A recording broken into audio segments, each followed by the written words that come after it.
RJ, right here on The Fan. Now Seager swings and belts one to deep center. Back goes Laureano on the track. At the wall, he leaps, and it is history. Just beyond the reach of Laureano, under the 400 sign, Corey Seager with his 23rd of the year. He makes it 5-0 Texas. Good morning, Metroplex. This is the Monday edition of Sean and RJ and the start of Dallas Cowboys training camp week as we fly out tomorrow after the show with myself, Choppy, and the entire station on DFW Sports Station 105.3 The Fan, home of the Cowboys and Rangers. Before we get to Texas salvaging one in this series against sorry Oakland, how was the weekend? Man, not too bad. Not too bad. A little warm, but it's not as bad as it normally is when you get a pool. Oh. Let's open up. The pool opened up. The sort of. debut. What are we naming? We got to name the pool. We got to come up with something. Yeah. Yeah, we do have to name the pool. I don't know what it was, but yesterday morning, for some reason, my water was like 15 degrees cooler. There was a breeze. It was absolutely perfect. I don't know how. I'm looking for a scientific explanation of how it turned from bath water into nice, enjoyable water sitting here on July 25th. But yesterday was perfect. Well, I was also out there at 9 a.m. 9 a.m. helps. 9 a.m. pool party with a little bit of a breeze, and then back into the house. I had to run an errand at about like 4:35, and I went out for like 10 minutes, and I came back in, and I'm like, is the AC broken? Oh, like, it's like when you get out of the shower, and you're like, get all the fans, get the AC. It was awful. Yeah, it was bad out there yesterday afternoon. Like, it just got still, humid, and just you walk outside, and you just start sweating. Like, you just start sweating. We got to name it. It's not completely done yet. You know, it's water's in. There's still some things you got to do, but it's glorious, man. I can't believe I waited this long to get one. Yeah. Yeah. You go out your back window, you're staring at it, you're thinking about it. Yeah. You know, when you're sitting here doing the show, and then how often can you get in it? You had the kids in there? Yep, kids got in there. They had a little. I let them each invite 2 friends over. So what had happened was I had a full pool, and then their friends were over, and then my pool was 4 inches less full of water because they decided to all do flips and jumps and everything, and now there's no more water in the pool. I didn't refill the damn thing. That's probably why I got cool. Oh, they literally they got like 6 inches of water out of the pool. You don't have an autofill? Yeah, but it hasn't. We haven't started it up yet. Oh, okay. You pug, Kenny. You Yeah, I got the autofill. I've got the RJ's got like his hoses like just laid out, getting ready to go. Right in now I had to. Yeah, I do. It has nothing's turned on yet. How long did it take to fill the whole thing up? Let's see. They started around 1:00 on Friday, and I think by about 11 a.m. on Saturday it was full. So it was almost a full day. Yeah, 15,000, 2 hoses. Nice, cool, crisp water. Yeah, very nice. Yeah, and I expected to be completely warmed up by like the end of the week. So you've reclaimed the title of Cool Dad. I have. Yeah, I have reclaimed that title as Cool Dad. There's no doubt about that one. So good. Hopefully everyone had a fun and safe weekend. The Rangers salvaged the last game of this series against the Athletics. They were on their way to getting swept. They were up 10-0 at one point with Martin Perez on the mound. They hang on to win 11-8. You heard the audio right here on your home of Rangers baseball. Perez, trade watch, of course, allowed 4 hits over 7 strong innings, had 6 strikeouts, won his career best 8th straight decision. The first time All-Star, unbeaten in his last 17 starts. That passes Kyle Gibson for the Rangers single-season franchise record. That was and they almost lost it all. And they almost lost. They did. Yeah, they take him out, and all of a sudden 11-1 becomes 11-8. Very, very quickly. That was kind of the not a good sign at the end of the game. But then again, the Rangers don't have this lockdown bullpen guy that anybody's really going to be going after at the trade deadline, or would be wanting to if the Rangers were open to trading for him. They're not that they're not that team. But 11-1 or 11-zip, 10-zip at one point. It can't be 11-8 at the end of the game. They got a couple days to make up an 8-game deficit in the West before Cowboys camp kicks off. They do. They got 2 more. Let's see, 2 days. They got 2 days to make up 8 games.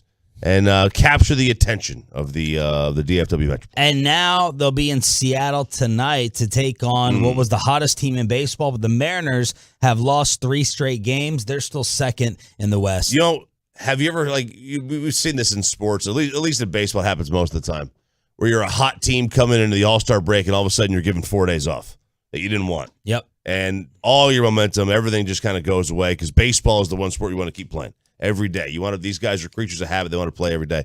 And the Mariners may be that team that kind of fell into that. They were hot, and they took a break at the wrong time. How glued were you to Big Papi's speech over the weekend? I had no idea what was going on. I know. I had no idea what was happening. Usually, TV shows promote on other, you get promoted on other channels. It's just not MLB Network. It's like Big Papi, Ortiz going in Sunday, blah, blah, blah, clock. And none of that. As I came in this morning, I was like, any Ortiz? Because, I guess he did go into Cooperstown as the first ever designated hitter. Yeah. Look. First career DH to be selected on the first ballot. Correction. Right. Yeah. I was thinking Edgar Martinez. And Hal Baines is in. Oh, my God. That is right. Harold Baines made it. Yeah. Did you say Hal? Yeah. Yeah. We're friends. Oh, yeah. I never heard Hal before. We're close. Tight. We're buds. Okay. Texas Ranger. If you're the 3 major networks that baseball is on, that their playoff games are on, are MLB Network, TBS, and FS1 or Fox, which you don't go to unless you have a reason to go to them. You go to ESPN just to go to ESPN. And if ESPN's not going to promote it, you're not going to find out about it. That's just the reality of sports. Yeah. Hockey finally figured that out. They said, look, we're going to take less money. We're going to go on ESPN because people will find our games. And baseball wants to take more money and go somewhere else. And this is the byproduct of that, is that nobody knows your Hall of Fame induction's happening. Yeah, no one knows it's happening, but when it does happen, it's David Ortiz. You expect fireworks. You expect something to come out of it that's not boring like what happened. To everyone that believe in me, from my family to coaches to teammates to fans, no, I could not have done this without you. My Hall of Fame plaque represents each one of you, and I'm gonna thank you guys for the rest of my life. I mean, I was expecting him to drop the "This is my effing plaque," or something like something. He told like a story about Dustin Pedroia, and that was kind of funny. But everything else was like, okay, yeah, yeah. No idea what was happening. But there you go for Big Papi. Now, God knows it's going to be talked about probably in our damn CBS Sports Minute at 55 of the hour. It's going to be talked about in the national shows as well. We got another COVID story out of Toronto as the Cardinals are taking on the Blue Jays this week in a little 2-game series. Nolan Arenado and Paul Goldschmidt cannot play due to their vaccination status. So Bassett kind of brought this up the other day. It was a great overall general COVID question, I thought. So to enter Canada, you have to have received a second COVID vaccine dose or 1 dose of Johnson & Johnson at least 14 days before entry. But Mike's question was, when did you get the second booster, and when does that vaccination status disappear? Are you and I vaccinated? I don't know. So I got the original 2 shots, right? You get your first shot of Pfizer. I had Pfizer. Yeah. First shot, then 30 days later you get the second shot. It was 2 weeks later. I can't remember which one it was. Yeah. And that was in February and March of 2021. Thanks, Biden. No. I haven't gotten anything since. Yeah. They're really telling me that I'm still good? Right. I would have needed 2 flu vaccines by then. Yeah, what is the medical answer to that truckwreck.com text line in terms of vaccination status? Right. To me, it's let's be fair. Mine's worn off. Yeah. Yet I can still get into Canada? I got the booster, and it's probably worn off. Probably is. Probably gone. It's that is true. It's they have these rules in place, but you're telling me that it's kind of if I had my, shot, 18 months ago, that I'm still good? Okay. Arenado is going to lose $384,000.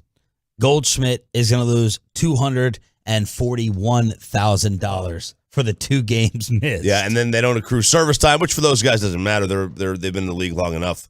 But yeah, like if you were a young kid, you don't accrue service time, and all of a sudden you miss your pension by 2 days. Oh, imagine that one.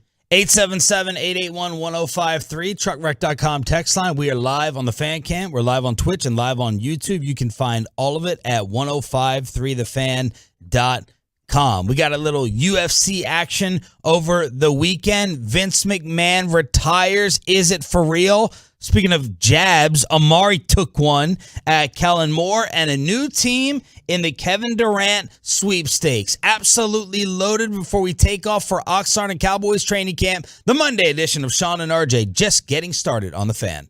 Coming up in the next G-Bag.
New team has apparently entered the Kevin Durant sweepstakes.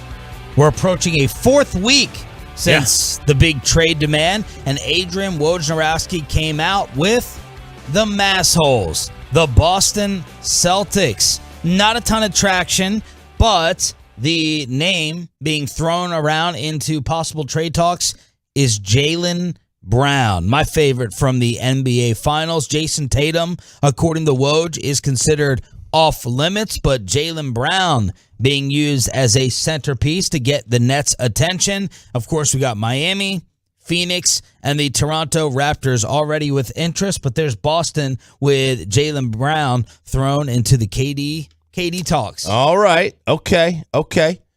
When I saw this morning, I was a little bit surprised because, not more often than not, you don't see teams feed their rival. right? And the Nets, one of the Nets' chief rivals in the East, is the Boston Celtics. Yeah. They're relatively close in proximity. There's a little bit of history there in the postseason. But I do believe as a general manager, your number one job is to improve your team.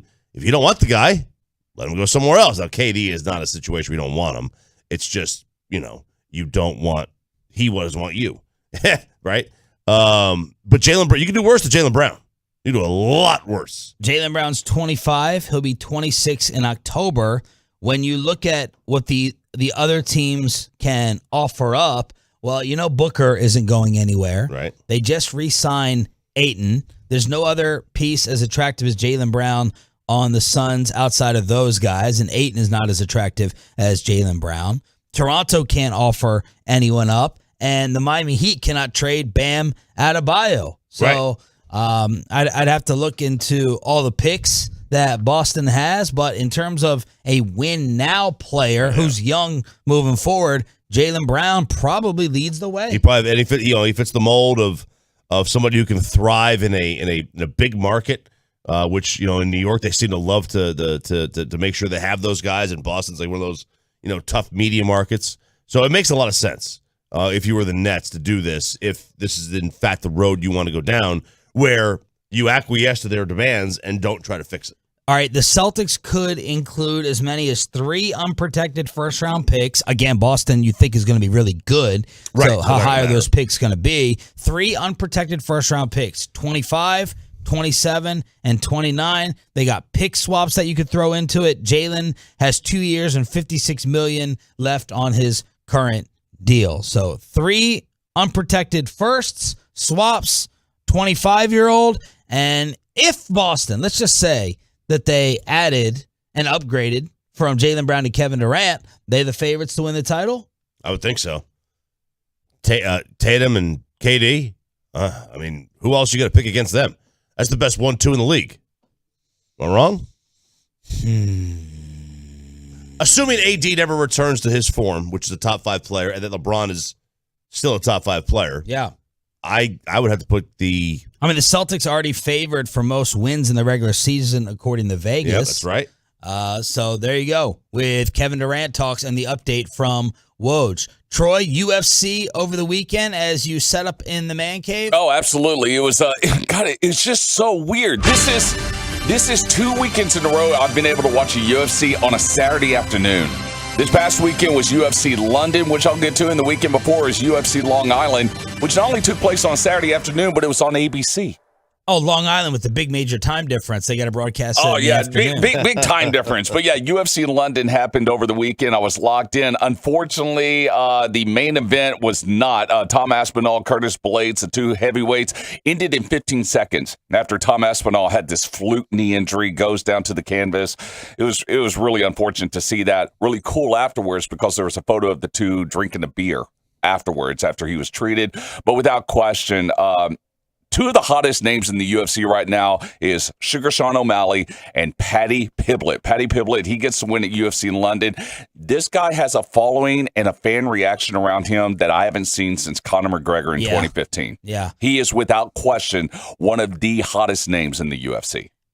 Yeah. It kind of depressed me that it seemed like Barstool owned this event. Yeah. I think they have the fighting deals, the sponsorship deals with Paddy Pimblett and who? Molly Meatball McCann. Yeah, Molly McCann as well. Both of them got their big wins over the weekend, which, of course, paid Drake. Drake dropped a little over $2 million for both of those guys to win, or I should say guy and lady to win.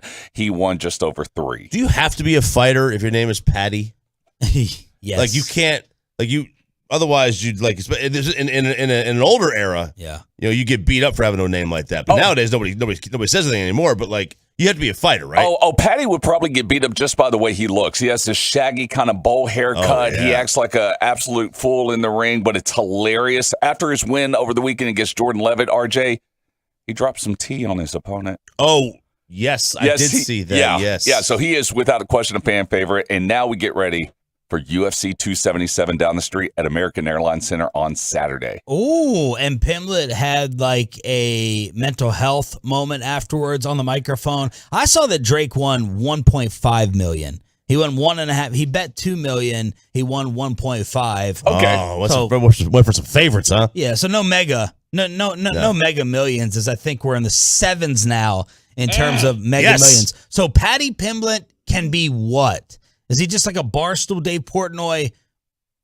rage in terms of the popularity, or what's the ceiling and the hype and the division and everything? I mean, he can be absolutely one of the greats when it comes to submission, in the UFC, because he is so slick with the way that he's able to wrestle his opponents. And if you actually watched UFC London, you'll notice that the fan base there in London did not want to see any grappling, nothing to the ground. They booed everything until Patty goes into the octagon, and he just has these maneuvers that is so well versed that he really does have the potential to be one of the, if not the hottest names in the UFC. So with the event in town this weekend, what's the main headline for this card? Well, I mean, the main event is going to be Juliana Pena. She's the bantamweight champion, coming off one of the biggest upsets in UFC history. Although she's 12-4, but she beat Amanda Nunes for that title. So she is defending the title against Amanda Nunes. You have the first Mexican-born UFC champion in history, Brandon Moreno, going up against Kai Don't Blink Cara France. Oh, don't blink. I like blink. that. Yeah, don't blink. And then Derek Lewis is also fighting. Derek Lewis, he's going up against Sergey Pavlovich. Derek Lewis is the one that, as you guys remember, my balls are sweaty or my whatever. balls are hot. So they're going to be fighting this weekend. Really cool at the AAC. Really cool for me. I'm going to be interviewing Juliana Pena this week, and also Dana White. All right. Wow. Yeah. So we'll have that on the show for you. Let us know if you're heading on over to the AAC for the UFC card. And then Vince McMahon, is this legit? Is this real? What does it mean? Vince McMahon goes on Twitter and says, at the age of 77, it's time for me to walk away. So Vince leaving the WWE after more and more stories coming out about affairs and paying off women and all these different allegations. I have one question. Will he still be on the microphone? Oh, is that an actual question? Yeah. Oh, no. So he doesn't even appear in the ring at all anymore. No. Vincent Kennedy McMahon, Mr. McMahon. What's the middle name?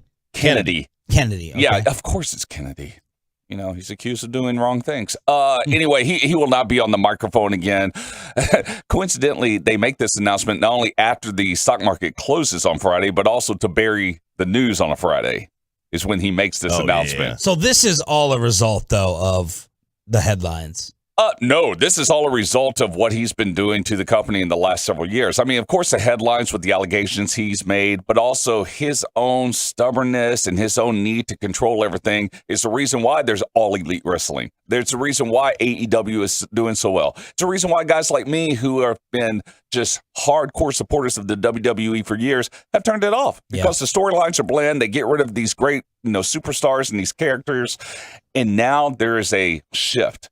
And now I'm intrigued. Now I'm totally intrigued. But from an outsider's perspective, it seems like the timeline went like this.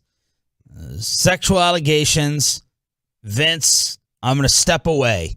He goes into the ring, didn't really take it seriously, did a little bit, dropped the mic. Now let's see if things settle down. Bam, more and more women come out, or the stories of 3 to 4, and then it's, okay, this is serious enough. You got to step aside. Yeah. From an outsider's perspective, just like you said, everything that's happened and transpired in the last 6 months, that is the reason why. That's from the outsider's perspective. From people that have watched wrestling for years like myself, this is a long time coming. This is a timeline of events, both in front of the camera, behind the camera, business dealings and such. You think Vince McMahon, though, without scandal, is really going to step away? No. No. Yeah, it definitely helps. Yeah, seriously, you're telling me that when they're having Thanksgiving dinner around the McMahon table, he's not going to look over to Triple H or Stephanie McMahon and say, you probably need to do something like this. Yeah, of course he is. He's still going to have his finger on it, but I'm talking about the WWE. Yeah. He's going to have his finger on it for a little bit, but not as much as he used to.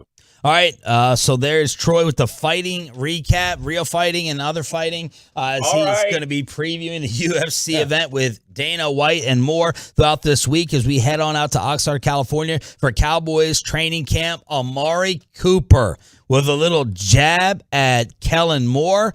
Leo Collins is already unavailable in Cincinnati, and an update on Kelvin Joseph after the shooting that took place right down the street. 6 a.m. headlines to get you ready for your day and your week next on The Fan. Text away.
turn it on, leave it on with Sean and RJ right here on The Fan. 3 receivers right, 2 to the left. Snap is back. 5-man rush. Fade. Right side of the end zone. Cooper. Perfect pass. Touchdown.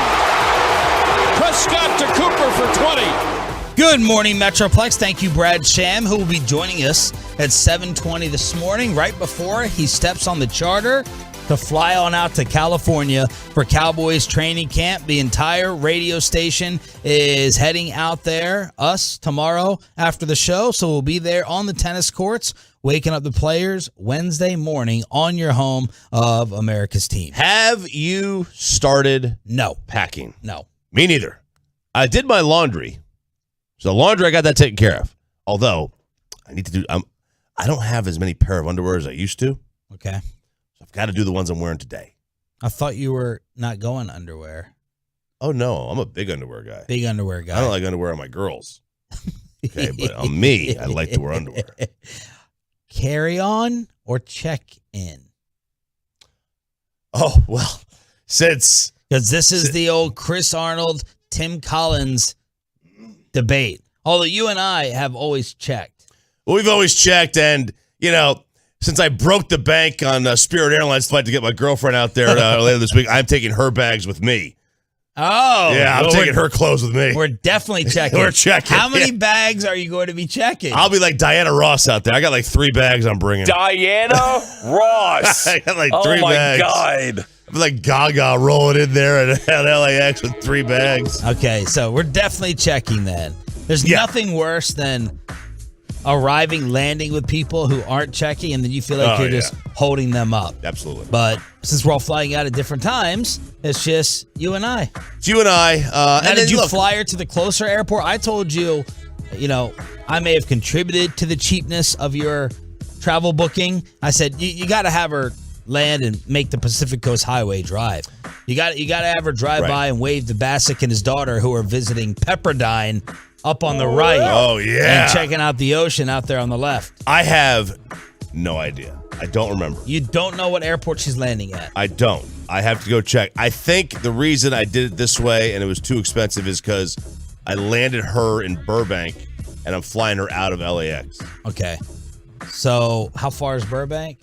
45 minutes. And I did it like that. I think I did it like that because it was a practice day and I had to get back in time. So you'll have to go pick her up. Yeah. Make her Uber. I was about to say, just Uber it. I'm not going to make her Uber. You're paying for the flight. I basically made her get on a Greyhound in the sky. I'm not going to get her make her Uber. I love how you caught yourself. She won't. I'm not going to make her do that. Greyhound in the sky. So that's a little preview of what's going on. Amari Cooper did a radio interview with 1310, and he was asked about CeeDee Lamb's readiness to be a number 1 receiver. Listen to this quote. CeeDee's been ready. Laughs. CeeDee's been ready. Again, it's just about opportunity. I think if Kellen decides to feature him, he's definitely ready to step up. CeeDee is a playmaker. And the little dig, in my opinion, is towards Kellen Moore. Mm-hmm. And the big topic around here that Amari Cooper, I think, was a victim of when it came to Kellen and his game planning, targeting your top receivers and players. And as soon as we were talking about all this stuff, I still remember Troy Aikman doing a Buccaneers game. I think it was the playoff game. And it was actually a series of games where he's like, here it is. It's not that hard. Stop making it so difficult. I got my player out there one-on-one coverage. I'm just going to him. And we have to change it up, and you got to run stop route, curl route, quick slant. Forget about the fancy plays that are drawn up in all your progressions. Just go back to the playground and the street and go to your big dog in one-on-one coverage because you have the advantage. And that's something we've been talking about around here, targeting Amari and targeting CeeDee. I don't know if I was different, but I never blamed Kellen for the targets of Amari and CeeDee. I blamed Dak. Did Troy Aikman need Norv Turner to tell him to go to Michael Irvin? Or did he just go to Michael Irvin? Because Michael Irvin was the playmaker. Yeah, that was his name. That was his name. Like, does he really need, like, does Dak really need Kellen Moore to tell him to go to Amari Cooper?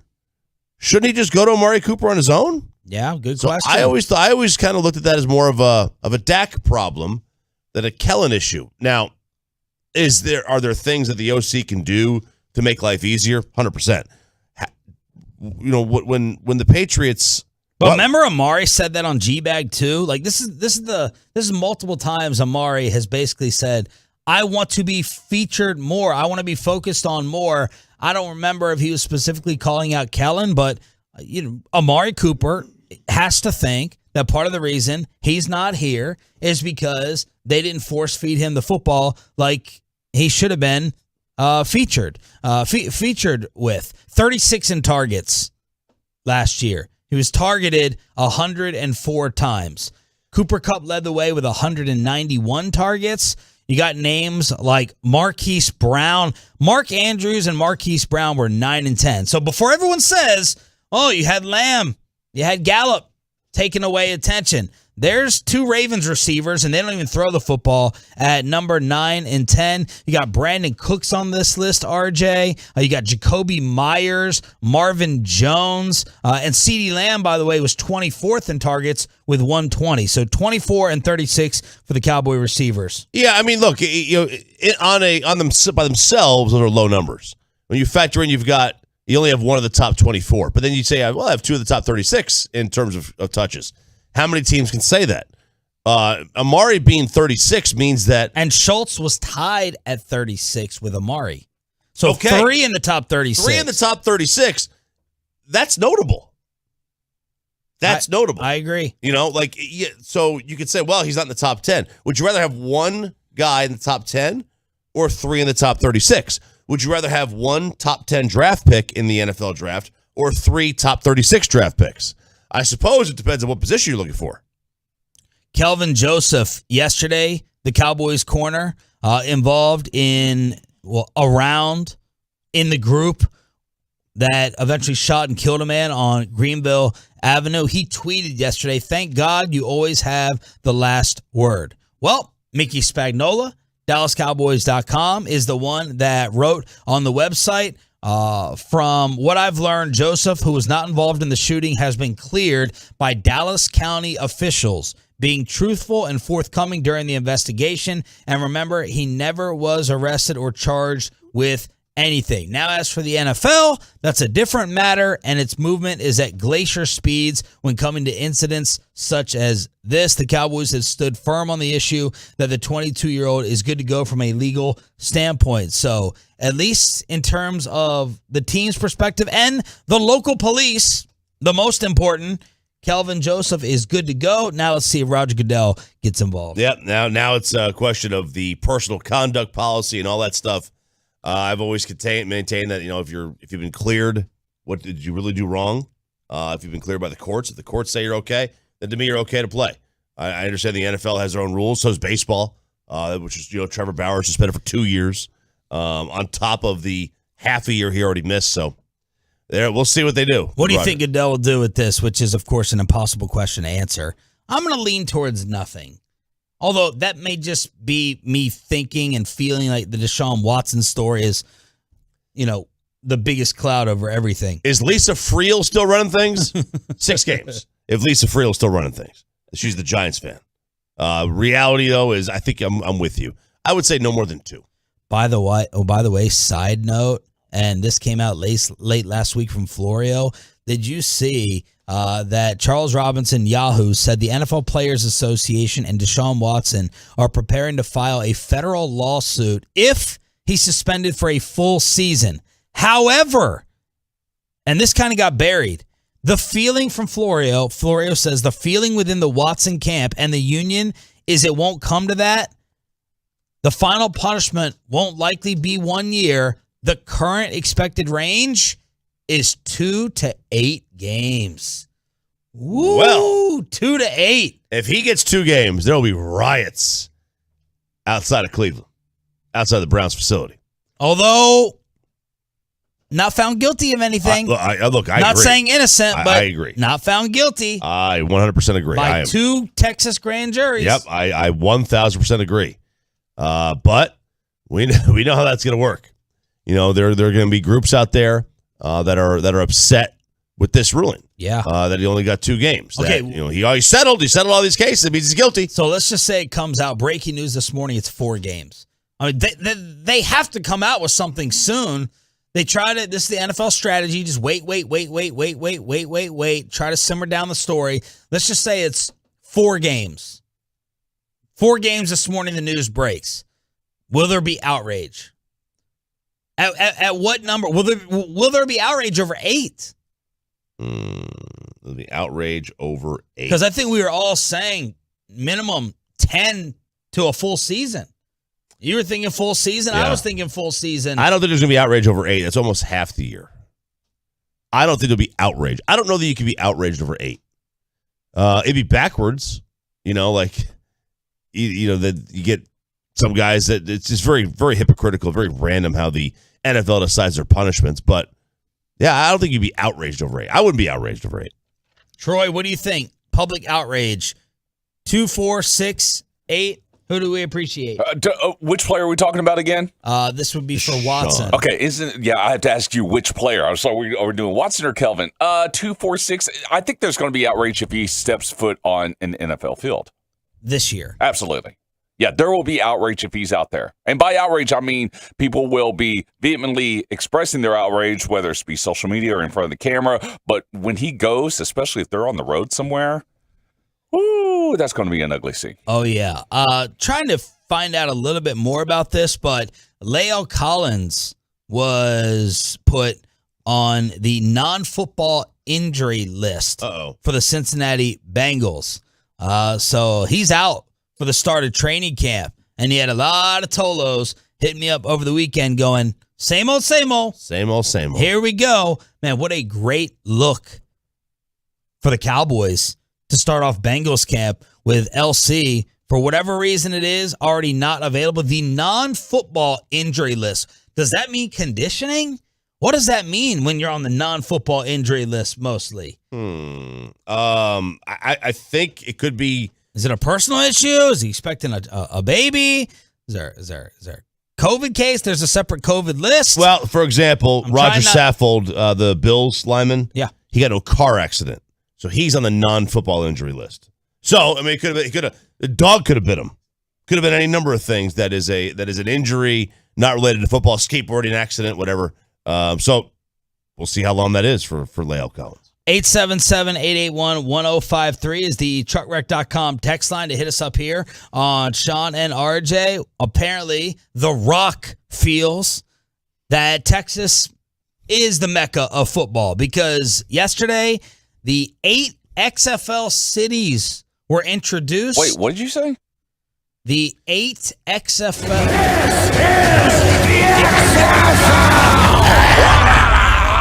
Can't play him anymore. Vince got canceled. So this is XFL 3.0, and 3 of the league's 8 teams will be playing right here in Texas.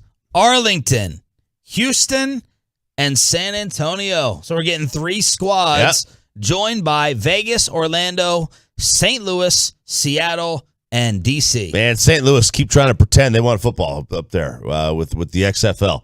But when I saw Arlington, I was like, man, they finally, so it took the XFL to give Arlington love.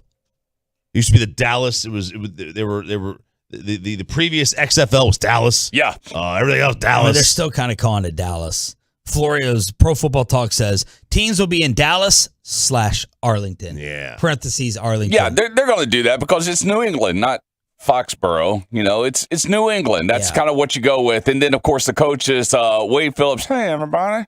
He's going to be coaching the team in Houston. As far as Dallas/San Antonio, you got Bob Stoops. And, of course, in San Antonio. Hang on. Do you know who the San Antonio coach is? Come on, one of the biggest coaches of all time.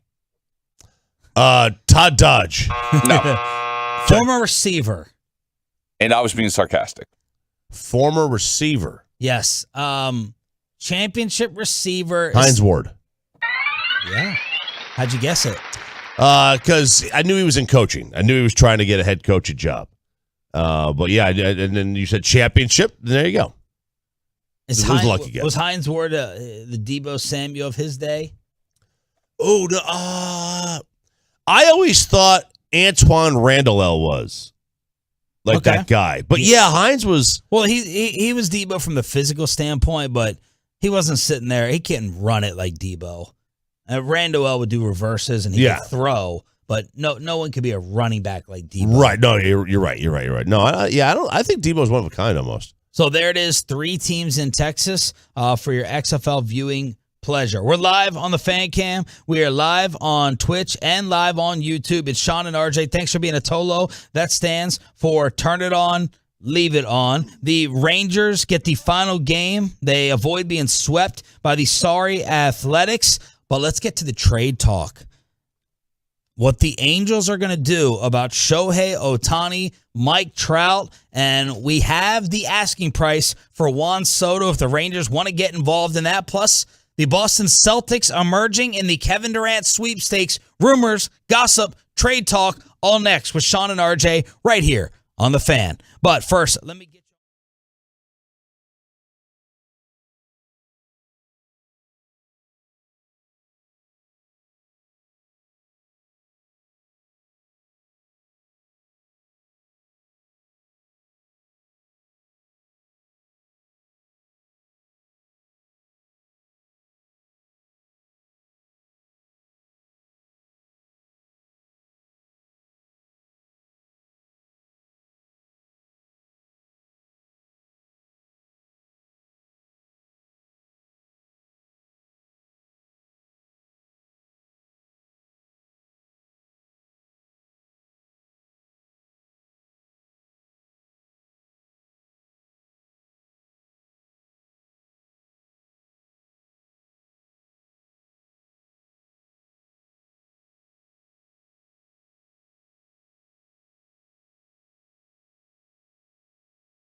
And Frankel, you think there'll be less big company trucks on the road this summer because of gas prices? Think again. And those big trucks have insurance companies to protect them, so find someone to protect you. It's Frankel and Frankel at truckwreck.com. That's truckwreck.com.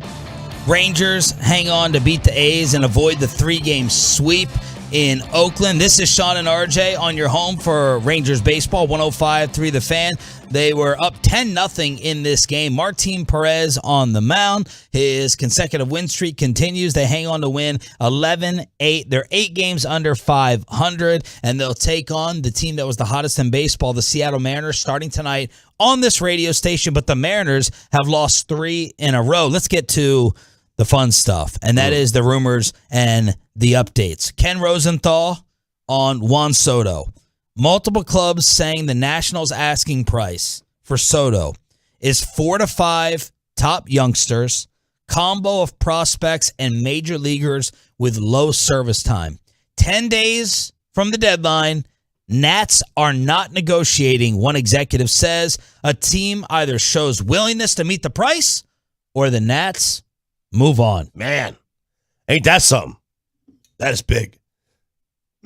What's big about it? You talk about the asking price? No, that they're not even negotiating. I love it. That's what you do. You got a Hall of Famer who's 23 years old. Yeah. Let's not call and waste time. You either make a phone call that's in the ballpark, and if it's not, we're not going to accept the call. Absolutely. That's where they're at. They're not messing around. They know exactly what they want. They know what he's worth, and they can do that. The reason they can do that is because they have time. He's not a free agent this year.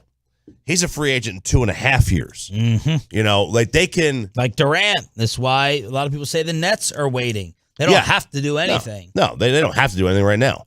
The Nats are not going to compete this year. They're not going to compete next year. The only thing it's going to do is delay their rebuild.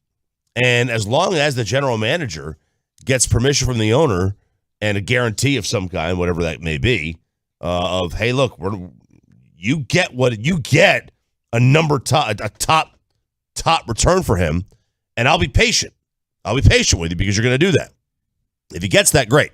But right now, the difference is that if they do it now, the team may be willing to pay more because they would get 3 pennant chases out of Juan Soto, as opposed to doing it after the deadline, and now you only get 2 pennant chases out of him. Asking price expected or outrageous? It's expected. I mean, this was going to be arguably the largest haul in baseball history. Who, at 23 years old, in the prime of their career, not even the prime, a surefire, trending Hall of Famer. Like, we are seeing only a handful of guys in history have starts to their career the way he has. Only a handful. And he's 23. He's got 2.5 years of service time left. And this guy is going to the Hall of Fame on the first ballot if he doesn't completely mess up his career. That guy doesn't hit the market. He doesn't hit the market. John Paul Morosi. Teams are calling the Angels to express trade interest in Shohei Ohtani. But the Angels are indicating they have no plans to move the superstar before the August 2nd trade deadline. All right, now this is another situation. He's a free agent after next year. Do you want the value for him is higher today than it will be on August 3rd. On August 3rd, or after the season's over, because you can't trade after August 2nd. But you're only getting 1 pennant race out of him. You have a chance to sell a team. Hey, you can get 2 pennant chases out of this guy. Not just 1, 2. That's big. Like, if the Angels are truly serious about doing this, this is why the Angels, to me, have never figured it out. It's because they refuse to think forward and in the immediate. But do they have to think forward? Like, if we were doing Angels radio in L.A., which will be in L.A. in 48 hours, 72 hours, is this kind of a more progressive version of the Marlins? It's like Jeter's coming in. We're going to blow it up and get young prospects. You already have the young prospects. You have the young studs that you want to eventually develop. Now, I'm sure there was finances being cheap involved there with the Marlins, as it always is. Yeah, the owner wanted to recoup the money he got back. Yeah. So he bought the team, And he's like, all right, let's get rid of all these guys. I want to recoup the money I just spent on the team, and then we can start signing guys. But the Angels would sit here and say, we have the two biggest, we've accomplished what you want. We have the two biggest superstars in the sport. We have the best player when healthy in Trout, and we have Babe Ruth. And we're going to sit here and trade that? I mean, Shohei just turned 28 on July 5th. Yeah. Why? What's the better path forward? To use these two with Arenado and think that we can Rendon, I'm sorry. And think that we can Arenado's who people thought Rendon was, and I was like, no, stay away. Absolutely. But we have these three pieces, and let's move forward with it. We can become a contender faster this way with the stars that we're never going to be able to replicate versus blow it up and try to win the other way by taking all the steps backwards. Like, you've accomplished what everybody wants. Yeah, you have. You've got Mike Trout. You got Kobe and Shaq. You got Kobe and Shaq, basically. You're right. I guess my counter to that would be they've had Mickey Mantle for 10 years, and they've made the playoffs with him as a regular everyday player. Never. Yeah. It was just his rookie year where like he was barely played. What do you want us to do? We've tried it this way for a decade, and it hasn't worked. Yeah. Mike Trout and Shohei Ohtani by themselves cannot lead a team to the playoffs. You know, maybe we need to get 7 Andrew Benintendi's, and maybe we'll be able to make the playoffs. I don't know. I don't know what the right thing to do is, but this way has not worked. I agree. I mean, we said it last week here on this show. It makes the most sense to trade Ohtani and Trout. Like right now, it makes more sense. It would make more sense for the Angels to do it than even the Nationals because the age. Soto's 24. These guys are sitting here around 30, and Mike Trout is still on the injured list. Yeah, again. This guy. Is this about to be a Griffey parallel? I mean, that's a discussion for another day. But Ken Griffey Jr. in Cincinnati, I think, dented and affected his all-time great ranking. No doubt. No doubt. He is dealing with... Now, you tell me if this is this may be an injury that is because he plays for the Angels and they're not in the playoffs. Left rib cage inflammation. Swelling. You calling Trout little Antonio Brown, little faker? Would it surprise you? Like he's pours his heart out for this. I mean, like last year. It would surprise me if Trout was tanking it. Yeah, I mean, tanking it may be I don't strong know the guy, thing, but you know, last year. So we can't speculate and recollect. So last year he had a calf, and he was supposed to come off the IL, and it just he never came off it. And then this year he's ready to come off the IL, like from a time wise, and I'm not ready to come off it. Like a rib cage, like just go to the chiropractor, man. Your rib cage's out of place. I get it, been there. Knock it out. This just, I think if his team was in first place, I think he might be back. By the way, Mark Feinsand, Baseball Insider, reported the Yankees are a serious contender. Emerging as one for Andrew Benintendi. This is a weird previous report. The report comes as a bit of a surprise after it was recently reported the Yankees had lost interest in Benintendi due to his inability to play road games against the Toronto Blue. So you're telling me the Yankees bailed because Benintendi wasn't vaccinated and can't play in Toronto, as we're seeing now with Arenado and Paul Goldschmidt, and now they've overlooked that, and now they're back interested in Benintendi. I think they have like 6 road games left in Toronto. It could be 9. I haven't looked at see if they've played up there yet, but I know they have a lot of road games left in Toronto, and that's down a pennant stretch. That might be a big deal, and then also, you might face Toronto in the postseason. Those are things you've got to weigh. It's a weird, it's a weird rule like that. Toronto's got, Canada.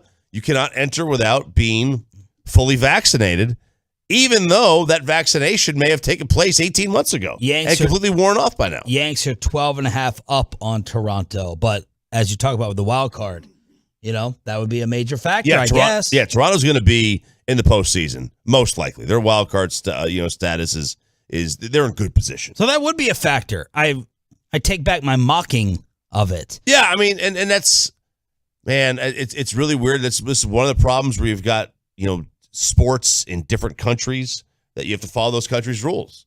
It's not like they're all in the United States. Now, should baseball say, hey, Toronto, sorry, you got to play in Buffalo? Your playoff game's in Buffalo this year. You can't be playing. We can't have different rules. We can't have guys missing because of some state's vaccination policy. I mean, whatever. That's their rules. That's Canada's rules. That's Canada's team. They have 3 against Toronto in September, and I'm not seeing any in October. I think they end their season against us. I'm not seeing any in August. So wow. I think it's just 3 the rest of the way. Wow. So that shouldn't factor into the regular season.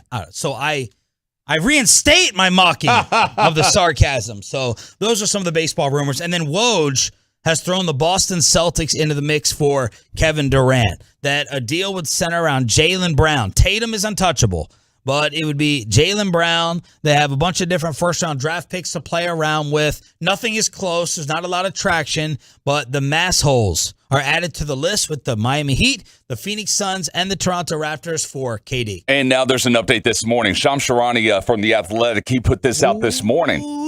The Celtics have offered Jaylen Brown, guard Derek White, and a draft pick to the Nets for Kevin Durant, according to sources. A draft pick? And a draft pick. Oh, wow. But, the Nets, they're like, we're not doing that. According to Shams, Brooklyn has asked for the following.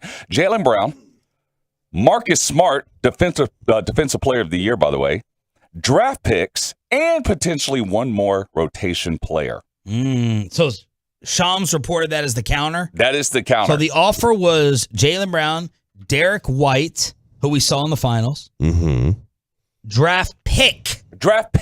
3 players. And Brooklyn said, no, it's going to be Brown, Smart, picks, and maybe a Derek White type, a rotation player. Talking about an 8-year age difference now with Kevin Durant versus Jaylen Brown. Any part of you, you're Boston, and you're like, we don't need to go get Kevin Durant. We're good. Let's just keep Jaylen Brown here. I mean, they were in a... Boston did sweep them. Yeah, they did. Also, if you're the Celtics, you're looking at it like, okay, they're just in the NBA Finals. Yeah. Tatum did not have a great series. No. Grant Williams did not have a great series. Robert Williams was, hurt. Al Horford did not shoot the ball particularly well in half the games. Derek White disappeared. Yeah. Maybe we're not all that far off. Like, I think this is a great debate. Yeah, like, is Jason Tatum... If Jason Tatum played like a conference final MVP, how different is the series? Do they win the series? Right. Maybe. Right. Maybe they do. Maybe they don't. And we still thought I thought there was a point in time in this series before Steph had the legendary performance at the Garden. I'm like, Boston's winning this series. Yeah. Boston's in control. They're going to win the NBA championship. I was there too. I was right there with you. You were in Boston? No. You were next to Portnoy? I was in Boston, but not then. I wasn't in Boston. Oh, okay. And also, according to Shams Charania, that report that he put out just like 10 minutes ago, some other NBA notes in there. The 3 teams still among the discussions when it comes to Russell Westbrook, the Utah Jazz, New York Knicks, and Indiana Pacers. And speaking of the Lakers, hang on, that's for Westbrook. That's for Westbrook. Utah, the Knicks, and the Pacers are among the teams that have discussed deals involving Westbrook and draft capital. Donovan would love him. Him and Donovan. Could you imagine those two? And speaking of the Lakers, you will not see Rasheed Wallace on the sideline. He is no longer in further conversations to join Darvin Ham's staff. Hey, that's good news for the Mavs because Rasheed Wallace all up in Anthony Davis's ear. Oh, that's amazing news for Anthony Davis because they were talking about they were bringing in Rasheed. Like you talk about Jason Kidd for Luka, point guard. Someone to try to inject some life and some attitude and some toughness into street clothes. Oh, Rasheed Wallace would have been an absolute nightmare for AD. And I think it would have helped Anthony Davis, which no one else in the Western Conference wants. No, nobody wants that. Nobody wants Anthony Davis to return to a top 5 player. Right. They want Anthony Davis to be street clothes. Yes. To be soft. They don't want him going there. Oh, that's a lot of good news and notes right there. It's Sean and RJ, absolutely loaded. The voice of America's team, Brad Sham, is going to join us at 7:20 to talk about the 6th best quarterback in the NFL. Oh. According to Madden, it's Dak. Next on The Fan. Let's get that carpet clean. Cleanway, Greenway, zero res.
America's team that you hear on this radio station. Brad Sham will join us at 7:20 before he hops on the flight to Oxnard, California for Cowboys training camp. The things that Brad is having on his checklist as we're all going to be standing there watching two-a-days on your home of America's team. Party time. It is party time, Bradley. So the quarterback list came out from Madden. You've had it from Jeremy Fowler. Pro Football Focus has their best players, which we'll get into later on, but the top 10 overall QBs, and I think this list has been the nicest to Dak Prescott in terms of these offseason rankings. Dak was voted on by the league as number 10, and I don't really think there was any crazy arguments to be made. Lamar Jackson was left off the list, so Dak making it over him at number 10, I didn't have a name that I thought was offensive above him. Did you? Was there someone? Now, Burrow had skyrocketed and moved up. We know Herbert is up there. So if you think it's a little too early for Cool Joe, okay. I get that. But otherwise, I didn't see anything that was jumping out. I'm not offended if you tell me that Joe Burrow you think is better than Dak Prescott or Justin Herbert. I wouldn't put them there yet, only because I like to give it a little bit of time. For the next 2 years, would you take Herbert or Dak? For the next 2 years, Herbert. Same. So I think that makes it more acceptable in terms of the timeline if you're going to take him in the next 2 years to have him up there now. Right. I agree. I'm just saying to date, Josh Allen's done enough to date, even though he hasn't been in the league all that long, to have me have him better than Dak. Patrick Mahomes, 10 games into his career, was enough for me to say this guy's going to Canton. I can't say that about Herbert or Burrow yet. It's still early. Here's the list. Number 1. Come on. Tom Brady is the best quarterback in the NFL. Okay. Troy with the eye roll back there. Brady's got a 97. Is he on the who's the cover boy? This wasn't the one that Brady did with Mahomes. Oh, it's Madden. Madden's the cover. Oh, Madden's the cover guy. You're right. Brady was on the previous cover with Mahomes. I was like, is this a cover boy thing? So Tom at 97. Rodgers is second at 96. Mahomes is third at 95. Imagine Patrick Mahomes not being a 99. Right?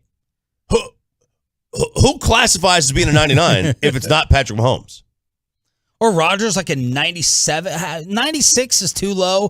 Mahomes is a 95, and then Josh Allen drops to a 92. Josh Allen's a 92. Josh Allen, yeah. He's got maybe the strongest arm in the league. Stupid. And he can run better than any of those guys easily. He can run by you. He can run through you. Like, he's a video game quarterback. Like the perfect video game quarterback. And Josh Allen is a 92 at number 4 on the list. Joe Burrow is number 5 at a 90. And then number 4, Dak Prescott, number 6, with an overall rating of 89 on Madden. All right, so I'm looking at. I was just comparing this because the game I play the most is MLB The Show.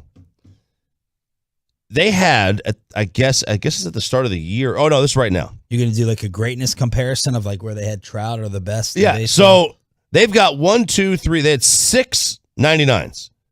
Trout, Acuna, Trey Turner. Oh, how the hell is he a 99? Yeah, little bit too giving with their 99. Tatis, DeGrom, and Corbin Burns.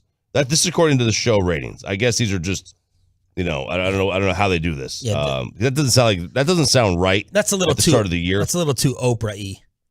Yeah, I don't know that this may be like those. They have like these cards that you can improve as the year goes on. So I don't know if that's what that is. Because I don't remember ever seeing Trey Turner as a 99. So Dak is at number 6 over Herbert. Herbert is number 7 with an 88. Russ is number 8. Lamar is number 9 with an 87. And Matthew Stafford, the future Hall of Famer, or maybe he's a current Hall of Famer, according to many, number 10 with an 85 on Madden. All right, so Dak Prescott, an 89, you said. What are the ratings for the other 3 Cowboy quarterbacks? Who are the other 3? I mean, is Garrett Gilbert one? All right, so you got Cooper Rush. He is a 69. Is DiNucci still on there? DiNucci is on there. Oh my God! All right, what do you think Cooper Rush is? Wait, who's the third? Who's the third quarterback? Give me a college. West Virginia. Pat White. I believe it's West Virginia now. Think about it. Oh, hang on a second. Oh my God, is it the PED guy? PED guy. Yeah, the dude who went to Florida that transferred to the West. Will Greer. There we go. I had to think about it for a second. I was like, is he a Mountaineer? Okay, Yeah, so he is. didn't Will Greer? He got suspended, I think, in college. I gotta go back and look at this. It was something to do with. Because you were in love with him for some reason. I think he's fantastic. I think he is I think he's a dog, man. Like I love Will Greer. He's got a great beard game. But yeah, Dak Prescott an 89, and then in order, Cooper Rush with a 58.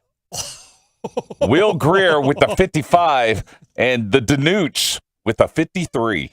Man, that's some common player card right there. That is way common That player is card. common player. They What made does that another mean? picture up there. So, and in a lot of these games, they'll have. I'm not gonna get your picture up Yeah, there. no, it's like so. Can you imagine you finally make it? You finally make it on Madden, but you don't get your picture put up. So they have 4 levels. I think the show that diamond, gold, silver, bronze. Right. And if you're not one of those, you just get a circle with a number, and it's just called common player.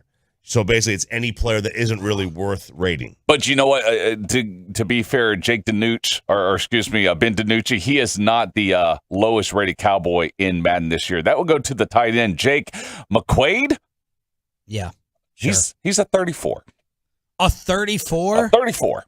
Did they do the overall team ones yet, or is that today? Oh yeah, they were released as well on Friday. Okay. You want to get them, or we can do it later on. Oh, in the I've show? I got him here. I've got him here. I mean, obviously, you know who number 1 is. Who is the highest rated Cowboy on Madden? Oh, no, okay, so I was just talking about like the team ratings, like the overall team. Oh, no. I don't have the overall team ratings. I Okay. thought you meant from every single player on the roster. Yes. Okay. The highest rated Cowboy is Zach. Yeah, Zach with the 98. I remember Tank was a 90.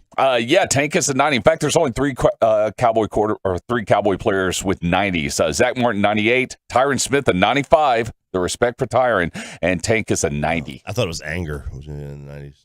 Speaking of quarterbacks, Davante Adams had to clarify the other day. He was talking to CBS Sports, and he said, anytime you change quarterbacks from Hall of Famer to Hall of Famer, it's going to be a little bit of an adjustment. And the sports world put the brakes on. What? What did you just say about Derek Carr? Did you just call him a Hall of Famer? 3-time Pro Bowler who holds basically every passing record in Raiders history, but appeared in his first playoff game, has a career regular season record of 57-70. He kind of walked it back. Being a rapper, it's very vital. You've got to have the bars, obviously. I'm sorry, what? You know what? Maybe RJ can translate this. All right, hang on. What we got here? Being a rapper, it's very vital. You've got to have the bars. You know you've got to have the bars. The line's got to be there, but a very, very vital and critical piece of being a rapper is the delivery, right?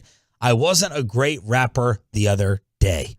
So there is Davante Adams using hip-hop to backtrack on his Derek Carr, Aaron Rodgers comparison. He said, what I'm not going to do is take away from that statement, because why is Derek not a Hall of Famer? What I meant, I left one key word out of there. That's not exactly what I meant. But do I think Derek's career is Hall of Fame worthy? And why not? Does he have the MVPs right now? No. Has he won a Super Bowl? Not yet. That's obviously what we are chasing. But what I meant to say was, even if you go Hall of Famer to Hall of Famer, it's an adjustment. I wasn't saying Hall of Famer Aaron to Hall of Famer Derek, so I'm not retracting my statement at all. So basically, Davante Adams making 0 cents. 0 cents. At all in trying to cool this story down. I love Derek Carr. Derek Carr's not a Hall of Famer. I think he's, better than people give him credit for. I think Kyler Murray's got a bag. I think Derek Carr's better than Kyler Murray. Or at the very least, they're the same. But yeah, he's not. He'll be good. He'll be good for Davante. Davante will be fine with Derek Carr, the Raiders, but he ain't Aaron Rodgers. There's a huge difference. I'm confused by the rap reference. I don't know where he's coming from. Sean, you're gonna have to explain that. You're the one with the street cred. Rich off pain with Lil Baby. Rod Wave. See, the blogs can't break me. The blogs can't break me down. Down. See, I'm the voice. I don't reply. But the rumors y'all done heard, I'ma humbly deny. Yeah. Oh, take that, Cole Beasley. Take that, Cole Beasley. 877-881-1053, truckrec.com, text line. What are you trying to get pictures of the sunset over here? What are you doing back I here? was trying to, because hang on. Checking out the traffic. It had just crested over the, I was going to say mountains, but there's no mountains. Yeah. Over the horizon. Over the mountains. Over the horizon. That's And through the woods, too. That's a Sam's Club. I'm just ready for California, I guess. Over the horizon. I was like, ooh, that's pretty cool. Let me see if I can zoom in, if my camera still works after dropping it 8 million times. And it works, but I can't. I can't. The camera's still messed up? No, I keep. Remember I had 50 times zoom last year? For Troy Aikman. I only have 6 times zoom now. Oh. Yeah, thanks. Whatever shot you do. How are we going to look at fish in the tent playing Tetris? Well, I mean, yeah, you got to get him out of the practice field to start with. Live on the Fan Cam, live on Twitch, and live on YouTube. We are your home for America's team. Fan Cam is going to be up, active for all the guests out there. And, of course, the Twitter accounts will be blowing up with videos and practice observations to get you ready for Cowboys training camp. Rangers salvage the end of the A series. Big Papi goes into the Hall of Fame. We got baseball rumors everywhere, and this Cowboy is officially cleared by the police in the murder investigation. Headlines to recap your weekend and get you ready for your Monday, our highest rated segment of the show, next on The Fan. Well, let's get you over to Athletic Greens.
Turn it on, leave it on with Sean and RJ right here on The Fan.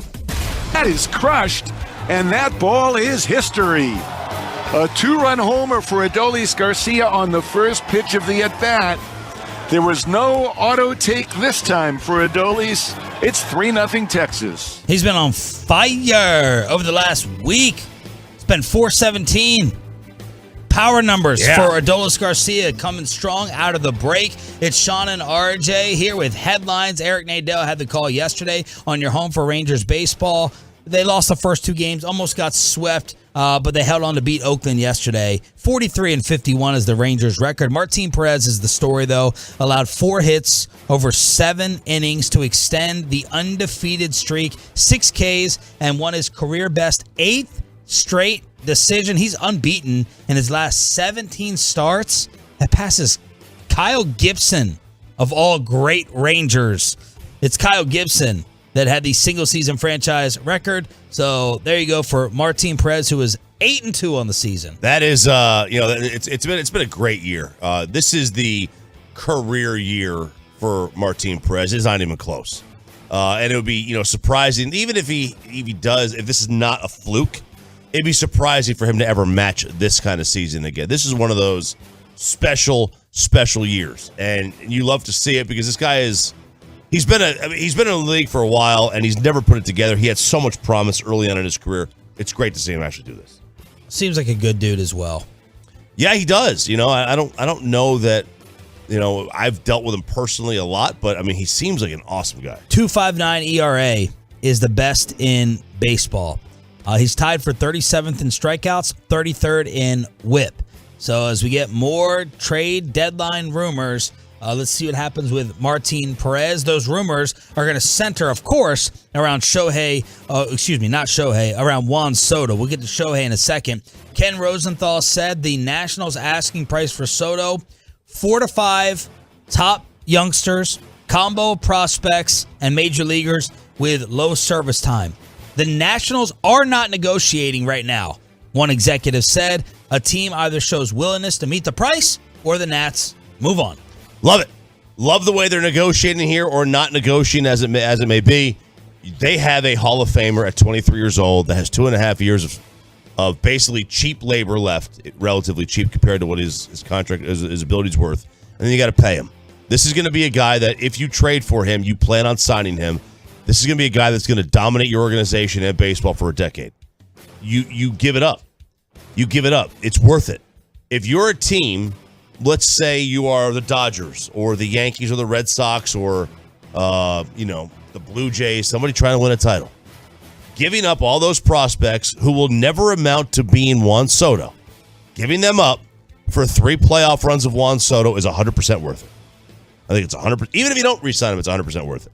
John Paul Morosi says teams are calling the Angels about Ohtani, but they're indicating they have no plans to move him before the deadline on August 2nd. So our idea of Shohei and Trout getting dealt for the double King's ransom, right now it sounds like the Angels are not interested. Yeah, it sounds it. And look, they've tried it this way for a decade. I think it's almost time to start trying it a different way where they've just tried to get the main stars and not build around them. But Shohei Ohtani is like getting 2 players in one. He is like the unicorn in all this. I don't know what to do. I do think they'd be making a mistake if they don't trade him now. If they don't trade him now, then you might as well not bother trading him because his value would be higher with 2 playoff runs that you would trade him for as opposed to waiting until the offseason. And he's 28 versus 30. Yeah. I mean, and he's healthy. If you're going to do this, you got to do it before he breaks down and teams make a decision on whether he's still going to be a 2-way player. Yeah, absolutely. So it's probably not going to last for 4 more seasons of him hitting and pitching. No, I agree. It's probably not. So if you have to figure out what you want to do. Do you want to be able to get him and keep him as a 2-way player? Do you want to be to focus on one thing? What does he want to do? If he had to pick one, which one would he pick? These are questions you got to ask. But the trade value for Shohei is so intriguing. I don't know what I'm intrigued more by: his trade compensation or his upcoming contract. Yes. David Ortiz goes into Cooperstown. When you were in Cooperstown 2 weeks ago, Did they have the poppy setup and everything, and his placement? Did you walk by and throw things at it? No, I did not see I did not see any placement yet. I mean, I imagine they didn't. His plaque wasn't up there, that's for sure, because he wasn't inducted yet. But they have it all sectioned off in that, the Great Hall where all the plaques are, which is the only place in there that's really well lit. Is the Great Hall. Everything else is kind of a dimmer lights because it's sensitive, older materials. They want to keep the lights down, but they have it sectioned off by like decade or era. They allowed you to take pictures and everything, right? Oh yeah, I do. I had a picture. I didn't see many pictures from you. I haven't honestly. I have to go back and post that trip. I haven't done it yet. There's a lot of things which it's always weird. Like, when's too long to wait? You got to wait like an extra little bit, a couple of times, do a photo dump. But I gotta say, there's a plaque there. A guy by the name of Cumberland Posey, which his nickname was quite adult, if you ask me.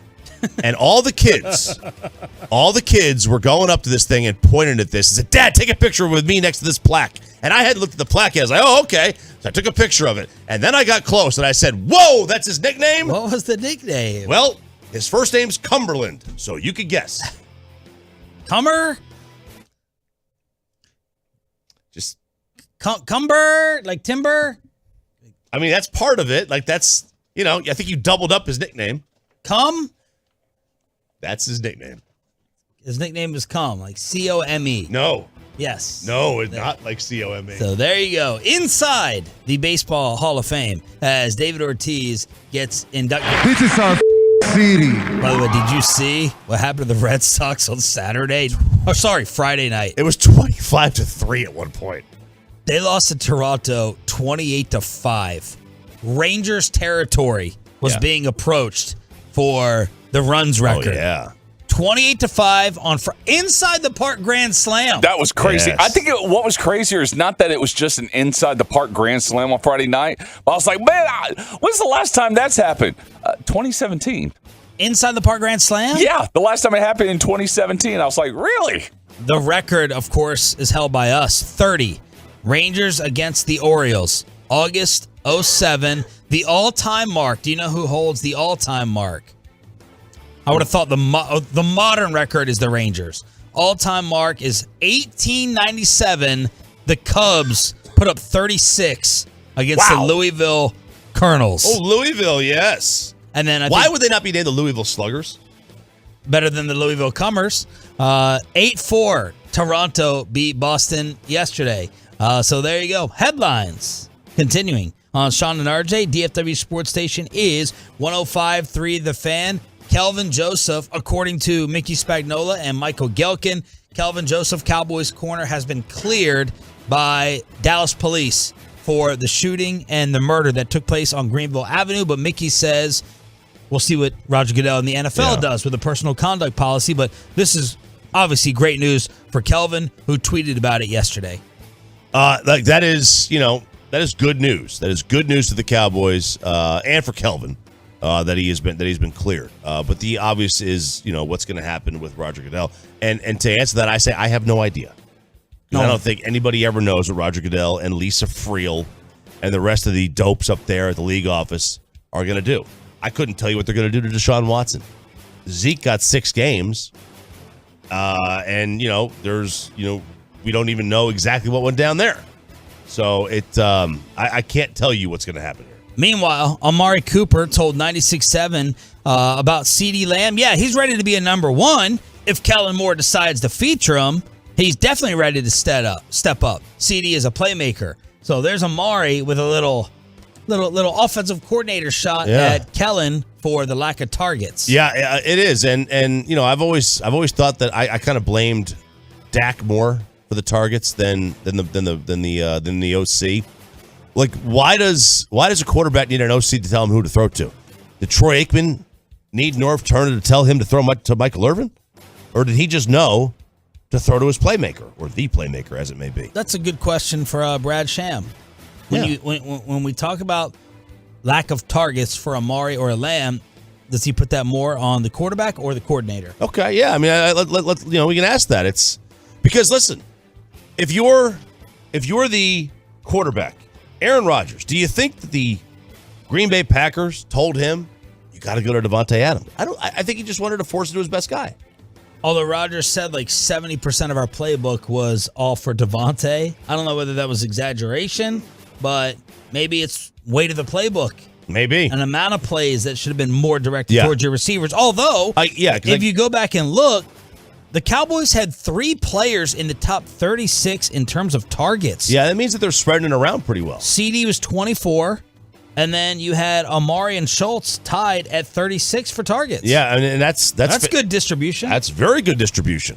You have 3 guys in the top 36. That means that, you've got guys basically all getting, for the most part, number 1 type treatment. Or at least at the very least high number 2 type treatment. High number 2. So I think it's pretty good. Woj is reporting that Kevin Durant is a target of the Boston Celtics. No serious talks, but Shams follows up with it from The Athletic and says the Celtics offered the Nets a package of Jaylen Brown, Derek White, the backup point guard, and a single pick for KD. Nets countered, asking for Jaylen Brown, Marcus Smart, a rotation player, and more draft capital. Which deal sounds like more accurate? Do you think that the counter is crazy? Which one's crazier, the initial offer or the counter? I think the second one sounds a lot more reasonable. Jaylen Brown, Marcus Smart, draft capital, rotation player. I think that's fine. Like if I'm the Nets, then you just rebuild your team. You got to look at it from this perspective. You're not going to get back. So think of it this way. The Warriors are the blueprint. Get back Brown. Get back Smart. Get back a rotational player and a pick. Your pick from Boston is not going to be what does well for you. Your pick that you get back for trading Marcus Smart is going to be what does well for you. Or trading Brown is going to be what does well for you. Then you get a bunch of picks, like Golden State did, where they got Wiggins and Kuminga out of the deal for D'Angelo Russell. You don't have to keep Brown and Smart. You could flip them and get more picks out of it and make it a true rebuild. XFL unveiled their new 8 cities, and 3 of them are in Texas. Arlington, coached by Bob Stoops.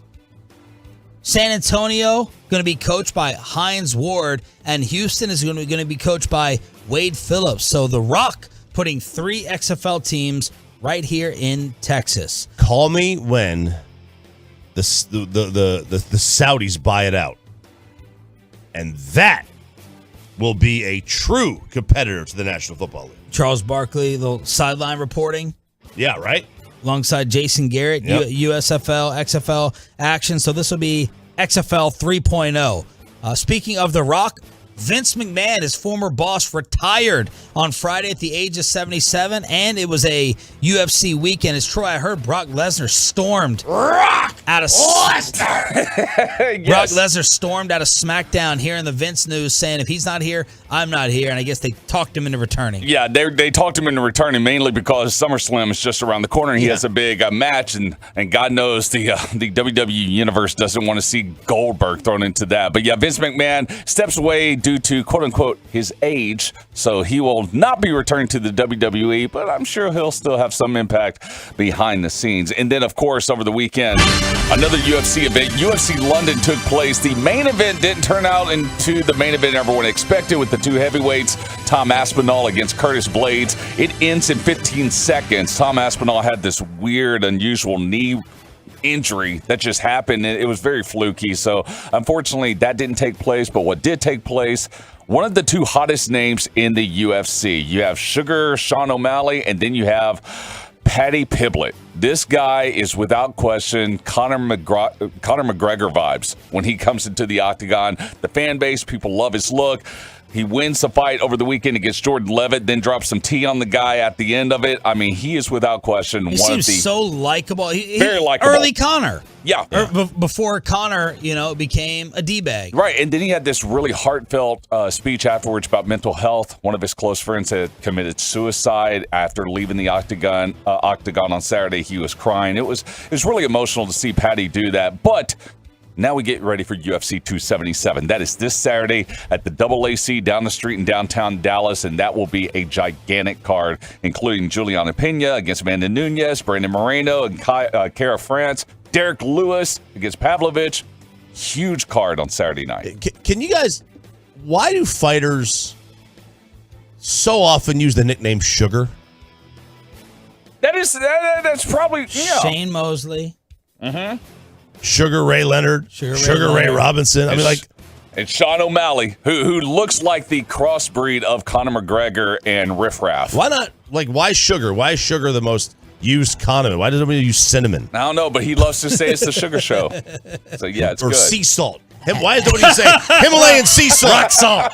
Rock salt. Rock salt. Well done. Man, Pink ground salt. Peppercorn. Peppercorn. Black peppercorn.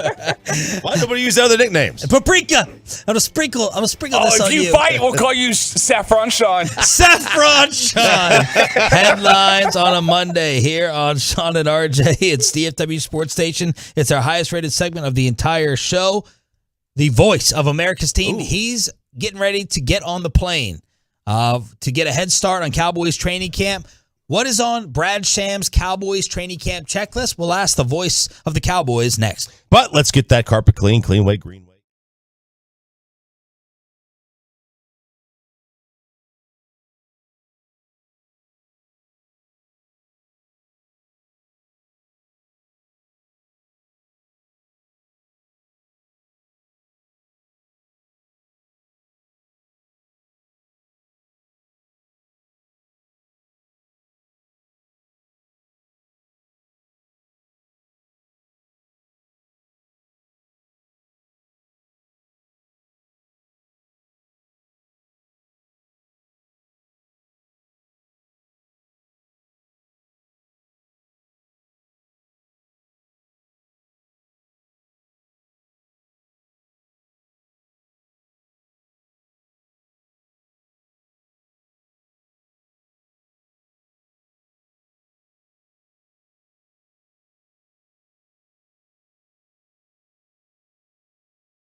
This morning brought to you by Rubin and Associates. We've all probably felt this one time or another, Tolos, the feeling of dread to start the day with credit card debt or maybe a missed mortgage or car payment. Get in contact with Rubin and Associates. Let them help you find a way out at 1-800-LAWYERS or DallasTexasLegal.com. Get your freedom and your life back with Rubin and Associates. One receiver split wide right, back to throw, looking left, looking, throwing into the end zone for Lamb. On the left side of the end zone, leaping, caught it, touchdown Cowboys. He is getting set to walk onto the plane in a matter of hours, and then we'll join him in a couple days. Brad Sham is the voice of America's team, joining Sean and RJ on your home of the boys and the Diamond Factory hotline on DFW Sports Station. When were you all packed? I'm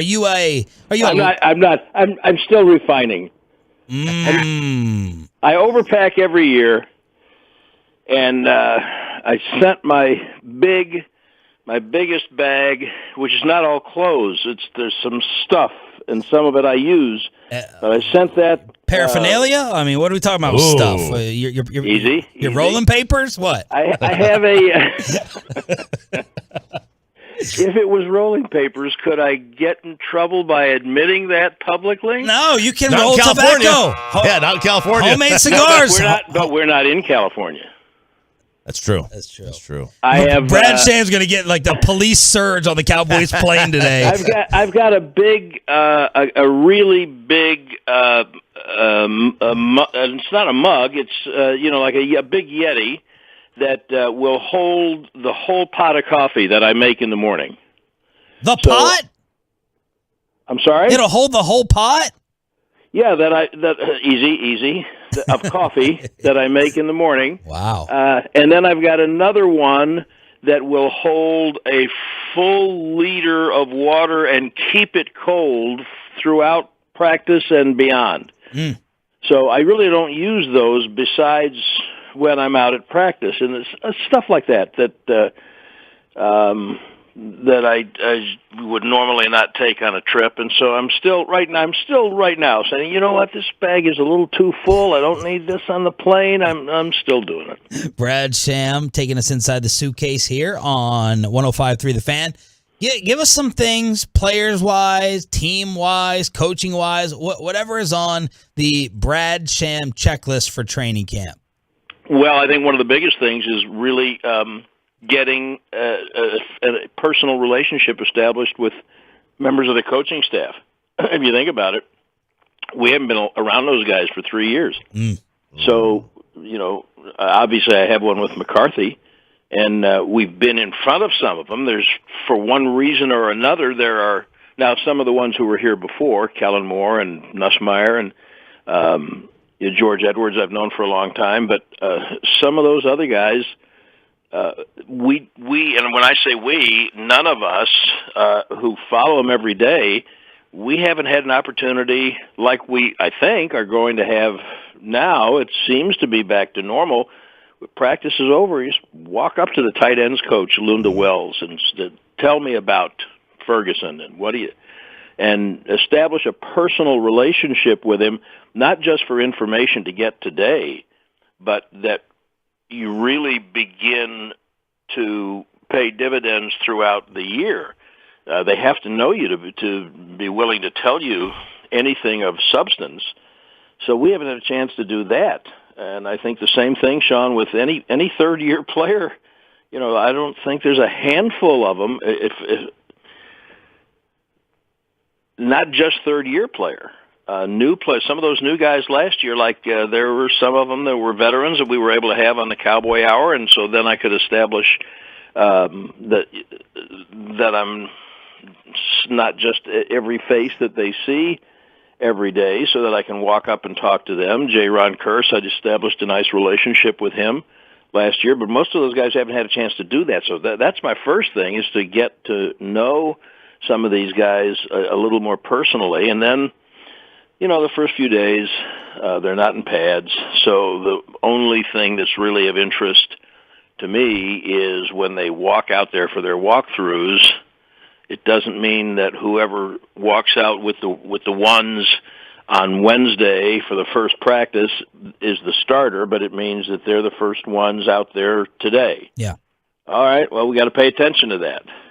We've learned, Christy Scales and I talk about this all the time. We look forward to some of these early practices, especially when the pads come on, because the punt team is the one that will give you a little tip on who they're thinking about keeping, because that's an important specialty unit, and they usually don't put guys on that first punt team who they're not planning on using. So that's a kind of a tip-off. So that's first, is to figuring out who some of these guys are and establishing some relationships with them.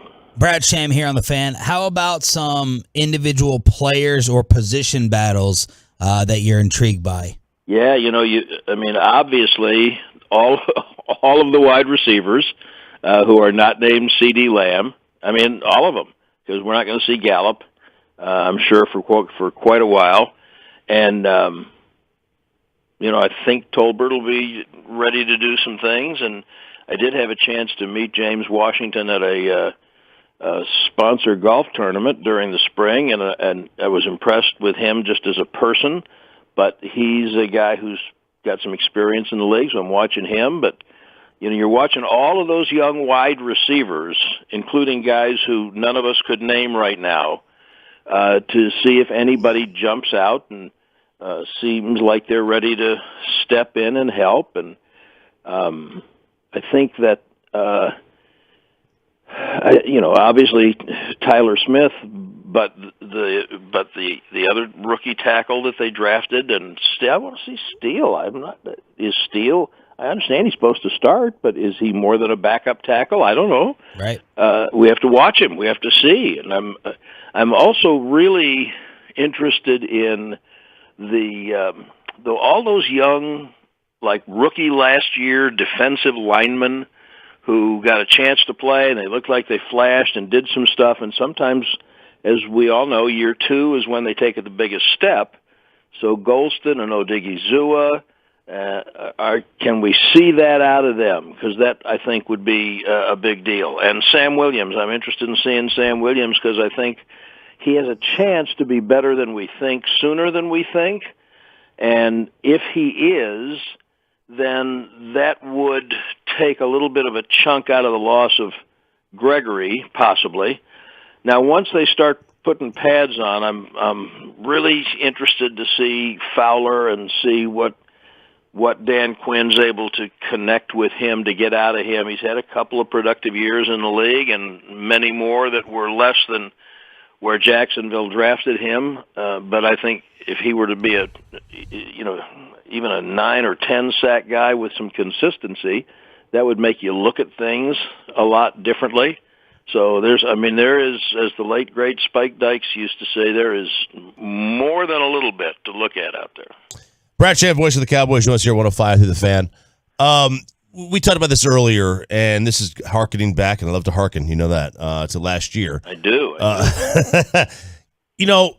The Kellen, Amari, CD, Dak, whose responsibility is it to get the guy the football, and Amari talking about how, it wasn't maybe used or targeted or focused on enough.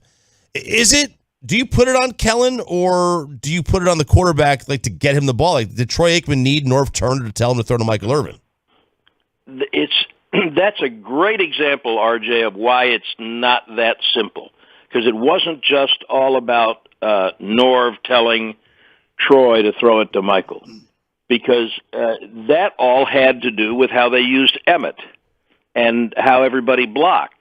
What you're bringing up is a tremendous question, because there's no doubt that the off season, the offense in the second half of the season, Denver was the first time they got hit in the mouth. Kansas City was not good. Cooper didn't play against Kansas City, did he? I'm trying to remember, but I think that was one of his COVID games. So then they clearly, except for maybe a couple of games against really depleted teams, like what they did against Philadelphia at the end, you can't even count that. Yeah. So it's the whole shooting match. Are they calling the same plays? Are they blocking well enough? Is the quarterback seeing it? Is he feeling something that's not there? are the receivers getting open? I do know this as it pertains to Lamb. You know, when Witten was a really young rookie, second-year guy, and I don't know if you remember, but Parcells used to say from time to time, "Yeah, we got to get the ball to Witten." And I would ask Babe on the air, because we talked about it off the air. I would say, "Babe, they keep saying they want to get the ball to Witten. How do they do that?" And Babe said, "Well, you throw it to him." And that is how I feel about CeeDee Lamb. Now, Lamb's going to now get coverage, that he didn't get before. And sometimes Cooper was doubled, and sometimes either Dak didn't hook up with him because he couldn't see him, or Cooper wasn't really open. But there were times he was single covered, and that'll be the same way with Lamb. But Lamb will get a lot of extra attention until some of these other players demonstrate that they merit being covered.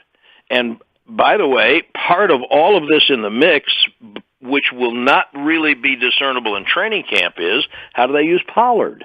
You know, they talked last year.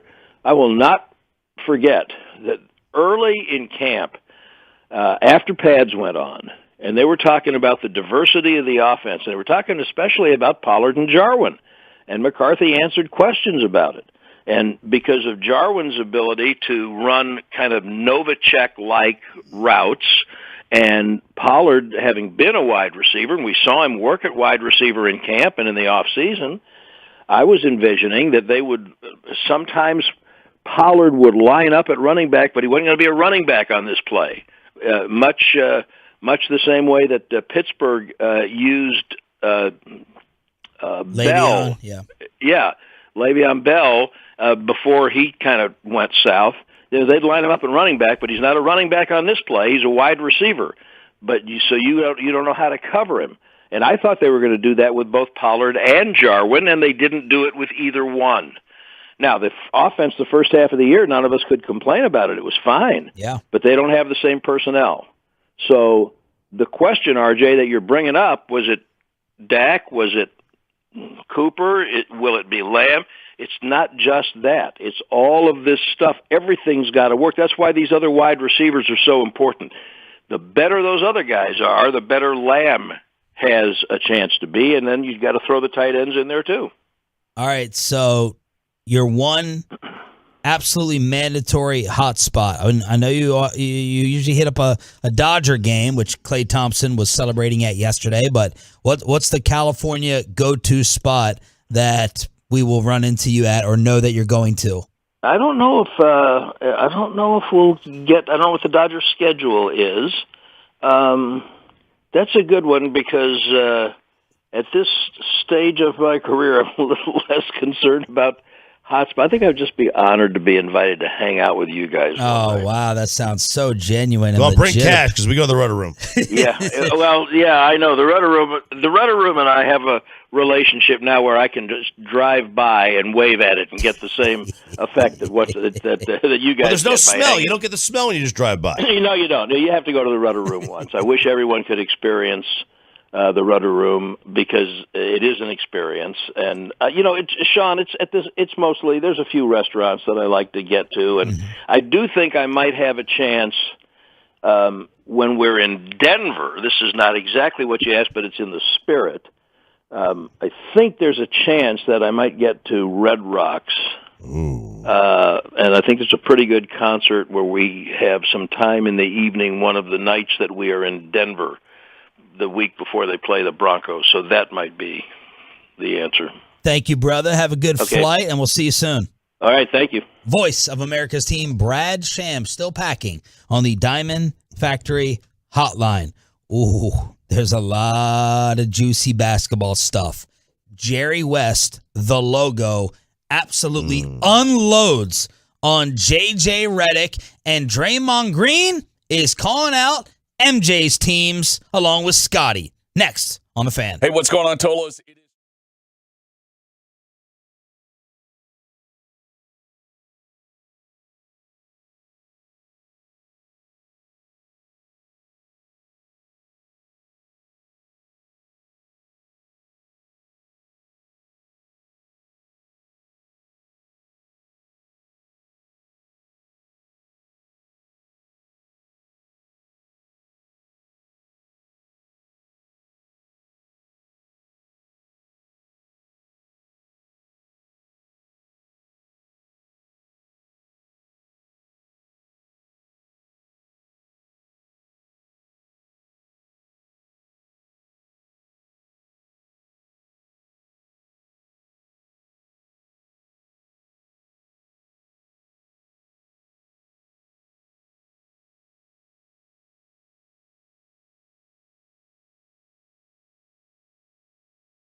the Texas Authority in barricade rental, buyersbarricades.com. Apologies to some of the Tolos been hitting us up at the app. Shocking is giving you a little bit of a hard time this morning. Expecting a new one to be unveiled and rolled out. It is too late to apologize. But I view like today and tomorrow as like a Friday. I don't want to get in trouble on a Friday because I'll think about it. It'll mess up with my sleep, worrying, am I going to get in trouble? So I try to stay away from running my mouth on a Friday. And that's how I'm kind of treating today. Before we go to California, out of town, I don't want to blast the company and destroy the app for the 50th time. So we'll bring it up in our post-show meeting. And I don't again. So it's like if you had to we have don't take me down a road because I won't be able to control myself. Let's say we have 45 meetings a year. Well, we have one every Monday. But if either we're on vacation or the boss on vacation, we don't have them. So let's just figure whatever. Yeah, I would say at least 30 of them the app is brought up. Yep, and at least. At least 30. I just want accuracy with the timeline. I don't want this and that because it makes us look stupid or makes me look stupid because I'm like trying to interact with listeners as to when it's going to be fixed and when it's going to put us on an even playing field with everyone else. That's what pisses me off the most. Like, let's move on. 877-881-1053. We'll bring it up again today on truckwreck.com text line, live on the fan cam, Twitch, and YouTube here on Sean and RJ. All right. You want to start with Draymond and Michael's Bulls or Jerry West destroying JJ Redick? Oh, man. I love them both. Let's just start with Draymond. Okay. So Jerry West was doing so we all know JJ's comments. We'll just start with the audio one, I guess. JJ, Bob Cousy was playing against firefighters and plumbers. And Jerry West, the logo, was asked about that on Sirius XM. 3 months later, mind you. 3 months later. Almost to the day. Yeah. 3 months later. And the logo had some thoughts on JJ. JJ Redick, a current player who just recently retired, said that Bob Cousy played against firemen and plumbers, and Bob came on and wasn't too pleased. And, you played in that era, and those guys set the table for us to be where we are today. And I was just interested in your thoughts on comments like that about your generation and the generations that paved the way. Well, obviously the game is completely different. The athletes are completely different. And I know JJ just a little bit. He's a very smart kid and everything. Look, tell me what his career looked like. What did he do that determined games?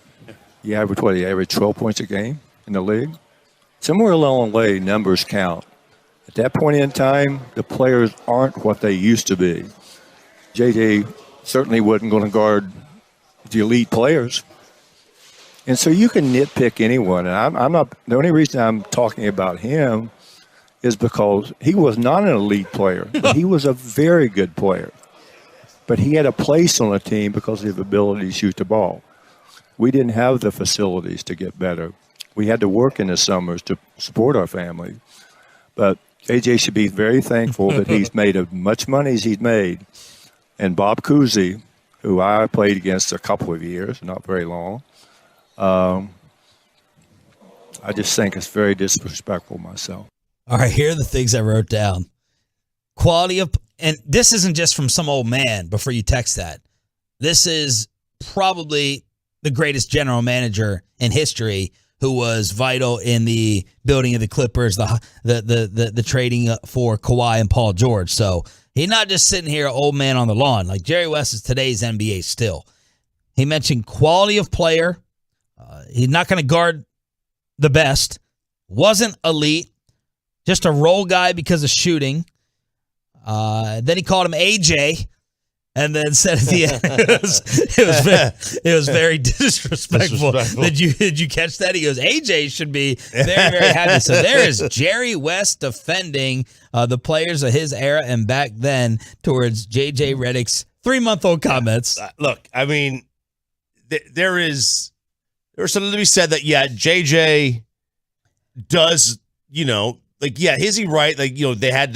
They were plumbers and firemen in the offseason. Yeah. I mean, that was, so was, Mickey Mantle.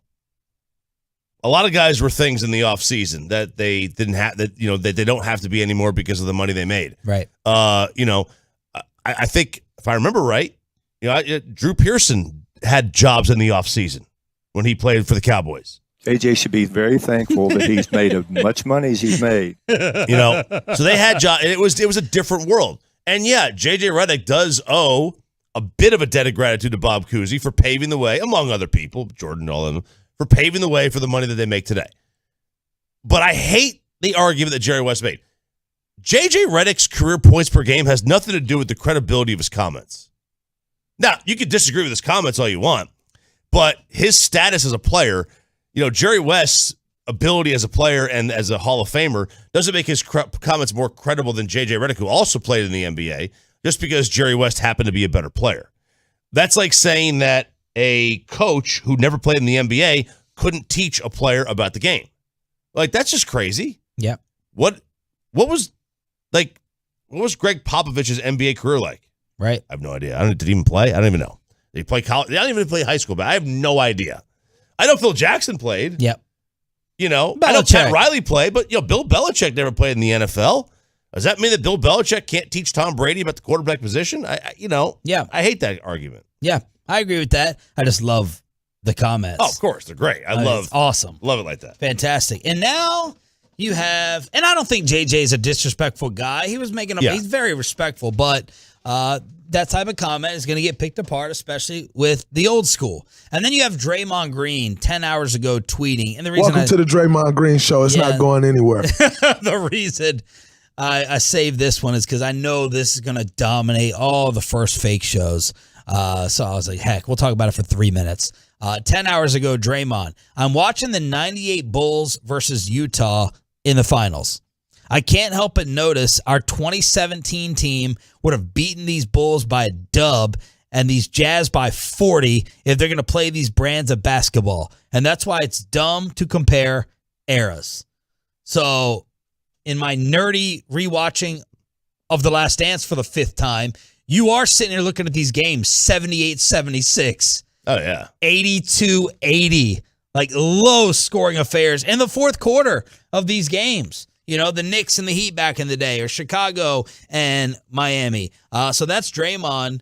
And look, as annoying as Draymond is, he's technically right. Yes, he's right about two things. Number one, it is dumb to compare eras. That was the most thing. That's the most accurate he's ever been. And that's a badge of honor. And number two, yes, if the Utah Jazz, back-to-back NBA Finals appearances, perennially a great team in the West, played today their style against Golden State, yes, the Warriors would blow them out because it was a totally different way of playing basketball. And they probably outshoot the Bulls and outscore Chicago as well. So he's right. Yes, the Warriors versus that style, Golden State, I would say. And then number two, comparing the eras makes the whole thing worthless. Yeah, comparing the eras is dumb. Pippen played all the games. The real argument in question is, what would Michael and Scottie have been as three-point shooters,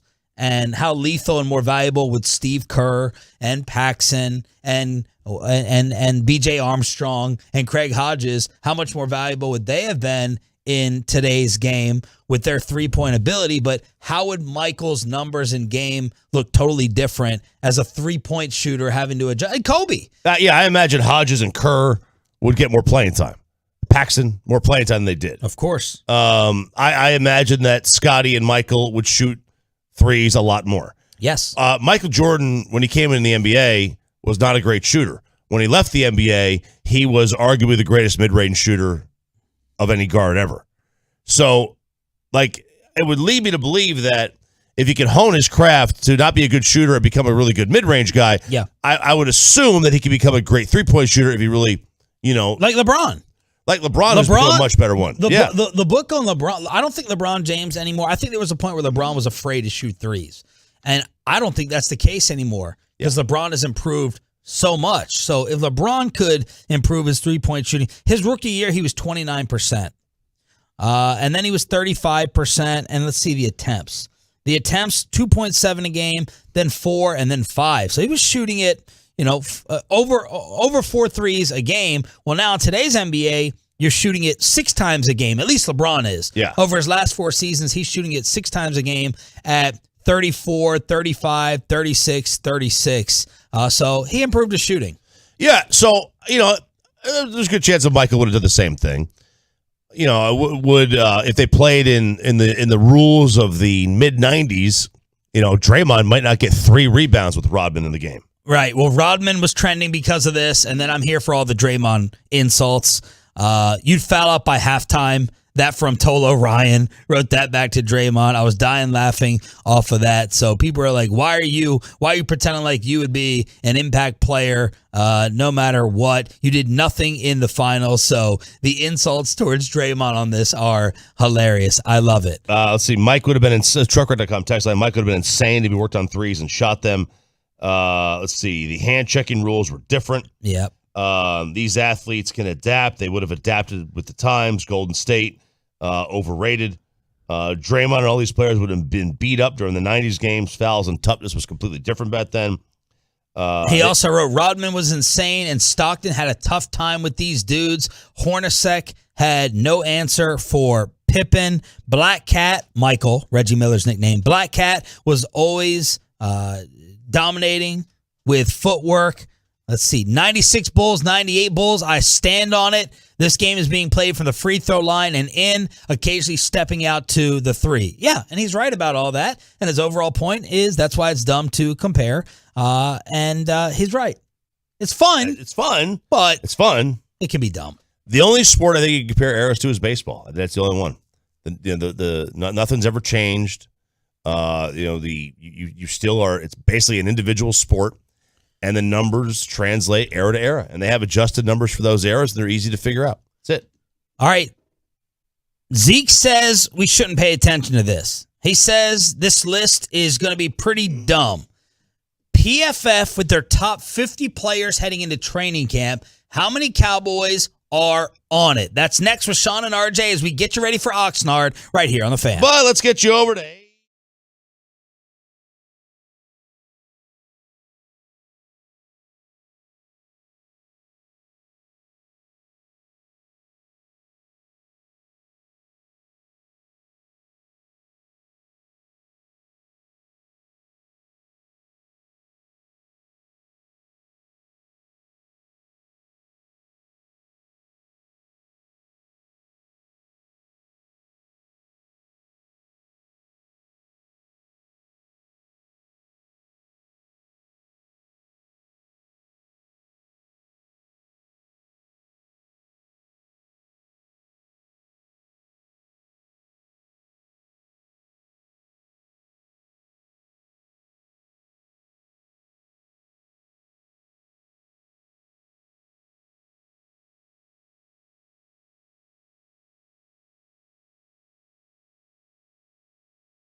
Turn it on, leave it on with Sean and RJ right here on The Fan. 8 o'clock hour kicking off. This is your home of America's team. If you want nonstop, real time, up to date, in the moment Cowboy updates, we're your station as we're heading out along with the KMC Masterpiece, the G-Bag Nation. We're going to be swarming. It's a swarm out there at the field. Swarm. Live mics, all the interviews, all the access. We're your home of America's team. Sean and RJ on DFW Sports Station 105.3 The Fan. We leave tomorrow after the show for Oxnard, California. Tank Lawrence tweeting 9 hours ago. Blessed to see another Cowboys training camp and working towards greatness, and greatness is what I expect. Todd Archer weighed in for ESPN.com. Predictions, fantasy battles, and players to watch. The prediction from Archer was that Sam Williams will claim the starting defensive end spot opposite of Tank as the replacement for Randy Gregory. The Cowboys' second-round pick has all of the pass-rushing tools that Dan Quinn loves to work with: speed around the edge, the ability to bend, solid hands. Dorrance Armstrong and Dante Fowler have more NFL know-how, and while being a starter can be overrated since Dan Quinn likes to rotate, Williams' talent will get him on the field early. Look for him to come close to matching Gregory's 6 sacks from 2022. All right. I thought Randy had 16 sacks. Oh, no, he did not. He was not an all-pro. He didn't, not double-digit amount? No, maybe career. Oh, my bad. Career. I'm mistaken. Yeah. Sorry about that. Yeah. Well, next year, though, Vegas thinks he's going to get 16 or 12. Yeah. Oh, next year. Oh, no. The over-under was 6 in Vegas for Randy Gregory in Denver. Yeah, he's not he's not Bruce Smith. Okay. It's not Charles Haley. Other predictions and observations from the beat reporters. New York Giants. The Giants defense will look really good this summer.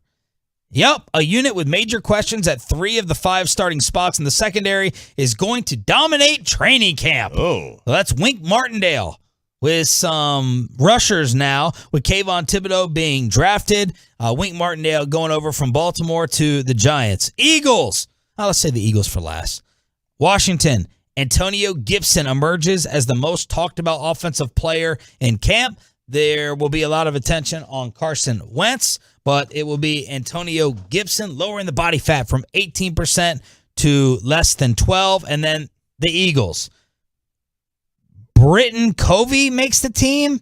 The 25-year-old undrafted rookie receiver out of Utah at 5'8", 170. So, okay. That's their report on Philadelphia. Meanwhile, sad story yesterday with a Texans rookie receiver. Yeah, John Mechie, who was a fantastic wide receiver in college, diagnosed with what they call the most curable form of leukemia. Yeah. So he is obviously likely to be out for the entire year. He is going to receive and already has started to receive treatment on this. So obviously wish him well. And that's just terrible news for them, who they had hoped he was going to be a good player for them. He's, like you said, he was really, really good in college.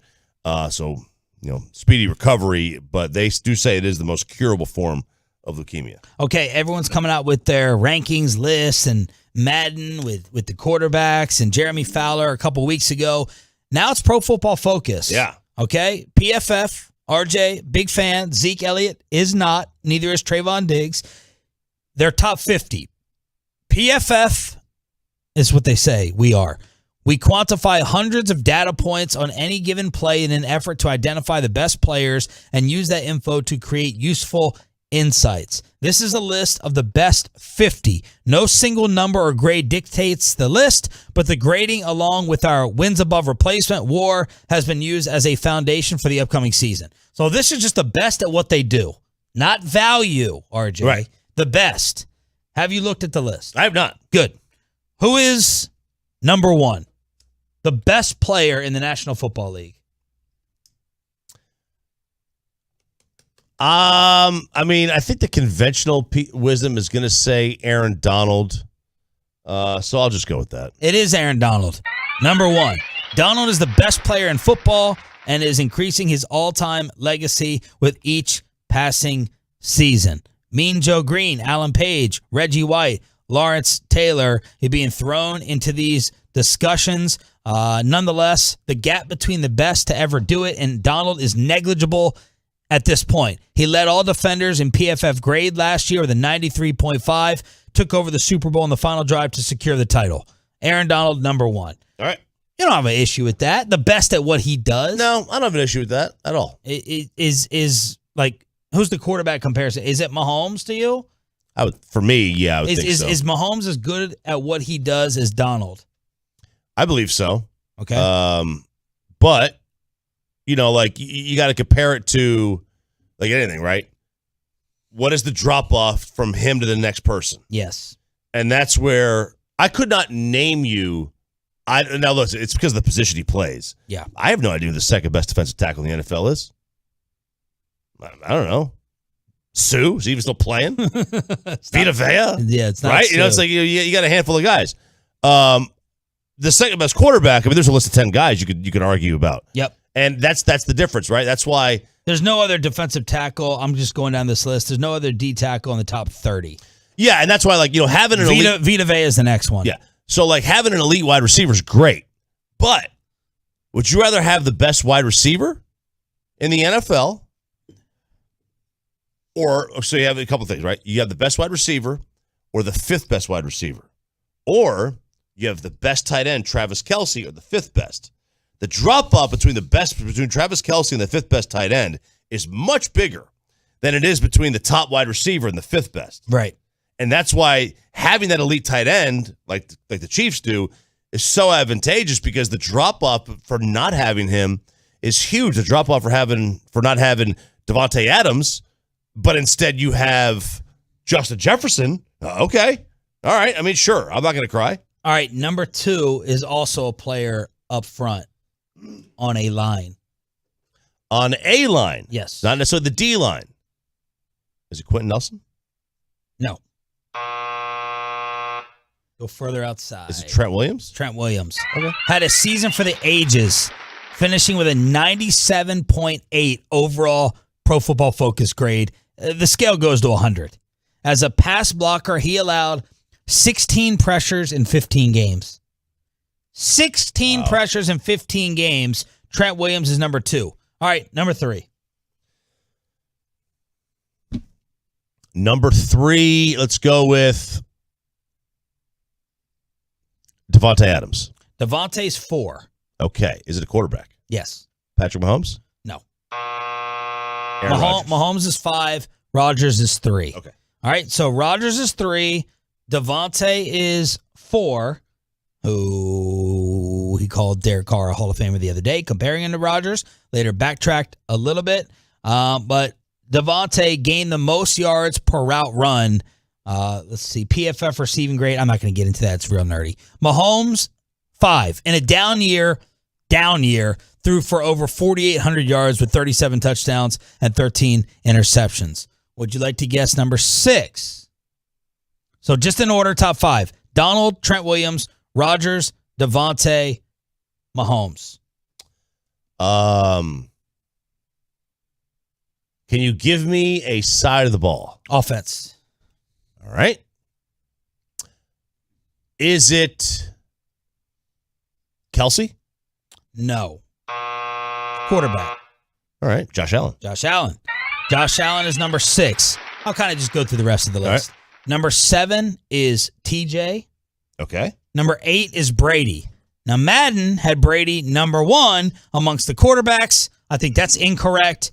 Tom, though, overall, number 8. He still threw freaking 43 touchdowns. Yeah, I still think you need to have him in that top tier of top 4 quarterbacks. Yes. And I think that's where the top tier ends with Tom. But those 4 guys, that's it. Allen, Rodgers, Mahomes, and Brady. Tom. Yeah, and I think, Justin Herbert maybe knocking. Yep. We'll see what Joe Burrow follows that up with last year. Get a couple other guys maybe. At number 9, Zach Martin. Ooh. Zach, a top 10 player in the NFL according to Pro Football Focus. Here's the write-up. Martin may be the most underrated player in the NFL. He accrued a career-best 93.9 grade last year, 6 separate game grades were above 90 during the season. Allowed 19 pressures on 688 pass blocking snaps, and has seen his performance improve in each of the past 3 seasons. So there's a love for Zach Martin at number 9. At number 10, Bobby Belt, Travis Kelce. Travis Kelce at number 10 over Bobby's boy, George Kittle. Well, yeah, I mean, that makes sense. I mean, Travis Kelce, I don't know. I don't even think it's close that Travis is the best. I mean, Travis is. Well, he also, he's aided by, he's got a quarterback advantage. Of course. And it's hard to judge George. He's always banged up. He's always banged up. Phenomenal, all-time great blocker. But I go with Kelce. I too would go with Travis Kelce. I think I think Travis got a chance at being the greatest tight end ever if he already isn't. 11, Quentin Nelson, the Zach Martin comparison. Were you surprised that Quentin did not get it over Zach? Am I surprised Quentin? Maybe a tiny bit. I would think people may put Quentin Nelson barely over Zach Martin, with one on the way up and one getting older, but not shocked, not stunned. Number 12, Myles Garrett.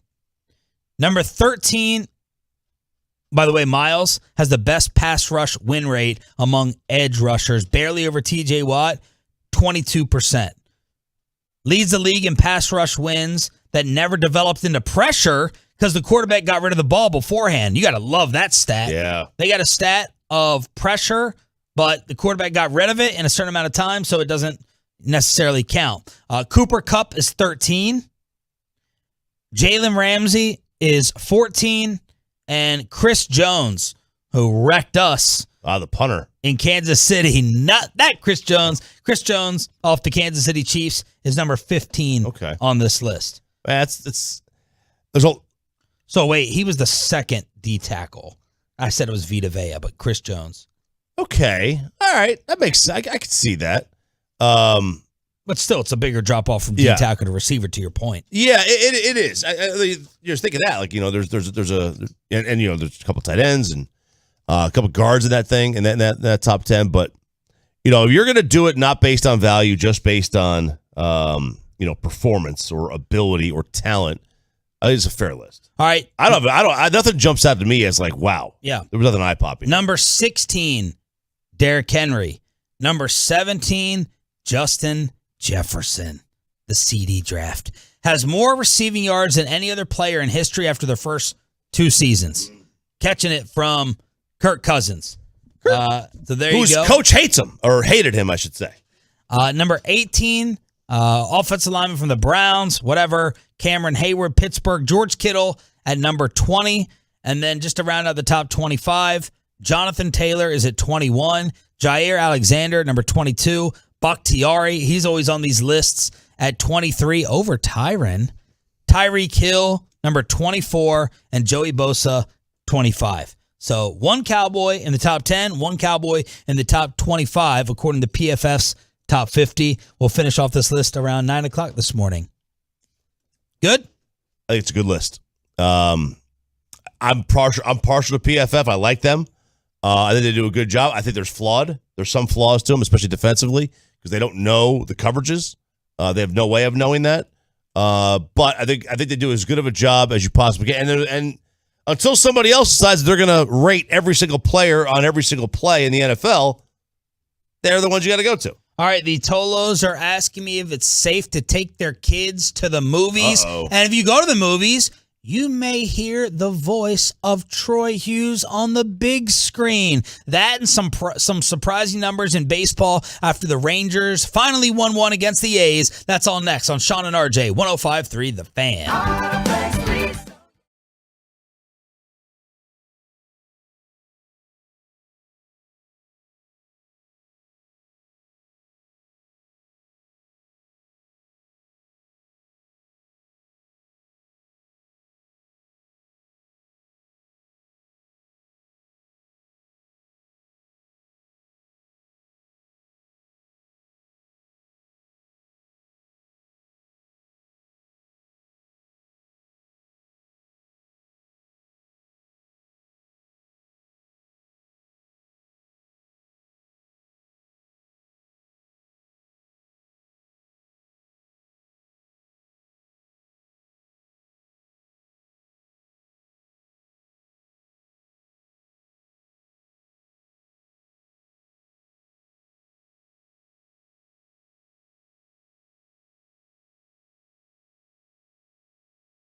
3 episodes of Love of the Star, the hot new Cowboys podcast being done by Brian Broaddus and Bobby Bell.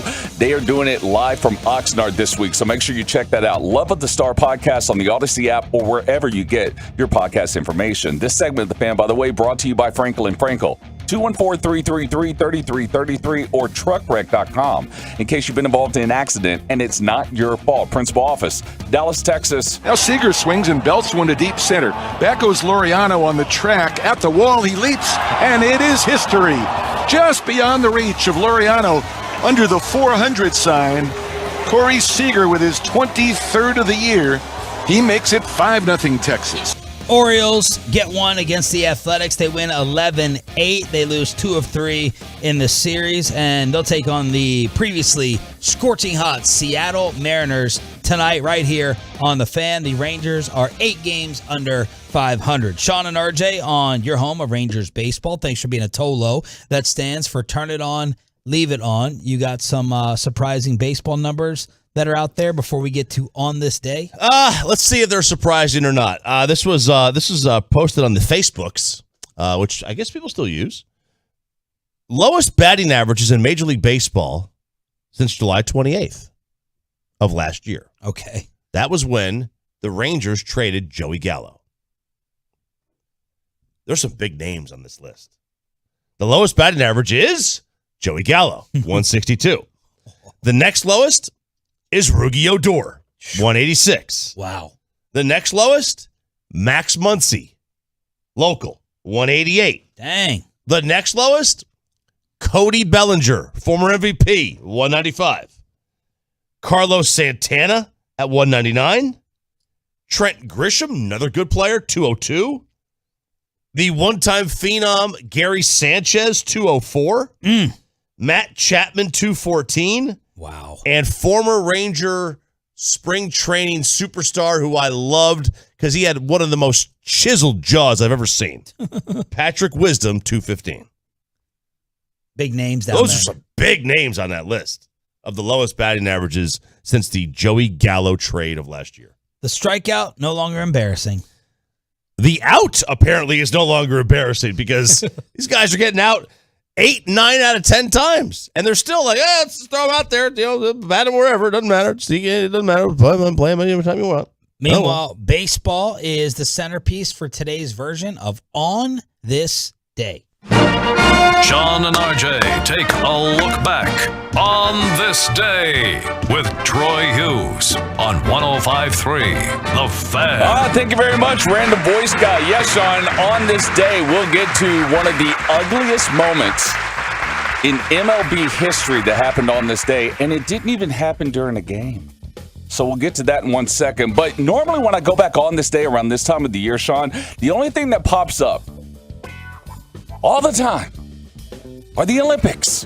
And I'm like, I'm not going to report about whatever happened with this javelin thrower, although I did see yesterday the pole vault world record was broken. So I was like, I'm not going to cover all this. But this was embarrassing. This only happened last year. On this day last year, the USA men's basketball team saw their 25-game Olympic winning streak broken when they lost to France 83-76. Can you guys name the leading scorer for the USA basketball team in that game? And I'll even give you a hint. What year? Last year. Oh, last year. Okay, what's the hint? Milwaukee. Middleton? Holiday? Drew Holiday.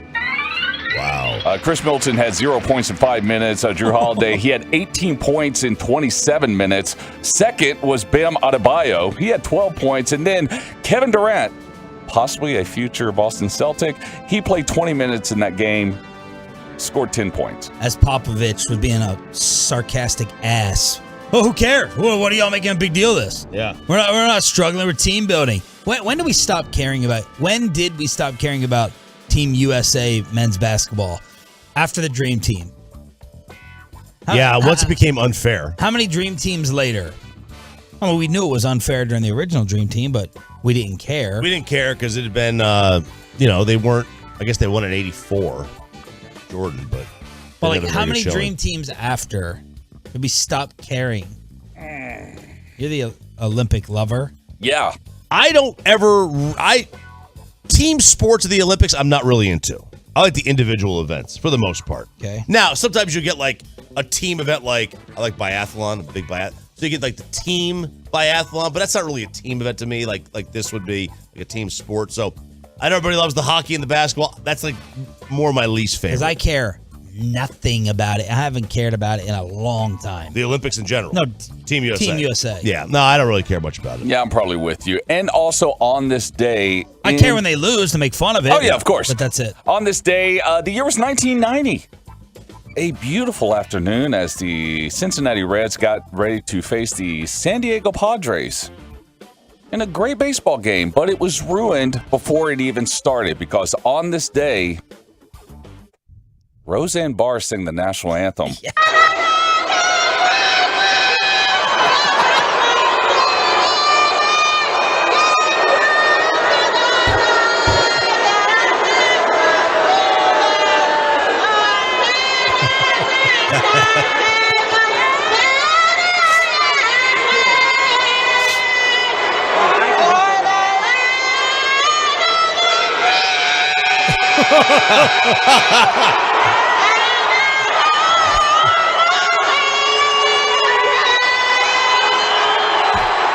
Man, listen to the crowd. God, they're vicious. The venom.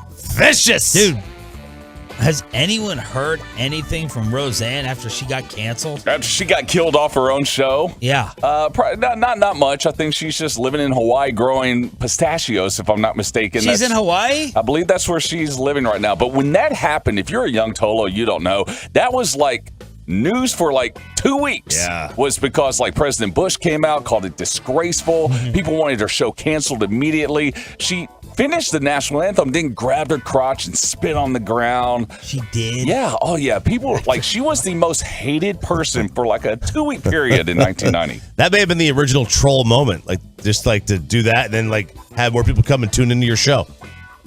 Ahead of her time. Ahead of her time. Ahead of her time. Wow, what an awful rendition that is. Is that the worst? No, Enrico Palazzo is the worst still. Enrico Palazzo may be bad. Who else would be out there? Was it Kat DeLuna that sang at Texas Stadium that one time? She was horrible.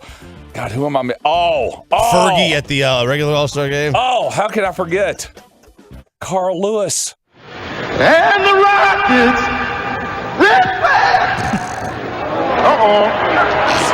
The Bombers singing it. Keep through the night. Oh, God. That our flag was still there. All right. He was trying. He was trying.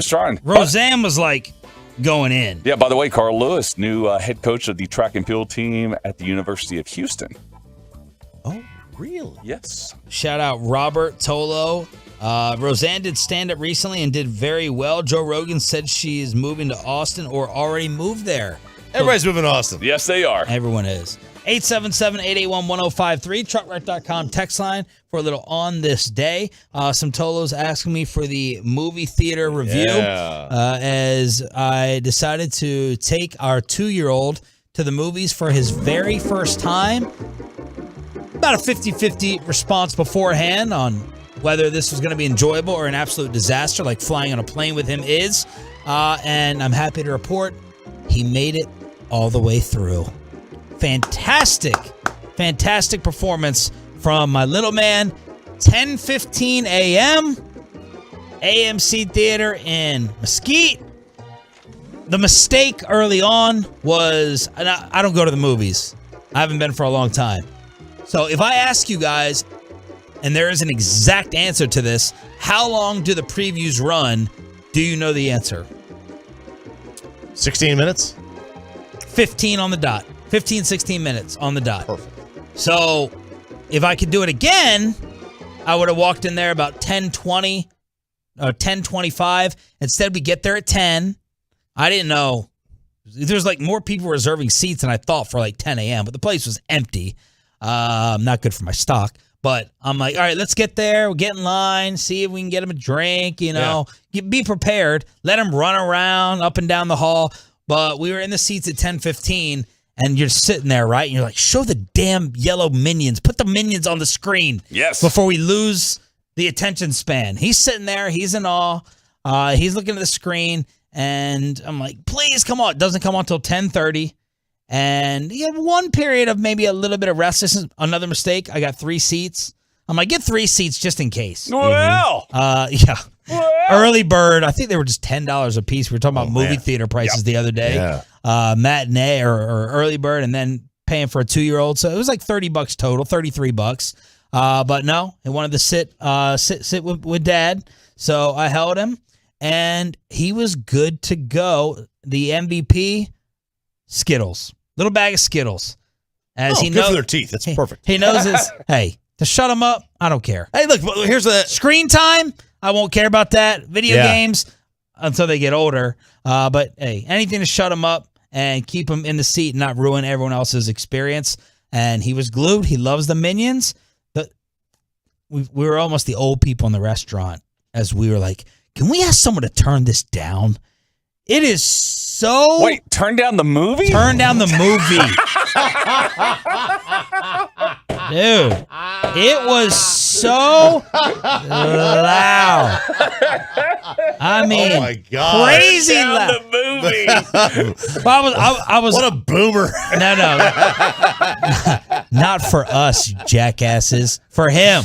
I was worried he'd get scared with a boom, bam, the sound effects. You got to do like Drew Brees at the Super Bowl. Put some headphones on the kid. Yeah. That's what you got to do. The sound effects coming out of nowhere. So that's the movie recap, but he stayed until the very end. And how right was I? I didn't think you were right. I thought the movie was pretty good. Oh my God! What didn't you like about it? Probably 99% of it. I mean, it's a movie for kids. I mean, right. breaking news. It is, but when you see as many animated movies as I've seen over the last 10 years, I'm like, oh man, this is hard for parents to sit through. But if you enjoyed it, I mean, that's your first Minions experience. I think there's plenty more that you need to catch up on. Meanwhile, Troy was in the theaters himself. Theater? Was this yesterday? It was yesterday. So if you ever go to like AMC, you'll see them promoting, Phantom or Fathom events or whatever it's called. And they show like older movies. Like this coming up in August, RJ, they're showing Dirty Dancing at the theaters. Oh, really? Never seen it. But it's like for one night only. So I did an anime movie back in 2016 called One Piece Gold. And so it was out yesterday, but for one night only. Okay. Back in 2016, I took my 2 oldest kids to see it because they were young. And my youngest child, Harper, she was only 3 at the time. So I didn't take her to go see it because I'm in the movie as a character named Mad Treasure. And so yesterday I took her to the AMC 30 Mesquite as well. Oh! And we saw One Piece Gold, and that was her first time to ever see me on the big screen as a character. And I'm not sure how this is going to play out, but... Couldn't get the rest of the family to go watch you in the theaters? No, because my 2 oldest were like, well, we've seen it before. And my wife's like, I'm going to play tennis. So she's not going to go. But I sat there and I pulled out my phone. I did what you're not supposed to do, but I had to get her reaction. Well, it's you, Dad. Dad, it's you. And I'll let you have all of my treasure too. Dad, it's you. Oh, she was excited. She was excited to see that, so that was pretty cool. Let's hear a little bit of it where we can try to isolate your voice in there. Oh God! All right. You know you have it as your ringtone. No, it's not my ringtone. Yes. Dad, it's you. And I'll let you have all of my treasure too. Dad, it's you. It's just the character. Karina. That's you, Dad. You got a deal. But I won't wait long. He looks like... You better get back here before sunset, or your friend dies. Trust me. Just hold on. I will come back. And then they go into a more serious dialogue at that point. All right. So yeah. you're on the big screen, hero to your daughter. You got the swimming pool, hero to your 2 boys. Good weekend. Yeah. So my kids finally respect me again. So if they want, let's wait till next weekend. So if they want to go and see this at the Tolos, this is their genre, as I found out at a fan event. Yeah. Disappointingly so. What is it called? Well, I mean, it's One Piece Gold. It came out in 2016, but it only came out yesterday at the AMC for one night. So one night only appearance. So it's not still in theaters. But if you're watching One Piece and you want to check me out as Monboshi, I play that character currently. Is RJ's college about to suffer the death penalty? We have a baseball player going off on a reporter. See which side you're taking with the audio. Jim Irsay, we got to give him cool points. And Mike Tyson versus LeBron in the ring. It's all next with Sean and RJ right here on The Fan. Well, let's get you over to QC Connect.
Rangers, 105.3 The Fan. Thanks to the Tolos. Follow me at 105.3SS. I'll follow you back and always give you a shout out for the news that you send over. And this is coming from a few Tolos. This is from D. Trayvon Diggs has announced a partnership with PLBSE. I don't know what that is, but it appears like it's a branding / marketing company. So Trayvon Diggs looking to get maybe in some more commercials. We can ask him about that at training camp as RJ asks him about his inability to cover. I mean Madden rating. Madden rating coming up in just a few days. If you're talking about PLBSE, that's PLB Sports and Entertainment, this is the same company that come out with player exclusive cereals. Remember Flutie Flakes? Oh. With Doug Flutie, and I believe country superstar Kane Brown has his own cereal as well. So this may be a Trayvon Diggs cereal coming to a bowl near you. Coverless Crunch. That's what we call it. That's bad. I knew something was coming. He was in rhythm for it, too. He was waiting. Wide open Wheaties. That's good. Okay. What's the one that starts with a T? For a cereal. Toasted touchdowns. There you go. Toasted touchdowns. 877-881-1053. And then I'm like an old person with I came up with this invention. There should be two types of people that you can call that aren't family members. Christmas morning, an app that you hire someone to come and put together all the stuff. You know? Like you got to put together the gifts that you buy? Put together the kids' gifts, the crib, the bed, the play set, all that stuff. Man. There should be someone on call for that. Uh-huh. And then the other is... That'd be me. Just call me. I want to do that. I love doing that. You love it? Dude, there's nothing better than grabbing a bottle of wine or 3 and then sitting there and putting together the Christmas gifts at 4 a.m. No, because that's when I get the angriest, because I know there's some mofo in the factory wherever it's at. It's like, you know what? I'm just going to throw an extra screw in here just to mess with someone. Yep. And that's what always ends up happening. I love it. Yep. The other is TV entertainment fixer for your mom or dad when they call you. Oh, yeah. The input, that damn input button. Tell me that 90% of your conversations with your parent or grandparent don't have to do with the input button and getting you back on the right receiver. So that's how I feel. I feel like disoriented grandpa whenever there's these apps and these plus networks. My wife has conned me, draining my bank account. Oh, can we get this? Can we get this plus for this reality show? Oh, his favorite movie is on this other plus. I got Paramount Plus. I got Discovery Plus. I got Disney Plus. I think there's Amazon Plus. There's Apple TV. All these pluses that these companies use to continue to get you to pay. And now, thanks to Tolo D sent me this, NFL Plus has been launched. This is from NFL Media. The NFL launches NFL Plus today. Live local. Now, I need you to translate this because, again, I get disoriented. Live local and primetime regular season and postseason games on mobile and tablet. Live out-of-market preseason games across all devices. Premium version includes features of products formerly known as NFL Game Pass. So NFL Plus is being launched today. Maybe I'll be able to get this one instead of not being able to get NFL Network. Yeah, you probably need to get something. I would probably suggest that. But basically what it means is that you pay $5 a month or $40 in a year. You get to see all the live local primetime games.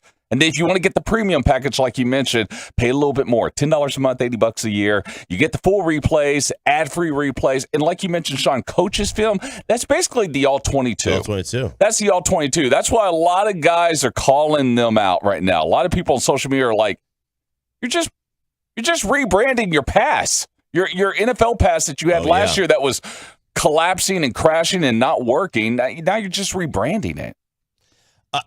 Look, I've had NFL Network. I loved it. I had Red Zone. Loved it. Don't have it anymore. I do need something.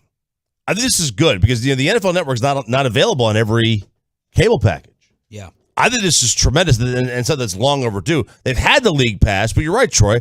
Like I had somebody's account last year, and it didn't work half the time, and it blows me away in 2022 how these leagues or these so how does every year fantasy football on ESPN crash week 1?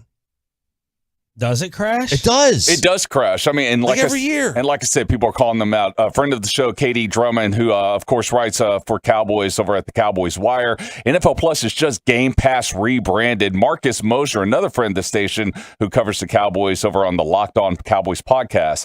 Zero chance I am paying $80 to use this new version of NFL Game Pass. The All-22 film was impossible to watch or even use last year. Wow.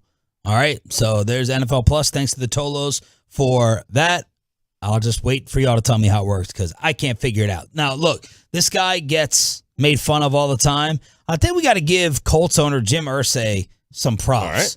He's got a sick memorabilia collection, and he just added to it. So he got hundreds of items. They range from rare. He's a big rock and roll guy.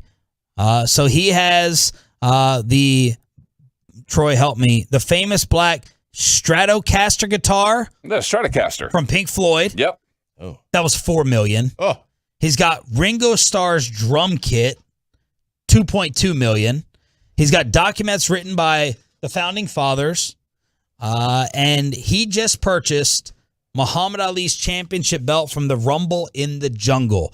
1974, the brilliant, legendary fight against Foreman, and he paid $6 million at auction with the bidding price. This auction fight went till about 4 o'clock in the morning, 4 a.m. Sunday morning, and the belt sold in 2016 for $358,000. In 2017, it sold for $120,000, and it's known as just one of 2 Ali belts. The other is held in a private museum collection and unlikely to be sold. So that's Jim Irsay going after a little bit more history with Muhammad Ali. Rumble in the Jungle, $6 million paid. Wow, that is a huge sum of money to pay for it, but a very cool item to have. He previously got Ali's shoes from Thrilla in Manila. The win over Joe Frazier. He got Ali's walkout robe in his first fight after changing his name from Cassius Clay. The rematch against Sonny Liston. I know all these because my dad made me watch it 500 times. So Sonny Liston, Frazier, Foreman, Jim Irsay is just lining it all up and getting them. And you're mentioning the sports side. As far as the actual music side, you mentioned Black Beauty. That was the Stratocaster that he bought as well. Janis Joplin, Texas's own, when she wrote the song Me and Bobby McGee, wrote on an acoustic guitar around the coast. He bought that as well, and he put that in his collection. He has a sick collection that he actually takes on tour with him. They have a Jim Irsay collection tour that goes around the country. Man, what type of security is in his house? No kidding. And the amount of around his prescriptions. Stop. The amount of money you have to get into this, but also you've got to take advantage of the market. Like, when do you sell? Right.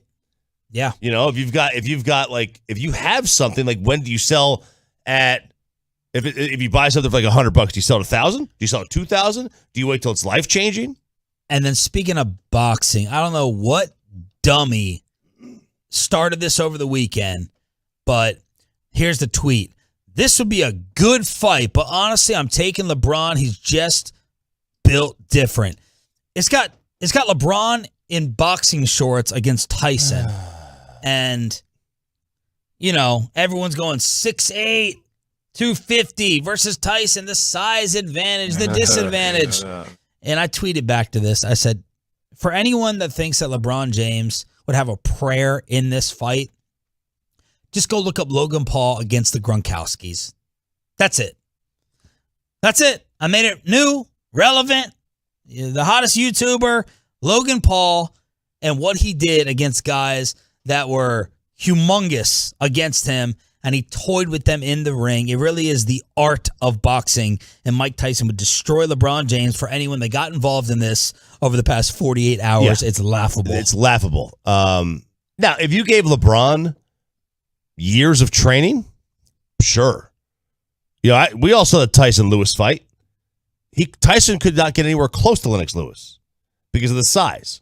But, shy of LeBron becoming this great boxer at his age where he's getting 5 years of training. Come on, it's stupid. It's one of the dumbest tweets of all time. Shout out Derek Collin. Good to hear you fellas. Live, headed to throw my bullpen. Sharif, when do you want to stand in?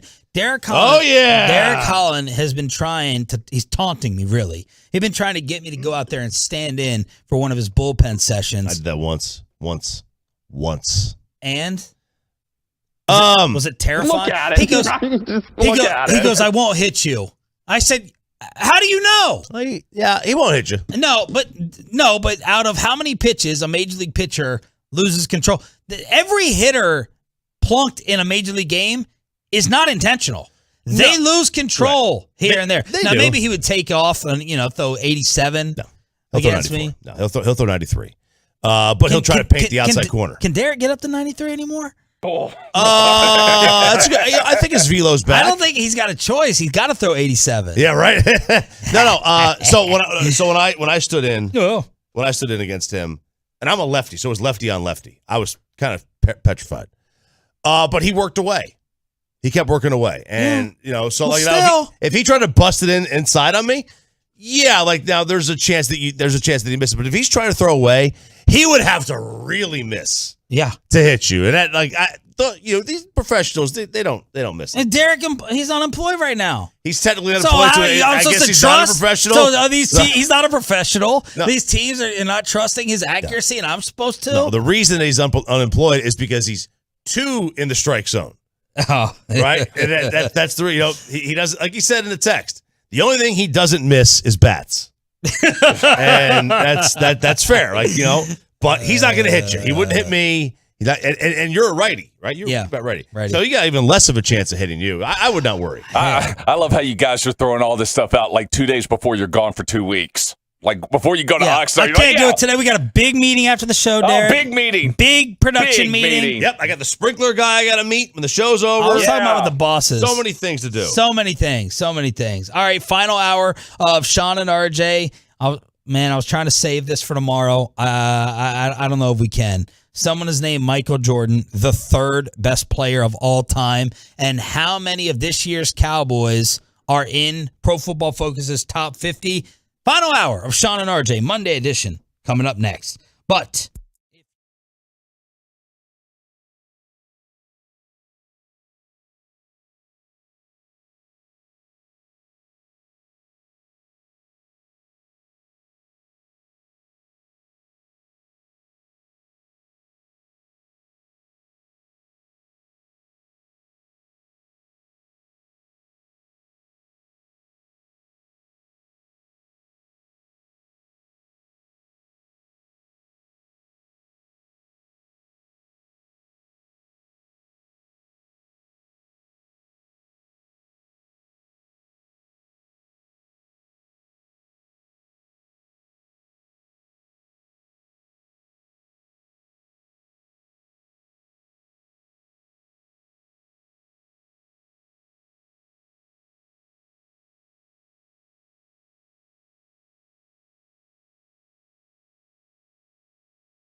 Turn it on, leave it on with Sean and RJ right here on The Fan.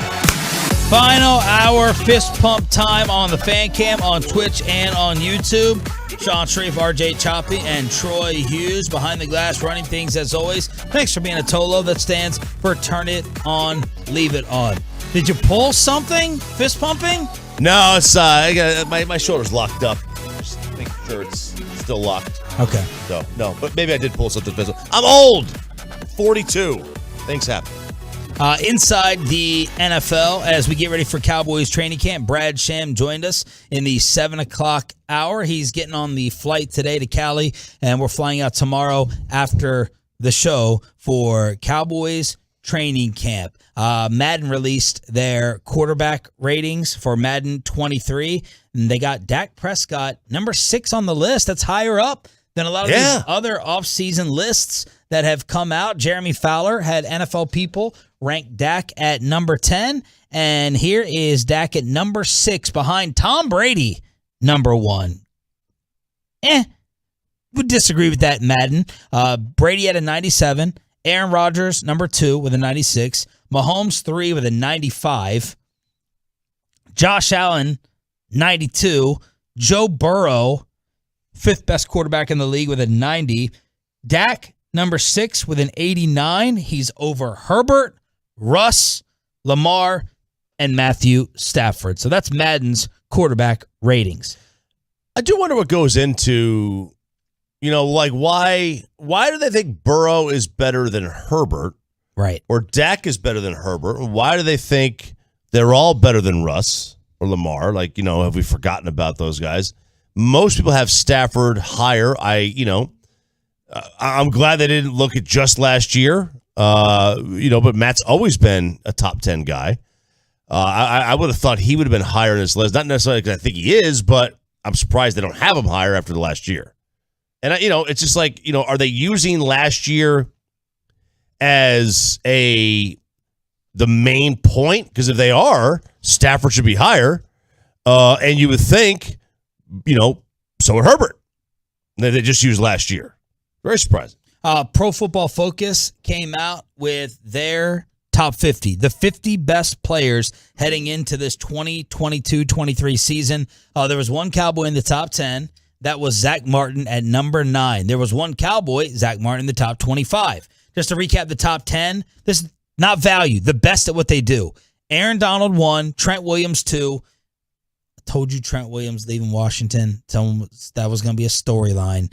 And it is paid off for San Francisco. Yeah. Trent Williams 2, Aaron Rodgers 3, Devontae 4, Mahomes 5, Josh Allen 6, TJ Watt 7, too soon, TJ. Tom Brady 8, Zach Martin 9, Travis Kelce 10. So we go all the way down to number 25. Let's see how many more Cowboys we can find in the top 50. Joey Bosa, Nick Bosa. How badass you feel as brothers. You're just sitting there. 1-2 on all these NFL defensive end lists. How about the dad walks a crutch first in every place he goes? Yes. Like Archie. I've created 2 of the top defensive ends. Oh, Archie for sure. Okay, Archie, Lonzo, Bosa Sr. You mean LeVar? Yeah, sorry, LeVar. LeVar, Archie, Bosa. Who else is in this dad conversation? Who else walking around crotch first everywhere with kids? The Gronk really only one made it to the pros. The other played at TCU. But look, Archie he's the 1 seed. Yeah, I'm trying to think what brothers have been. The Giambi brothers I'm made about to it. say, or the McCourty twins. Oh, McCourty. yeah. I believe, was it Devin? One of them started this morning on Good Morning Football. Brand new cast on the NFL Network. One of them just retired. Right? Oh, that's probably the one, yeah. So Archie's the 1 seed. I think he has to be. I mean, he's got 2 kids. One's in the Hall of Fame and one might be. Yeah. So the Bosas, and then the other is producing the next, right? Cooper is the other son, and he's producing the next great thing going to Austin. Yeah, so that would have to be it. In fact, maybe it's Archie's dad that really is the one. Because he had his son, and then that begat 2 more, and then that begat Big Arch Manning. So the Bosa's on PFF's top 50 list at 25 and 26. Joe Burrow 27. I'd like to look at Burrow's numbers before like the playoff run to see where he was. That's right. He's putting up some crazy numbers with Jamar, but I'm just interested. Debo, 28. Micah, 29. So the second Cowboy has been named. Here's what PFF wrote. Parsons drew comparisons to Lawrence Taylor during his rookie season, and they weren't crazy comparisons. That's how much of an impact he made during a year in which he was a real defensive player of the year candidate. Parsons ended the year with the best pass rush win rate among pass rushers and was only doing that to fill in when injuries hit the D-line. He won 25% of his pass rushes. Ooh. He's got special ability, and if he can develop his play off the ball a little further, he'll be one of the NFL's best players. So Zach at 9, Micah at 29. Fred Warner, number 30. Now remember, Madden had Warner number 1, and Micah was like outside of the top 5 when it came to linebackers. But PFF is kind of combining all of Micah's abilities. Number 31, DeAndre Hopkins. 32, Justin Herbert. 33, or a Chargers lineman. 34, A.J. Brown off of Filthy. Other receivers may have more overall production than Brown, but few appear at the top of every receiver list when it comes to excelling in difficult situations like versus press coverage. He's an elite number 1 receiver who can win in all areas and take over games. He'll bring something that's been missing from the Eagles' offense, and if Hurts can take advantage, Brown should continue to dominate. Kevin Byard, 35. Vita Vea, 36. Dalvin Cook, 37. Tristan Wirfs, 38. Stephon Diggs, 39. Adrian Amos, number 40 from the Packers. Tyron, number 41. Here's what they wrote. So far what? We got 9, 29, did I say, from Micah? Yep. 9, 29, 41. Smith was back to his best this past year despite missing time due to injury. Posted a 90-plus overall PFF grade for the first time since 2015, allowing just 17 pressures across more than 500 pass blocking snaps. 17 pressures out of 500 pass blocking snaps. Finished with PFF grades of at least 87 as both a run blocker and a pass blocker. 42, Jamar Chase, left off of Jeremy Fowler's. Or was it Madden's? Yeah, he got left off of Madden's top 10. Crazy. 43, Darius Leonard. 44, Nick Chubb. 45, Marcus Williams. Cameron Jordan. Khalil Mack, 47. Xavier Howard, 48. Rashawn Gary, 49. And 50, Max Crosby. So no Trayvon Diggs, no CeeDee Lamb, no Zeke Elliott on the PFF top 50. Well, there's no chance Diggs is on there. Oh, it's over. Yeah, no. Like even if you go to the next 50, no, just because they did not view him as very good. They gave him a terrible grade. Right. This year, I think they had Anthony Brown well ahead of him. And like I don't mean a little, well ahead of him. And that's why him and Zeke were insulting this website and this service last week. Well, they can insult it all they want. Anthony Brown's going to walk in there into that cornerback room with his PFF belt on, saying, "Look at me, I'm the one." It's some of these rankings. Whether you want to agree with them or not, and like I said, it's hard for PFF, and their biggest flaw is they don't, when they're evaluating defense, they don't know each player's individual assignment because they have no way of knowing. There's no way they can know. The only person who knows literally is the DC and the player. So they don't know if Diggs' job is to cover the guy in front or his role covered somewhere else based on the injuries or the specific play design, and if there's a mix-up of communication from somebody else that he has to help with. So a lot of these things factor into it, and that's a flaw. They understand that, but this is the best they can do, and nobody else does the work they do. By the way, you asked about Joe Burrow and his numbers. Like how much of this is just because they were in the Super Bowl? That's what I'm wondering. All right, last year, and I'll give you some of the I'll give you like the nerd stats if you want to call them that. He was 14th in efficiency. He was 12th in QBR. 13th is so he was right above Jimmy Garoppolo and right behind he was right behind Dak Prescott. So he was sandwiched between Dak and Jimmy Garoppolo in terms of QBR. He had a good touchdown interception ratio, 34-14. And the one thing he did great, he threw catchable balls 71% of the time. That's a very high number. Very high number. One thing he didn't do great, if you want to call it that, there's a stat called air yards less expected. That means how far past the sticks on third down do you throw it? They want you to throw it. Ideally, you want to be more than a yard and a half beyond the sticks. The old John Madden saying. Right, yeah. He couldn't stand when you threw for 6 on 3rd and 8. Right. So his was just 0.6, so he barely threw it beyond the sticks.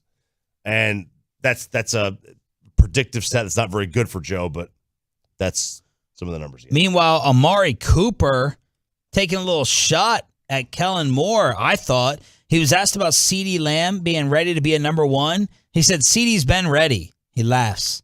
Again, it's just about opportunity. I think if Kellen Moore decides to feature him, he's definitely ready to step up. CeeDee is a playmaker.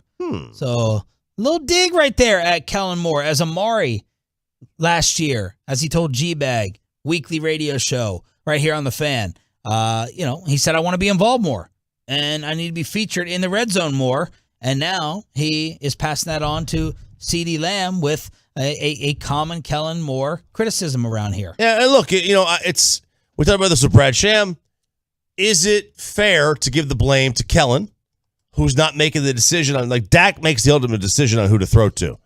Now, you're right. I suppose, like, Kellen could make Amari the number 1 read more. Right? So when Rodgers said that 75 or so % of the plays are designed for Devontae Adams, does that mean that he is the only one getting, the only one the play is designed for, or that he's the number 1 option on that play? He's the first read. Right. I guess you could say, why would Devontae Adams be anything but the first read? Yeah. Shouldn't he always be your first read? But there's going to be plays where he's not. 877-881-1053 is the truckwreck.com text line. And again, Amari, Lamb, and Schultz were top 36. All 3 were top 36 in terms of targets last year.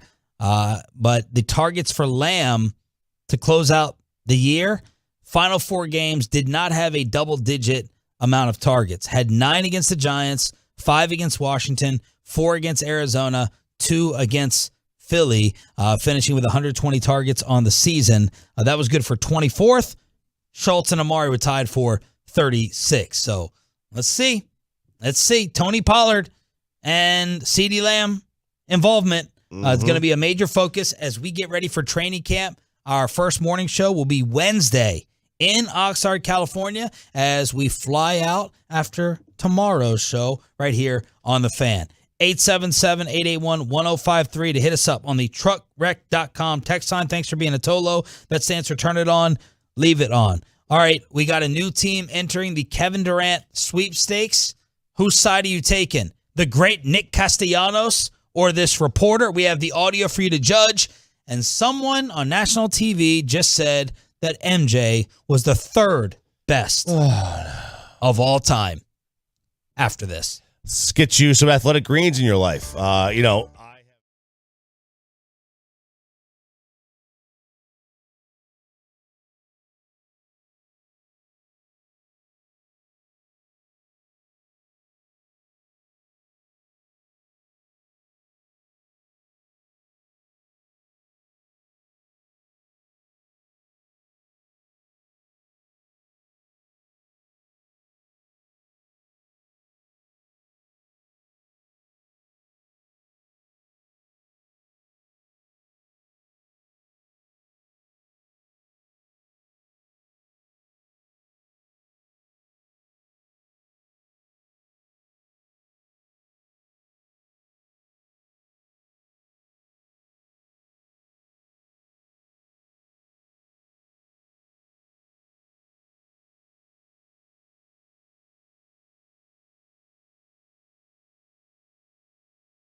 Fan segment this morning brought to you by State-of-the-Art Weight Loss, a.k.a. Soda. Also, Rubin and Associates. Are you drowning in debt? High credit card balances, personal loans, or outstanding taxes? Everything is spiraling out of control, and you feel like you have no way out. But you do. Contact Rubin and Associates at 1-800-LAWYERS or go to DallasTexasLegal.com.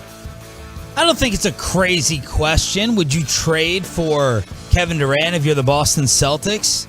Considering you just barely lost in the NBA Finals. You got a very young duo with Tatum and Jaylen Brown, as Woj reports that the Celtics and Nets have discussed a package centered on Jaylen Brown, draft picks, other role players. Offers have been made. Nothing has a lot of traction, but it would be Jaylen Brown and not Jason Tatum. Tatum, untouchable right now. And if you're the Celtics, I wonder if you risk changing this up versus a run that you could have for 5 years or more, considering Jaylen Brown is 25 and Kevin Durant is what? 33? 33, I think.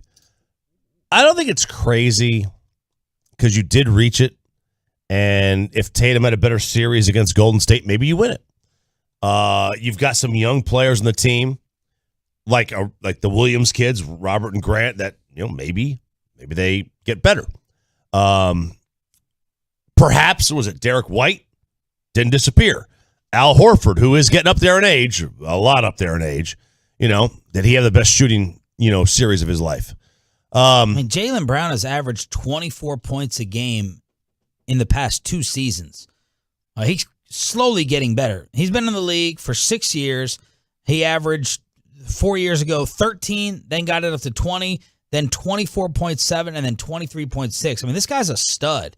And again, he's 8 years younger than Kevin Durant. If I'm a Celtics fan, I might be wanting to just hang on to this core. It's go for it right now or a contender for a long while. The contender for a long while, though, are you not a contender for a long while by keeping the core together? That's what I'm saying. Yeah, but I'm saying, do you go for it now? Right now, you could argue you are going for it right now. But we know that Kevin Durant is regarded as a better player than Jaylen Brown. 100%. And, KD, let's not act like he's 50.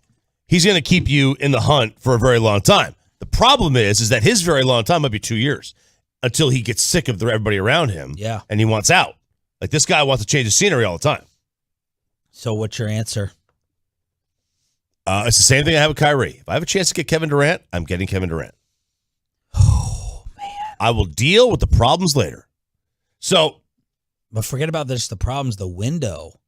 You said your RJ Choppy team building philosophy is about multiple titles, and not one. And you can have a chance for 2 titles with Kevin. Or 4. It depends on how long he sticks around. This is the whole thing with Juan Soto. Well, if you get Juan Soto, who are you going to have to close out the game? Look, get me Juan Soto. I'll worry about who pitches the 7th inning another time. I'll worry about that later. I'll worry about who hits 8th in the lineup at a time where I actually care about. Get me Juan Soto. Same thing here. I have a chance to get Kevin Durant. I'll worry about who's 7th off my bench at another date. I'll worry about who the 5 is. I don't need a 5. I got KD and Jason Tatum. I don't need a top flight center. I'll worry about that later. You can't pay Patrick Mahomes $45 million a year. How are you going to pay everybody else? Hey, I'll worry about my D tackle when he matters. Give me Patrick Mahomes. All right, mission accomplished. Again, this is the state of sports media. That's just how much can you troll? How much can you get clicks? It's sad. Sports television, I think, is the worst that I can remember in my lifetime. But Nick Wright, who I used to work with in Kansas City for a year, a big NBA guy, came out with his top 50 list of the last 50 years. Okay. So if you're looking for Wilt, if you're looking for Bill Russell, you're not going to find it on here. And Nick was trending all day long, and he's trending today. So mission accomplished over there at FS1, who continues to employ Skip Bayless. We have the top 50 NBA players of the last 50 years, and the obvious storyline jumping out, Michael Jordan, number 3. I'm trying to remember the last time someone has put Jordan below 1. Like, I'm trying to think of all the lists that come out and all these things that we discuss. Has Michael ever been put 3? I think the other guy. Now look, I think it's a troll job, but you can make a case. Many people have said that Kareem is the greatest player. Many people have said it should just be Wilt by the sheer numbers. And then you have your new school arguing LeBron versus Michael. But Nick's shtick is crap on Michael. He's the only one in the media to do it. He's a humongous LeBron lover. But I'll give you Michael on down. He hasn't revealed the top 2. It's going to be LeBron 1 and Kareem number 2. Then Michael 3, Magic 4, Duncan 5, Kobe 6, Larry Bird 7, Hakeem 8, Shaq 9, Steph 10. And by the way, while I do believe all these networks are trolling jobs, I do respect Nick's NBA knowledge. He's a very, very smart guy. Just ask him. Steph Curry, number 10. Julius, number 11. Moses Malone, 12. Durant, the 13th best player ever. Giannis, 14. Isaiah Thomas, 15. Dirk, 16. Karl Malone, 17. Barkley, 18. Dwayne Wade, 19. Luka Doncic, the 20th best player of all time. He is a humongous Luka fan, justifiably so. Chris Paul, 21. Take that, Suns. KG, 22. David Robinson, 23. Stockton, 24. James Harden, 25. Jason Kidd is 27. Scotty is 30. I'll just give you the notables. Kidd's 27. Ewing is 28. Iverson's 30. Kawhi's 32. Scotty's 33. Westbrook is 35. And then you got Bill Walton. Nash is 40. Gary Payton is 41. Anthony Davis is 42. Dwight Howard is 43. Worthy, Dominique, Rodman, Carmelo down there on that list. But Michael at number 3 is what's getting everyone talking and criticizing. As it should. If you want to say that Michael's number 2, behind LeBron, I vehemently disagree. But whatever. You cannot put him lower than 2. Just can't. Nobody can. But we didn't really see Kareem day in and day out. All-time leading scorer. Yeah. I know. So why can Kareem not be moved out? Oh, sorry. Why can Kareem be moved out? Why can he be moved out? Yeah, like why does Kareem not belong up there? Didn't you put a Kareem on your Mount Rushmore? Oh, he has to be on the Mount Rushmore. He has to be no lower than 3, but he cannot be any higher than Michael. He can't be higher than Michael. I look at centers the way I kind of look at receivers, wide receivers. They rely on other people getting them the ball. So that's why if they're going to be of equal talent, I've got to put the people who get them the ball ahead of them. People who have the ball in their hands, like Jordan or LeBron. Now you could have Kareem's so much better than everybody else, though, and that really helps. That really keeps him up there.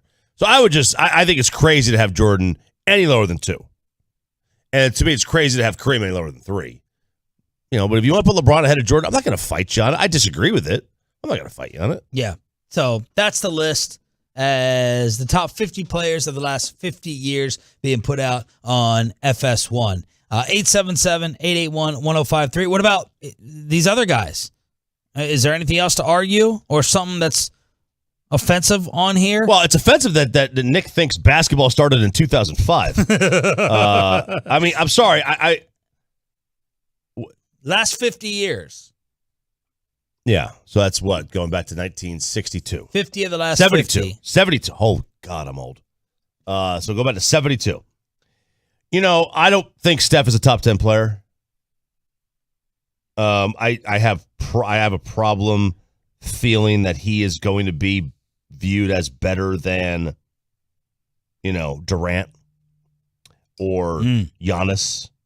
I just can't put him in the top 10. Dirk at 16, Luka at 20.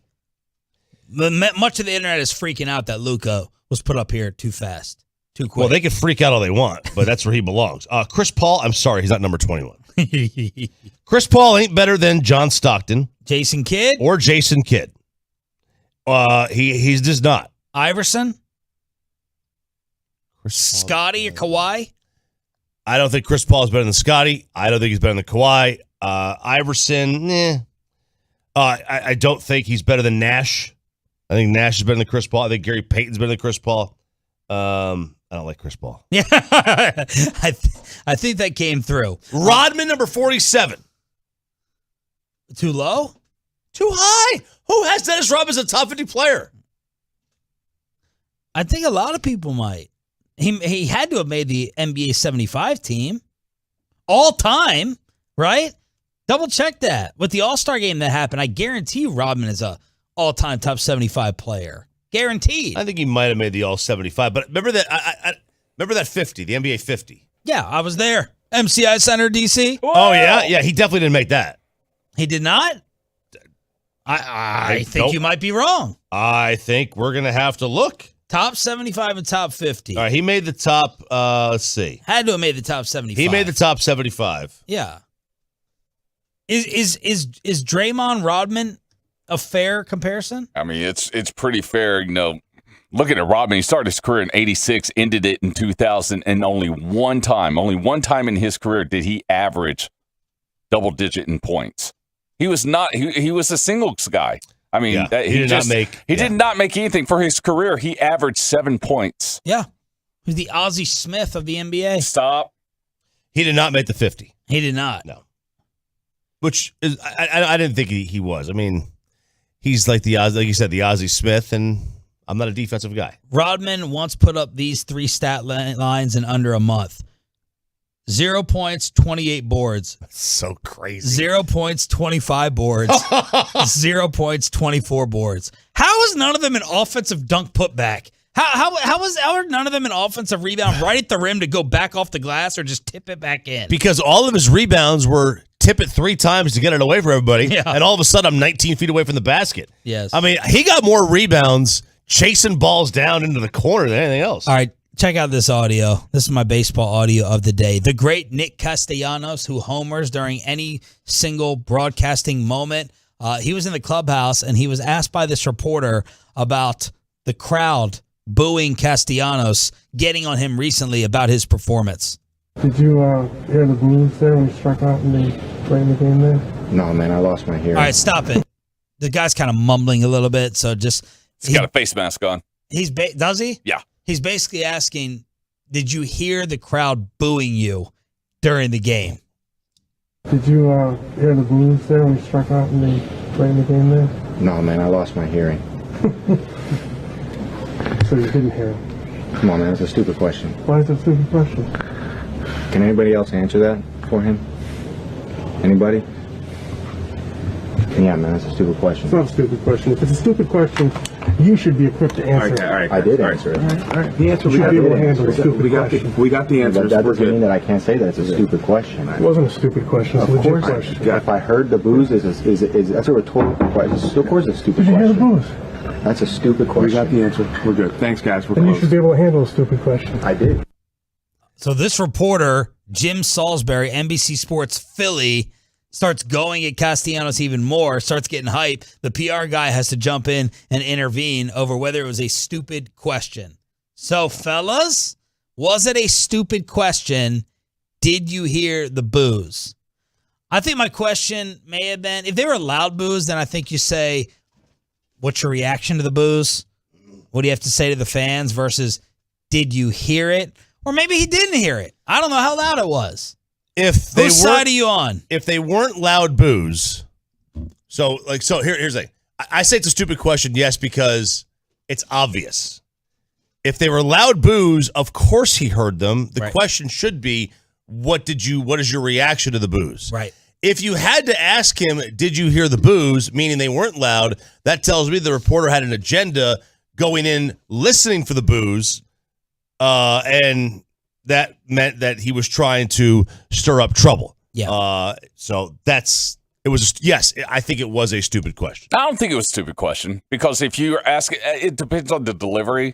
Let me ask you: Did you hear the boos today? Like you hear the sincerity in my voice, like I'm here with you, bud. Did you hear that? But then when he goes, No, man, I lost my hearing. all right, if you're going to be a jackhole, then let's go. And then that's when you go. And what he did, I think was perfectly fine. I think what the reporter did was fine because he just didn't have enough sincerity in his voice when he asked it. If he had to have been okay. Yeah. But, he's in Philadelphia, so there's no such thing. I'm Team Castellanos. I got to defend him after all the moments of radio greatness that he's given us over the years. And it's a filthy reporter, so I'm going to be against him. God, I would never play there. How the hell do you deal with that? These people are just looking for a fight. These reporters just trying to act tough. All right, let's crosstalk with the fellas. We got a new replacement and head of Kevin and Troy's WWE Crosstalk with the KMC masterpiece next. Hey, what's going on, Tolos? It is Troy Hughes.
rental, buyersbarricades.com.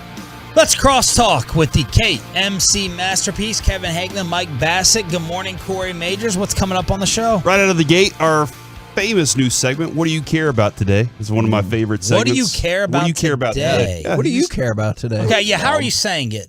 Because the way you're saying it is like hopelessness. And then the way you're saying it is maybe like... Yeah, where's the comma? Where the comma is. Yeah. What do you care about What today? do you, Sean Okay, what do you Sharif, care about today? Okay. Yeah, okay. Tolos, y'all text in. What do you care about today? So we do that at 10 o'clock and other stuff. Okay. I'm in. I'll listen. Everybody's in. Okay. Yeah, they're all in, dude. What's the other stuff? You ever seen the show Alone? That's what I care about. You ever watch that show? I feel like you watch, TV like that. No, I don't know what Alone is. Alone is where they take these 10 people and they put them in a place in the United States. This one I'm watching, they're putting them in grizzly bear country. Oh. And they're like, all right, last one to tap out gets $500,000. Okay. Figure it out. Like Bear Grylls, but with a group of people. Yeah, but except you're all by yourself. They're putting you, I'm going to assume. Has this been on for a number of years? It has. I've never watched it before, Yeah. but this is the first time that I've been watching it. It's on Netflix. And I'm Yep. like, oh, this is interesting. I watched a couple of episodes. I think, did you say 500K? No, wait, what do you get to take with you? Do You get 10 items. 10 items. So they give you like a tarp, let's say, which can help out with your home or gathering water or In case it starts whatever. raining, you want to You cover get a the field. saw. You can get like a fire starter. Okay. You get a bow and arrow. So I don't believe you can take a gun. At least in this one, nobody has a gun. Oh. So Yeah, I've seen a couple episodes of that. It is good. Yeah. Are you a camper? not at all. Like 0%. Want nothing to do with camping. Don't have any interest in it. Don't want to do it. People are like, oh man, it's so fun. I'm like, for you it is. It's not fun for me at all. I don't want to sleep outdoors. I don't want to sleep in a cabin without air conditioning or heating. Yeah. I don't want anything to do with it. I don't care about fishing. Don't like it. Don't care about hunting. I don't understand. I was like, we have the indoors and air conditioning, right? You? It doesn't make any sense. I mean, if my kids wanted to go camping, I would take them camping. Now, my son loves to fish. I have no idea how to fish. I think you just put the thing in the water. What's it called? the hook. The line. The line. The bait. Yeah. Yeah, but, I mean, knowing me, I would probably fish with a hot dog. I'd just attach a hot dog there and see if we would get a bite. Huh. You? I'll go camping. I'm not going camping in Texas in summertime, though. All right, I'm going to go north and go find a place that's nice and cool and be there and enjoy that experience. So what do you think is the worst? It's laying on the ground, the animals. No shower. It's not the worst, but right. I mean, you can just make a list of about 30 things for me. Yeah. Yeah, it's all the crap out there that you're like interfering in their lives, and they might not be on your side. Yes. Way better chance I camp. I'm with Corey, though, like in Canada in the summer than here. Banff. Like, I'm not laying on the ground and cozying up to a rattlesnake in the morning. Oh, and they're there, too. You know, like in Canada, I'm not worried about that. Yeah, like November at Big Bend, that in Texas, that's going to be nice. That's going to be fine. But you don't want to be anywhere near under is it the Mendoza line? Yeah, you don't want to I be don't hitting believe under it's the 200 Mason-Dixon or else line. they The send you out to go camp. Mason-Dixon line, yeah. All right. I'm more intrigued by that. Well, your average dropped to $199. Looks like you got to sleep outside Sorry, tonight. Joey Gallo. All right. Kevin. Fair. Is Vince Joey, McMahon? hang on. Joey Gallo would love a 199 batting average. That's fair. Give Mike that average list. 162. Oh my God. Okay, so Bassick, this was a stunning list. The worst batting averages in Major League Baseball since July 28th of last year. So the day the Rangers traded Joey Gallo. These are the worst batting averages in baseball. Gallo is number 1 at 162.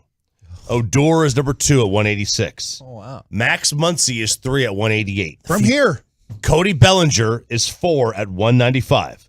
Carlos Santana, another good player, at 199 is 5th. Trent Grisham is 6th at 202. Gary Sanchez is 7th at 204. Matt Chapman is 9th at 214. And former Ranger great and chiseled jaw man Patrick Wisdom at 215. Yeah.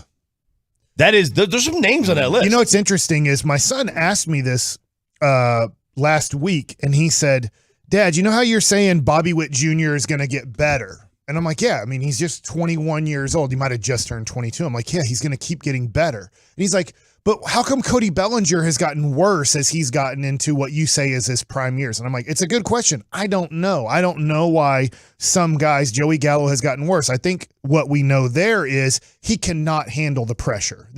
He needs to be in a city where they really don't care a whole bunch about baseball. They're not covered by the national media at all. And we have no clue what Joey Gallo would do or wouldn't do in the playoffs. Let's just say if he was on the Rangers or the Padres and they made the playoffs, you're not getting covered that much nationally. What would happen in the pressure of the playoffs? Maybe he would revert back to New York Yankees Joey Gallo, and you're like, oh, crap.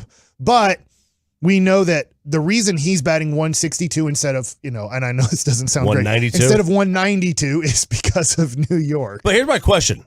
I get how pitchers would succumb to the pressure. Grip the ball a little bit tighter, hands sweat more, whatever. A hitter is see-ball, hit ball. It makes less sense why a hitter wouldn't be able to hit because of the city they play in, right? Well, it's because they're getting covered. Joey Gallo is a national topic. Right, but so he just feels like, and he gets booed, right? Emotionally, he's dealing with failure. He's dealt with it before in Texas, but now he's dealing with it on a whole new landscape of after the game, people are like, do you deserve to be on this team? You're a piece of trash. That's New York says.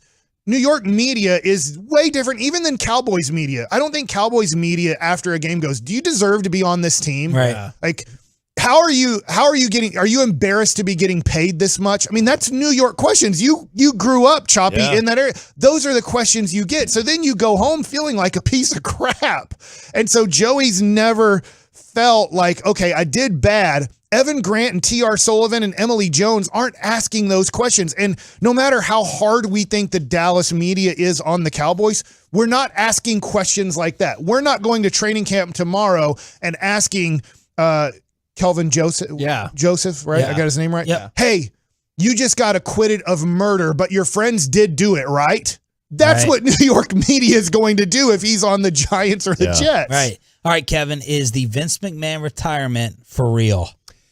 I think it is. I think it was forced upon him, and I got two theories about this. First, and Triple H is resuming creative control? Yeah, he's in charge of talent relations. So he's in charge of all the people that they bring in, and supposedly he's not writing the scripts. And that's depending on who you believe, not to nerd out too hard, but one of Vince McMahon's lackeys, Bruce Pritchard, is still in charge of creative. So there are some people who are like, Vince retired, but his guy is still writing the shows and everything. But either there's about to be more stuff that comes out about him, or the executive committee found more stuff and they're like, you need to leave and we'll keep it quiet, but you need to go because there's more out there, I'm sure. But this is good for WWE.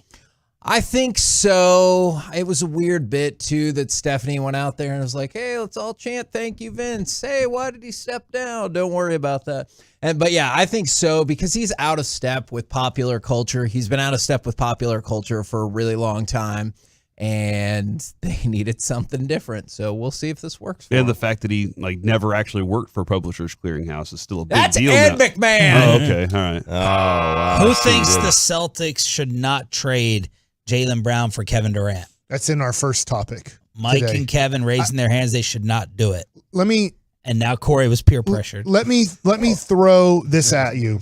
If the Mavericks had a Jaylen Brown, a 25-year-old all-star, who is going to be an all-star for the next 5 to 7 years, possibly could become better and could become more Scottie Pippen. And I know that would put Tatum in a level that he probably can't get to, the Michael Jordan level, but that's how good he can become. And he's already an all-star. He's already a top 20 player right on that line. Yeah. And he's 26 years old, if I have 25. 25 for a 34-year-old who's better. He's better. So we're going to talk about this to kind of start is you're going to trade for a guy you're not sure if he has 4 years left on his career of being great at approximately $50 million a year. And plus they want all this other crap too. Yeah. Because they're like, hey, we'll give you him, Derek White, and a pick. And they're like, no deal. We would also like Derek White, Marcus Smart, more picks. And I'm like, what? No. Yeah. I think I would keep him too. You just barely lost in the finals, and he's 7 years younger. And we're not even talking about Durant and his attitude. Oh, it's great. It's a great debate, like what you would do. I just look at it like, I look at it with the Juan Soto deal. You get Juan Soto, you're going to give up a lot to get him. But I'd be like, I'll worry about who pitches the 7th inning. Like, give me Juan Soto. Yeah. But it's not the 7th. It's who's going to start. You know what? I'll worry about who's going to start. Who's going to actually I pitch, want Juan Soto. Period. Yeah, I know. I'll worry about the other 8 guys, But I get it. It's baseball is different because one guy doesn't matter as much as in basketball. Like, look at Mike Trout. Look at Juan Soto. His team is the Juan worst Soto, record in they're baseball. terrible. But, in basketball, like one guy makes it. If the Celtics have Kevin Durant tomorrow, they win the title. All right, we're back tomorrow morning. That was Crosstalk with KMC. We'll be one day away from heading out to California. The KMC Masterpiece is next on The Fan. But let's get you over to Car.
You're about to be masterpieced, KNC style, right here on 105.3 The Fan.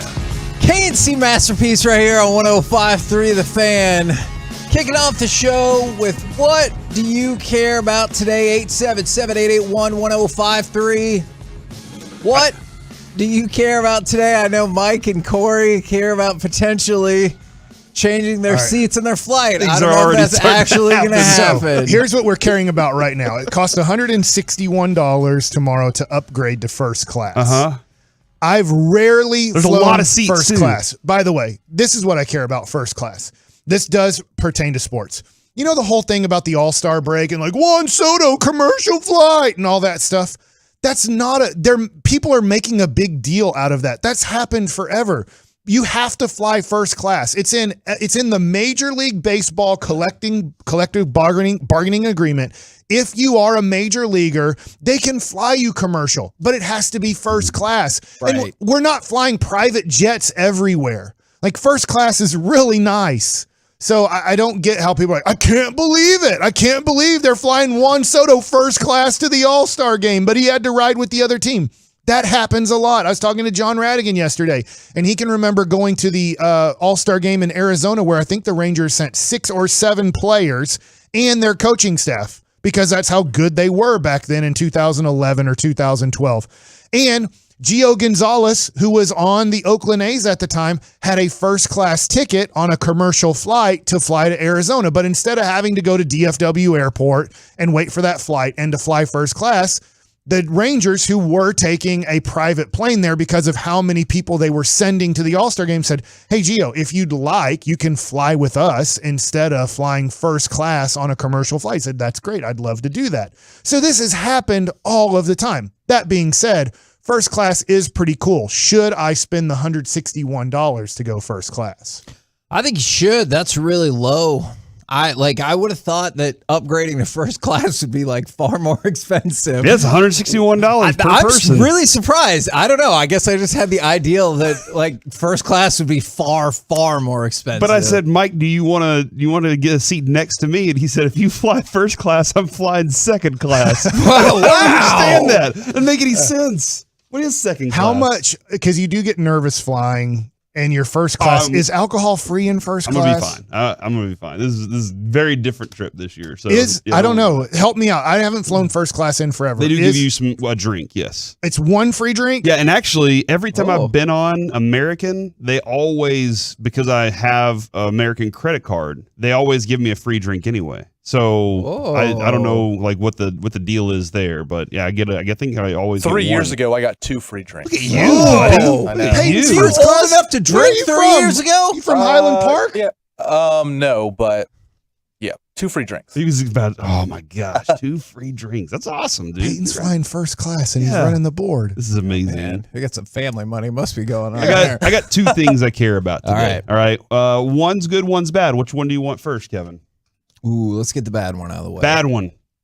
I dropped a mirror on my toe over the weekend, and I think I broke my toe, and it hurts really, really bad. 7 years bad luck. So, well, it didn't break, so it's like it dropped and landed like a sheet, like bam, right on the big toe. But your toe broke. Toe broke. Yes, that's 7 years of bad luck. So something broke when the mirror fell. So that one's kind of hurting me today. I think you got the better deal because I do not think your toe will be potentially broken for 7 years. Oh, so by saving by saving the mirror, my toe. Okay, that makes a little bit of sense. Hurts bad though. And then the good thing that I care about today, got the new refrigerator. The new refrigerator came in last week.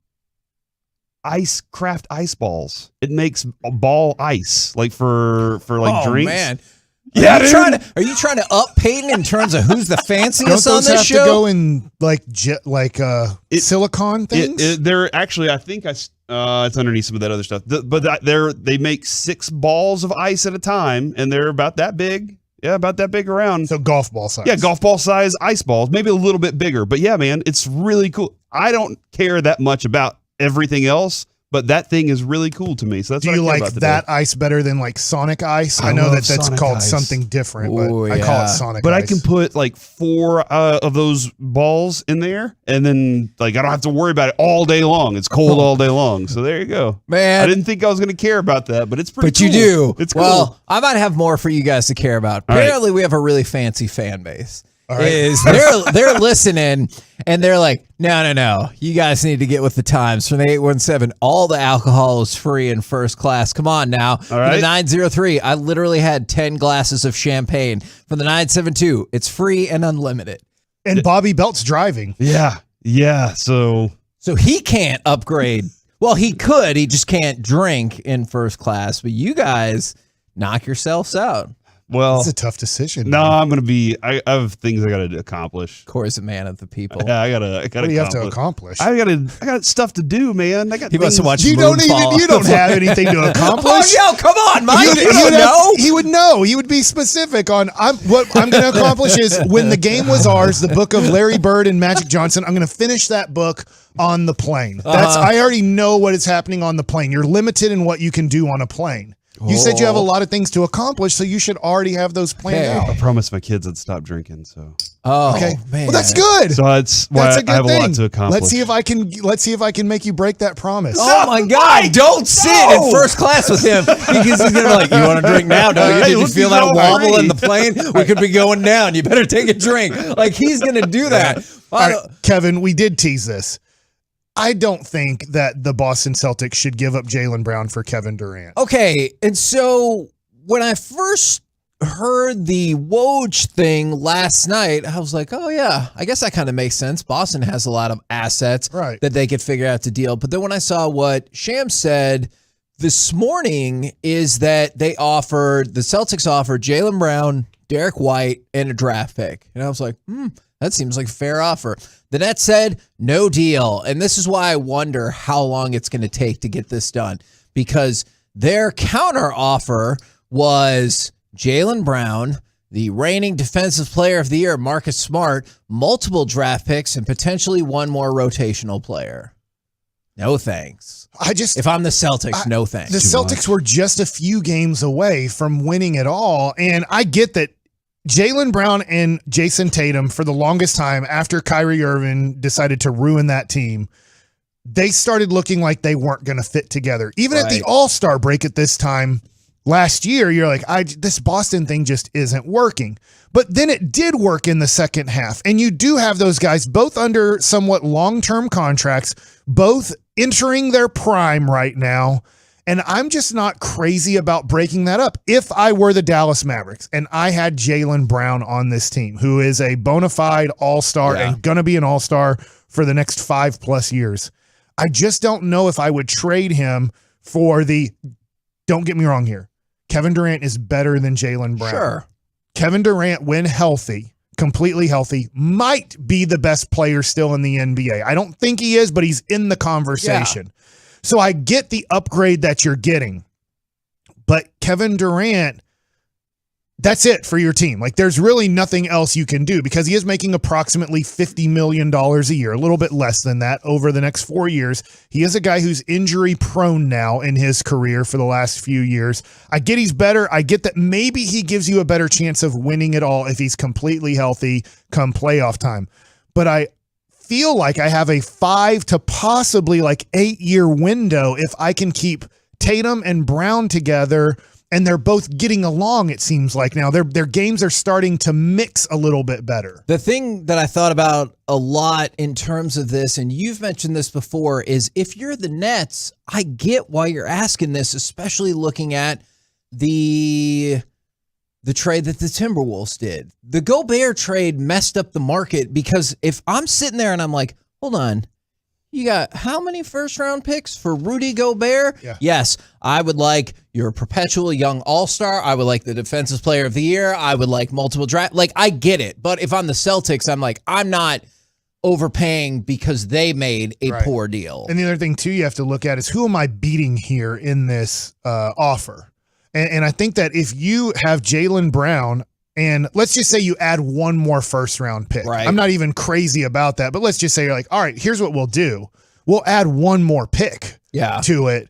But who's going to beat my offer? Who's offering a top 20 player in the league in this deal that I'm offering? The rest of those deals we've heard don't have it. Right. I mean, maybe you get more younger potential players in a deal, and I lose that deal, and I'm okay with losing that deal. But it's an interesting situation, because if I'm the Dallas Mavericks and I have Luka and Jaylen Brown, I'm only trading Jaylen Brown for a guy around his age that I think is better. I just don't want to trade him for a 34-year-old guy who is great and better, but more injury prone.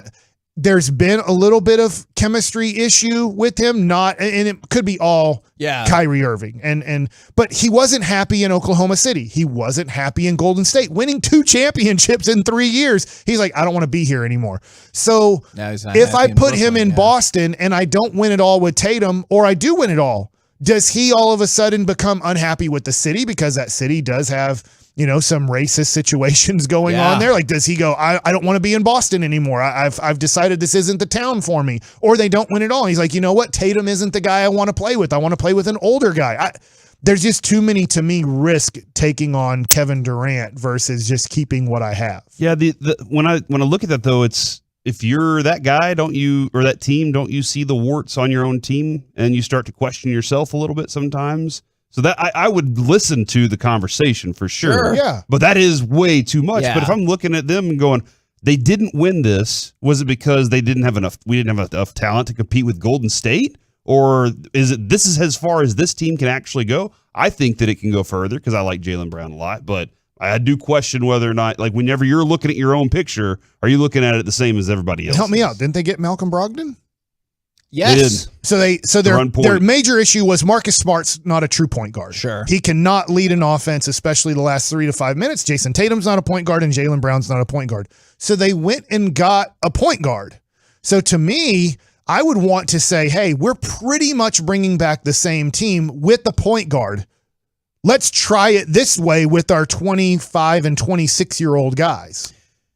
What I care about this morning, and I saw somebody text this in. I was actually watching this while it happened, but I want to know first, before the fight took place, did you know who Paddy Pimblett was? No. Okay. But now you know Still don't know. Okay. But you know who he is, right, Corey? I do. Okay. So Paddy Pimblett is, there's no doubt, based on the reactions that he gets, the potential for being a big star in the UFC. He was in the co-main event Saturday afternoon because the fights were in England. And this is his 3rd fight in the UFC. And it was the 3rd fight that he finished. The first one by knockout, these last 2 by submission. But when he came out, you would have thought the entire show was built around Paddy Pimblett. Like, when he came out, people lost their effing minds. They had Pimblett wigs on because he kind of looks like he could have been a Von Erich. Like, if you look at his hair, he's kind of got that, like, 80s sort of pseudo-feathery. Like, if you're a wrestling fan, he could have been a Von Erich or Owen Hart or whatever. But, like, he has that one of the monkeys. Yes. And so people sell Pimblett wigs. And so there's people. Yeah, no, like, I'm telling you, they showed in the crowd everywhere. And then also, like, he's aligned, and I know this might turn some people against him. Him and one of his training partners, I think they're just training partners, are aligned with Dave Portnoy from Barstool Sports. Like, he was out there cheering him on, everything like that. So he won. Everybody lost their effing mind and went wild. And then if we go to cut number 4, this is what he said after the fight. I want to dedicate this fight to little baby Lee, little warrior. More of a fighter than any of us will ever be. But also, I woke up on Friday morning at 4 a.m. to a message that one of my friends back home had killed himself. This was 5 hours before me weigh-in. So Ricky, lad, that's for you. But there's a stigma in this world that men can't talk. If you're a man and you've got weight on your shoulders and you think the only way you can solve it is by killing yourself, please speak to someone. Speak to anyone. People would rather, I'd rather me mate cry on my shoulder than go to his funeral next week. So please, let's get rid of this stigma. and men start talking. Now, the last part was like particularly effective. I thought is I'd rather my father come cry on my shoulder than go to his funeral next week. And so I know like sometimes with the accents, it can be difficult, especially with the audio, but one of his friends killed himself on Friday. He had to fight on Saturday. And so he was already like a hero in front of these fans and in front of a lot of English fans since he's from around that area. But I thought it was really cool to use the platform for this. You know, I know Dak has done this in the past. I think it's really awesome when people use their platform for something really good and something that I care about. Maybe not everybody cares about this, but I'm willing to bet like the vast majority of our audience, either directly or like fairly directly, this depression or suicidal thoughts or whatever the case may be has had an impact on your life. And hearing him after another great performance, and he's like, I have a message that I want to get out. And it's not about the next person whose ass I'm going to kick. It's about this. I thought it's super cool. Yeah, and the video itself was pretty effective too because they're so close up right there, and his big blue eyes are, you can see he's trying to grab the microphone to have this moment and everything. It was a very effective moment. He's right, man. I think we'll all agree that we'd give anything for that one person, to have another moment with him. And like that's dead on, man. I'd much rather my dad come sit there and cry for an hour. Yeah, absolutely. Not be around. Absolutely. So props to him, not only for the win, but far more importantly for speaking up about that. And I was watching that in real time, which for Saturday afternoon UFC card, that can be kind of hit or miss for me. And I was like, oh, wow, that was fairly incredible. We're the KNC Masterpiece right here on 105 through the Fan. Coming up next, is Kellen Moore's job more at risk than Mike McCarthy's, or are their fates intertwined? Talk about it next right here on the Fan. All right, Tolos, if you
Do you think there will be less big company trucks on the road this summer because of high gas prices? Well, think again. And those big trucks have insurance companies to protect them, so get the representation that won't settle for less. It's Frankel. Frankel, visit truckwreck.com or call them 214-333-3333. 3rd down and 8. Cowboys need a play.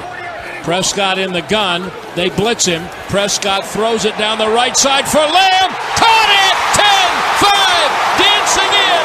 Touchdown! They need a play. There's a play.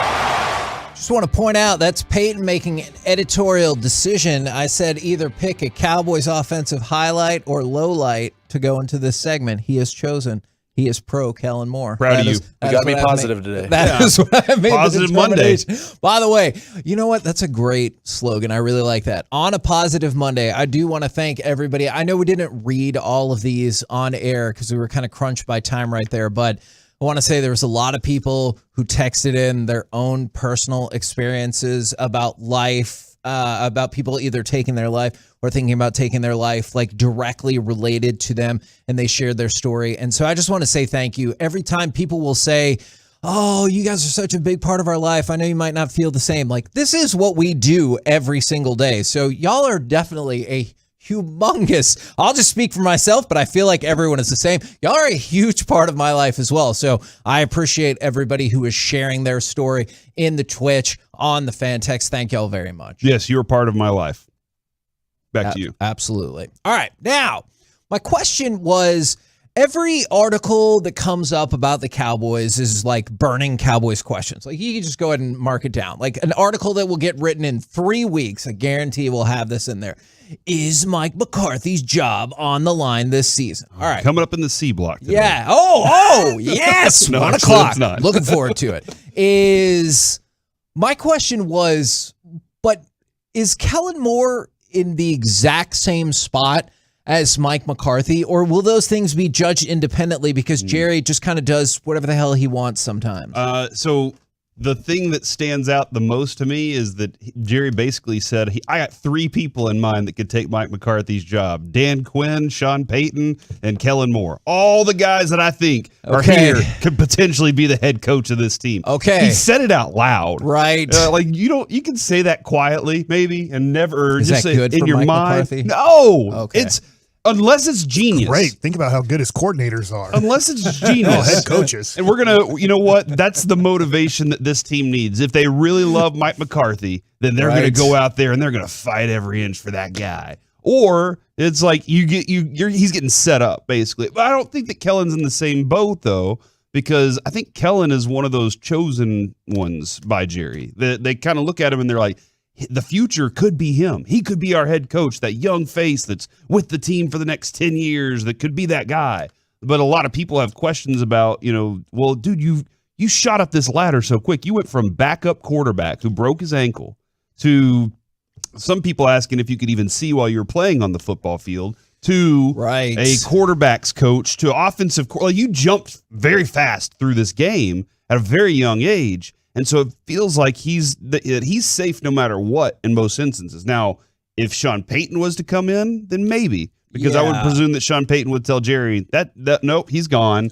I want all these things if I'm going to be this head coach here. But other potential head coaches, you could see some kind of deal where they're like, good news, you're going to be the Cowboys' next head coach, but you have to keep Kellen Moore on the OC. And I know most NFL teams, you're like, that's an insane thing that would never happen. But in this franchise, I feel like that would happen. Yes. It happened with Wade Wilson. Yeah. They said, we already got our offensive coordinator. You don't worry about that. And then he eventually took his job from him. But Sean Payton, I believe, I might be wrong here, I believe he has enough pull with Jerry that Jerry would turn all that over for him. He loves him that much. I think so too. I agree with pretty much everything Corey said. The one thing, just going back to my New York Mets days, Bobby Valentine was the manager. They fired Bobby Valentine after 2002 season was over. And then a day or two later, Charlie Huff said, I'm not coming back as the pitching coach.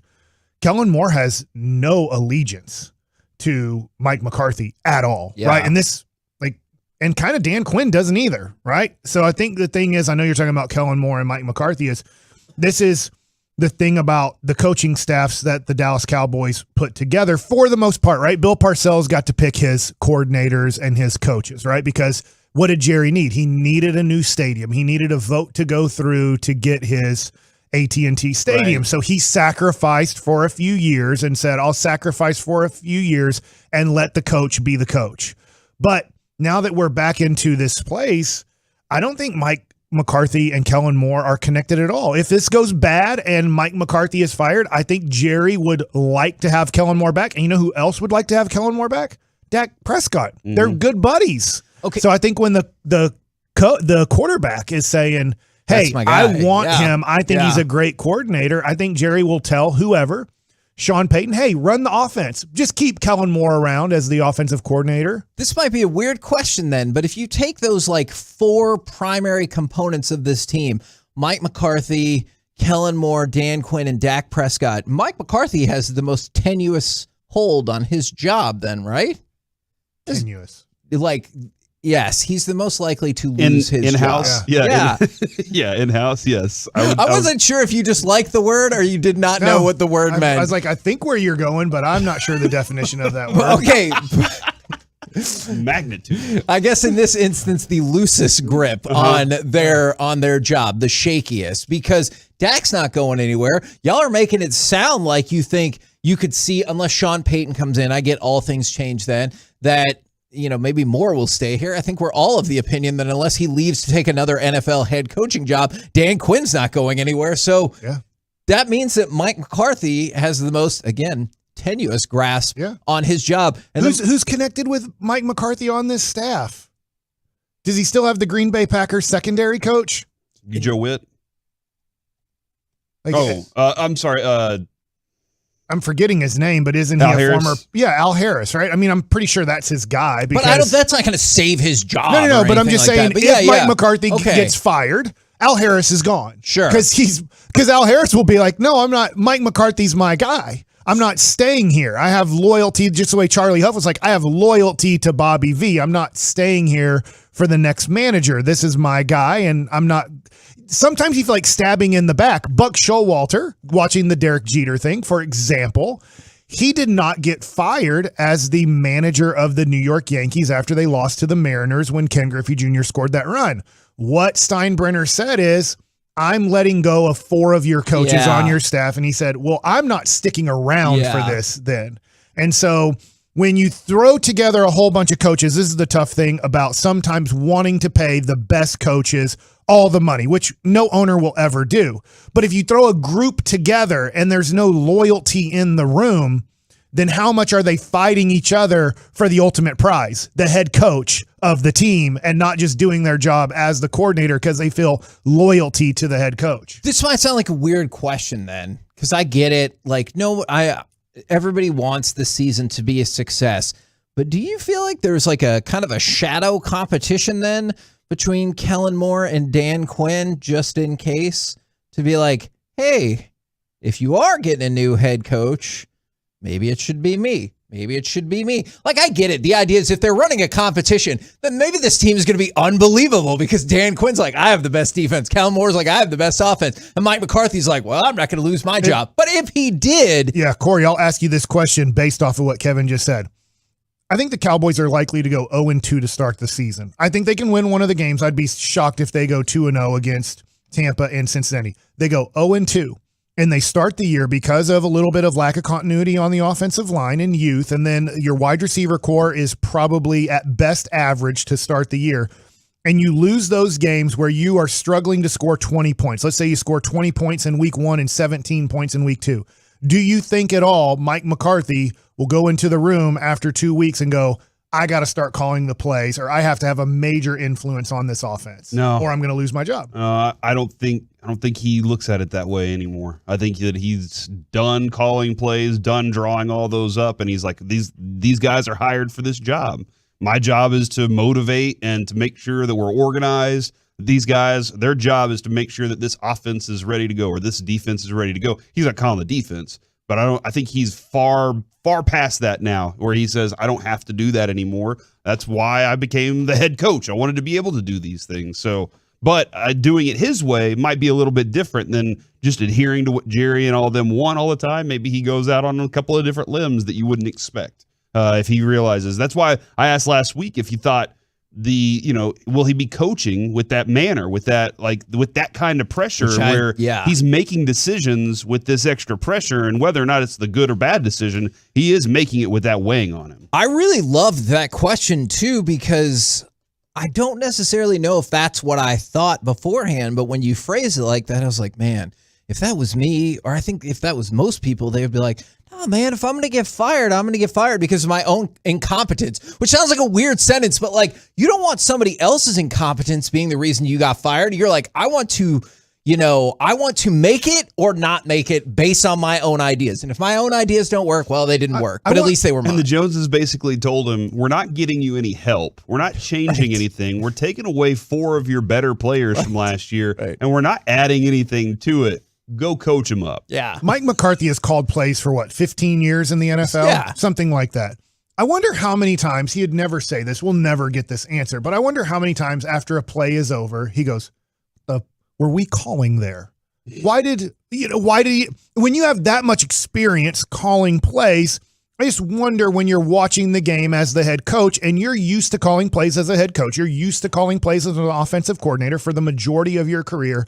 I wonder how many times a play gets over, is unsuccessful, and from his standpoint, he goes, why did Kellen Moore think that play was going to work? Yeah, and then that's where you're going to get the answer a lot of times, Mike, because in baseball, you have time to think and stew on that. In football, you got the next play. And you gotta go, and you're probably next pitch in baseball. But it's probably sitting there, like why? But you have to think about all this, like what's going on right here, so that you always hear after the game, we'll have to watch it on film. And I do wonder if the heat of that moment ever gets back to the film room where you're like, I've been waiting for this play to pop up to ask the question, why did you call that? And I don't know. I don't know that answer. That's what happens with McCarthy, or if those sessions are that intense like that. Well.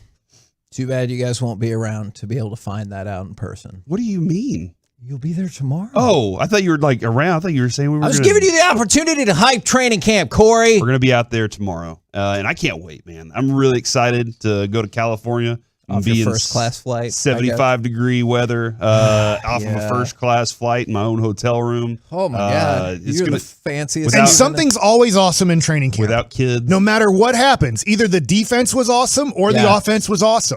Yeah. There's no such thing as both played bad. I will say last year at the beginning of camp, based on what we were hearing, I was like, man, I think the secondary is going to be the strongest unit on this team. Secondary turned out tons of interceptions, Absolutely. So it was fun.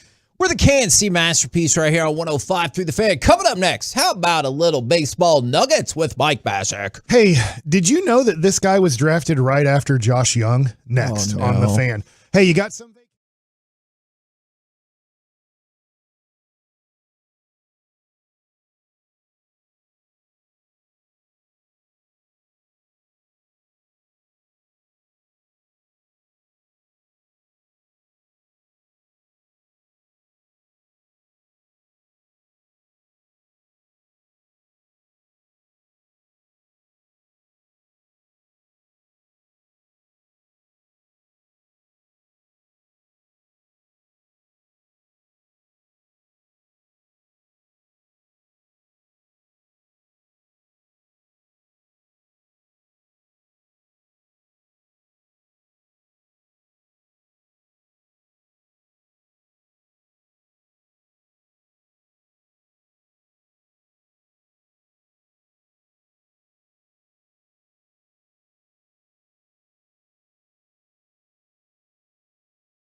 Be the flag bearer for freedom. Classic Chevrolet gives you the freedom to choose from one of the largest selections of Silverados in the nation. Reserve yours now at Classic Chevrolet. Find new roads. KNC Masterpiece back here on 105 through the fan. We will have a Rangers ticket giveaway in the noon o'clock hour. And right now, it's time for Baseball Nuggets with Mike Basak. All right, so let's talk real quick about a pitcher who I'm watching, and I'm like, man, I think if you weren't paying attention this weekend, I get it. But during the All-Star game, remember the big heavy guy, yes, Alek Manoah for the Toronto Blue Jays, who I do like this better because it does say 6'6", 260 on ESPN, and I'm like, there's no way he's 260. People liked him mic'd up, too. Yeah, he was great mic'd up. But if you go to other pages, it does say 285. Okay. I believe when he was drafted, he was probably 260. Yeah. So, because I was like, God, he looks like a 300-pounder. And he's 6'6", too. He's a taller guy. Sure. So, but I'm like, I know how much CC weighed, and I know how tall CC was, and he looks way more like CC than he does like a 260-pounder. Yeah.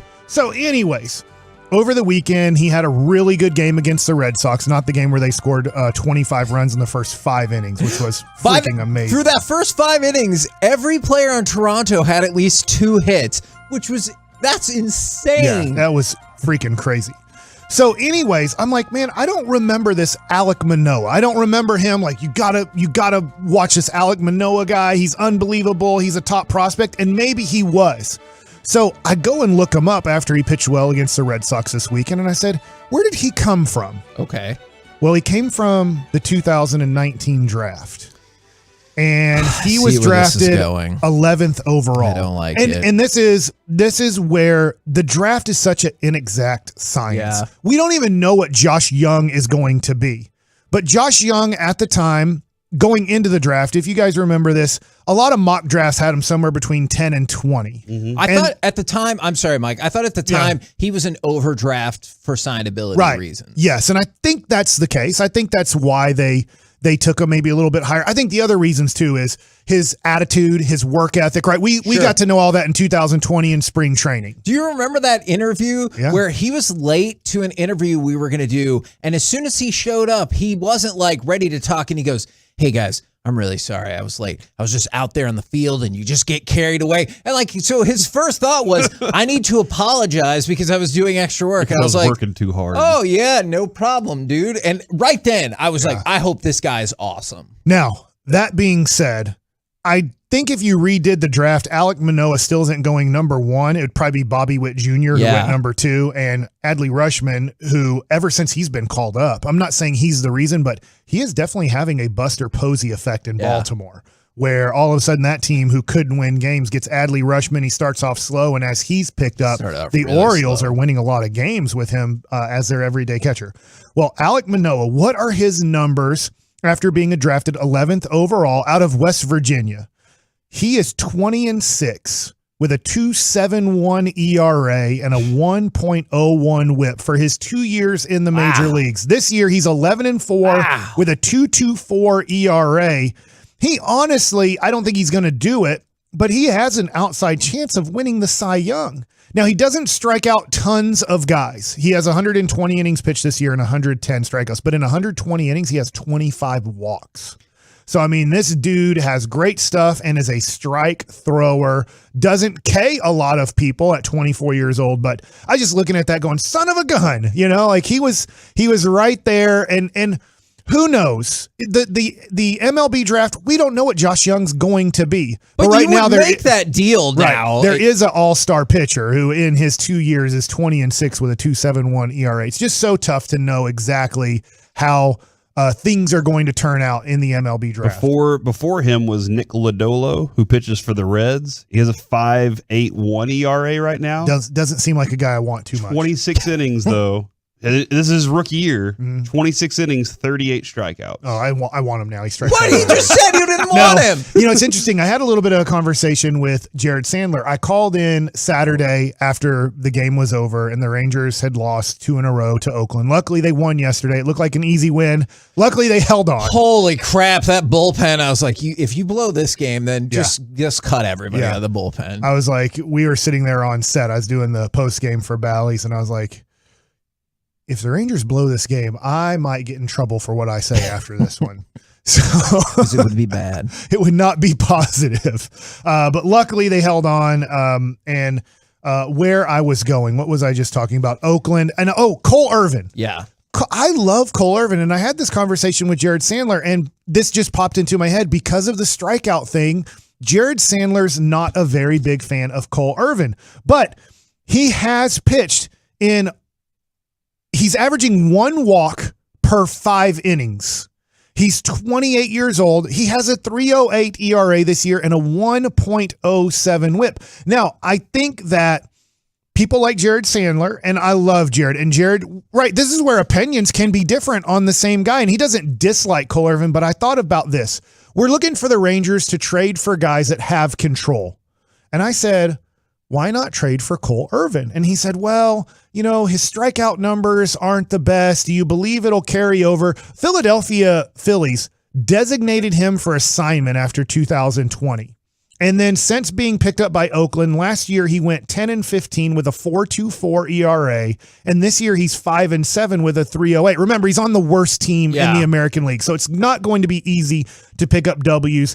His whip last year was 1.3. This year it's 1.07. He's 28 years old. He has 4 years of control after this year is over. Yeah. So you pretty much don't have to worry about really ever paying him. Yeah. And I just thought, this is a guy, when I look at Oakland, Bubba Thompson, who's having a very good year in AAA. You tell me where Bubba Thompson's going to play a day in the major leagues for the Texas Rangers. Leody Taveras is batting .340. Yeah. And he's more of a prospect. So you look at that and you go, okay, so Bubba probably won't play for the Texas Rangers long term. He's probably more. I don't know this. He could move to a corner and be just fine, but I think Bubba Thompson is more of a trade candidate. Justin Foskew's, where is he going to play for the Texas Rangers? Just real quick, what is the downside if you did move him to a corner spot? Is it you're just not taking advantage of the natural center field skills that he has, or? I don't mind that. It's that you would like your corner outfielders, and he could produce this. He's 24 years old. Does he have 10 or 11 home runs? Do you have his stats? I don't. I thought it was 11. I had been I think it is 11. He's batting .299. He has 45 stolen bases this year. Yes, so, that's what it was, because he had just set the Rangers minor league record for stolen bases or something like that. 6 more weeks to go here in the minor league. So I think he can move to a corner, but a lot of times out of your corner, you would like 30 home runs, 100 RBI type of guy. But hey, you can change that. And Leody's not going to be a guy. Sometimes if your center fielder's Mike Trout, you can be like, well, so what? Our left fielder is more of an on-base guy than a power guy. Our center fielder, when healthy, is going to pop 40 home runs and be the best offensive weapon in the game. But I just look at some of the extras that we have with the Rangers and what are they going to do? And the Oakland Athletics, watching them, I know they beat us 2 out of 3, but they don't have anybody to build a team around. Bubba Thompson would play every day for them. I think Justin Foscue, right now they're playing Tony Kemp and some little fart at second base who's batting like 197. Mm-hmm. Justin Foscue has a chance to play every day for the Oakland Athletics. He can't play for us. Nothing against Justin Foscue. What in the world is he going to do to beat out a guy making $25 million at second base and $30-something million at shortstop? And he can't play shortstop. You'd have to maybe move him to first, but you got Nate Lowe's having a pretty good year offensively there. You have Sam Huff. He doesn't really, Foscue's numbers don't translate to being a first baseman. Third base, you're deciding between when Josh Young is healthy, Josh Smith, Ezekiel Durant, possibly free agent type of situations if that pops up into your category. So you might want to move at some point Corey Seager to third base as his career progresses with the Texas Rangers. So I just look at, what if we took some of these position players that we can't use, we're not going to use in the major leagues, and right now get a guy who has 4 years of control, a strike thrower, left-handed, who, he's not going to be your 1 or your 2. You're not asking him to be, and you're not going to win anything this year, and most likely next year the Rangers are going to struggle to get to 90 wins, right? You kind of need to get to that number to make the playoffs, but you have them for 4 more years after this. So I don't know what's going to happen with Martin Perez. I really hope he's a Texas Ranger next year. And I don't think we're going to trade him. All the rumors say we're not going to. But he is 31. This guy's a little bit younger. He has 4 years of control. Well, you're going to build a team around what you're hoping is Jack Leiter, Cole Winn, Kumar Rocker, Owen White. I'm going to name those guys for right now. Brock Porter's probably 4 or 5 years away, being an 18-year-old guy. And by the way, this is really weird too. Do you know in his league that he pitched, it was a 1-1 count in high school? So it was really 2 strikes and you're out, 3 balls and you walk. So a lot of his numbers are a little bit weird because he only gave up 9 hits. He was only 3 balls and a walk, 2 strikes, and it's a strikeout situation. I don't know. Why they? Okay, I have no clue. Speed up the game. But that's the league. They do that in softball, like beer league softball. It's like that sometimes. Yeah, so that's the league he played in. I'm not saying he's not awesome. I'm just saying there's a little bit of now in high school. I know in select ball and going to all the tournaments he probably went to, he was having to throw 4 balls and a walk and 3 strikes and you're out. But there's that. So I'm just looking at people like we're trying to find how can we help this staff in the future? Because going into next year, right now, you have John Gray as a starting pitcher. Do you feel confident about any other person in your organization that can be a starting pitcher in the major leagues in 2023? No. Probably not. So we either need to sign some in the offseason, trade for some in the offseason, or possibly trade now. And I have no clue if Oakland would want to do anything like this. But I would call Oakland and say, hey, Cole Irvin, I get, Frankie Montas might be going to more of a contender, and he has less control, right? Yeah. You have him for next year, and then he's a free agent.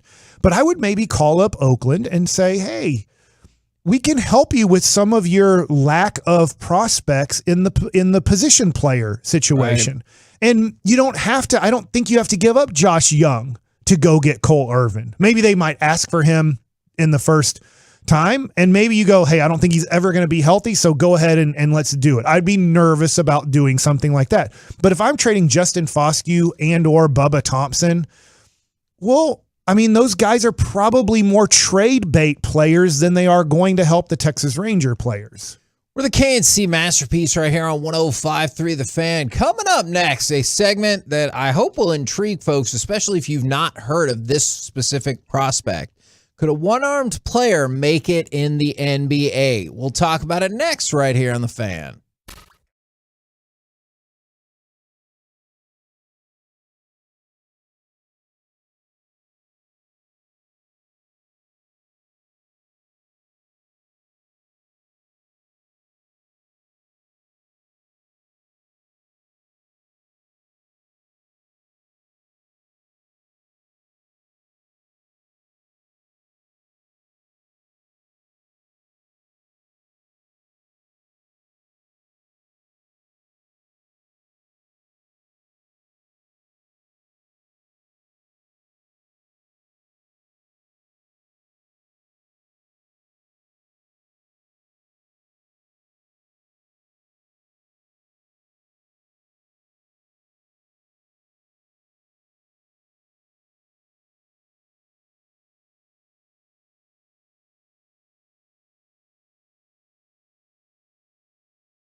You're about to be masterpieced, KNC style, right here on 105.3 The Fan. KNC Masterpiece right here on 105.3 The Fan. Could a one-armed player make it in the NBA? And I swear I'm not doing this as a joke or anything like that. I was talking with a buddy about a player who popped up in the Drew League. And my son, who really likes basketball, he's like, oh, are you talking about Hansel Emmanuel? Oh, yeah, he's awesome. And he has a Gatorade commercial, yes, right? Yes, and so he has like a big NIL market.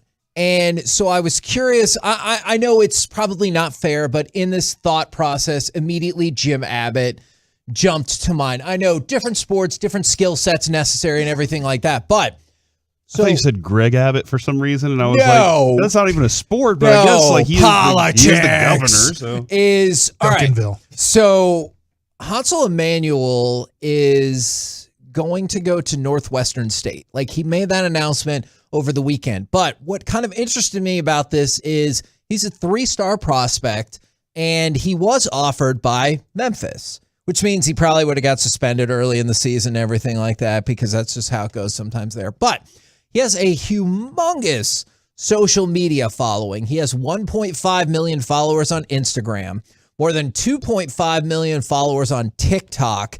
And to go along with it, he's actually really good at basketball. So it's not just a product of like lots of social media hype or anything like that. And so I was curious, y'all's thought. It doesn't necessarily have to be about just Emmanuel, though I want to talk a little bit more about that. But could you envision a one-armed player making it to the NBA? No.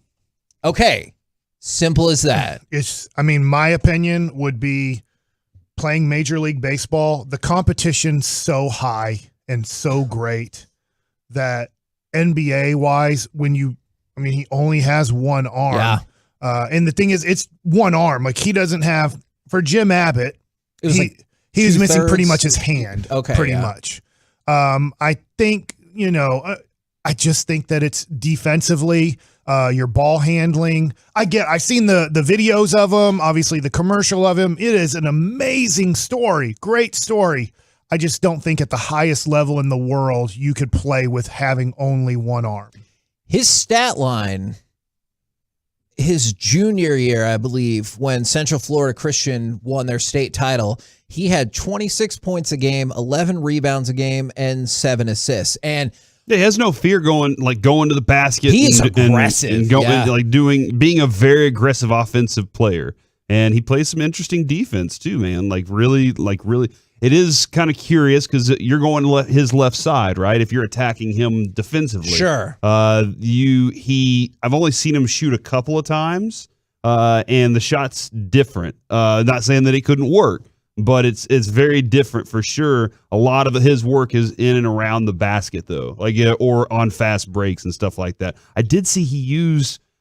Do we know why he born that way? Or actually, the story is much more horrific and sad. Is a concrete wall collapsed on him at the age of 6. He was trapped under it for 2 hours, and they had to amputate the vast majority of his left arm. So, it's funny because that's what everybody wants to know. Is my wife?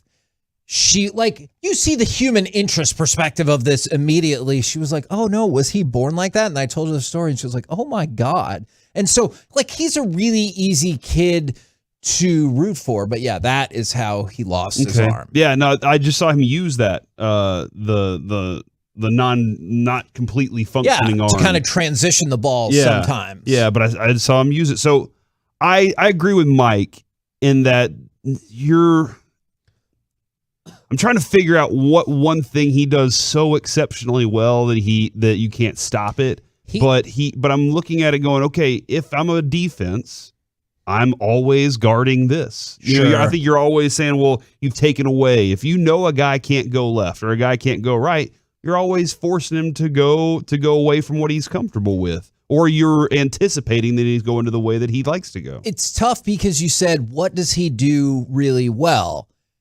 He has a really explosive first step, and he's very athletic. But that alone does not necessarily set you apart in basketball. It certainly helps, but at the high school and college level, like I can find you a whole lot of players who have athleticism and explosive first step. So I don't think that alone is good enough. And the thing that I thought is, and it's kind of tough in conversations like this, but I thought given the difficulties he will inherently face with this, I thought he was an exceptional rebounder. But then I have to place it in the idea of, well, he's an exceptional rebounder for that, but that doesn't mean when put up against everybody else, that skill is going to translate. Yeah, I mean, it's an unbelievable story, and it's awesome that he has become a major college recruit. Yeah.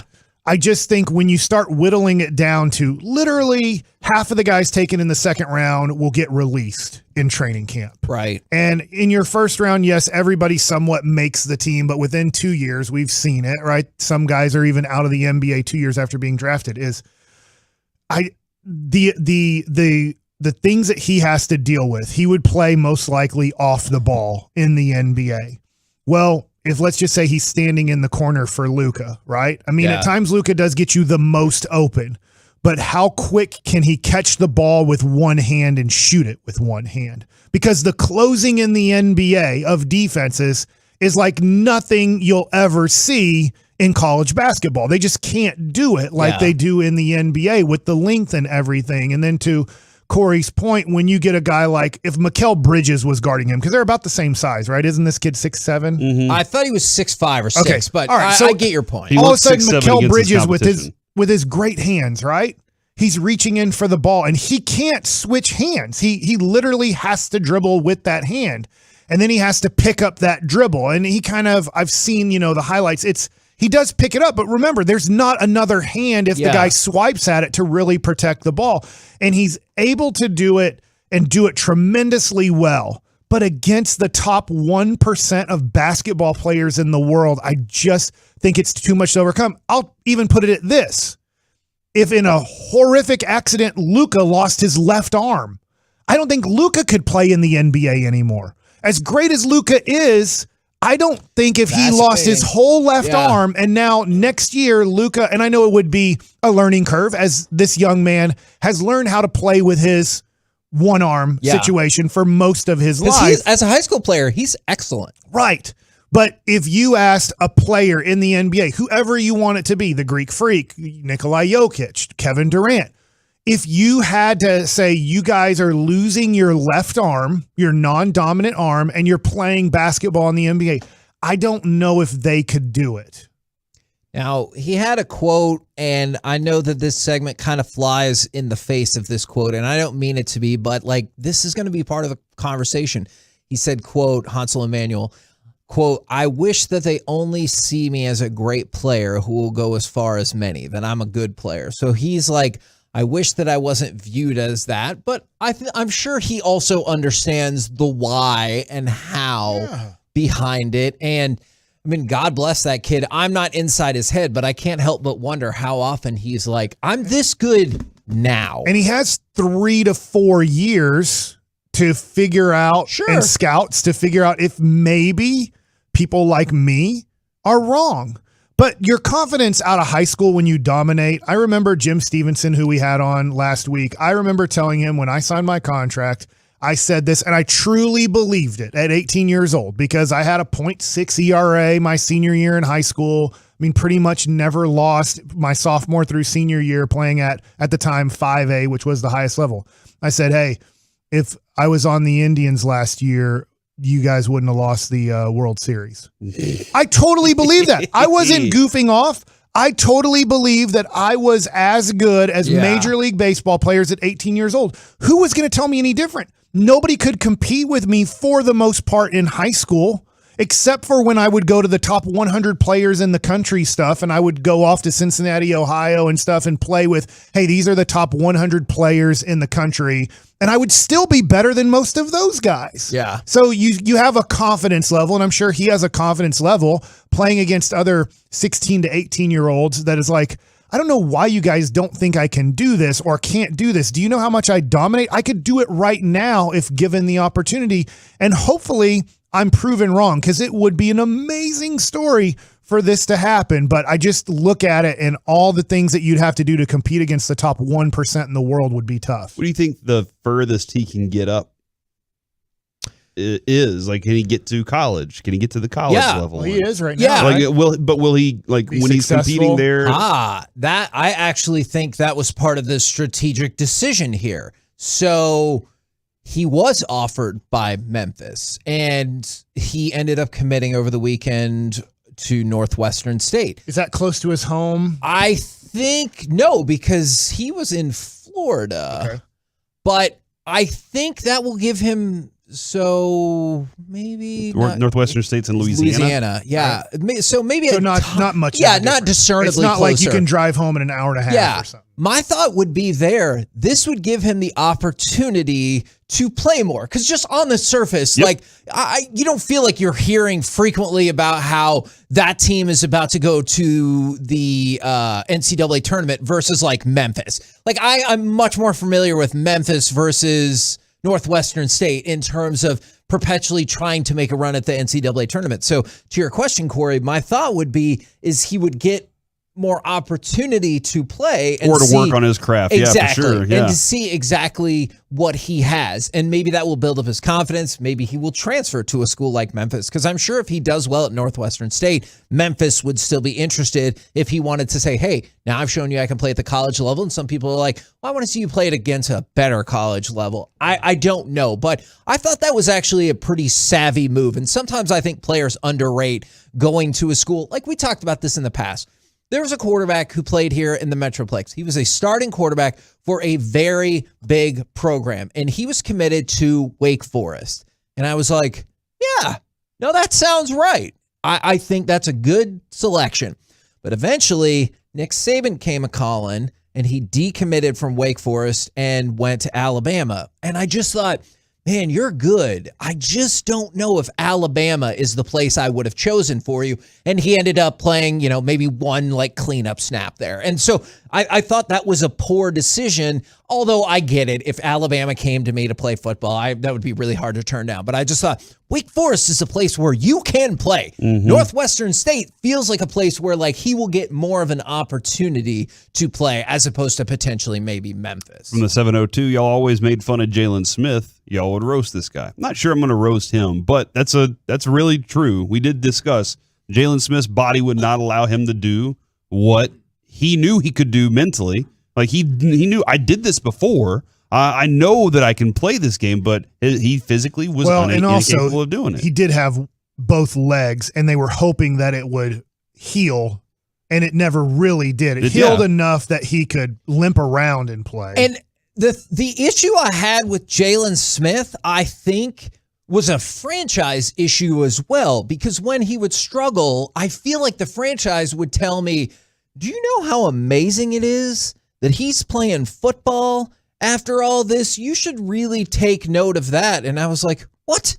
No, you paid him the money. The story you is drafted cool. him. Yeah. I'm done with that. It would be the same thing if like Hansel Emmanuel got drafted by the Mavericks and they gave him heavy time, and he was struggling. And they're like, how cool is it that he's doing that? I would be like, no, it's a cool story and I'm happy for him, but like I also care if the team wins. So I think like that's a little bit of a difference right now. He's going to a school that I am not invested in whatsoever. And when you hear how positive and upbeat he is, and when you see how well he does play, as we saw again in the Drew League over the weekend, I really do hope that he gets the opportunity. Oh yeah, and I have no doubt that he'll do something with it when he gets the opportunity.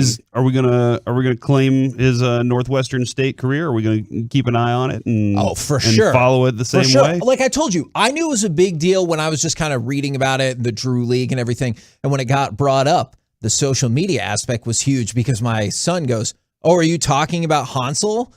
I was like, "What? How do you know about him?" And he's like, "I like him on TikTok." TikTok. And so yeah, and I get that appeal. Reggie refuses to get on TikTok. I mean, I'm not on that TikTok. Bo guy. Yeah. In Hey, the Peyton, movie. you got a TikTok, right? I do. We've got a TikTok. You have a viral TikTok, right? I do. I made fun of the Eagles on there during last season, and so it got like 140,000 views. Look at that, dude. I know. Didn't make any money off it though, which is kind of sad. Okay, it sounds like you should probably. But I work dedicate at least 2 hours a day to TikTok. You're flying first class. What are you worried about? 2 hours a day. Holy. That's really not that much, you know. It's like 30 minutes in the morning, afternoon, 30 minutes, hour at night. It's not that bad. Okay.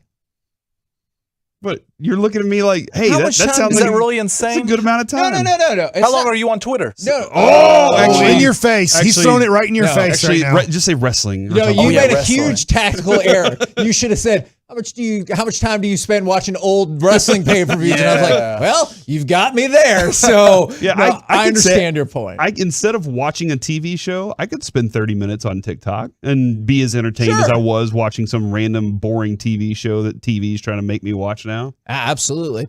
We're the KNC Masterpiece right here on 105.3 The Fan. Coming up next, Sunday Ticket gets another bidder. So we ask, what is your favorite streaming service and why? 877-881-1053. We'll do it. Damn it. We'll do it next right here on The Fan.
105.3 The Fan is brought to you by Rubin and Associates. We've all probably felt this at one time or another. The feeling of dread to start the day due to credit card debt or maybe a missed mortgage or car payment. Rubin Associates can help you find a way out. Call Mark Rubin now at 1-800-LAWYERS or DallasTexasLegal.com. Get your freedom and live your life back. K&C Masterpiece back here on 105.3 The Fan. Sunday Ticket has got another bidder, and this time it's Google with the idea of putting Sunday Ticket on YouTube. And then NFL, they officially launched NFL Plus today, replacing their previous service. So our question is 877-881-1053. What is your favorite streaming service and why? And you mentioned TikTok. I wasn't sure if you were joking. Does that count? Because somebody swooped in and goes, oh, I've watched a lot of pay-per-views on there, so I don't know. It's sideways, but you can work it out. Okay, yeah. I don't know if TikTok until it counts. gets banned. Then yeah, exactly. Then you just find another one, like Periscope used to be. I don't know if TikTok counts, but if it does, I'm all about that. What is your favorite streaming service and why? I'm gonna go right now. It is Disney Plus, and that's because controversial. Netflix is fine. Netflix gives me some, a good show every now and then. So there are some good ones, some good dramas on there. You know what Netflix does though? I feel like Netflix operates the way sometimes the Rangers do when they're drafting. Is they're like, hey, what if we take 60 million pitchers? Surely some of them will turn out to be good. Netflix is like, hey, what if we make 60 million shows or movies? Surely some of them will catch your attention. All right, so I watched The Gray Man over the weekend, and I was like, why did I spend this time doing it? Why did they make this 2 hours was my first thought. Do you know how much that movie cost? $60. $200 million. It wasn't any good, all right? Okay. I didn't like it. My friend, he was like, hey, I'm about to watch it with the wife. And I was like, Chris Evans is bad, too. It's not just Ryan Gosling that are bad. Oh! But yeah, so that's how I felt about it. But when Netflix will give me something every once in a while, I'm like, okay, that was fun, right? Like Shadow and Bone, I didn't expect that. Yes. So you might be right. I didn't expect a lot of things with Amazon Prime. I feel like I'm just constantly looking for a movie, and some of my favorite shows they've ever had they canceled, like Fleabag. I loved it, and they're like, nah, no more of it. So I'm like, all right, Disney Plus, I know what I'm getting. I'm getting nostalgia. I'm getting some form of Disney that's going to be entertaining, just enough that I can watch it with the kids around too, with Lucy around, because the boys aren't really caring unless it's like an Avengers movie or something. And every once in a while, like they have the whole thing, all the Avengers movies, the whole Marvel thing right there. I can go straight to it and just turn them on anytime. Star Wars, bam, right there. So I have all those things. That's all I really need to stream. Actually, like that's it. I don't, unless it's a live event with the NFL. Live sports, I'm going to need that. But other than that, I could just turn Disney on all day. And that's what's interesting about Disney Plus is almost, they're not quite there, but they're almost specialized. Where they're like, hey, do you like Marvel, Star Wars, or an old movie for your kid? Otherwise, they have a big bag of nothing. It's like all the stuff they put out, you're like, pass. But they have the Marvel, and they have control of Marvel, and so if something new comes out, they have access to it. You're going to be in on that. Same with Star Wars. And I think the same thing about ESPN Plus. First of all, ESPN Plus's interface absolutely sucks. Like, if you pull it up, I can know exactly what I'm looking for, especially if it's a 30 for 30, and they're like, you can't find it. Oh, my God. You have to, like, take a map out there and everything, and their interface is terrible. But they have become the kind of the de facto like UFC network. And I know Peacock has the market cornered on like wrestling, and obviously when they got The Office, that was huge for them. And so I think HBO Max honestly has become my favorite because HBO Max has developed some shows that I think are fairly entertaining, and they have like, they run, I don't know if you've ever seen it, Wellington Paranormal. It's kind of like a spoof of the X-Files, and it's also from New Zealand, so it has kind of this Flight of the Conchords feel all right. to it, and it's really fun. But I feel like the thing I look for at a streaming service is, hey, do you want to watch this movie that's super old and you don't entirely know why, but you want to watch it? And it's like, it's never on Netflix. Like never. And I feel like HBO Max has such a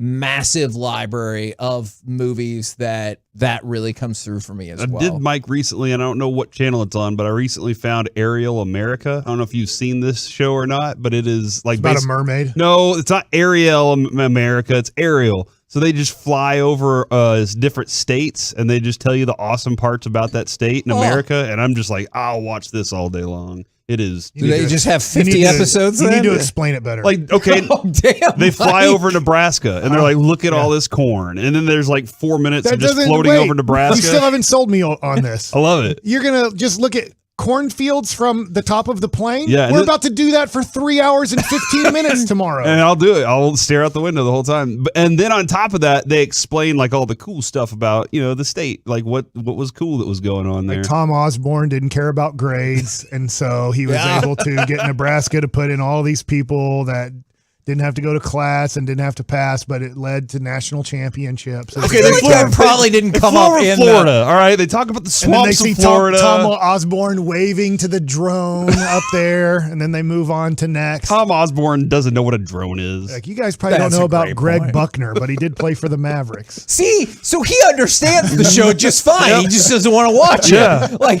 he tried to tell you that he didn't understand the show. From the 214, Ariel America is so awesome. Thank you. Okay. I guess, is it, because it says DirecTV Stream, is that a streaming service? Because I get it because it has the Mavericks and Rangers, and it's the only place I know where I can watch them. That's the only reason I have DirecTV is because I had YouTube TV. I had before then PlayStation View, which did have it all. Yeah. But now I have gone to DirecTV, which cost me $150 a month. Well, and that's the problem, is because you said PlayStation View, or to a certain extent YouTube, is all these other people were like, well, hold on just a damn minute.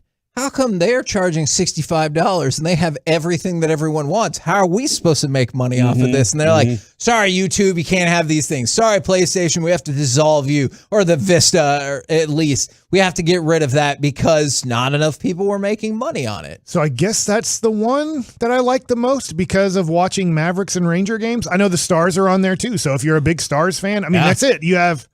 I guess there's another option. I just don't know it. When it came time for me a year or so ago to be like, okay, here it is. I have to watch the Mavericks and Rangers. How do I do it? And to me, the only option was DirecTV because I couldn't do YouTube. I couldn't do the other ones, right? There has to be another one that Bally's does work on. I think you're right. I don't know what it is because I actually do have DirecTV as well for largely those same reasons. Corey, I don't know if you should be expected to answer this, but this is a great question from the 713. Ariel America has 72 episodes. How? There are only 51 states. What? What? Maybe, Puerto Rico. 50 states? 50 oh, yeah, states. it's because the stars are even. I don't know. Maybe they split. Maybe they did 2 Florida episodes. How many Texases are there, right? There's 6 different Californias. Right. So, not all of them are the same. So they just go fly over. Like Texas, you got North Texas. You got the eastern part of Texas. You got so there could be multiple episodes. Sounds like you could have 4 Texas if we're going to just go by northeast. There's Central Texas also. Central, so that's 5. There's Central Texas, and the Panhandle is different too. Panhandle is different than North Texas, right? I consider North Texas like the DFW area, and just on the way up to Oklahoma. Panhandle, I consider separate than North Texas. Okay, which it's the most north part of Texas. I agree, but it's like the same thing when people are like, "Well, Texas isn't the South," and I'm like, we're the what? But okay, so a couple things. People are saying that Spectrum has DirecTV, or has Bally's as well. But also the Bally's app, the plan was for it to launch in the fall. I still have not seen an exact release date, but when we talked about the price points and everything for Bally's several months ago, the idea always was for the app to launch in the fall, so that could help people as well. I have to time this out right when I'm going to drop DirecTV after my 2-year commitment.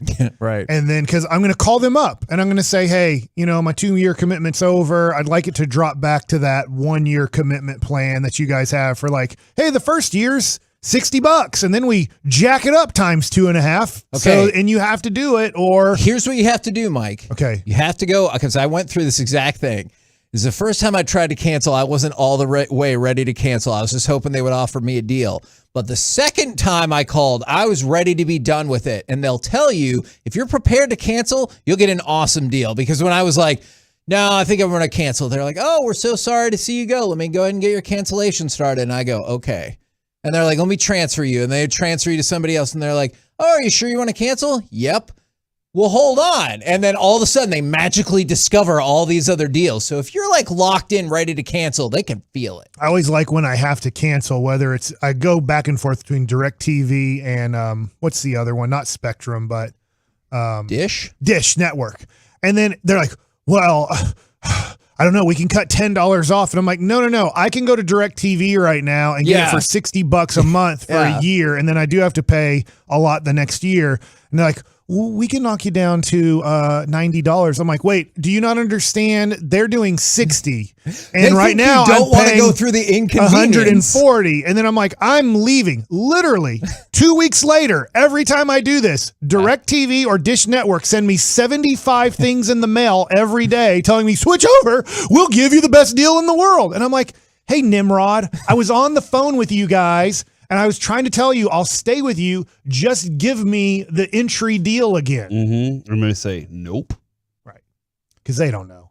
For the 817, talk to the retention department. I do feel like that is eventually where I got sent, is those are the people who are like, hey, I can't have you leave at any cost. Like, I'll send you something with DoorDash. I'll do whatever I got to do to keep you locked into DirecTV. So they'll probably work on that. And then a lot of people have a lot of questions about Aerial America. So. Well, IndyCar Tim just texted me and said he said, I've been watching. Oh, here it is. He said, I've been watching this for 10 years. It's an awesome show. They do have specialties like Route 66 road trip, America Parks. So they will, instead of just saying, hey, we're covering the whole state today, they'll bounce around and do some other cool stuff. Aerial America, Mike. I don't know what channel it's on. Lightning McQueen. You said Route 66. Yeah. That's not where Route 66 came from.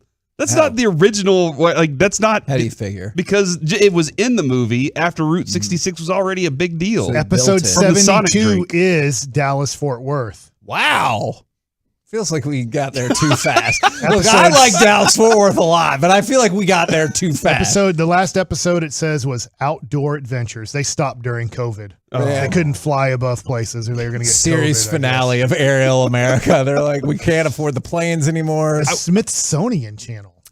There is one thing. I do enjoy some shows on Hulu, but I just don't know why I don't love Hulu that much. Hulu is great if you're done with having any sort of TV package, because Hulu's big thing is like, hey, you can watch all the shows that you did on regular linear TV just a day later. Yeah. So go ahead and sign up for Hulu. We don't have a whole bunch of original stuff, and some of it is not really that great, but it's definitely a lifestyle.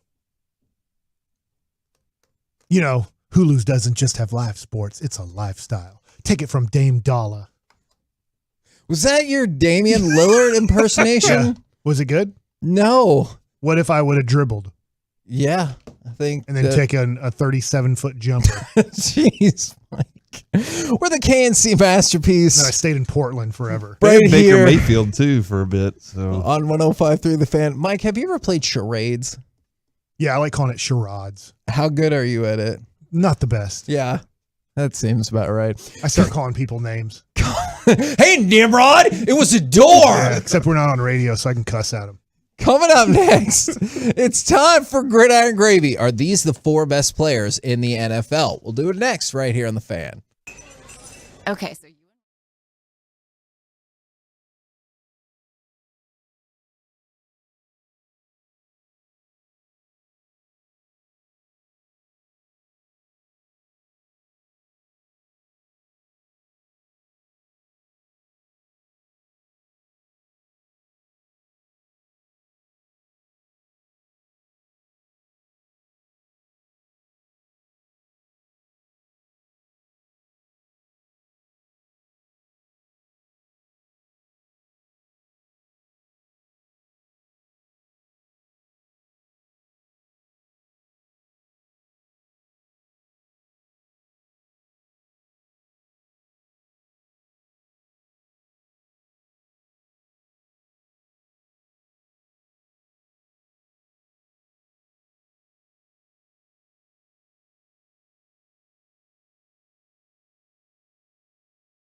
Segment brought to you by BuyersBarricades.com. If you're in need of traffic control or barricade rentals, Buyers Barricades is a full-service provider taking care of your project or special event. No matter the size, from start to finish. The Texas Authority and Barricade Rentals at BuyersBarricades.com. KNC Masterpiece back here on 105.3 The Fan. Right now, it's time to go around the entire NFL and dip into some gridiron gravy. Oh, chicken fried steak. I was chuckling when we came back on air because we were debating the merits of a segment and if it should actually make air. I guess it would be a versus. If you're urinating, do you just let it go or do you push it? When? I guess when you're doing the thing. I think you just have to let, to start, it just goes. For another time and place. Yeah. That's called Mike Likes It, All right. 1240. Yeah! All right. Oh my gosh. Now, let's talk about football. Gridiron gravy. Are these the best? Who are the best 4 players in the NFL?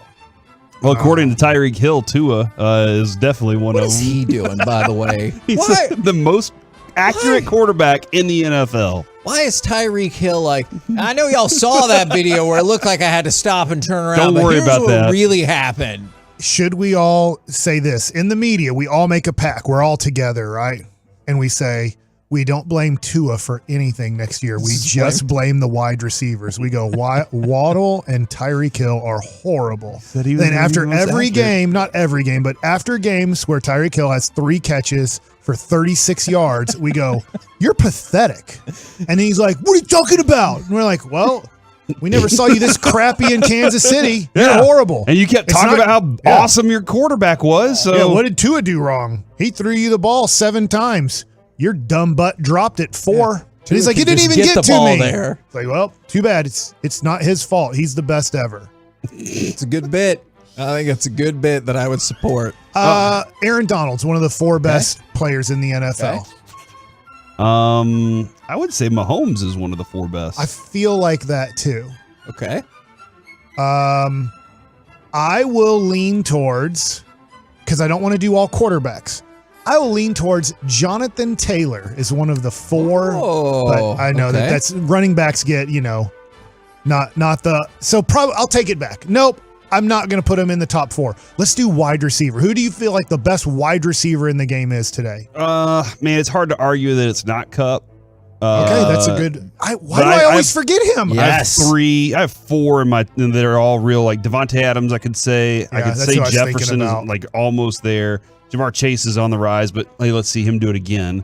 So yeah, I would say it's a hard time to not say Cooper Kupp. So I think that has Josh Allen made it there yet, where he is above everybody else in the NFL? I think he needs to win MVP in the Super Bowl, and then we say yes, or at the very least one of them, right? So the reason why I kind of wanted to run this little exercise is whenever people use the Madden ratings as like the definitive, I know a lot of people do not, but as the definitive of who's good and who's not.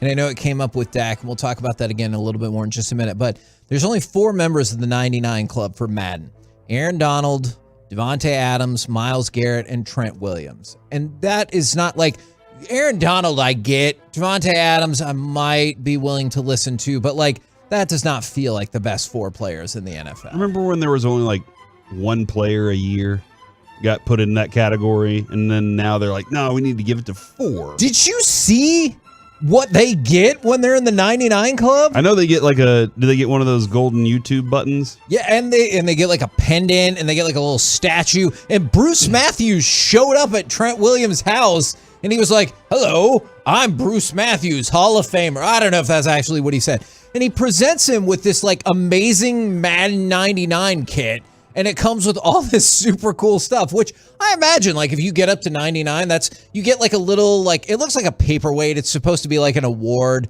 and you get a pendant and everything like that. It looked pretty awesome.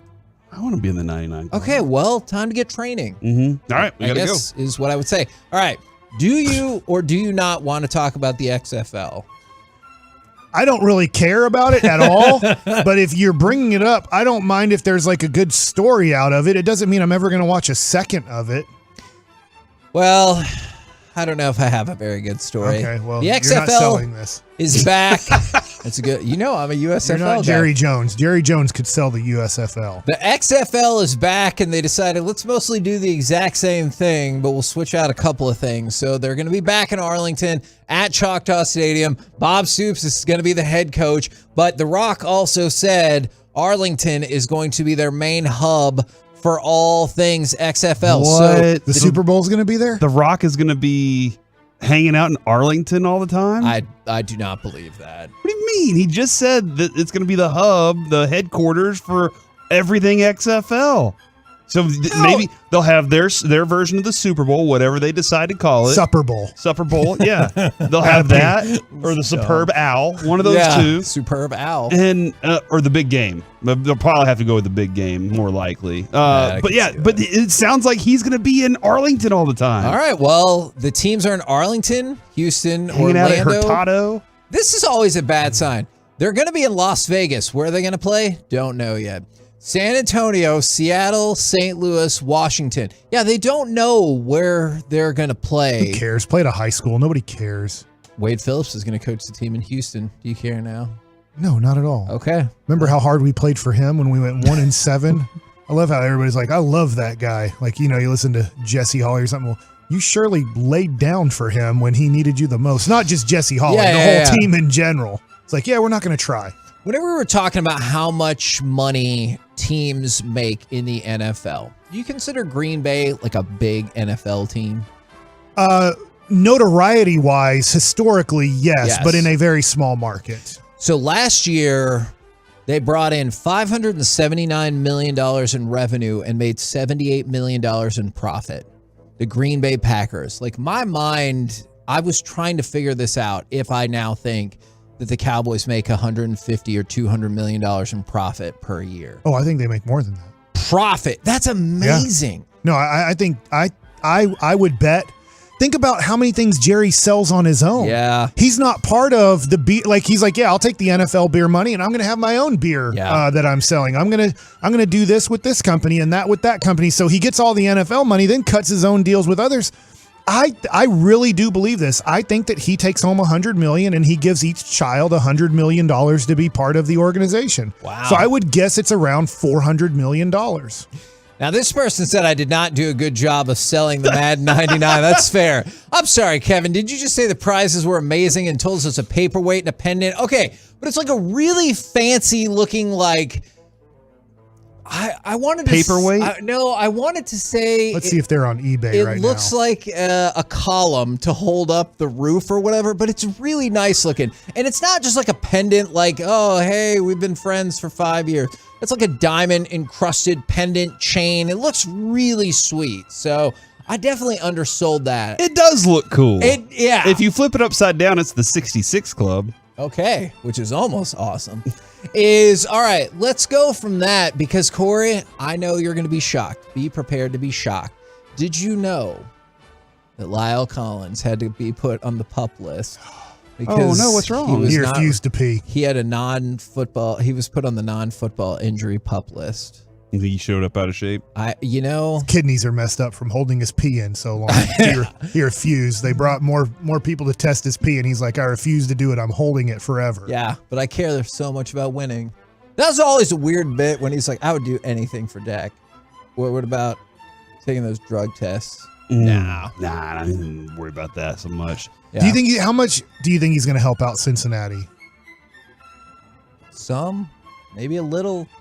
Everyone talks about how talented he is and ignores all of these other problems. How many games has he played in the last 2 years, Kevin? Was it like 6? Yeah. I don't know. Not a lot. And so, like, I think when he's on the field, he's all right. He's a mauler. He can do all these really good things, but I just can't rely on him. And I think Joe Burrow has a group there that's like really tight, really excited to be part of what they're doing. 12, yeah. In the last 2 years, he's played 12 of 33 I don't know if he's going to be part of the culture that they have there. He was added as hey, look, we know you're a good offensive lineman, but then he walks in and he's not ready to go? That's bad. Yeah. Did they say what's really hurt besides this? No, they put him on the non-football injury list, and that was all we got. More information will come along. But it was interesting because I was reading something on the Bengals wire, and they said Lyle Collins was the only notable surprise, as everyone else who was put on the PUP was never going to be 100% by camp because of lingering injuries. And so Lyle Collins was a surprise, unless you followed Lyle Collins' career, and then you knew everything already. Yeah, not surprised. We'll keep an eye out on what's happening with Matthew Stafford. He is supposed to be resuming throwing at training camp, but he will be at a pitch count. He was at OTAs, he was at mini camp, but he didn't throw. Now he's going to start throwing as he recovers from the off season, but he will be on a pitch count.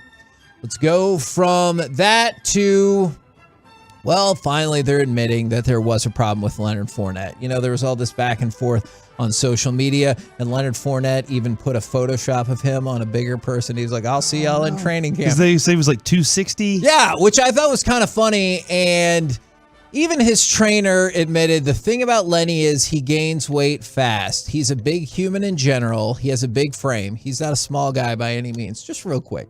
Did he just say the exact same thing 3 different ways? He's a big human in general, period. Leonard has a big frame, period. He's not a small guy by any means, period. I feel like he just said the exact same thing. I'm glad he used 3 different examples. Yes, he did.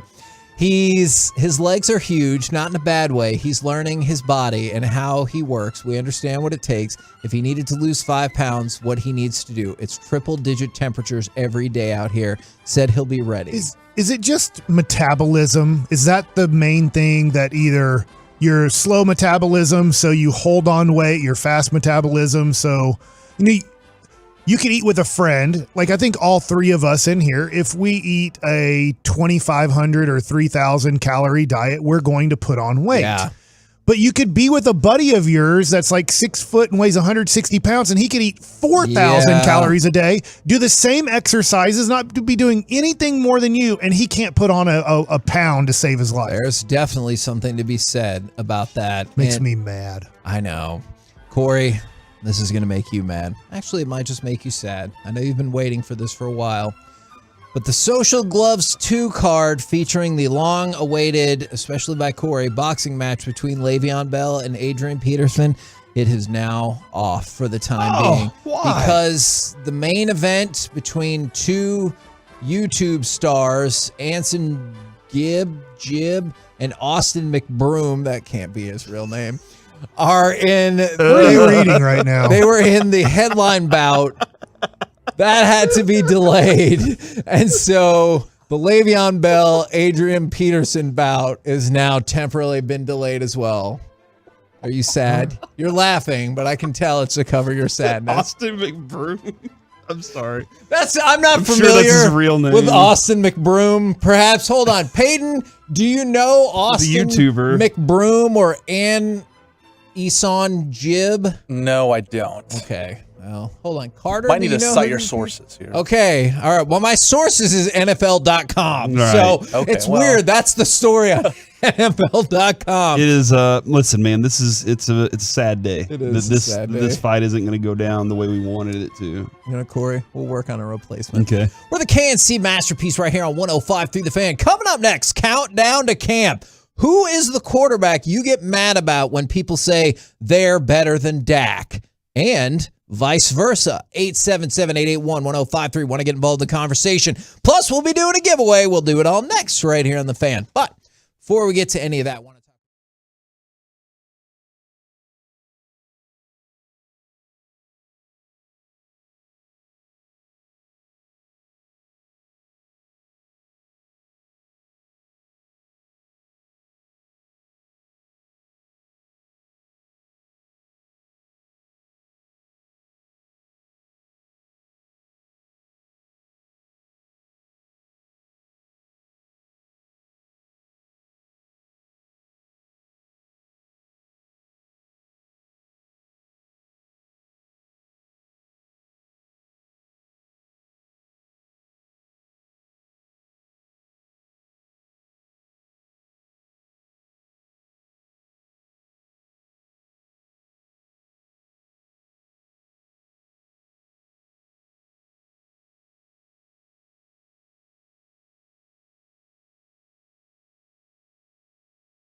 You're about to be masterpieced, KNC style, right here on 105.3 The Fan.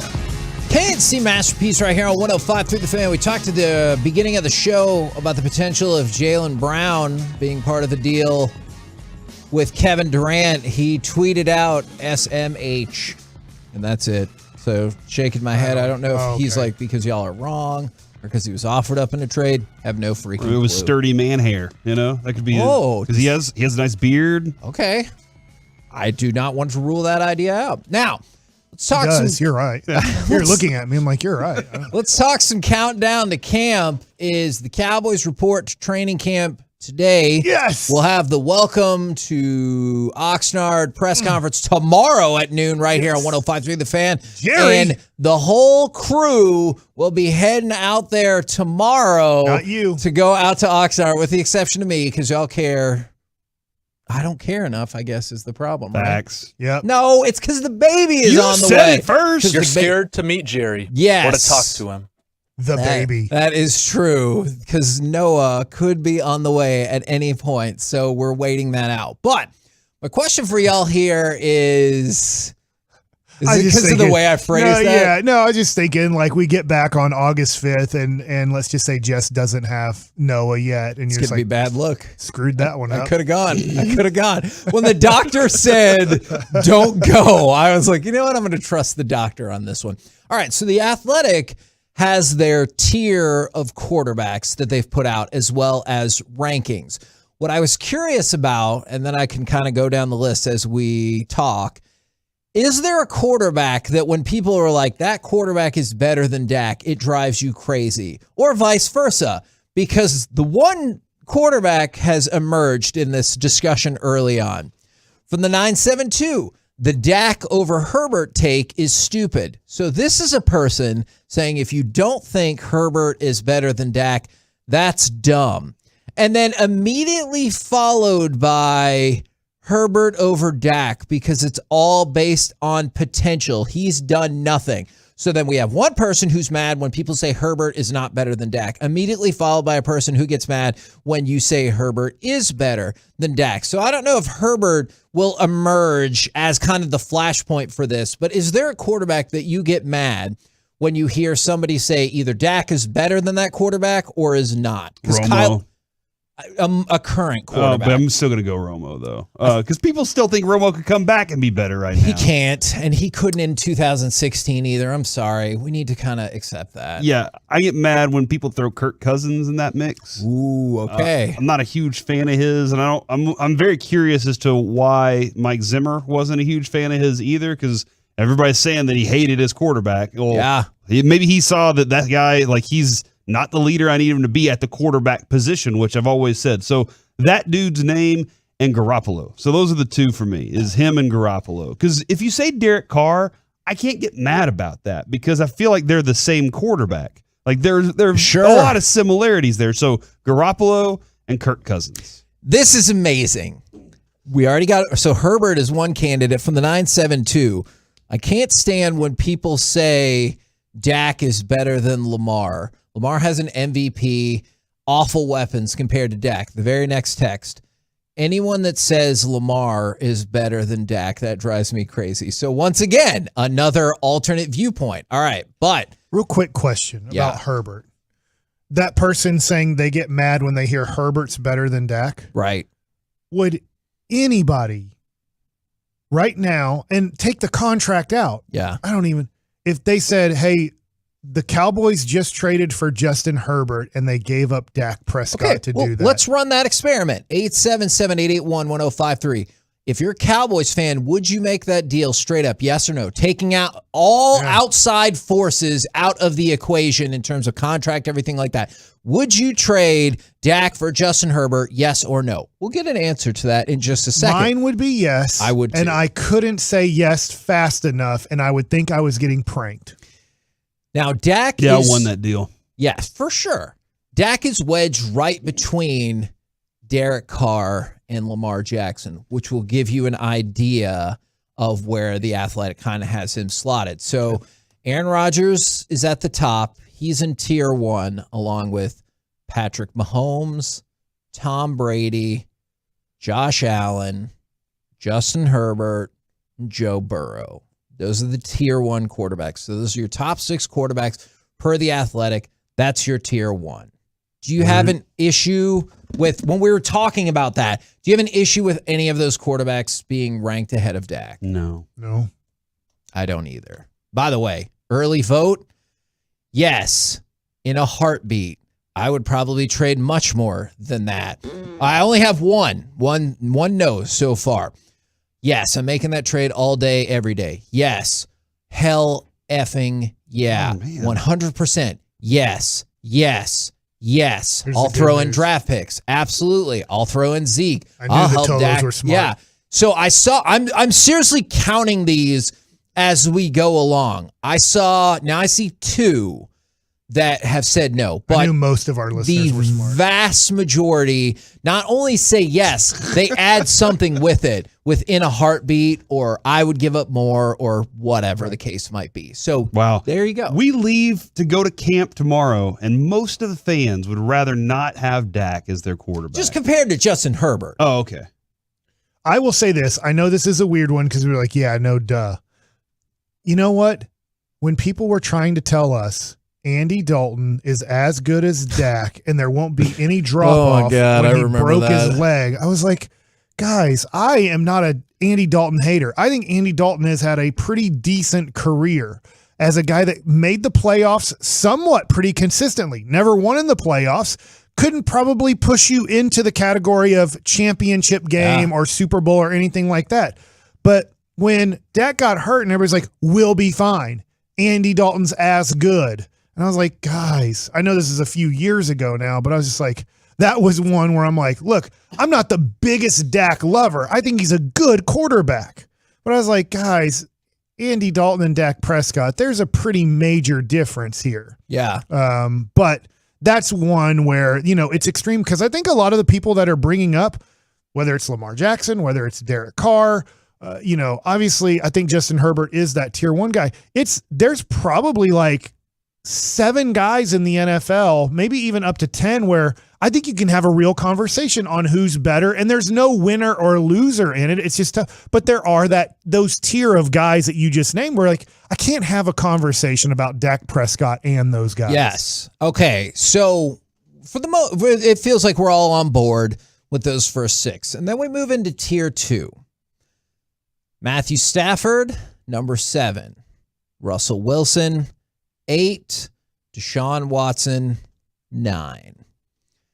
I think Deshaun Watson's a better quarterback. I do. Bobby Belt will be like, you know what? I don't want to talk to you anymore. I get it. From what I watch, I like that quarterback more. I want to see him with a better team. Yeah. I gotta know what he can do with a better Maybe as team. A better person. Maybe, okay. I don't know. Everybody has a story. I want to see him play with the type of talent that maybe the Cowboys do have and see what the similarities and differences are. But I think he's a slightly better quarterback than Dak. Can I ask you a question about this? Because somebody brought this up about why they wouldn't trade for Herbert. It was an interesting follow-up. They said, I wouldn't make that deal because he would get drugged down just like everybody else does here. Wow. Is there any kind of weird benefit of the doubt that Dak gets for being part of an organization that can be problematic at times? Because we need him to overcome that. Okay. Everybody that becomes the quarterback has to overcome that somehow. To Corey's point, that's why nothing against Dak. I think Dak is a good quarterback. We have to take the greatest quarterback of a generation because it's going to take that to overcome the branding of the Dallas Cowboys. The face of the franchise is the owner and has been ever since Jimmy, Troy, Michael, and Emmett left. At that point, somewhere in the late 90s, Jerry became the face of the franchise, and nobody has overtaken that from him or even really challenged him that much in overtaking. And it has to be somebody special who can overcome the branding of the Dallas Cowboys to become the face and the ultimate winner of the Dallas Cowboys. I don't think I have an issue with Watson. I think they're all in the conversation. Stafford. Yeah. Russell Wilson is a weird deal because for a lot of these years, I would not have had an issue with this. Now I am very curious to see what he does in Denver, and I would listen to that conversation. I think it's interesting with Russell Wilson because to me, they're similar quarterbacks. I think you can have a discussion saying, hey, Russell Wilson's better. Look, he's won a Super Bowl. He's been to another. I totally get it. I'm not going to argue too hard on this. But when we want Dak Prescott to cook, the way they were like, let Russ cook, it seems like after a little bit of time, more negative things can happen than positive things. I mean, Russell Wilson, bad offensive line. Totally get it. 2 really good receivers up in Seattle. And it seemed like he wasn't able to take advantage of it. Maybe it was just offensive line. I know Denver might not have the best offensive line either, so he might have a similar situation in Denver that he did in Seattle. But when you let Dak cook or when you let Russ cook, it doesn't seem to lead to more wins or better football from your team. It seems to put yourself into a situation where you're dealing with turnovers. Yeah, finding a way to balance it. Like Aaron Rodgers' balance is I can throw short passes just as effectively as you can run the ball, right? So in the Aaron Rodgers offense, he can balance that out with that game also. And the Cowboys haven't found that way to be able to balance it that same way. All right, so what we've noticed now is we still haven't gotten to Dak, and we've gotten through 9 quarterbacks. And so essentially the question isn't just like, where do you rank Dak? Like, that's all fine and well. We've done that before. But who's the quarterback that drives you mad when somebody says this person is better than Dak? Or who do you get angry at when they say Dak is definitely better than this quarterback? So we've already gone through Aaron Rodgers, Patrick Mahomes, Tom Brady, Josh Allen, Justin Herbert, Joe Burrow, Matthew Stafford, Russell Wilson, and Deshaun Watson. At number 10, Lamar Jackson. Lamar Jackson is the one that I know is a flashpoint for some people, and it's Lamar Jackson, Dak at 11, Derek Carr at 12, Kyler Murray at 13, and Matt Ryan at 14, and that closes out tier 2. So kind of the group that he's alongside is, if you really want to squish it down, it's Kyler, Derek Carr, Dak, Lamar Jackson, and Deshaun Watson. Does that feel like the appropriate group? And can you definitively say he's better than any of them? Because I know you said he's better than Derek Carr, or you believe he's better than Derek Carr. I can't say he's better than any of those, but I also can't just say he's worse than those guys either. Did you see the quote on Lamar Jackson from the defensive coordinator in here? No. All right, here's the quote. And it just says, another defensive coordinator said, if he has to pass to win the game, they ain't winning the game. He's so unique as an athlete, and he's a really good football player, but they said care, but I think the word was I don't give an S. Yeah. If he wins the league MVP 12 times, I don't think he'll ever be a 1 as a quarterback. He'll be a 1 as a football player, but not as a quarterback. So many games come down to 2 minutes, and that is why they have a hard time advancing, even when they're good on defense. Playoffs are tight. You have to be able to throw the ball, and he's just so inconsistent throwing. It's hit or miss with Lamar Jackson. Okay. It's a defensive coordinator that has a coach against him. Okay, and that's really interesting because that was kind of an argument that me and Bobby Belt had. Is he said the number one job of a quarterback is to be able to throw the ball. And I was like, I think the number one job of a quarterback is to be able to move your team down the field. And I think that's kind of where the rubber hits the road there. Is you're right. A lot of games do come down to that last 2 minutes. And that is not, Lamar Jackson is not who I want leading my 2-minute offense. But if I just need to get my team down the field, I think he is usually very good at that, especially given the overwhelming lack of weapons that Baltimore has continually given to him. I think, plus Lamar Jackson's still 25. You know, like whether he evolves his game once again like he did from year 1 to year 2 into that MVP season, I think he needs to a certain extent, but that's why he's fascinating to me. It's weird that they're not really giving him the people to try to do that. It is. Does that make sense? It's almost like they've reverted back to screw it. Just tight ends and run the ball, right? Isn't that kind of what it looks like they're going to do? So they're like, we give up at trying to get him to push the ball down the field with his arm. Man, I think the Dak quote on from another defensive coordinator there might be the most accurate way to put it. I don't hate Dak. I don't hate Dak by any means, but here it is. I don't think there's a major flaw in his game, but I'm not sure if he has like truly hit that upper echelon. I think that's a fair assessment. Like when you watch his game, you're like, he's good at this. He takes care of the ball. He gets the offense set up. He has the right stuff going on. but there's just something missing, and we can't quite put our finger on what that thing is that's missing from that. So when it comes to Dak, he's right there. No, Kevin, I think all the quarterbacks they've listed so far, I'm okay with. Lamar Jackson, MVP, he's got it. Still missing something, though. When it comes to like the Kirk Cousinses and people try to argue that, Dak's not that low, man. He's not that low on this list. Although last year there was a time where we were arguing 3-4. And right out of the gate of the season, and then everything fell apart. And I think that's what leads to it, because if you told me he slid behind Kyler Murray and a resurgent Matt Ryan, I would be willing to listen to that. But also, if you told me he surged ahead of Deshaun, Lamar, Russell Wilson, I would listen to that as well. Like, I definitely think there's some flexibility in there. I know we're out of time. I have one. If anybody says that Dak Prescott isn't as good as Jalen Hurts, come on, dude.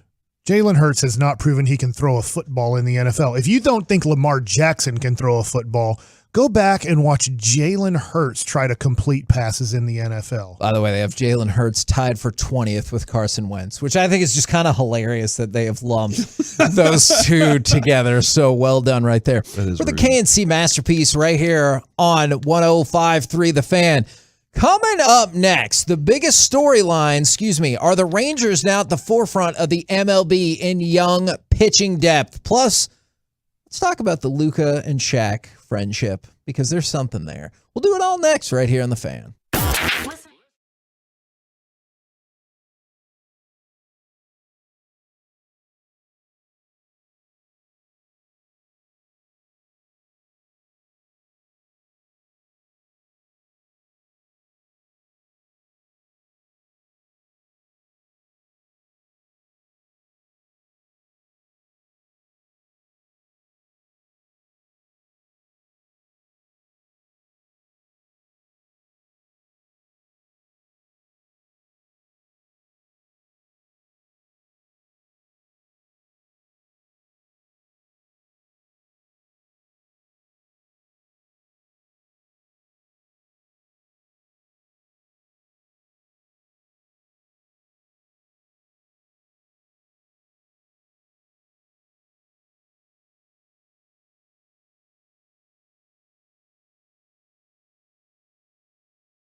High gas prices, well, think again. And those big trucks have insurance companies to protect them, so get the representation that won't settle for less. It's Frankel. Frankel. Visit truckwreck.com or call them 214-333-3333. Now Seager swings and belts one to deep center. Back goes Laureano on the track. At the wall, he leaps, and it is history. Just beyond the reach of Laureano, under the 400 sign, Corey Seager with his 23rd of the year. He makes it 5-0 Texas. K&C Masterpiece back here on 105.3 The Fan. Want to talk some Rangers, not just yesterday's game, but maybe more specifically, are the Rangers now at the forefront of the MLB in young pitching depth, which I know sounds like an insane thing to say, but I was kind of flipping down the list right here is if you look at the Rangers pitching depth, especially with the additions of Kumar Rocker and Brock Porter, they have a lot of young pitchers that people have like fairly big upsides on. They're not just all pitchers where, you know, for the longest time we used to have pitching prospects and you're like, you know, if they make it, that would be great. If they like made it to the major leagues. And somebody from Baseball America said this in terms of the pitching depth. He still considers Miami, Cleveland, and Baltimore the deepest, but the depth that the Rangers have puts them in a really rare group. And then MLB Pipeline, Jim Callis, said adding Porter and Rocker gives the Rangers more potential high-end starting prospects than any organization in all of baseball. And I was even flipping through, like Evan Grant put together who he thinks are the top 10 pitching prospects right now for the Rangers. And if you look at the top of the group, Jack Leiter, Owen White, Kumar Rocker, Brock Porter, Cole Winn, Cole Reagans. Like, that is an optimistic group right there. I know Brock Porter is still a ways away, but the rest of them you could all envision in the next 2 years being here. Now, I realize they won't all hit and they won't all be great and they won't all stick here, but the fact that you have 5 pitchers that you have optimism could all be here in the next 2 years, I think is pretty awesome. It is. I love everything you said is correct. I just hope that with this optimism comes results. Sure. Because I think I would pull back if I was running Baseball America or a minor league type of kind of website. I would say, hey, I really like the names there. Yeah. But I've seen Miami develop young pitching prospects into great pitchers, into all-star pitchers. Baltimore might not be the case so much in the recent last 10 years of Baltimore Orioles baseball. I don't care that they developed Jim Palmer in the 60s or whatever. Right? Yeah. But like, I would look at it and go, hey, what is happening in the recent 10 years in these organizations that look like they have great pitching depth? Have they been able to take those types of pitchers and develop them into good pitchers? And with Texas right now, the answer would be no. Yeah. But what the Rangers have going for them, which is weird, I know I'm taking this a little bit off course, but on the pitching front is, look at what they've done over the years. So they have to be doing something right. Mike Minor was a nobody, right? I mean, he was somebody, got hurt. He was a reliever in Kansas City. They picked him up and turned him into an all-star. Lance Lynn, similar thing. Last year, Kyle Gibson, right? I mean, he was just like, yeah, we got Kyle Gibson, whatever. And then he made the all-star team, and you were able to trade him. You might not got the best type of trade situation there, but, I mean, he turned into an all-star. Right now, Martin Perez, you got him back, but he's now an all-star.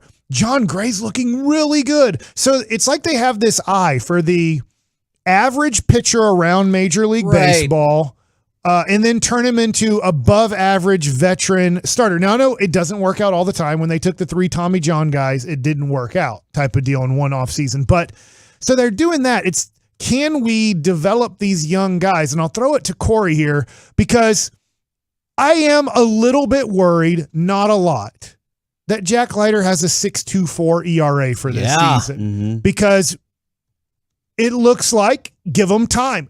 He might need, I don't think people want to hear this, he might need all of next year in Double-A, and maybe not pitch in the major leagues till 2024, or maybe not even pitch in the major leagues till 2025. And I thought for sure he would have been ready to go, or at least in the mix for the start of 2023. The way you just described that, does that sound at all like Rod Marinelli? I used to think that's Rod Marinelli. He was like, I could take a player right off their couch and make them good. And then you would get other elite prospects in or higher level, and we're like, I don't know. He's okay. Yeah. And I get worried about that kind of thing. My thing about Leiter, Mike, is I don't know what he's working on. I don't know what he's developing right now. And maybe you have more of an idea at the Double-A level with a guy in his first year, what he needs to be working on. What are they saying? Because we talk all the time about, well, maybe this guy's going in on an injury assignment and he's just working on his fastball or whatever. But I don't know what he's trying to work on to become a better pitcher, to go to that next level. I am a little concerned, though, because one of the big factors whenever we were getting him was he missed a lot of bats, and he's giving up multiple hits in lots of games, and that's where I'm starting to be a little more concerned about it. So that's kind of how I feel about Leiter specifically, and I wouldn't hate if he has to go through most of next season learning and still having to deal with that. I would love an accelerated rocker, but I don't know exactly what I'm getting, what he needs to work with either. But man, just the history of this Rangers club says that they don't have the ability to develop them. So as exciting as the names are, they can be people, they can be names, and maybe they overcome whatever teaching they're not getting at this level. But I don't think that Jack Leiter's not going to get the teaching after this minor league season is over from his dad, right? It seems like he'll go back and they'll probably sit down and talk together, maybe even talk a little bit about what his coaches were telling him to do, and should I keep doing that or should I keep doing what I've always been doing? So maybe that'll happen too. But not every one of these other guys has the same ability to go do that in the off season.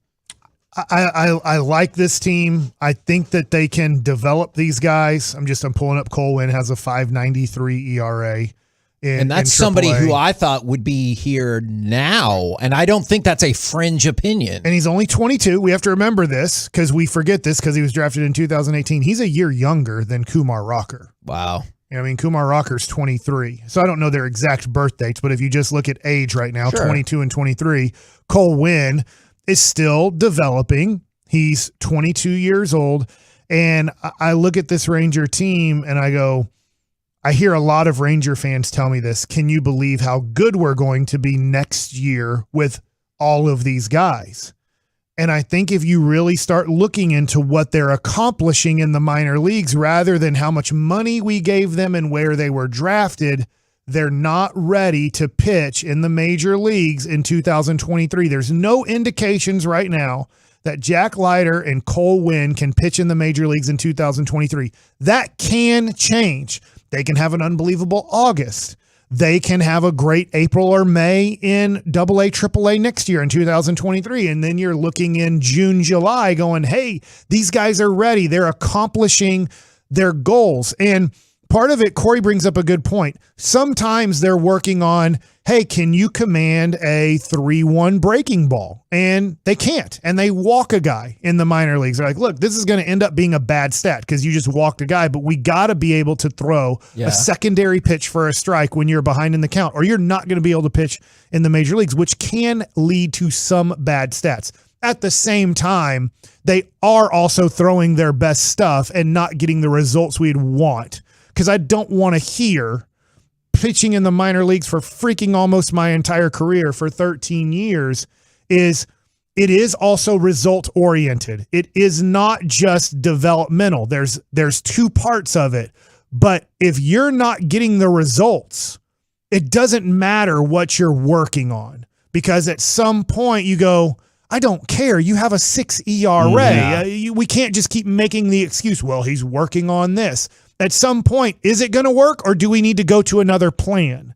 And it's not time to give up on Cole Winn. It's not time to give up on Jack Leiter. I am pointing out, though, to Ranger fans that keep telling me in 2023, Winn and Leiter and Perez and John Gray. Yeah. And I'm like, you're jumping the gun on what these guys can accomplish at a major league level if they're not accomplishing it at a AA and AAA level. You get why people jump that ahead because we're all so desperate for return to relevancy or success here. You know, it's interesting. I just seen an article. It was like, oh, could the Rangers be underachieving? They surely had playoff aspirations this year. And I was like, what?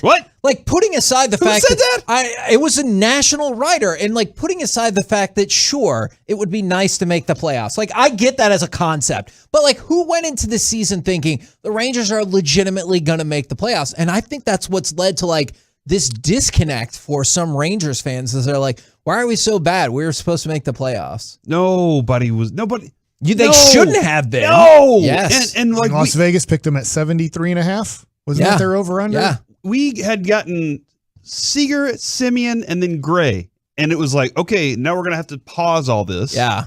But we walked in going, this is exciting because they opened up the book. They said, hey, checkbook, go ahead, start writing them. And we were excited about it, but we were like, they're still this pitcher away and this pitcher away and all these things.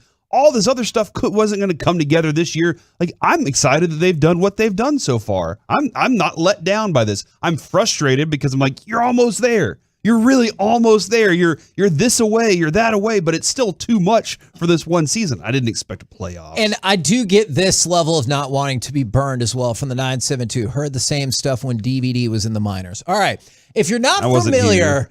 Like, I remember it. I just wasn't listening to that at that time. They were all first-round picks. Yeah, Danks, Volquez, and Diamond. And they came up with the very clever DVD moniker at a time when that format was taking over, is these are going to be our guys who are going to take over. None of those three contributed in any meaningful way on the field. Obviously, Volquez contributed very meaningfully in terms of you flipped him for Josh Hamilton. He won a World Series, too. But yes, but none of those players here did anything. And so I can see how did he win a World Series somewhere else? How did he? How was he good enough to be a never happened in Dallas sports or Kansas City? Kansas City. He pitched like on him. He had a tremendous story on the night that he pitched. Maybe that should be a segment. Who's your favorite player that left the Metroplex and won a championship? Because it goes far beyond baseball. How many times have the Rangers gotten a player in a trade and he has never worked his way up in the developmental system?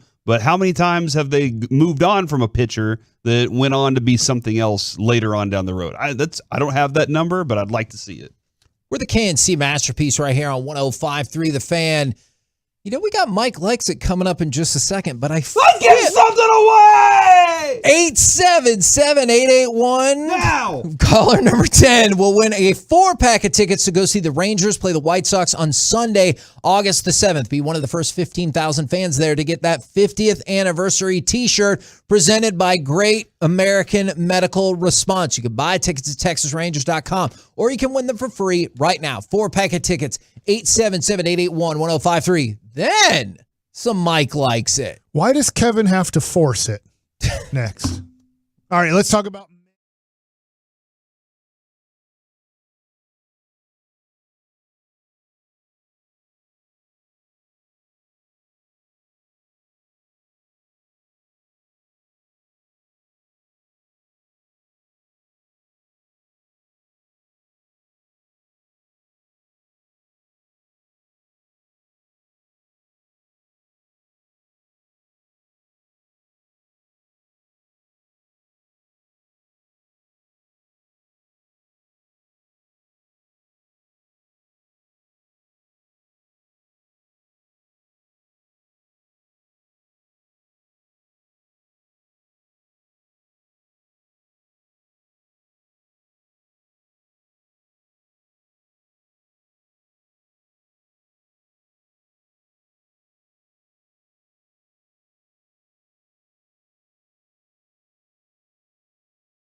segment brought to you by BuyersBarricades.com. If you're in need of traffic control or barricade rentals, Buyers Barricades is a full-service provider taking care of your project or special event. No matter the size, from start to finish, the Texas Authority and Barricade Rentals is BuyersBarricades.com.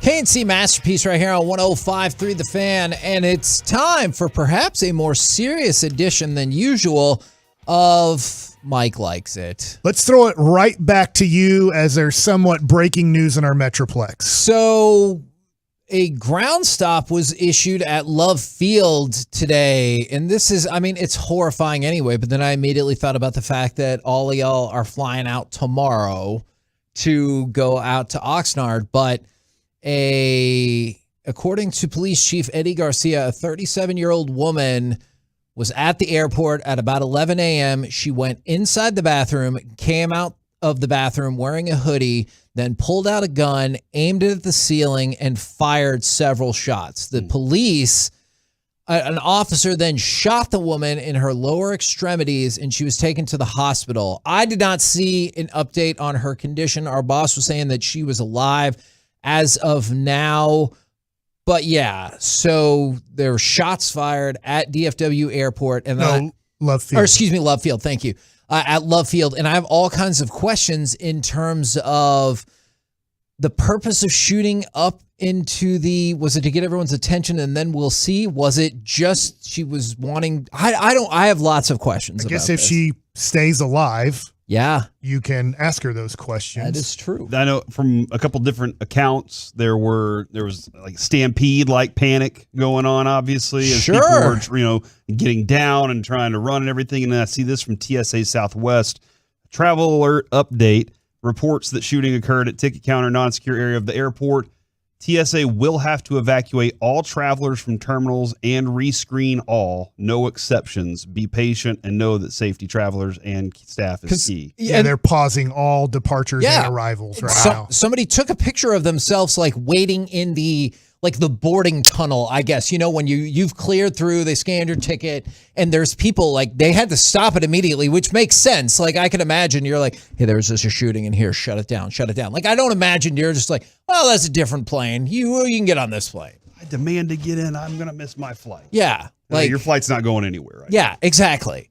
And so I don't know. It's scary. I know so often I come back to, I don't know, it's scary. And I very much realize that is not an actual solution to anything. But that was my initial thought, especially when it happens in your area. Not when you hear things that happen other places that aren't horrifying. But when it happens not that far from where you're at, you can't help but think, what if that was my mom who's at the airport, or your kid, or your sister, or whatever the case might be? And it's sad, it's horrifying. I'm glad that at least as far as I know, it sounds like nobody else besides the person who brought the gun is injured at the moment. Not that makes this any less scary, but that is at least something, I guess, positive is the way to describe it coming out of this. Yep. Well, thank you for the update and a little bit of the breaking news. KRLD.com if you want further breaking information, because needless to say, there'll be more updates on this, KRLD.com. So I found this a little bit interesting before I get to Kevin and his interesting choices in life. Mm-hmm. That's fair. The Angels were asked about Shohei Ohtani. I brought it up a week or two ago. Give it up. You guys had your chance. Ohtani's not coming back there. He has one more year left on his contract. Yeah. So if people want to know, if you traded for Shohei Ohtani, you would get him this year and next year, and then he would be a free agent. But they're shutting it down, right? Those trade discussions. Yeah, they're saying they're reluctant to move Ohtani. They're not thinking about moving him. Literally, he came out last year in September and said, you better show you can play, we can play playoff baseball. And they are the third worst team in the American League. Yeah. They're horrible. I mean, they're not close to competing. And I know, unfortunately, I will say this. I hate it for the game of baseball, but Mike Trout looks more and more like Ken Griffey Jr., that he's going to have a career where he's probably going to pop 500 home runs. I know Griffey got to 600. He's probably going to get to 3,000 hits. He has that, and Griffey didn't get there because of injury.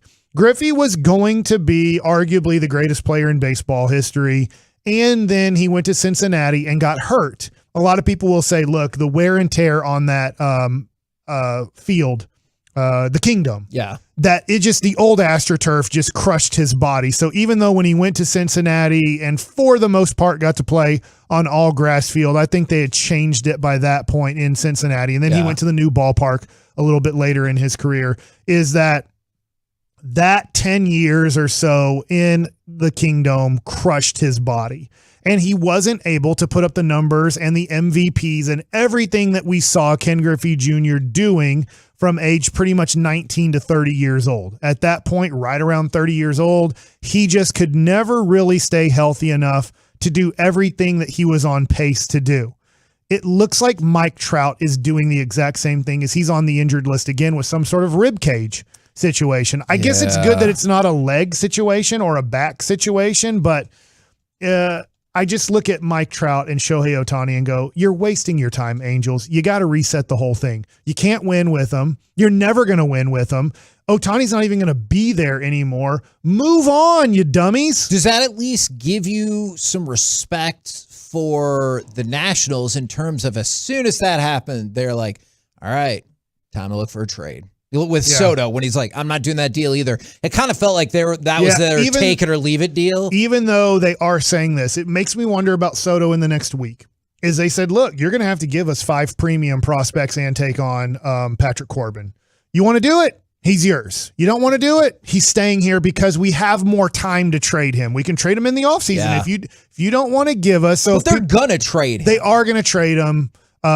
Because honestly, they're giving him less than $30 million a year too. Yeah. Let's face it. That is not a good overall. I get the quantity of money he's getting, but the quality of money is not there. When you look at, he's going to be paid over 40 a year by a whole bunch of teams, and you're not even offering 30 a year. They're just trying to make Soto look bad by turning down the quantity of money in the deal. All right. Now we go to 4 minutes of Kevin Hagelin's life here. Oh dear. Kevin, when you drink water, it's like the most disappointing thing to you that you can't get the whole bottle of water inside your body within 5 seconds because it's like you're squeezing the bottle, you're just downing it. And so I just like, man, I just asked you, all right, how disappointed are you that your body can't take on more water at a quicker For sure, first of all. pace? But also, have you noticed, I have tried. You're not squeezing it. Yes, I have tried because I know how much that bothers you, and I'm not trying to run afoul of anybody. I have worked on that. But you do, which it doesn't bug me. I just notice that you will tip the bottle and you're just like, please, however much water can get in my system within 3 seconds, please do it. I can't just like drink the water. And so then you brought up, I pass it back to you, Kevin. You asked me and Corey a question about our going to the restroom. What is it? My question Ask was, your question. If you are urinating, do you just let it come out or do you push it? Because I was thinking about this, and I've done this for like probably a long time. Like to start or to end? At any point, no. I think he's pushing the whole time. Yeah. Okay. He's like, he wants his peeing to be done within 3 seconds where he's emptied his whole bladder. And to your point, Corey, I would say sometimes to start, I have to push a little bit. Then it's just happening. I don't really have to do anything. At the end, I might push a little bit to try to get the extra out. The stop and go method where you're like, let me try to get a last few out so I don't really have to worry about going to the bathroom, hopefully for the next 2 to 4 hours. Get a little thrust. But you're saying what Kevin's saying is he is trying to he's trying to generate so much force that all the pee comes out within seconds and then he doesn't have to worry about it anymore. Well, I mean, you might have some good pelvic muscles then. Your pelvic wall's pretty strong, I'm presuming, because of that push. You know, Corey, I don't want to make you more uncomfortable. It's like a Kegel. But you're part of the reason that I have been thinking about this. Oh my! Is when Kevin goes to the bathroom. My wife says that I pee for the longest time. Okay. Because I do drink like a lot of water, and sometimes she'll just be like, "Oh my God, you pee for so long." And so I was thinking about that, and a lot of times we'll end up going to the bathroom at the same time. Yes. And you our will entire pee career for longer than I will. And I was like, is she just ill-informed on how long people usually go to the bathroom? I'm just taking my time. Exactly. And that's what kind of it popped into my head for. So I'm really hoping that people can help me out with this. Is you just let it go, or do you Where's your patience? Where do I do poorly with patience. There has to be some place in your. That's why he's not a doctor. Are you patient with Brandon? Are you patient with your wife? Better with them than anything else. Kevin wants to he wants everything to be efficient. Yes. So that's why he won't show up any earlier than he has to for something. Right. He wants to use the amount of time. He probably knows. I'm betting he already knows what shows he's watching tonight and for how long that's going to be that he's spending that time watching those shows. I might be right about that, but I'm fairly certain that I know these kinds of things. I'm going to stupidly play golf again today. This is kind of my last day to get in golf before we go to Oxnard. Yeah. So, did you play golf out there ever? I have. Yeah. Okay. The only thing that I don't like at this point is I know this. I'm not bragging here, but I've gotten good enough that I really want to play with my clubs. I don't want to play with rent-a clubs. And you don't want to ship play your bad. clubs, yeah. So I'm just like, I don't really like. And look, for playing, I'm left-handed. Play golf left-handed. They usually don't have like the biggest variance of rent-a clubs for left-handers. It's like take it or leave it. And then the last Mike likes it is, since we were doing bathroom talk, and I know that this grosses people out a little bit. We try not to, but we're not doing anything too gross. Corey, can you tell the story of the last break? Me and you had to go to the restroom at the same time. Oh my God. So I walk in, Mike left a long time ago, and then I walk in a little bit later, and as you walk by, you turn your head, right? Like when you see things that are not typical. And one of the stalls, the door was open, and Mike was... You're just, what? And he goes, "Hey, Corey, the door doesn't work." The door doesn't close. What am I supposed to do? I didn't know that till I sat down and started, and I was like, close, door, close. And then I'm like, somebody's going to come in here. I know this is going to happen while I'm doing this. And so Corey walked by with the door kind of half open. So I just decided to say, hey, it's not my fault. I'm not trying to intentionally do this. The door doesn't close. Just for the record, I appreciate all the people who are like, hey, I don't necessarily know if you should be doing that. That's one of the reasons I asked, is because I was concerned that maybe that's not the way I should be doing that.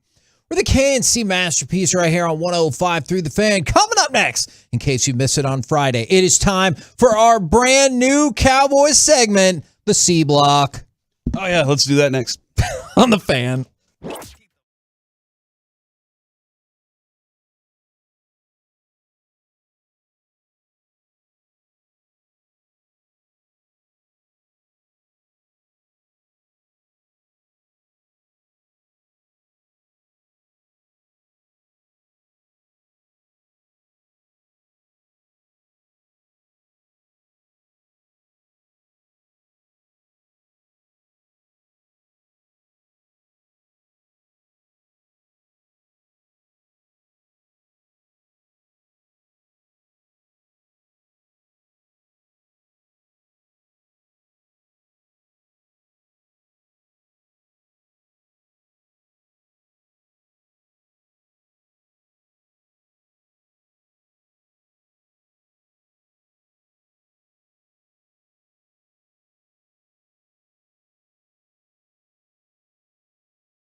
You're about to be masterpieced, KNC style, right here on 105.3 The Fan. KNC Masterpiece back here on 105.3 The Fan. And it's time for our new Cowboys segment, in case you missed it on Friday, the C Block with Corey Majors. Hit the music, Peyton. Yeah. I like to move it. I like to move it. I like this, man. We can create something out of What this. stuff? We're heading to Oxnard tomorrow. We'll be the first station out there and the last station to leave as well. And we get this, we're going to leave tomorrow. We won't be there till Wednesday. So I want to make that pretty clear on Mike and Mike and myself. We won't be on air from there until Wednesday. Gotcha. But we leave tomorrow at 6 o'clock. We're flying out. Looking forward to it, Mike. It's going to be a fun flight. You excited? I am. I honestly am excited. I've gotten a little bit of football fever over the weekend. Okay. All right. I would say I'm more excited about NFL football than Cowboys football, but it's football. We're going to watch football. And I will say this. I'm not throwing it in your faces, but I kind of am. Thank God I'm getting out of this weather. I looked at the next 10 days. It's just going to be 103 degrees, no rain. My grass is dead. Thanks a lot, Mother Nature. All right, so let's and some of these questions, we'll have about 5 questions. Some of these questions could be topics in and of themselves. We can do them later, or we can just hit them out now and get going with them. How close do you think Diggs gets to 11 again in his career, and what is acceptable from now on? Because you're at a point where you just put 11 spot up, and now you're like, if you never get to 9 again, is that like, that's what is the number that's acceptable? My number was 8. Okay. I thought he'll get to at least 8 at least one more time in his career. And to your point, I don't know if that's disappointing. Like, if he puts out the same next gen stats that show he's top 15 in like almost every other discernible next gen category, are you upset, or are you like, well, I mean, he's always top 15, so that's all right. Because what happened in the next gen in PFF is they're like, hey, we made up some numbers that show that he is very poor at cornerback. Yeah. And Choppy is like, I'm buying this 1,000%. But then you see all these other numbers, you're like, hold on, but those are really important. Yeah. And so let's say next year, all the numbers that PFF said that he was bad at, he's better at, but he has 4 interceptions. Are you going to be like, well, he was still the best? Or are you going to say, no, that was not quite the same year? It depends on targets, right? Because like if people stop throwing the ball at him because they're like, well, that's stupid, then yes, I will take that as a great improvement. Yeah, probably so. How close do you think Diggs will get to 11 again in his career, and 8. what is acceptable from here on? 9. I think acceptable is a tough question. I like the question. It's just how much are they throwing at him? Has he changed a little bit of his style of play? Remember, this is only his 3rd year going into the NFL, so he can change a little bit on how he plays. Maybe, I don't know if Dan Quinn were to say, hey, I want you to not gamble as much. Well, does that lead to 5 or 6 interceptions and a better overall cornerback? Or would we just say, no, he's not as good. He only had 6 interceptions. I think there's a lot that plays into this. Also, what if this year goes well and Dan Quinn leaves and he becomes head coach of another team and he's dealing with a whole brand new defensive staff? And then they look at him and go, we love it, but here's what we love. Or there were certain things that an Al Harris or a Dan Quinn were doing with him that were getting the most out of his abilities, and they knew he was going to get beat this amount of times, and you just have to deal with that the way that he plays, and the other coaching staff can't figure out to go, hey, you just have to live with these results to get these results. So I think there's a lot that goes into That's like what Roy his career Williams. is going to be. Roy Williams, you knew could get down there and light somebody up, right? You knew that he could make some sort of big tackle or He was sack a linebacker quarterback playing safety. But you were like, but we don't have Darren Woodson anymore, so we don't have that guy that can cover for if Roy Williams goes down there to make a play. Yeah. So yeah, I see where you're going with that. I feel like if he's averaging around 4 to 5 interceptions a year, 5 to 6 might be if he's getting 5 to 6 a year. Number. Okay. 4 seems low. It seems like that would be a low point for him. But if he's around 5 to 6 a year for the rest of his career, I would be pretty happy with it to see how that goes. All right. Will Dalton Schultz outplay the tag this year? Will he play better than the tag? I don't think so. And I am a Dalton Schultz proponent, but I'd be top 5 tight end. And that's why I think I think he'll put up another good season just like we saw last year. But I think Dalton Schultz is an above average player, and I think that's a nice spot to be. But I don't know if top 5 tight end in the NFL is what lies ahead for him. I just think he's a solid starting tight end in the NFL. So I hope I'm wrong about that. I hope that he is a guy where I'm like, man, I guess, yeah, give him 5 years and $80 million. But I just don't think that that's going to play out that way. I just think he's a nice starting tight end in the NFL. Borderline top 10 is my opinion. So Amari says that if CD is featured, then he's ready for that. I wonder if they have to kind of feature Dalton Schultz a little more, especially considering I don't think this offense is going to look nearly what it looked like last year. You had 3 really good receivers out there on the field almost at all times. So whenever you're looking around, you're going, all right, I got this guy, I got this piece and this piece and this piece. But I think you're going to have to feature somebody. You're going to have to feature somebody a lot more on any given week against whoever that opponent's going to be. So I don't think he's going to outplay the tag, but I think he's going to play well enough to get very, very paid by somebody. Okay. And I think that they're going to look at it and go, yeah, man, he produces every single time. So that does ask that question. Who is going to be the clutch receiver that Cedric Wilson was last year? He was a luxury. But he made some big plays, like 4th down grabs that you were like, whoa, where'd that come from? Does Tolbert, could he be that guy, or is that expecting? That's a lot. Yeah, for me, that's a lot. Okay. But I could like I think Bobby Belt said he thinks he can be better than Michael Gallup was his rookie year. Okay. So not better than Gallup if Gallup comes back completely healthy, 2021 version of Michael Gallup, but he has to be good. I mean, Tolbert really does have to be, when we're talking about rookie wide receivers, he has to be a guy that we're thinking, hey, was he the 5th best rookie wide receiver this year? Because if he's just like the 10th or 12th best rookie wide receiver, which is kind of where he was drafted. And I mean, it's not like 10 rookies are really good at wide receiver per year. Then we're looking at I think, struggling offense. Hooray! so Tolbert is the guy you're selecting, because I think I think Fehoko could do that. I don't know how. Like, I think he could be one of those surprise 4th receiver on the field, which people do bring up a lot. You have to focus so much on CD now, right? Like that's why Cedric Wilson was there.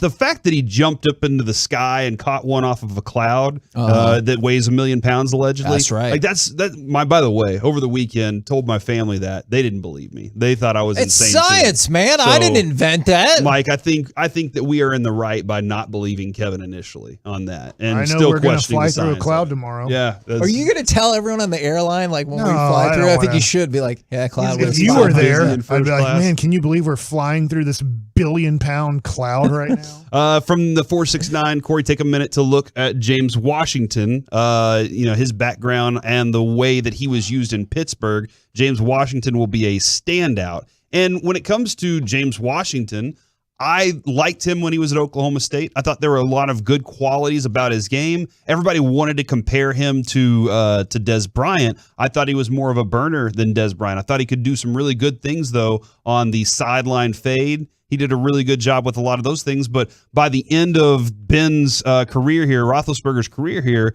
it just wasn't working. Just want to give this update just real quick since we were talking about it, is Dallas Love Field has said flight operations have been suspended. Passengers should refrain from coming to Love Field at this time and check directly with their airline for the latest updates on their flight status. Oh, geez, man. Okay. And I know everyone has got, varying degrees of important things that they need to get to. But yeah, Love Field's like, don't even come to the airport because now. they had to reboot. Everybody has to be recalled that was already in a terminal. Yep. So now we're getting those flights out. Way behind, yeah, right? Yeah. It's not even worth it for you to show up today at this point. Man, I'm sorry about your travel plans if you had some going through Southwest Airlines or going through Love Field. Real quick on James Washington. I'm going to throw this. I know it's the C block here. Last year he had 285 yards for 2 touchdowns. The year before he had 392 yards for 5 touchdowns. And the year before, in 2019, his second year in the NFL, by far his best year in almost every category, 44 catches for 735 yards and 3 touchdowns. Do you believe that he is better than his third year?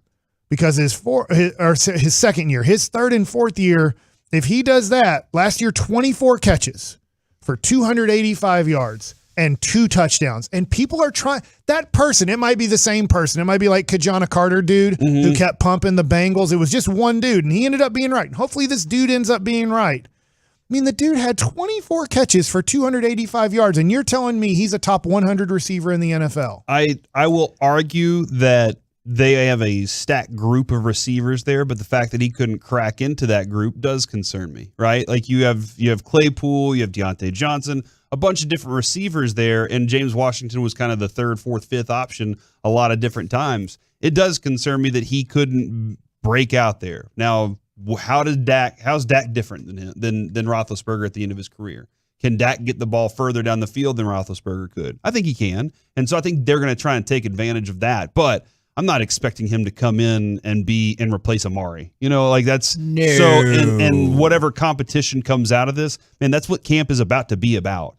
We're going to get there and we're going to watch these guys and try and see which one of these guys wants that spot right now. Do you believe, I'm seriously asking, this is not a troll question. Do you believe that will be the case? Because sometimes I see things in camp when I'm like, man, I feel like that really should have counted. This person have a standout camp. And then it feels like they've already kind of made up their mind before you even get to training camp. Like, do you believe you will see like some legitimate competitions there that will truly decide how the lineup goes? Yeah, there are a few spots. There are a few spots, and over the next couple of weeks, you're going to hear a lot more about those competitions. But like the Ridgeway Bohanna thing, yeah. What are we going to watch? Like, what are we going to see that's going to define which one of those guys is that tackle? Right. You know, so those are, and I'm sure Broadus can break all that stuff down for you during the G-Bag Nation every single day. But we'll be watching, and I think there are going to be a number of things where those guys are saying we got to be better at this stuff.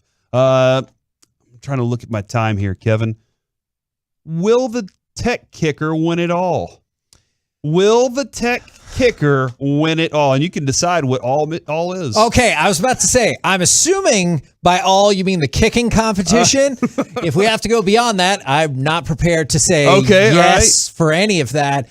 I am going to go with Liam Harulahu because we did see him, the Cowboys. Because you put the effort in to learn his name? Exactly. Okay, that is it, man. That's a great point. That's when I was really happy when like Giannis hit it big. And you knew how to say Antetokounmpo. Yeah, if Wembanyama hits it big, then I'll be like, great. But the Cowboys seem to lean on the familiar. And not that Garibay can't do it, because we've seen some heroics from him at Tech, but it feels like he already has a step ahead.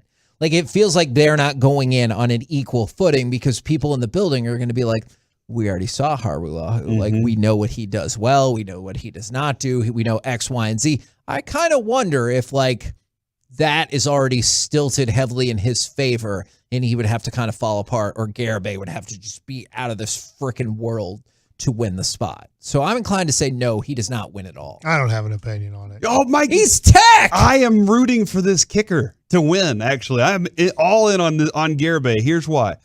I want him to kick a game winner in the playoffs. Like, I want that to happen for him. But I also, it's Tech, Mike. It's for you. That's like, he should be your kicker, man. Like, that's the guy. Still out? I hope he does it. I don't think you do. That was not the level of enthusiasm. What do we got to do to get you hyped about a Texas Tech kicker? That I think we're actually good enough that kicking matters. Okay. Well, I mean, the kicker, if you score enough points and keep the opposing team to a little amount of points, then the kicker doesn't matter. Hold on. Right? Are you giving me a Bill Parcells, Jason Garrett answer right here? We should have gone out there and executed earlier. Hey, that's fine. But if you go into the season saying our goal is to make it so kicker doesn't matter, so I don't care, that's not going to work for you. All right. And then the last question, this one's specifically for Mike. How many times will we talk about the curtains this year? At least one game. Yeah. There'll be one time. And for some reason, it never works out for us. Has there ever been a game that we're like, yes. Like I can remember one of Tony Romo's playoffs wins against Detroit was because the ref threw a flag and then they picked it up and they're like, look, we really want the Cowboys to win. It's not pass interference. That is what I think. And then somehow the next week they're like, we don't really care if the Cowboys win anymore. That's not a catch. But like we wouldn't even have been in Green Bay if the ref would have just said, yeah, you know what? That was pass interference. But I don't know. Like there's going to be a moment where this damn sun actually gets in the eyes of the visiting team one time and we win a game because of the shades. And then is Jerry going to come on that day and that next morning and be like I told you guys. What did he say to y'all? I got 5,000 things ahead of that, or it was a really big number. I was like, whoa, wow. We're the KNC Masterpiece right here on 105.3 The Fan. Coming up next, you have two options, Mike. Ooh. The biggest storylines for the second half of the baseball season. That sounds like a buffet. Or what should the Mavericks do next with these players ready for extensions? Should they sign this player? And what's next for Luka? Who I'm supposed to decide? You have to decide right now. You think he heard all those things? No chance. I'll lean to baseball, but I'm going on Twitch. You guys tell me basketball or baseball next. On The Fan.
Brought to you by Rubin and Associates. Are you drowning in debt? High credit card balances, personal loans, or outstanding taxes?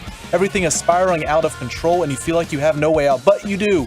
Call Rubin and Associates at 1-800-LAWYERS or go to DallasTexasLegal.com. That's 1-800-LAWYERS or DallasTexasLegal.com. KNC Masterpiece back here on 105 through the Fan. The people have spoken, and they have chosen basketball for now. However, I want to have both of you guys with the opportunity that you can buzz out this segment and we can bring baseball in at any point.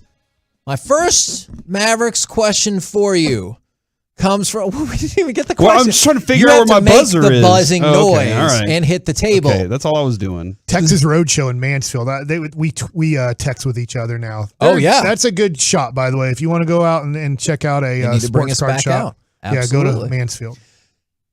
The Smoking Cubans supposed and asked the question, should the Dallas Mavericks consider signing Carmelo Anthony to fill their final roster spot? It's not the worst idea. That's the spirit. I'm actually right there with Mike in that he seems to have become a better team player later in his career where he would like to help on defense. I'm wondering what he's motivated by other than money, and is he going to get enough money in that last roster spot to make him happy? So I'm trying to whatever he's motivated. If he's motivated by a ring, that might be interesting because I think he can be an offensive scorer for he can contribute some good 3-point shots that Luka can get him open for. So I'm not against that idea. And I think last year he had a 38 or 38.9% 3-point shooting clip, or the last year he was I'll take that, man. Active or playing good minutes in the NBA. So that's intriguing. He's not powerful enough to sway an organization like he used to be. And I'm sorry, that's the last 3 seasons total, 38.9%, which is good. He's a guy that you get 10 to 15 minutes a night off the bench. He's not in your final 5, and he's okay with that now. So that's why I'm like, it's not the worst idea. It's, he's limited on what he can do at this point as he's close to 40 years old, but he can still give you 10 to 15 minutes off the bench in certain matchup situations that are decent. On the international basketball front, are you excited for Luka being part of the World Cup qualifier series, or are you kind of like, hey, you could take a break and refresh for the end. Just don't get hurt and keep working out. Whatever. If he has to play basketball to keep up his health, keep playing basketball. But also get your body in game shape for the NBA. I want him, the way that picture made him look. Yeah. I want him to really look that way. And right now he has the ability to start really changing his body because he's not playing right now. Well, and one of the reasons I brought that up is the Euro basketball or Euro basket knockout rounds go all the way till September 18th. The Mavericks' first training camp practice is September 27th. That is 9 days apart. That is not a lot. As long as he doesn't get hurt, I don't mind it. He'll come to training camp. He doesn't. The great thing is like the Olympics, he had a month to sit and get fat, and he did. And so if this works out, he will literally play, and then 2 days later, most likely get on a plane, or 5 days later, get on a plane to be here. So I don't mind it. You just have to worry a little bit about injury. And really in training camp for the 3-4 weeks until you start the regular season, he's not really going to play many preseason minutes. Sure. So, I'm okay with him doing that. Okay. Now, 2 extension questions for you. Do you believe, I know we haven't seen him at all, so you project right here. Yeah. Do you believe that the Mavericks will in fact sign up Christian Wood to the potential 4-year, $77 million extension? I would say no. I don't like this. Because he won't sign it? No, because the Mavericks want to see if he's as good as they hope he can be. Okay, good news. You have until December 24th, which I know is not a lot of time before you can even do this extension. So you don't believe, that's not a lot of time. We can offer him more, right? Don't tell, if he's as good as I think he can be, and he averages 20 points, 10 rebounds, is our second best player, he's going to go on the market for $25 to $30 million a year. And I think 30 is a little bit high, but he might go, well, shoot, I'm just going to go on the market. What if there is a New York Knicks team for Jalen Brunson that overpays? What if there's a team that's willing to give me $30 million a year, and the Mavericks aren't willing to go to $30 million a year. That's why I wonder if they try to make that move early this time just to prevent that. I would, but it sounds like, look, if they're not even going to start him to start the year, they're not like that excited about him. Corey, 4 for 77. Christian Wood, does it happen? No. Okay. I'd do it in a heartbeat. Okay. Doesn't that seem cheap? It does. For a 2010 guy, if does that? Yes, absolutely it does. Now, this is the other one. $11 million to Dwight Powell. Okay, well, you're going to hate the most for this. And if they went max on this, I would be like, I give up. Maxi Kleber is eligible for an extension of 4 years, $60 million. Now, one would pray that he did not get that full extension, but is this a player that you would like to start talking extension with? I don't mind it. He's 30, 29, 30. He gets hurt a lot. He seems to never be healthy come playoff time.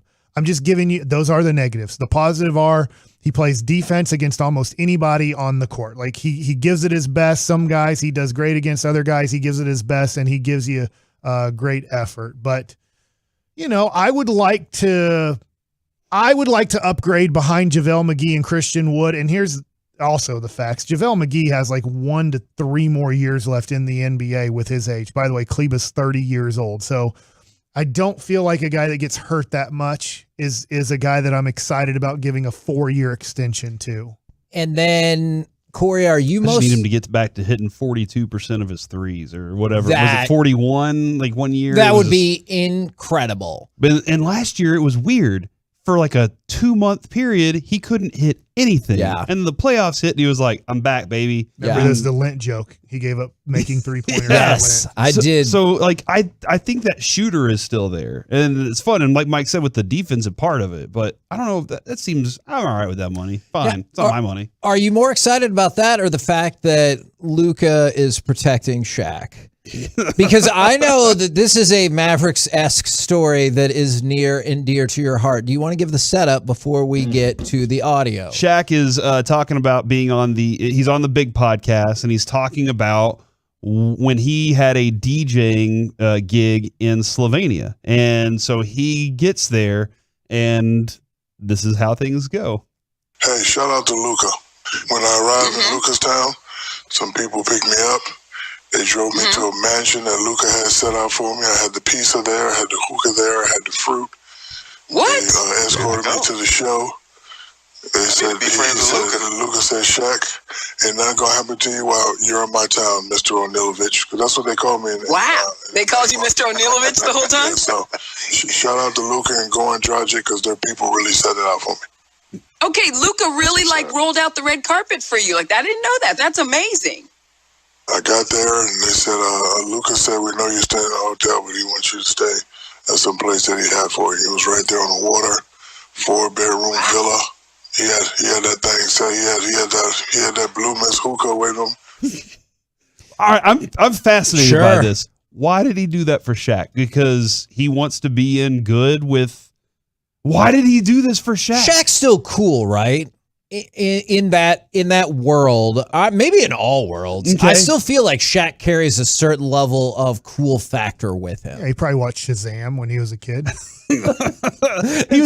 Okay, Luka was at the DJing gig with him, and they were partying, so they did have that going on as well. But I'm kind of curious, like, he went all out for this guy, and Goran, he also throws Dragic's people in there as well. Which made me sad. But he's like, hey, Luka made sure that I'm taken care of, and maybe that's smart because you don't want any of those bad questions coming your way when you get the TNT, interview after the game, right? So you want Shaq to be saying all these nice things about you on TNT on their broadcast, and that's one of the things. He's probably not going to say anything bad about him whenever they're doing their show, their pre and post game show. Can I ask a quick question? When he said I partook in the pizza, the hookah, and the fruit, Now, are you thinking that's also Luka's diet? Yeah, pizza, hookah, and fruit. Do you think he was saying literal fruit when it was like, oh yeah, I'll take 8 milkshakes and then a medium Diet Coke or whatever? Or do you think he was saying like I partook in the fruit, like the things that were made available to me? Kind of a philosophical question. I think he was saying there was a big old fruit bowl sitting there, and it was there, and they also had pizza there and hookah, and there was a fruit bowl. and I occasionally would grab a piece of fruit and eat it. Okay. I don't know how much fruit Shaq eats. I don't know what his caloric diet is at the moment. Sure. Where is it? What is his intake right now? Food. He's a big man, dude. You got to get around somehow. You can't carry all those bones around just with nothing. Okay. Unless you're Chet Holmgren. Fair. Now, we have enough time to also get to the baseball topic. Wait. Do you want to talk more basketball? Do you want to talk about that Mickey Mantle card that's going up for auction? You see Spencer Dinwiddie shutting down Kevin Durant?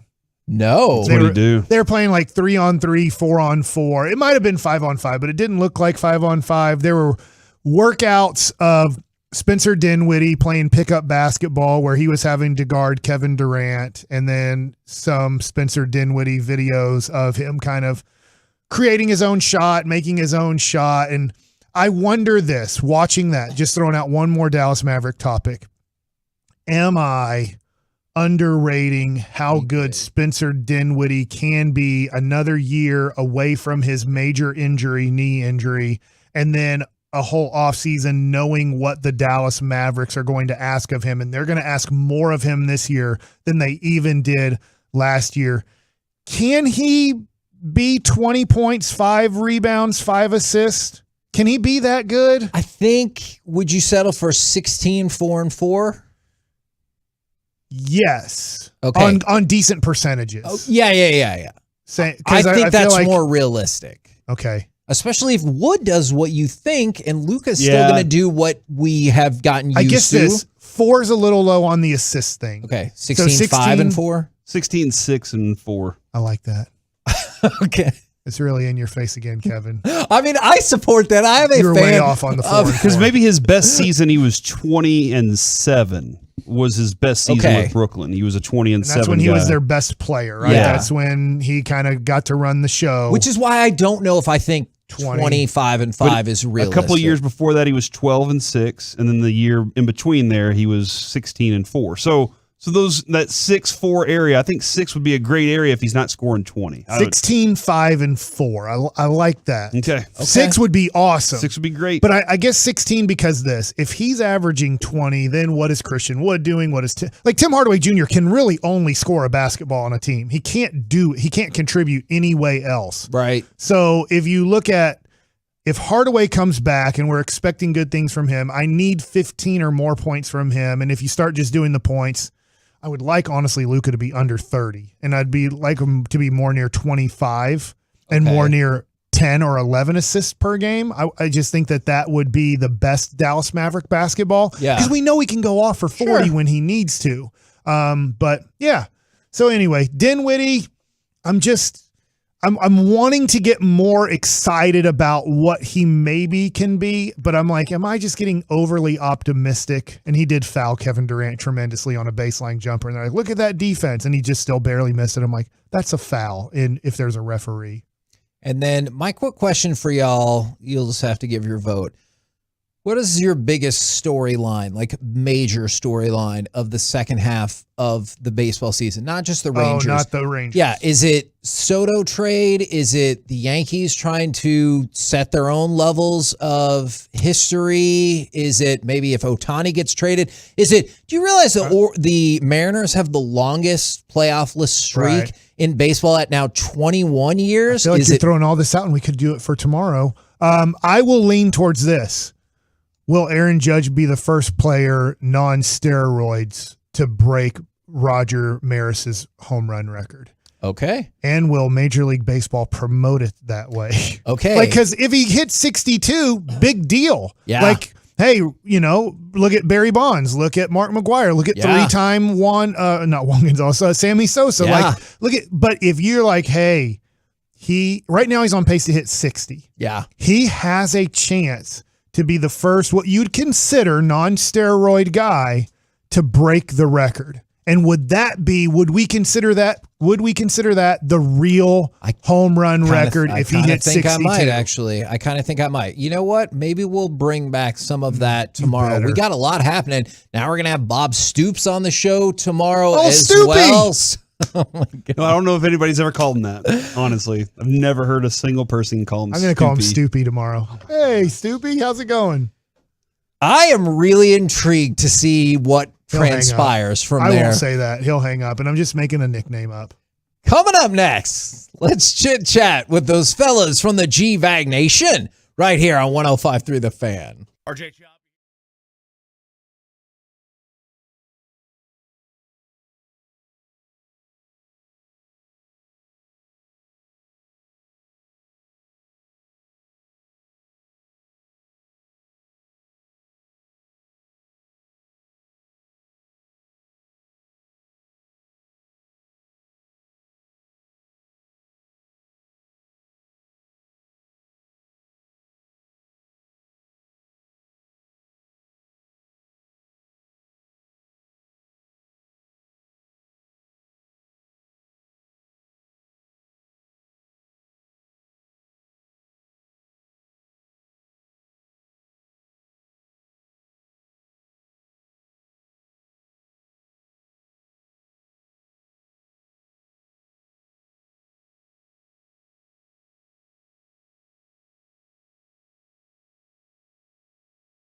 Texas, we're proud to be the flag bearer for freedom. Classic Chevrolet gives you the freedom to choose from one of the largest selections of Silverados in the nation. Reserve yours now at Classic Chevrolet. Find new roads. KNC Masterpiece right here on 105 through the Fan. Right now, brought to you by D&M Leasing. It is time for our chit-chat with the fellows from the G-Bag Nation. Gentlemen, how is you today? Terrific, Heggie. How are you? I'm doing fantastic. Thank you very much for asking. How the heck you been? What have you been up to? Oh, I've been visiting my parents, just having the family vacation up in Oregon, Central Oregon, in the Bend, Oregon area. Is there an expiration date for you in terms of visiting family? Because I know it can be different for every person where you're like 5 days good, 3 days good, 10 days good. You know, I was thinking about that because when I arrived, my mom picked us up at the airport, and the first thing she was saying is like, well, your Aunt Nancy is gone. You know, she left this morning, and I thought she stayed about 3 days too long. All right. Okay. So I'm thinking, all right, our stay is 11 days. Does the same rule apply? Like, that's your sister. Do you view your kids and grandkids the same way? And I don't know. So as the week continues, my sister drops off her 2 kids. So now my mom is watching her 2 granddaughters, and, you know, our family is there. And after about 4 days of that, she says, oh, I'm just done having these girls at the house if their mom's not coming, my sister Melissa. And I'm like, so she's tired of her sister, and she's tired of 2 granddaughters that don't have mom/daughter along for the ride. I'm like, does this apply to me? So It's interesting that you would bring up that question, because I've been considering that probably in the last 3 days of our vacation, like, oh my goodness, are we staying too long? Are we going to leave and my mom's going to go complain to her friends like, oh, thank goodness Gavin and his family left. My son Gavin stayed about 3 days too long. Now, I was good the whole time. I could still be there. Okay. You know, I feel like I want to hang out at my parents' house as much as possible, you know? I don't get tired of it. Is it just your parents? Is it the atmosphere? Is it a combination of all of that? It's a combination. Okay. Yeah, it's very relaxing there in Sun River. Okay. Yeah. Excellent. Now, we asked this question earlier. So the Athletic put out their tiers of quarterbacks across the NFL, which I get, they ranked to death before. What I'm really curious about, who is the quarterback that you go crazy when somebody says is better than Dak? And then also you go crazy when somebody says Dak is better than this person. Because like somebody was like, it drives me crazy when people say Dak's better than Herbert. And then somebody followed up with, it drives me crazy when people say Herbert is better than Dak. And I was like, oh, okay. Well, that's confusing. That's the beauty of it. That's why I love the fan text, is because you can get literally simultaneous text messages that completely contradict Lamar each Jackson other. was the next one who had the exact opposite opinions again, too. It's Luckily, amazing. we only had 2 people that was dumb enough to say, because I threw this question out. If right now the Chargers called you up and said, we're offering you Herbert for Dak, we only had 2 human beings that were on the text line that said they would say no. Literally hundreds of the other people said, you take Herbert and you trade them Dak in a second. Yes, 100%. I have no problem with that. Let's see, the quarterback that I get frustrated. I mean, like a Matt Stafford even. I know he just won the Super Bowl, but it's like, I don't think he's crazy better than Dak. The Athletic says he's 4 spots better than Dak. Yeah, and like, I mean, they're in the are they in the same tier though? Did they have Stafford in tier 2? They are in the same tier. They are in the same tier. I think that's kind of like a coin flip thing. You put Dak in a Sean McVay offense and the way they're doing things, and no one gets matched up on linebackers as often as Cooper Kupp does, and it's like, okay, we can take advantage of some of these things. And if you had Stafford, like, are the Cowboys any worse last year with Stafford? I don't think so. I don't think so. I don't think so. They're sure as heck not winning a Super Bowl. So maybe that one probably is the one. And then that maybe they're saying Dak is better than. I do think, like, as it stands right now, Lamar Jackson's better than Dak. I think that's pretty much where I'm at. Bobby Bell. I don't think Bobby Bell off. I don't think Dak throws the ball better. I think Dak throws the ball better than Lamar Jackson. I think the thing that makes Lamar Jackson rare is escapability, quickness, speed, elusiveness. I mean, he has an elite trait. Like, Dak doesn't have an elite trait. Like, at least Lamar Jackson. Now, maybe for the next decade, his toughness, Dak ages leadership, well. stuff like that. I mean, that to me, if you told me who could throw the ball better, I'll take my chances. I'll say Dak. Dak throws the ball better. I get that, but that's not all a quarterback is. I think you're going to see. Well, I think you're going to see something different with Dak this year. Okay. I think last year the whole thing with don't run. We can't afford to lose you. I think that crap's out the window now. Okay. I think that you have to find a way to make him run, to get first down, so he has to. Too many times getting trapped near or at the line of scrimmage, indecision. Bro, if you can run for 6, 7 yards, 8 yards, get a first down, get down, great. Figure it out. But I don't think that's the best version of what you saw with Dak last year. I really, really don't. And I think you're going to see a healthier Dak, and I think that's going to make him a better player. And I'll take that. I'll take my chances with that guy. Okay. Do we ever do ourselves a disservice by saying you're going to see this version of Dak so he is better than like Lamar, for example? When there was a time when Dak was before he got hurt. I mean, 8 weeks of the season last year before he was hurt, he was like, we talked about him as a damn MVP candidate. Sure. You know, we didn't talk about Lamar Jackson that way, and I know Lamar Jackson only played has an MVP. To be fair, well, but 9 weeks he didn't play for nine games last year. Sure. So the calf was the injury that limited their offense. I think what limited his ability to be mobile, and I think the offensive coordinator limited that, and I think the coordinator got scared the way after he got hurt. He's like, well, maybe we're nursing this calf thing through, but the line got bad, the running back got hurt, the offensive coordinator wasn't very good, and the quarterback got hurt. I think that's what the offense. I mean, you can throw all those things in there for why that offense wasn't good in the second half. Is the line going to be discernibly better then, and are we not counting on the running back getting hurt again? Well, you tell me. Is the line going to be better at left guard? Yes. Hope so. Okay. It's going to be better at left guard. It's going to be better at right tackle? I mean, push. Same. Yeah, I think so. push. Lyles Collins and Steele are a push. I think the liability is at right tackle myself. Okay. That's what I think. I'm not trying to influence anybody in this room. I don't think you're going to have to worry about the left guard. I think you might have to worry about the health of the left tackle. But if you could keep people from falling, not falling down in the back of his legs and stuff, high ankle sprains and foot problems and all that stuff. But yeah, I mean, to me, I think the liability is at right tackle. Okay, that's me. What about the fact I think it's in the coaching staff with their lack of creativity and their insistence on running Zeke so much. Like I think the hope for your running game, because the offensive line is going to be a wash. The hope for your running game is Pollard and Dak. There you go. We need Zeke to be so bad that it's obvious. We can't have him be like kind of bad. Yeah. It's got to be like, holy crap, Zeke's washed up. Yeah. And then the coaches will be, and the front office is going to be like, get him off the field. He can't sell us any more jerseys. He's not creating TV ratings. Nobody's tuning in to watch Zeke. That's the line that we need to cross as soon as possible. If you're trying to save jobs and you continue to play Zeke and he's not being effective, then you deserve to get fired.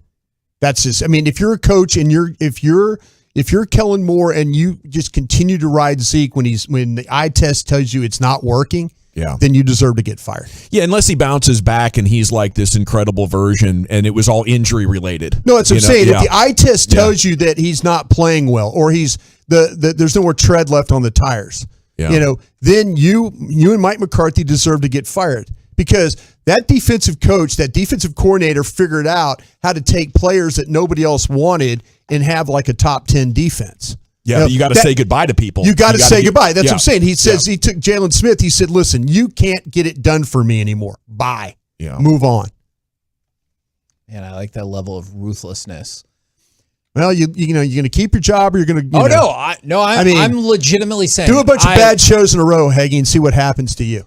I'll end up on the ticket. I think All right, so sorry, that was probably true. Sorry. Will you? Yeah, that's a good point. Probably not anymore. Probably not anymore. All right, Mike. Huh? You look like you got something on your mind. Not really. Oh, okay. I was taking all the football stuff in. I was just wondering this. I mean, you've been in that room. Jerry's paying a dude $1 million a game to be the running back. How easy is it as the coach to be like, hey, I know you're paying him $1 million a game, but I ain't playing him anymore? That's, what, if that's the case where all of a sudden that we're going through the season and they're paying that guy and they keep playing him and the word filters through to us and the media and stuff, people start to hear that Jerry is walking in there and insisting and playing a guy that can't play, then you got more problems than that head coach. But if Jerry, I know from my experience, like I said, I would look at if Jerry, I don't know how anybody sits over there and watches Pollard play and doesn't feel like we need to get him on the field more. They talk about that. Stephen Jones, even Tavon Austin, he says 20 touch thing. Yeah. You know? Well, how about 20 touches for Pollard? That would be nice. Excitement level for camp high, I take it. Since you'll be heading out Through tomorrow. the roof. Yeah. I mean, I could say this season, I'm fascinated to see if these offensive coaches figure it out, including Mike McCarthy. Because if he doesn't, then we're going to be talking about a whole new coaching staff here next year. Yeah, absolutely. What do you guys got coming up on the program today? Pure Gold as always. Thanks for asking. Cy Young Show 420. Woo! All right. Roll home with the G-Bag Nation. We have been the KNC Masterpiece. Make your way back with us tomorrow, 10 a.m. to 2 p.m. on 105.3 The Fan. Say goodnight, Kevin. Good night, Kevin.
rolling with the G-Bag Nation right here on 105.3 The Fan.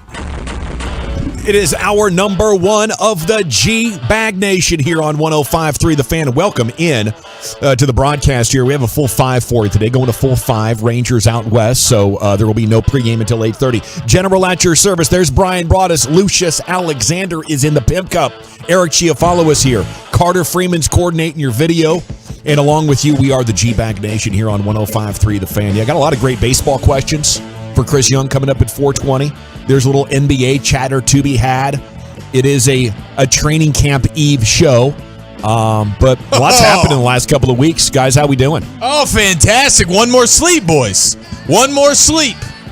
And then we are Oxnard bound. My body is ready, Broaddus. I've taken this last 6 weeks, the sabbatical from mini camps to OTAs to get my mind, body, and soul prepared. I know Dawson did as well. Mm-hmm. Just coming back from his extended vacay. He's got some color in his face. I feel great, yeah. He looks alive again. Mm-hmm. Man, I'm feeling good.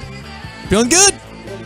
Now, well, are you ready to go? I'm not ready to go. I had the call button. When the red light is on, then you can speak. Oh, no. Oh, he's surly today, isn't he? Is. That was a spicy crosstalk from Broaddus. He's ready to fight. I'll tell you what, though. No, I mean, I did. I hit the wrong button. That's on me. Very excited about training camp. Always. I love training camp. I love the ability to watch practice. I know some people probably find that's really, really boring, but when you start to talk about how to build your team, and we're a show that loves to talk about team building, and I have a lot of questions. I mean, I have a lot of questions, and that's the great thing about getting to do 5 hours of radio. And even when we're out there doing radio, get to watch practice. Hey, this is what they did today. This is what they're planning on doing. You get to talk to people, kind of figure some things out, and you get an idea of maybe how the season's going to be. And that's what I really, really enjoy about training camp, and I am very much so looking forward to getting out there. I have a confession to make, Chiafalo, Lucius, Broaddus. Until last year, training camp was always super boring to me. But with Broaddus on board, like, he has a passion for watching the practice and talking about the specifics. Everybody else in the media wants to BS and plan for what they're going to do or what they did. Brian is sitting there talking about where everybody's lined up and what you should be looking for on this play and takeaways in between the plays. It's a completely different experience to be able to roll the camp with Broaddus, man. It's special. Well, I appreciate that, man. This is what we do, though. I mean, we're the home of the Cowboys.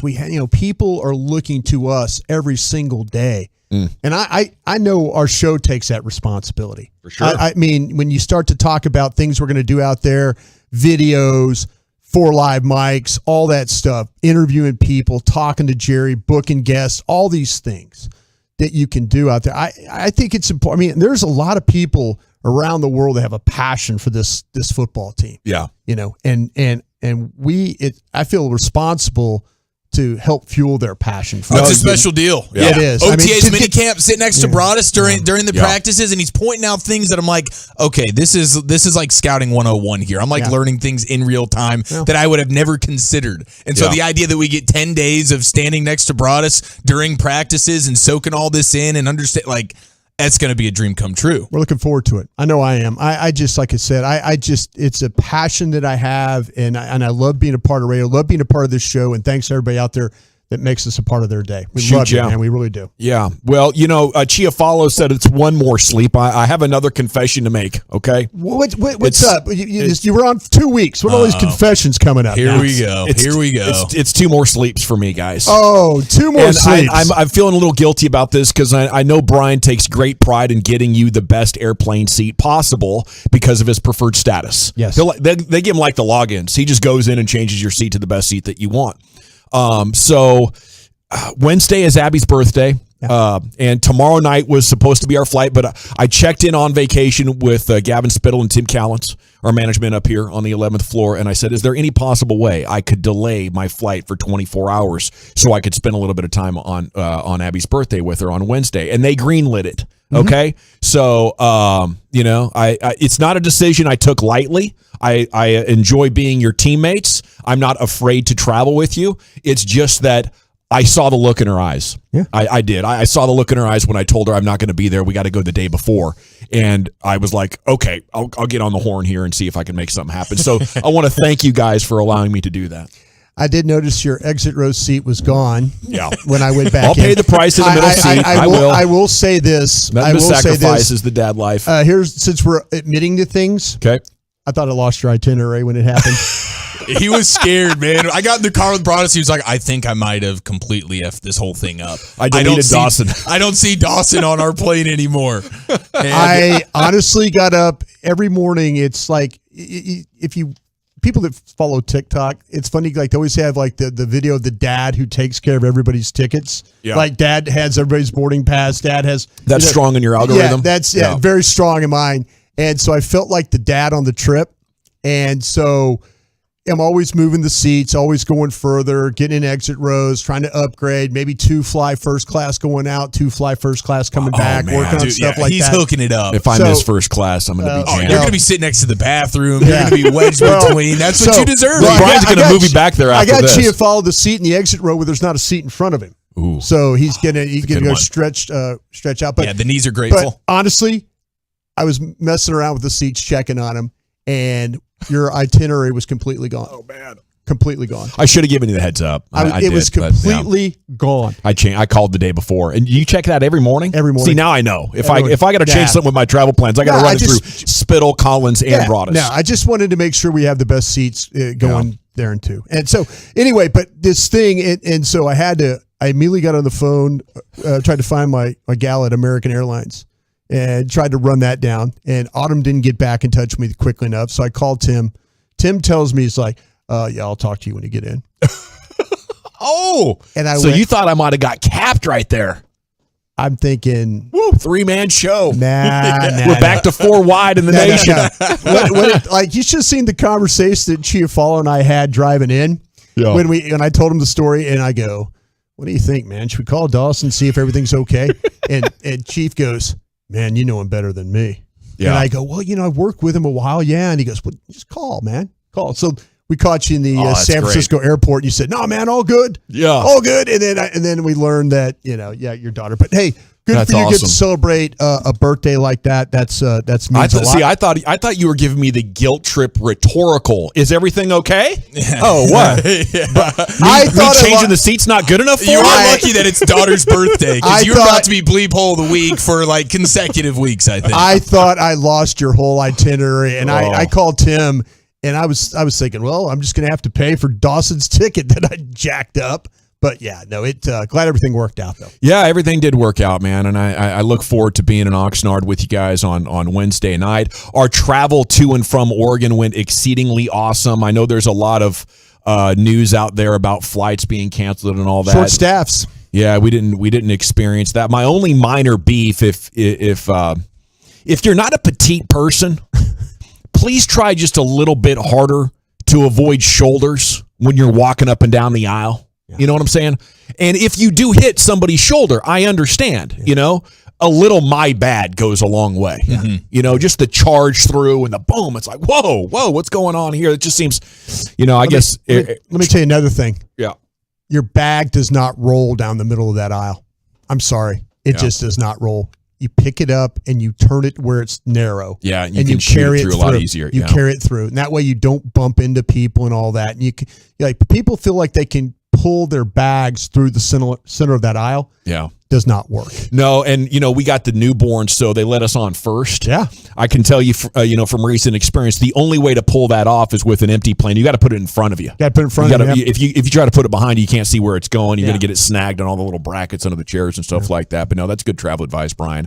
I do want to start the show. I know you guys probably talked a lot about it over the last couple of weeks, but the sudden death of Ted Nichols' Payne, I'm still thinking about it all the time. And I can't believe it. I hated that I was out of town for the funeral. There's some people that I think are just totally irreplaceable because of how good they are. Not only at their job, but how good they are as human beings. And I know that's been said a million times about Ted by now. But I wanted to say it too. And he'll definitely be missed for a long time. He will. I don't think anybody's ever gonna look at that job the same, thinking, why is Ted not here doing this gig? I've enjoyed working with him so much, from day one at the Fan. I mean, an absolute A+ 10. My first draft that I covered at Valley Ranch, I park and I backed into his new car, and he just got it like 2 weeks ago. And I left a note on it, and I said, hey, this is Gavin at the Fan. I don't know whose vehicle this is because Ted had just got it, but I'm sorry. I damaged your hood, and I want you to get a hold of me. And, I think Ted called Lucius in studio, or he was talking to him downline complaining about me because I just ran into his new car, right? And I was thinking, all right, well, shoot, this is my bad. Here's the credit card. Let's get this taken care of.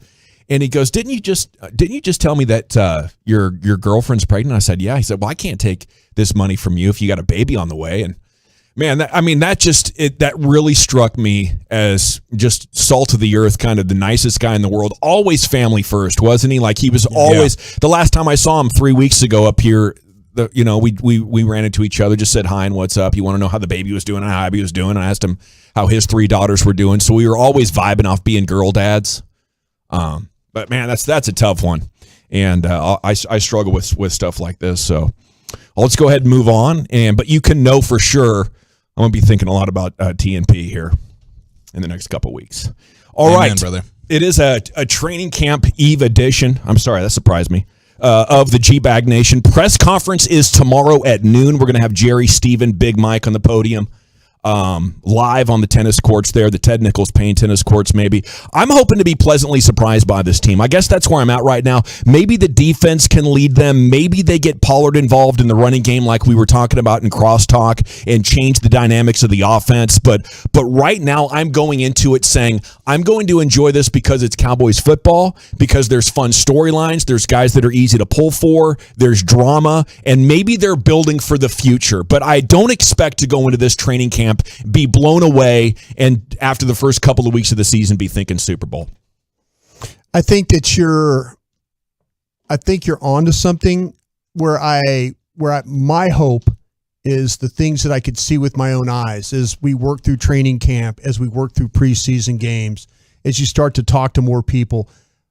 I hope that this offseason wasn't wasted on just sitting around and being lazy and not doing things and not learning about, hey, listen, let's take a look at the Rams and how they attack. Let's take a look at the Bengals and how they attack. Let's take a look at the 49ers and how they attack. I don't have time for this thing to be stuck in neutral in a lot of these games. There are a lot of big games, and you got 2 big ones right off the jump. And you guys didn't see anything at the OTAs to suggest that they're rebuilding anything or reimagining how they want to attack.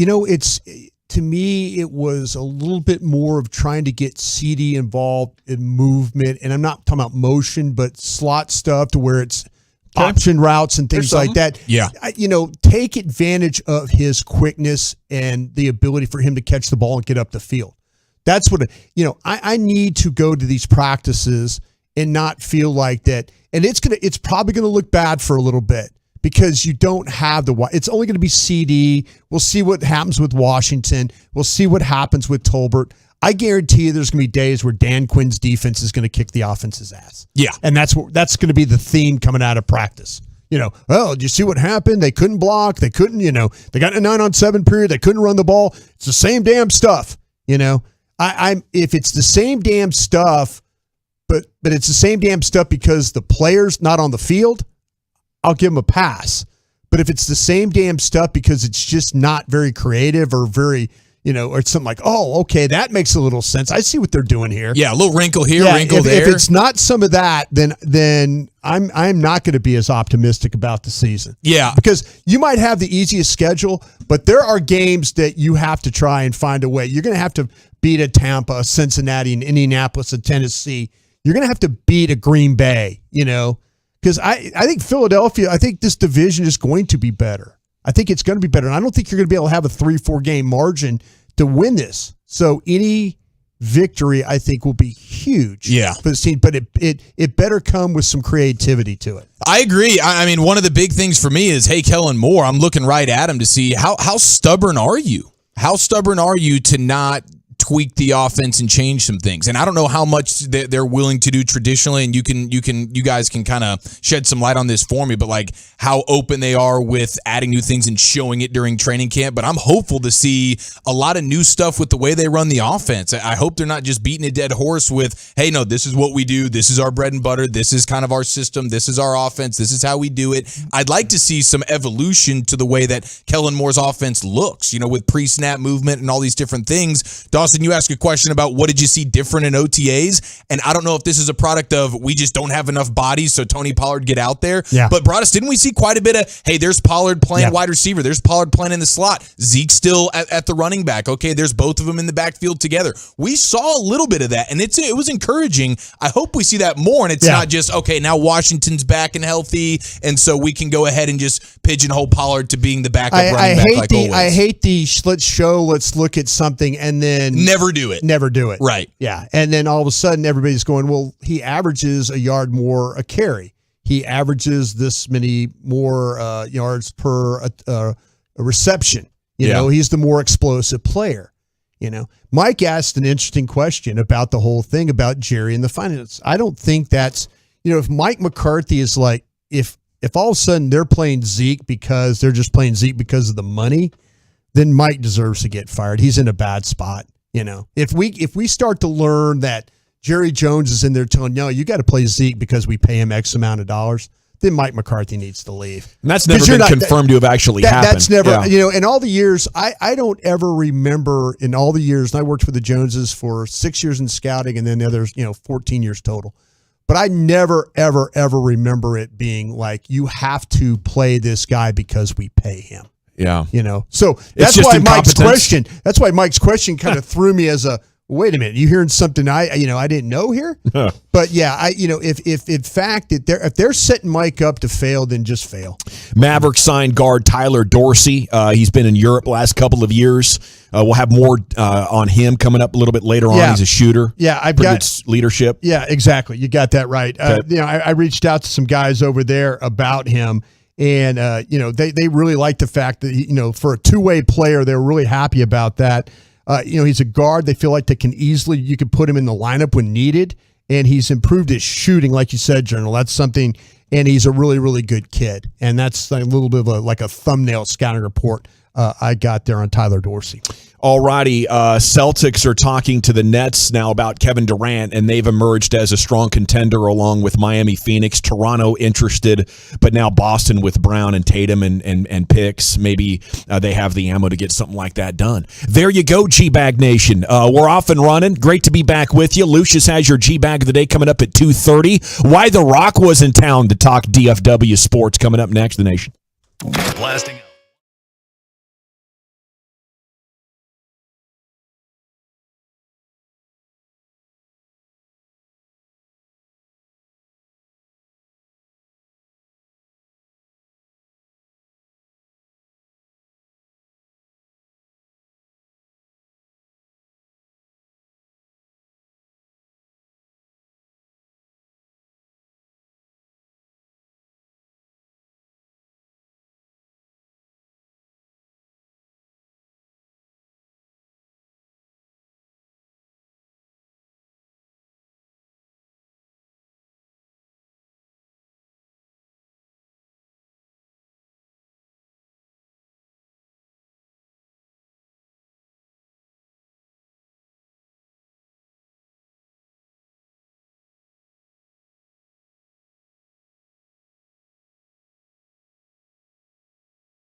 Welcome back. It is the G-Bag Nation here on 105.3 The Fan. Hope you're having a great day. Segment here, why Dwayne "The Rock" Johnson was in town for a big announcement about DFW Sports. It's brought to you by the Frankels. You think there will be less big company trucks on the road this summer because of gas prices? Think again. And those big trucks have insurance companies to protect them. So get the representation that won't settle for less. Frankel and Frankel, truckwreck.com. That is truckwreck.com. All right, Dwayne Johnson tweeting earlier with a picture of him. Yeah. The Rock is cooking.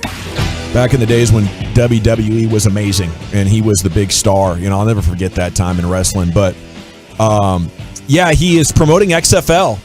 And he announced that the new headquarters for the XFL is going to be the great state of Texas in the city of Arlington. There he is at the old ballpark. He says this football-rich community is the perfect place for us to instill the XFL culture and DNA into our players. Now the fun part is we go to work. So that's cool. You know, anytime DFW is involved in something, I think it's neat. It's always encouraging, you know. Is this is the DNA, right? This is the football DNA, and we're going to headquarter out of a baseball stadium. That's good. We're converting this thing, man. We're converting it. This is the home of football. We eat and breathe and sleep football. It's Texas. Let me take you to the Rangers' old ballpark now. There's the end zone where Nelly Cruz had a ball down.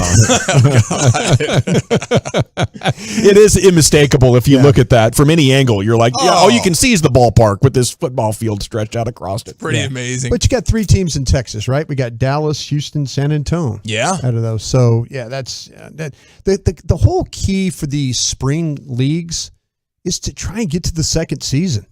You know, how many times you feel like you got a little momentum? That's what the USFL has done. I mean, we might not have watched 2 minutes of the USFL, but at least they're going to make it to the second season. They have a sustainable model now somehow. Yeah. And you know, the USFL is like looking for another $150 million, and they'll probably get it from some group or something like that. But, you know, the XFL had a pretty good product. And then all of a sudden it just, you know, and then things just disappear. And you're going, well, you know, that's the biggest problem with these spring leagues. They just don't have the sustainability, you know, and maybe with The Rock and his, you know, investment group that they could build some sustainability with their game. What's your level of interest in it? I like knowing it's there. I don't want it to go away. But unless we get some sudden influx of like competent professional quarterbacks, I just don't think the level of play is good enough to see guys struggle to, you know, get first downs. Let me tell you what's worse for these spring leagues than competent quarterbacks.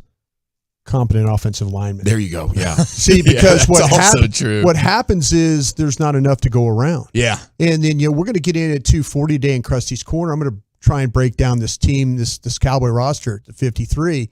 And some names I'm going to throw out there of guys that might, but that's the problem. Even the Cowboys are looking. Every NFL team's looking for that swing tackle. You know, if you're somewhat competent, you could be a swing tackle for 10, 12 you can years. Start. Yeah. So that's the biggest problem. We talk about quarterback play in the league. It's really more about the offensive line play. That's really the biggest problem with these. That's really, really fair because you're talking about a level down, at least a level down when it comes to the quarterbacks, and then we're giving them worse protection than what you're seeing in the NFL. Yeah. And it's like go try and make an offense work. Yeah, that's a tough ask. Well, there's we watch these spring league games and we see pass rushers. You see guys that are capable, maybe not NFL level pass rushers, but they're good enough to beat bad tackles. And then all of a sudden it's like, whoa, this guy had 11 and a half sacks in the USFL. Then you get him into camp in NFL, and he's one of the first cut. But you have him going against those offensive tackles, then he's going to look like a world beater out there. Yeah, it's weird that, you know, there's not more good football players, considering how maybe we need the rest of the world to come along more. Yeah. You know, or maybe you could make it interesting if you made the rules even easier for quarterbacks. I don't know. Could you soften it up like that? And then my other idea would be is if you could make it a real minor league for the NFL, but I don't know if that's ever going to happen. I was a part of NFL Europe, and I thought even with NFL backing, even with, hey, give us your offensive linemen, give us your quarterbacks, give us your cornerbacks. You know, the league was not, they're like, nah, we're not interested. We would rather have them go through meaningless OTAs and mini camps and all that. you know, instead of really develop. And that's unfortunate. I think football has the biggest opportunity for growth inside of players getting better because they just can't get any games. I tell you what's going to happen in this day and age. I might not be around to see it, but we're going to see a version of 7-on-7 football. It's going to be all skill guys because there's not going to be enough offensive linemen to be able to handle things. So you're going to see some type, and that's when it'll become a world game. And they're talking about it even in the Olympics. That flag football kind of thing. Yeah, the Los Angeles 2028 or whatever. Yeah, all of a sudden you're going to see teams in South America and Europe and all that, you know, these great athletes. You ask anybody in the world, like, you know, the great soccer players. Best country in the world for soccer, Brazil. To a man, Brazil. Great athletes down there. Great athletes in South America. You're going to see that become a hotbed if they do get this flag football stuff going. Well, and with the XFL, it's like it's about the bells and whistles, the pageantry. What are you doing that's different from like an in-game standpoint? They're interviewing guys like on the field, like right when they score, and they're doing snake beer cups all over the place. Pat McAfee's running around with the microphone, that kind of deal. And then is it like, are we doing prison rules like the old school? Like we're just like we're here to basically kill people. Yeah, you can't like do we're it for slobbering health. out of our mouths and things. I don't know if they're still doing that where it's like they're encouraging concussions and stuff. But that's the kind of stuff that I feel like people, that's like, what is different about you than the NFL that it's like, I can get something a little bit different whenever I consume your product. USC is our violent sport. That's to me that's our violent sport. That's where it begins and ends right there. Yeah, the octagon. That's where I think that's where the violence is. It is time now for the G Bag of the Day, curated by Lucius Alexander. Yeah, and it's brought to you by CBD American Shaman. Hell yeah, it is. Hell yeah, it is. Bro, I've had 4 gummies. I was eating those like candy after our bowl games adventure on Saturday. Had to bounce back. Now that team we had was an XFL. That was an XFL team, right? That we've already had before. Yeah. Right before the pandemic. Yes. That was like really doing pretty good. Yes. They're back. The Renegades, right? They're back. Okay. Yeah. So I got my gear. I can dust my gear off and put it back on. Shout out to that. Okay. You ready to rock? Our winner is homeowner versus the annoying solicitor still. Jeez. Yeah. This guy is super persistent. I don't know if you've heard this one, Dawson. I don't think so. Yeah, you know the door-to-door salesman going around trying to pitch you something? Yeah. Homeowner just got home from work. It's probably hot outside. He wants to get in his house. It's AC, but solicitor is not letting it happen today. Hey, how you doing? Hanging in there. Yeah, how are we all? My name's Max. All right, Max. I'm a routes manager out here with Cox. We take care of a lot of maybe this one. But we're good, man. Have a good day. Take care of the ants and the bees and the spiders and those big tree cockroaches people have been having. I'm good, buddy. Do you just do it yourself? Or? Yes, sir. Oh, okay. What type of stuff do you use? You just like go to like Home Depot? Look, I don't have time for this right now. You can leave. All right. I'll just give you like. Look, I'll give you this for persistence. Get the out of my yard. Okay? I'm busy. All right. Okay. Go. We just do everything. I don't care, man. Just because of this, I will never call you. Okay? Get out of my yard. I don't have time. Yeah. We just out here with. God, dude. We haven't do everything. Okay. Wow. I'm trying to enter a code into my and I don't know who the you are. And I just told you I don't give a I've already told you to leave. Okay. And you're still standing there. Yeah, no, sorry. You want to fight or what? No, actually not at all. Well, get off my property. Oh, okay. How's that? Yeah. Now. Yeah. Right now. Yeah, have a good one, man. No. Leave. Have a good rest of your day, guy. Now. What was your name? Off. Hey, have a great rest of your day, man. Wow. Worthy champ, huh? I guess you just never give up till the door closes? Never give up, Is man. that the strategy? I cannot let you turn your back to me. Then the sale is over with. Man, that's a tough gig. Yeah, Salute to those guys. I mean, that takes a skill to be that persistent, not back down, and have something to say. You know, just keep closing the deal. I love it. ABC, always be closing. Always be closing, bro. Man, Jerry, coffee's for closers, you know what I'm saying, by the way. How about it? All right. Let's see. Philadelphia Phillies, Nick Castellano? Is that his? Am I saying it right? Castellanos. I've heard it 2 different times, 2 different ways. Okay. All right, good. Castellanos. Well, anyway, he had an exchange with a reporter. It got kind of crazy. We're talking about the Philly fans booing. Did you hear the blues there when you struck out and they played the game there? No, man, I lost my hearing. So you didn't hear it? Come on, man, that's a stupid question. Why is it a stupid question? Can anybody else answer that for him? Anybody? Yeah, man, that's a stupid question. It's not a stupid question. If it's a stupid question, you should be equipped to answer it. All right. I did answer. All right. The answer, you should be able to handle a stupid question. We got the answer. That doesn't mean that I can't say that it's a stupid question. It wasn't a stupid question. It's a legit question. If I heard the booze, that's a rhetorical question. Of course, it's a stupid Did you hear question. the booze? That's a stupid question. We got the answer. We're good. Thanks, guys. Then you should be able to handle a stupid question. I did. I did. See, the good thing about talking trash with baseball players in the locker room is there's a chance you could kick their ass. I don't know if it applies in any other sport besides like golf or tennis. Maybe you could beat some of those guys up. Wow. Yeah, there's some little guys down there. There are some little guys down there. Yeah, and then there's the Vogelbach that's ready to just shove his sausage fingers right into your face. You don't bleep with the Vogelbachs. That's funny though, Dawson. The baseball player's about to come after you. They gonna come see you, Jack. I'll tell you They what, need to come after some fastballs. You got yours working, I see. We're in a day and age now where reporters aren't taking crap from players. Yeah, that man was face to face with Nick Castellanos. That guy's like, these reporters, like, players pop off to you. It's like, why don't you answer the damn question? You go, it's a stupid question. Why don't you just answer the stupid question? Reporters, it used to be kind of okay, fine. I'm not going to. Now it's like, well, why are you being an idiot? Why are you being a jerk? All that stuff. I love it. These reporters are calling out players far more than they used to. Yeah. Got this fella right here. He has the inflation blues. Ooh. He's got a new car. He's a new car owner. He didn't own a car before, but now he's a new car owner. So he gets to complain about gas like everybody else. He didn't know we were complaining about it at first, but now he gets it. Bruh, I just got a brand new I just got a new car, my first car. Now I see what you are talking about with these gas prices.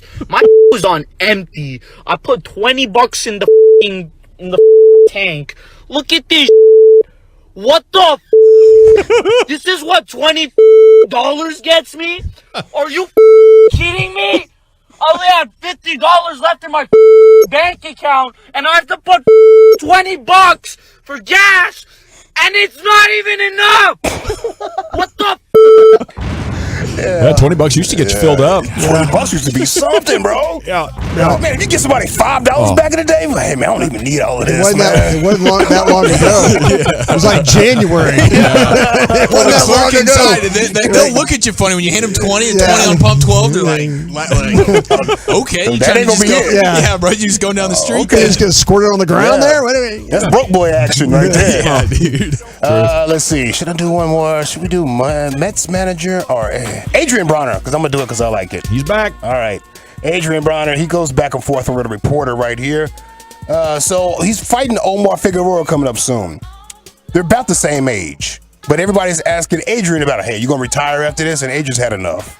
Do you think there's still one or two statements that Adrian Bronner has left in the tank? Is that the case for Adrian Bronner to have one final stand, one final moment he can look back on? Hey, man, you talking to me like I'm 65 years old, man. Do you know who you talking to, man? I'm AB, man. AB, I know, yeah. You tripping. Jumping in on what the last guy asked, AB, I am curious. Do you have an idea in your mind how much longer you want to do this? No, you're not old, but you've been doing it a long time, and sometimes this sport politically and all this stuff can be aggravating. Do you know how much longer you're going to fight? Man, look, man. This what I'm gonna tell you to do. You bring your ass out here and try to go around with me, and see if I got some more in the tank. What's wrong with these people? I guess Michael doesn't have any more questions after that, so we're gonna move along. That was good. No, I want more. I want more of that Adrian Broder. 6'2", Dawson, tough guy. My son's 17 years old, 6'5", 230. I should mention also a Gold Gloves boxing champ. You wouldn't say that to his face. Well, I would, because I said some of those guys you could take. Yeah. They're not all built like You said some of them? Yeah, some so of them. whichever one that approaches you, I'm not talking about you. I'm talking about the other guys. Yeah, no, some of your guys are small. Get your hand from around my neck. I wasn't talking about you. Altuve? You missed the word some. I don't think I could take Altuve. You missed the word some. Yeah, you did. You missed the word some. Like, look at your guy Nick Solak over there. That was clearly the one I'm talking about. Now help me find my other eye. You hit the wrong guy. Put a name on it now. All right, we got to vote. Yeah, we got to go. Homeowner versus annoying solicitor. Nick Castellanos-Lanos. Inflation Blues. Adrian Bronner. Shoot. I'm going to go with the homeowner. The champ's too good. I got to hear that again. That's there crazy. You go. Give me Castellanos versus the reporter. Yeah, homeowner for me. 2-1, Brian. New car guy. By a score of 2-1, and still your G-Bag of the Day champion. It's the homeowner versus the annoying solicitor. Okay, Krusty's Corner's coming up next. Where are we headed with that, sir? Yeah, let's play with this Cowboy roster a little bit. We'll do that next. Okay, we want to chat about men's T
At Barricade Rentals, Buyers Barricade is a full-service provider taking care of your project or special event, no matter the size, from start to finish. It is the Texas Authority in Barricade Rentals. BuyersBarricades.com, y'all. Well, thank you very much, Lucius. It is the G-Back Nation. Time now for Brian Broaddus, Krusty's Corner. There he is, Brian. Thank you very much, General. Appreciate that. Good to look in there and see Lucius get his Lewis Hamilton hat on, that one from the British Grand Prix. Let's go, Louis! F1. Let's go, Louis! Got a podium yesterday. Second place.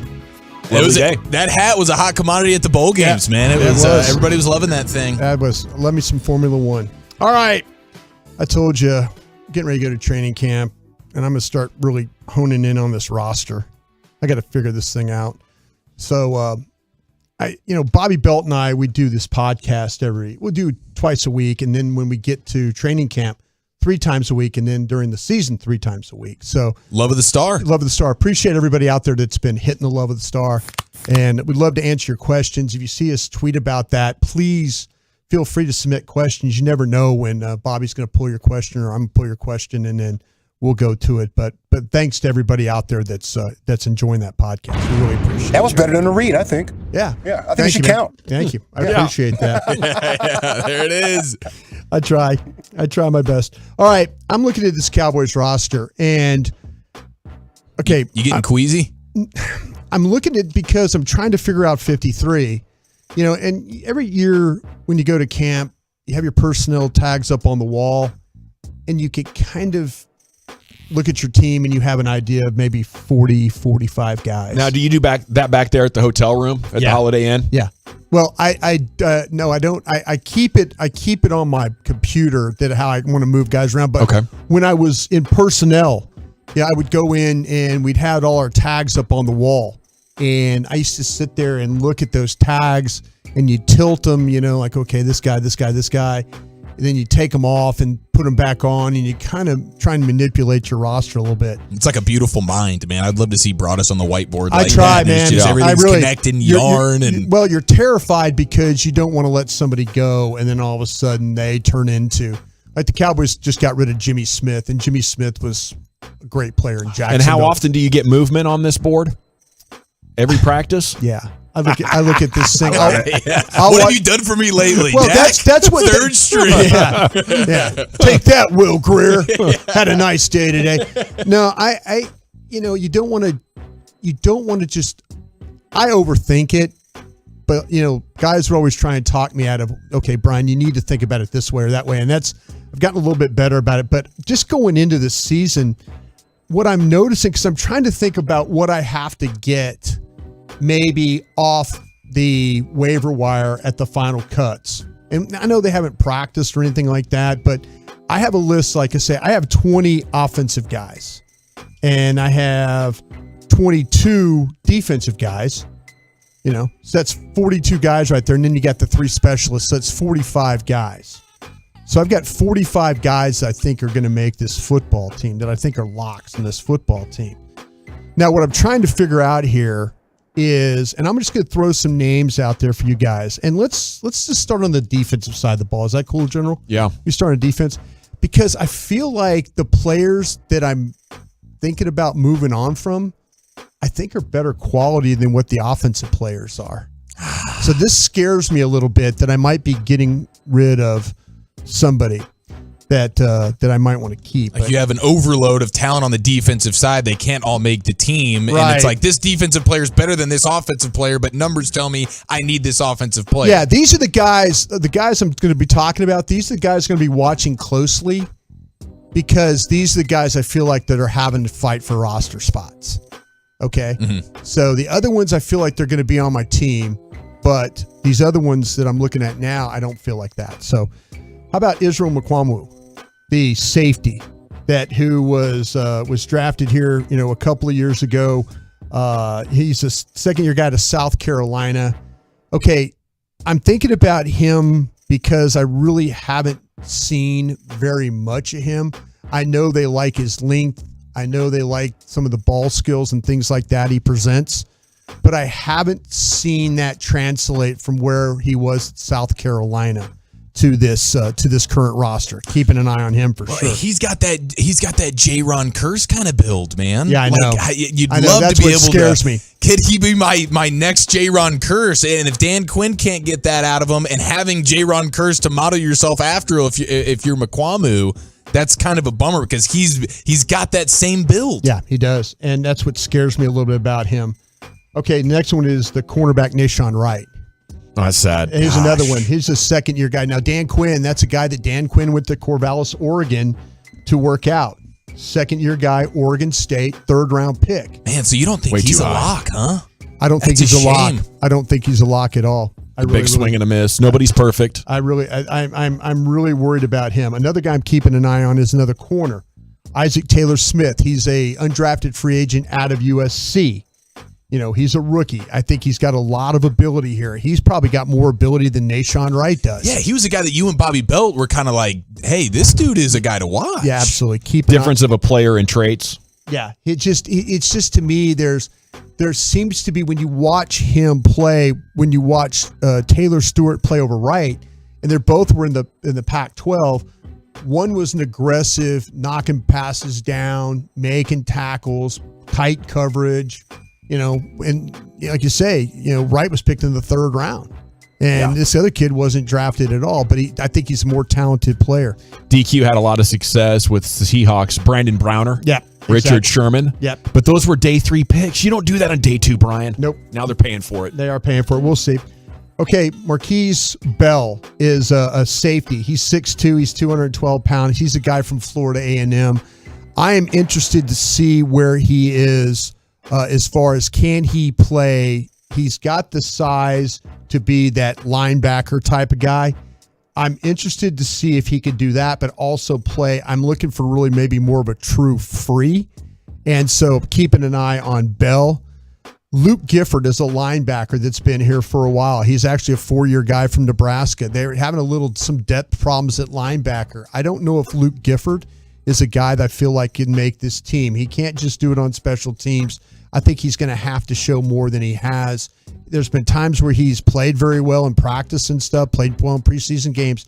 That's why he continues to make the team, but I still think his roster spot's in a little bit of peril. Can't stay healthy enough. Can't stay healthy. You're right about that. Tristan Hill is another guy. We're going to get to the defensive tackles here. Bye-bye. Tristan Hill is a guy I'm keeping an eye on, and I don't know. He might be on that bubble for me. Also, Carlos Watkins is also on that bubble. That's a veteran guy, 6 years. There's several names on this. Yeah. And Any Cowboys fan would recognize. Exactly. And then my last guy is Terrell Basham. He's a 6-year guy out of Ohio. So as you could see, I mean, there's a list. There's those 3 defensive linemen. There's a couple of cornerbacks and a couple of safeties. And out of those 7 guys, how many do you think will be gone? Well, like I said, right now I've got 22 guys. I got to figure out how many guys I'm going to keep. Usually in the secondary, you keep 6 corners, 4 safeties. You might keep 7 to 8 linebackers, and you keep 10 defensive linemen. Might have to go a little bit short if they keep an extra quarterback. But I think the quality of the names of the defensive players are much better than these offensive guys I'm about to read to you. Okay? I think they're going to go with only 2 quarterbacks. So that means guys like Will Greer, I think is a guy that could probably be on the the block at the end of it when it's all said and done. I'm interested to see what's going to happen with Rico Dowdell, the running back that was injured. They seem to like him. He's a third-year guy out of South Carolina. He wears the goggles, right? We saw him on Hard No, Knocks. that was Hardy. Oh, that was Hardy. Yeah, it was Hardy that wore the goggles there.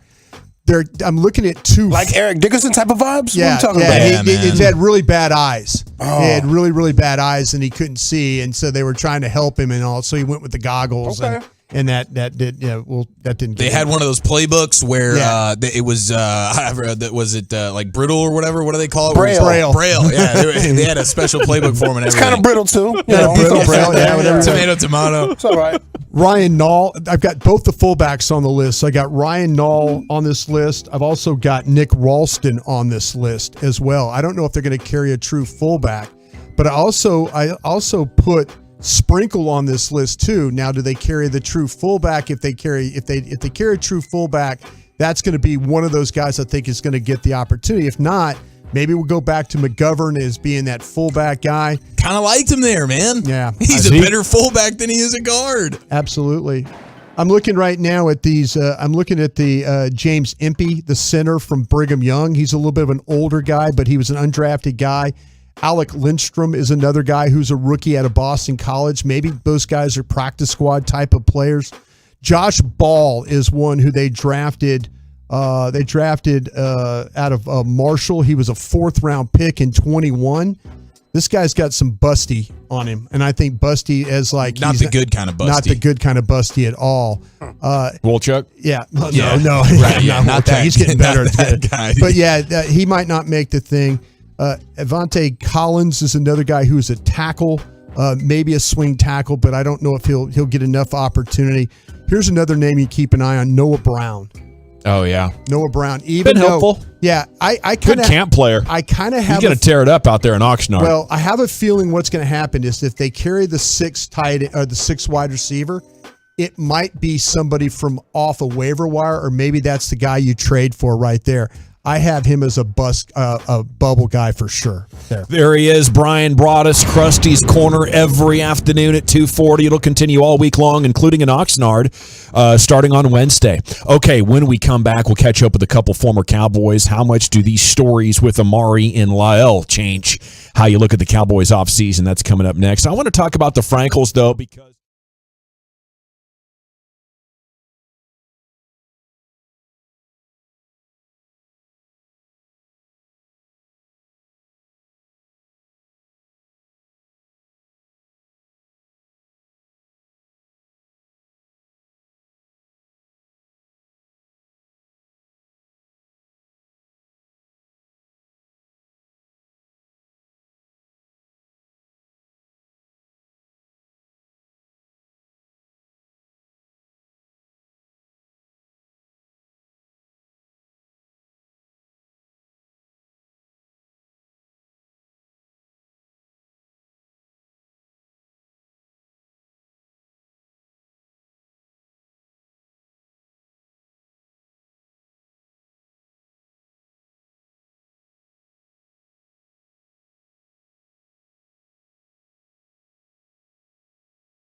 You're rolling with the G-Bag Nation. Let's do this. Right here on 105.3 The Fan. Okay, it's hour number 2 of the G-Bag Nation here on 105.3 The Fan. Yes, a general at your service. It's great to be back. We're going to take a look at Cowboys Twitter here. Some of the stories that are vibrating across Cowboys Twitter here in just a second. As training camp will start tomorrow with the press conference at noon. The team flying out today. There's Brian Broaddus, former Cowboy scout, Lucius Alexander, Eric Chiafalo, Carter Freeman's coordinating your video, and along with you, we are the G-Bag Nation. Okay, let's start off Cowboys Twitter with some news about media members. We go to the account of Patrick Walker at Voice of the Star, which I always thought was a really awesome Twitter handle. He wrote, "When I began my career, I vowed I would never get so comfortable in any role or position that I would abandon my ambitions out of fear or anxiety of leaping. And leaping he has. He has left after 6 years with CBS Sports covering the Cowboys to go over there to DallasCowboys.com, right? Taking Hellman's spot. Wow.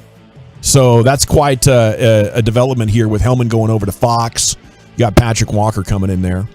Something I know a lot of you out there enjoy tracking the different media members, and we look forward to seeing them out there. Michael Gelkin in the morning news. Cowboys linebacker Micah Parsons sits in the main cabin on commercial flights, has competed in local bowling league, and gives back to his community. He's keeping grounded while aiming for new heights.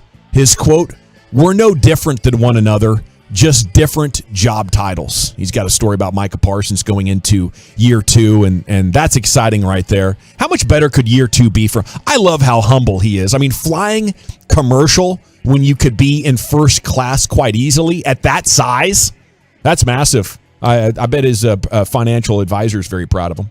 Yeah, this is where you talk about year 1 to year 2 and the experiences that he went through. And I'm sure, we always talk about the rookie wall, and he went through the rookie wall, through it, over it, all those things. And I'm sure there's some things that he learned along the way that will make him an even better player. I guarantee you that Dan Quinn, AD, those guys, Joe Witt, they sat down and they figured out some things like, hey, listen, let's try him in this package. Let's try. I tell you what, if the Cowboys go out and get Anthony Barr as well, this could be really, really interesting when you talk about 2 linebackers that can really, really rush. Okay, I saw you guys talking about that while I was reviewing Cowboys Twitter. Yeah. Is that realistic? What are you hearing? You know what? I was told about Anthony Barr from the Cowboys that if his price were to come down a little bit, they would absolutely be interesed in this. They have the second most cap space. Everybody's out there saying, they're not going to do it. They're just but they might. I mean, it just needs to come down a little bit from what I understand.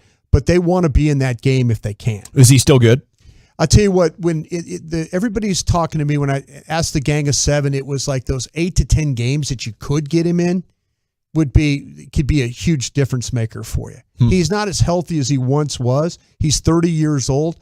But when you start to talk about the prospects of, like they were saying, when you get him and Parsons both rushing the passer, then I feel like you have a pretty good combination there that might give some teams some problems. I think the best case scenario this year is with the defense taking a step forward, and heck, adding Anthony Barr would definitely increase the chances of that happening. If he stays healthy, he might be better than what Randy Gregory was for you. Man, it would be another nice piece because you have a guy that has that off-ball versatility that can also come down, play some edge. He can blitz and get after the quarterback and stuff. Like that would be nice, all at the right price, as we know. And you mentioned something brought us during Krusty's Corner, where you said, we get out there, and if the offense is getting dominated by the defense, and you get into the 9-on-7, the rushing, right, where it's just run plays and it's offense versus defense. And I was wondering to myself, what would make me more uncomfortable? If this Cowboys offense is able to run all over the defense, or if the defense is just shutting down the Cowboys rushing attack.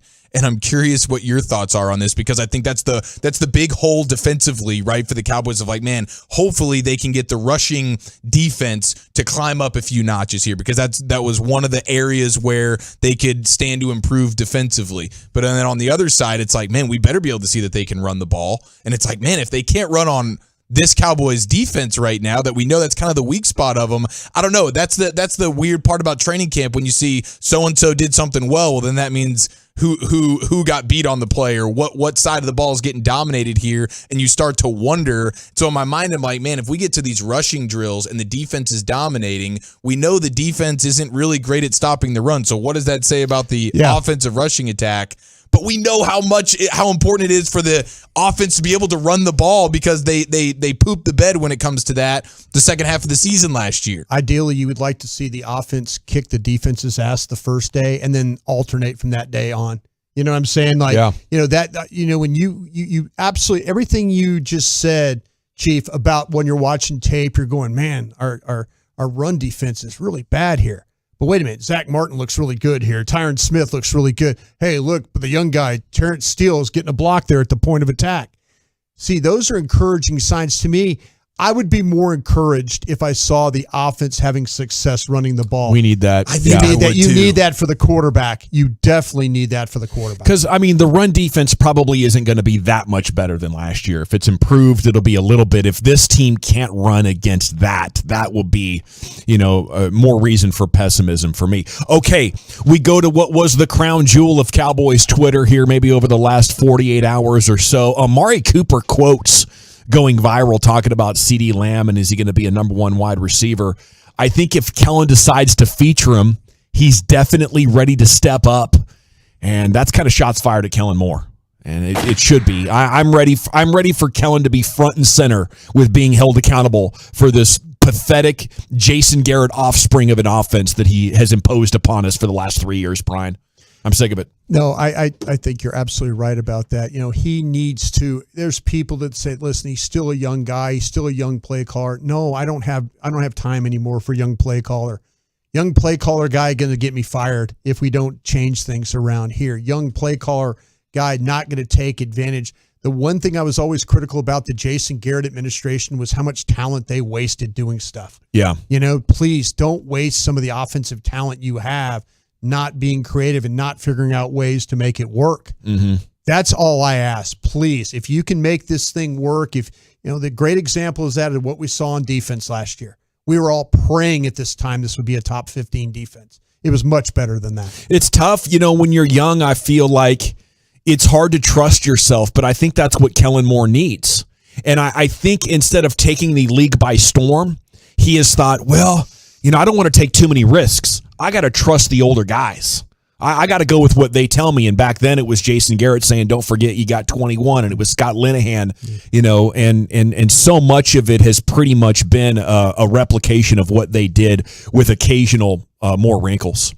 Cooper continued, though. What do you think about this, Chief? He says, even though we had a good season, the few losses we had, they were all to the teams that we would potentially play in the playoffs. So I was frustrated in that regard because I saw the trend of me getting the ball in the red area and stuff like that, and I was like, man, all these playoff teams that we're losing to, we're going to have to play them again. And if we play them how we played them, not taking advantage of the playmakers that we have so that we can win, we were going to lose. And I was able to foresee that. I'm very frustrated Amari Cooper throughout last season. Probably. 100%. I mean, especially with the way things went the second half of the year. And we needed him to be a diva. We kind of did. Yeah. We kind of did. And his best game of the year was with Cooper Rush. Right on Sunday night with versus the Vikings. That was like his best game of the year, and then everything after that. And he's right when it comes to when you really get into and break down the teams that they beat, and more in particular the teams that they lost to last year. You didn't how many really actually good teams were you able to beat? Because you lost at the end of the year to Arizona, you lost to the Raiders, you lost to the Chiefs. You lost to the Bucks in the first week. When you look at a lot of your wins, it's against the division, and then it's, we were able to beat Carolina. Cool. It took overtime to beat the rookie Mac Jones with the Patriots. So I get what he's saying there. Like every time you went toe-to-toe with a team that you feel like, okay, we're playing a playoff team, it's kind of a playoff vibe right now. Even at the end of the season, it was like, man, this Cardinals game felt kind of big because it's, hey, can we get a win against a team? And they were landsliding as the Cardinals do under Cliff Kingsbury at the end of the year. But it's still like, okay, it's a halfway respectable team, solid quarterback, playoff team, and we go and get our asses kicked. And then, we feel great because because we smoked the Eagles and their JV team in the last game of the season. Yeah. And all I see on Cowboys Nation hashtag on the Twitter is how they dominate the Eagles and dominate the Giants. And it's like, that's awesome. That's great. But show me the teams that you're actually going to see. What happens when you see San Francisco? You see them in the playoffs, and it's, man. Getting your D knocked in the dirt is what happens. I would be really interesting. One of the things I'm going to be curious to ask is, off to the side, is I'm going to ask somebody to clarify what they think about Amari Cooper's comments. Okay. Because I want to know if it's like, listen, we wanted to do things with Amari, but we couldn't trust him.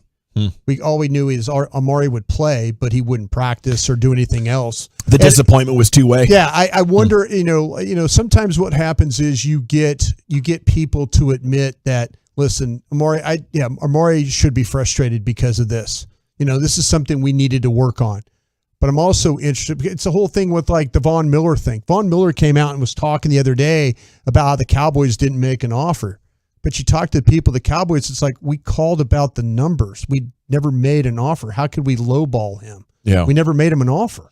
Yeah, you know what I mean? Yeah, two sides of the story quite often. I just want to know what they think about Amari's comments. And, you know, you could take it either way you want, but there usually are two sides of the story here. For sure. So they moved on from Amari Cooper because they didn't think he was reliable enough. All righty, it is the G-Bag Nation here on 105.3 The Fan. We will, by the way, be passing along some of those insider notes to you on the G-Bag Nation Facebook page. I reclaimed that while on vacation, cleaned it up. And if you jump back on there, you might be interested in the conversation. Or if you want to hate on me, apparently that's a very popular topic. You know, I gave them their forum back, cleaned it up, kicked out the porn and the spam videos, and about a half dozen of them are just taking shots at me nonstop. You won't be blocked for that, okay? All opinions about the show are welcome. 817, Gavin, I'm making my first brisket. Should I marinate it first? I would say no. You might want to inject it with some, fat or something else. But I would, I don't trim it too much. Don't be really aggressive on your trim. Yeah. If you're going to have it trimmed, I mean, they're going to leave some fat, but yeah, keep as much fat on that brisket as you can to help it with the moisture.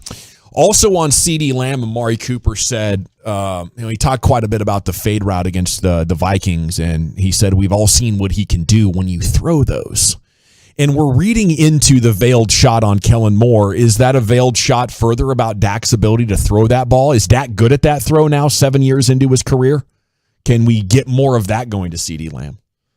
Yeah, we've determined that Dak, the deep ball stuff was his best when we were looking through the Warren Sharp numbers. Deep ball best, intermediate his worst.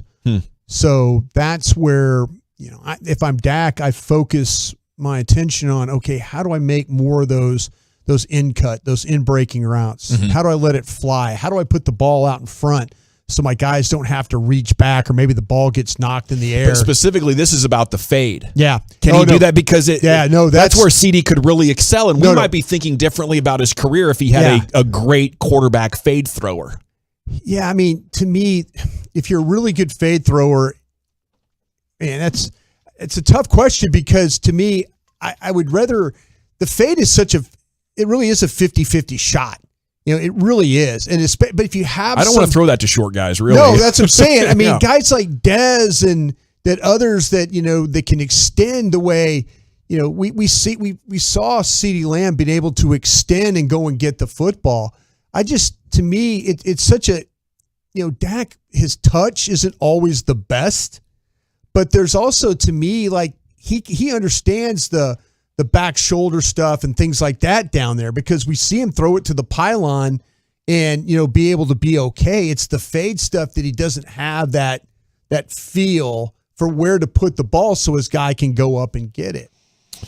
Dak's a very good quarterback, but he is a good guy. There is no dog in him. I don't know about that. I think Dak's got some dog in him, Mr. 817. The story with Lyle Collins.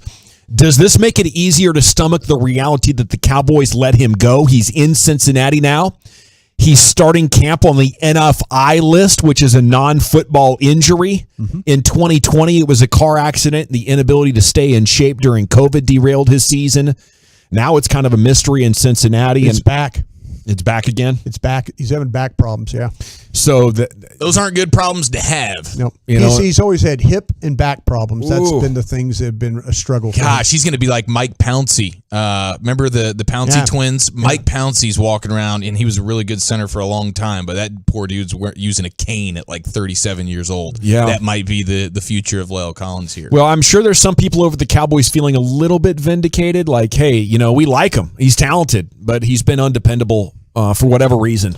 Yeah. And those back things can really pop up on you out of nowhere, as we all know. Yeah, I mean, I think the biggest thing with the letting Amari go and La'el Collins, isn't it brought us just kind of the way they went about it, which is they undercutted the value of both of these guys on the front end, where everybody in the world knew, well, if we can't trade for him, we're just going to cut this guy. Yeah. So you only fetch a 5th-round pick for Amari, and you can't even trade La'el Collins. I think that's the biggest problem, because you have the Terrence Steele insurance, who's a lesser player, but still you've seen can get the job done. You've seen it firsthand for your team. You're not really guessing here. This guy can be, at least average, maybe slightly above.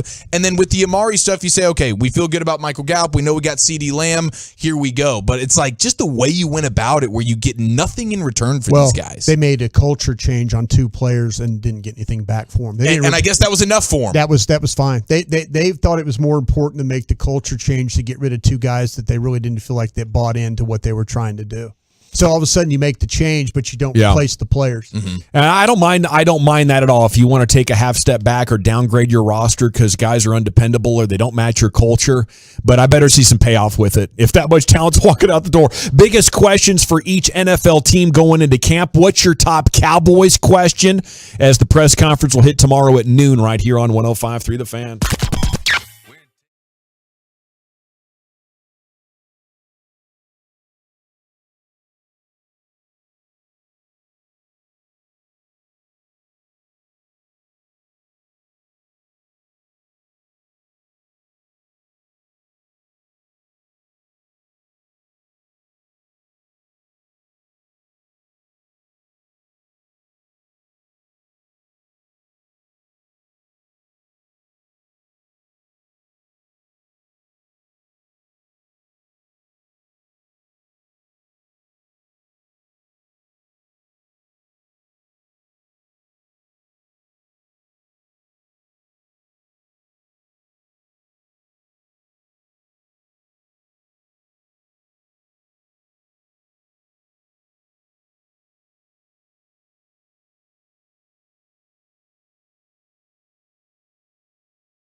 And here is brought to you by Rubin and Associates. If you're struggling financially, facing foreclosure or repossession, have IRS credit card or medical debt, you don't have to face it alone.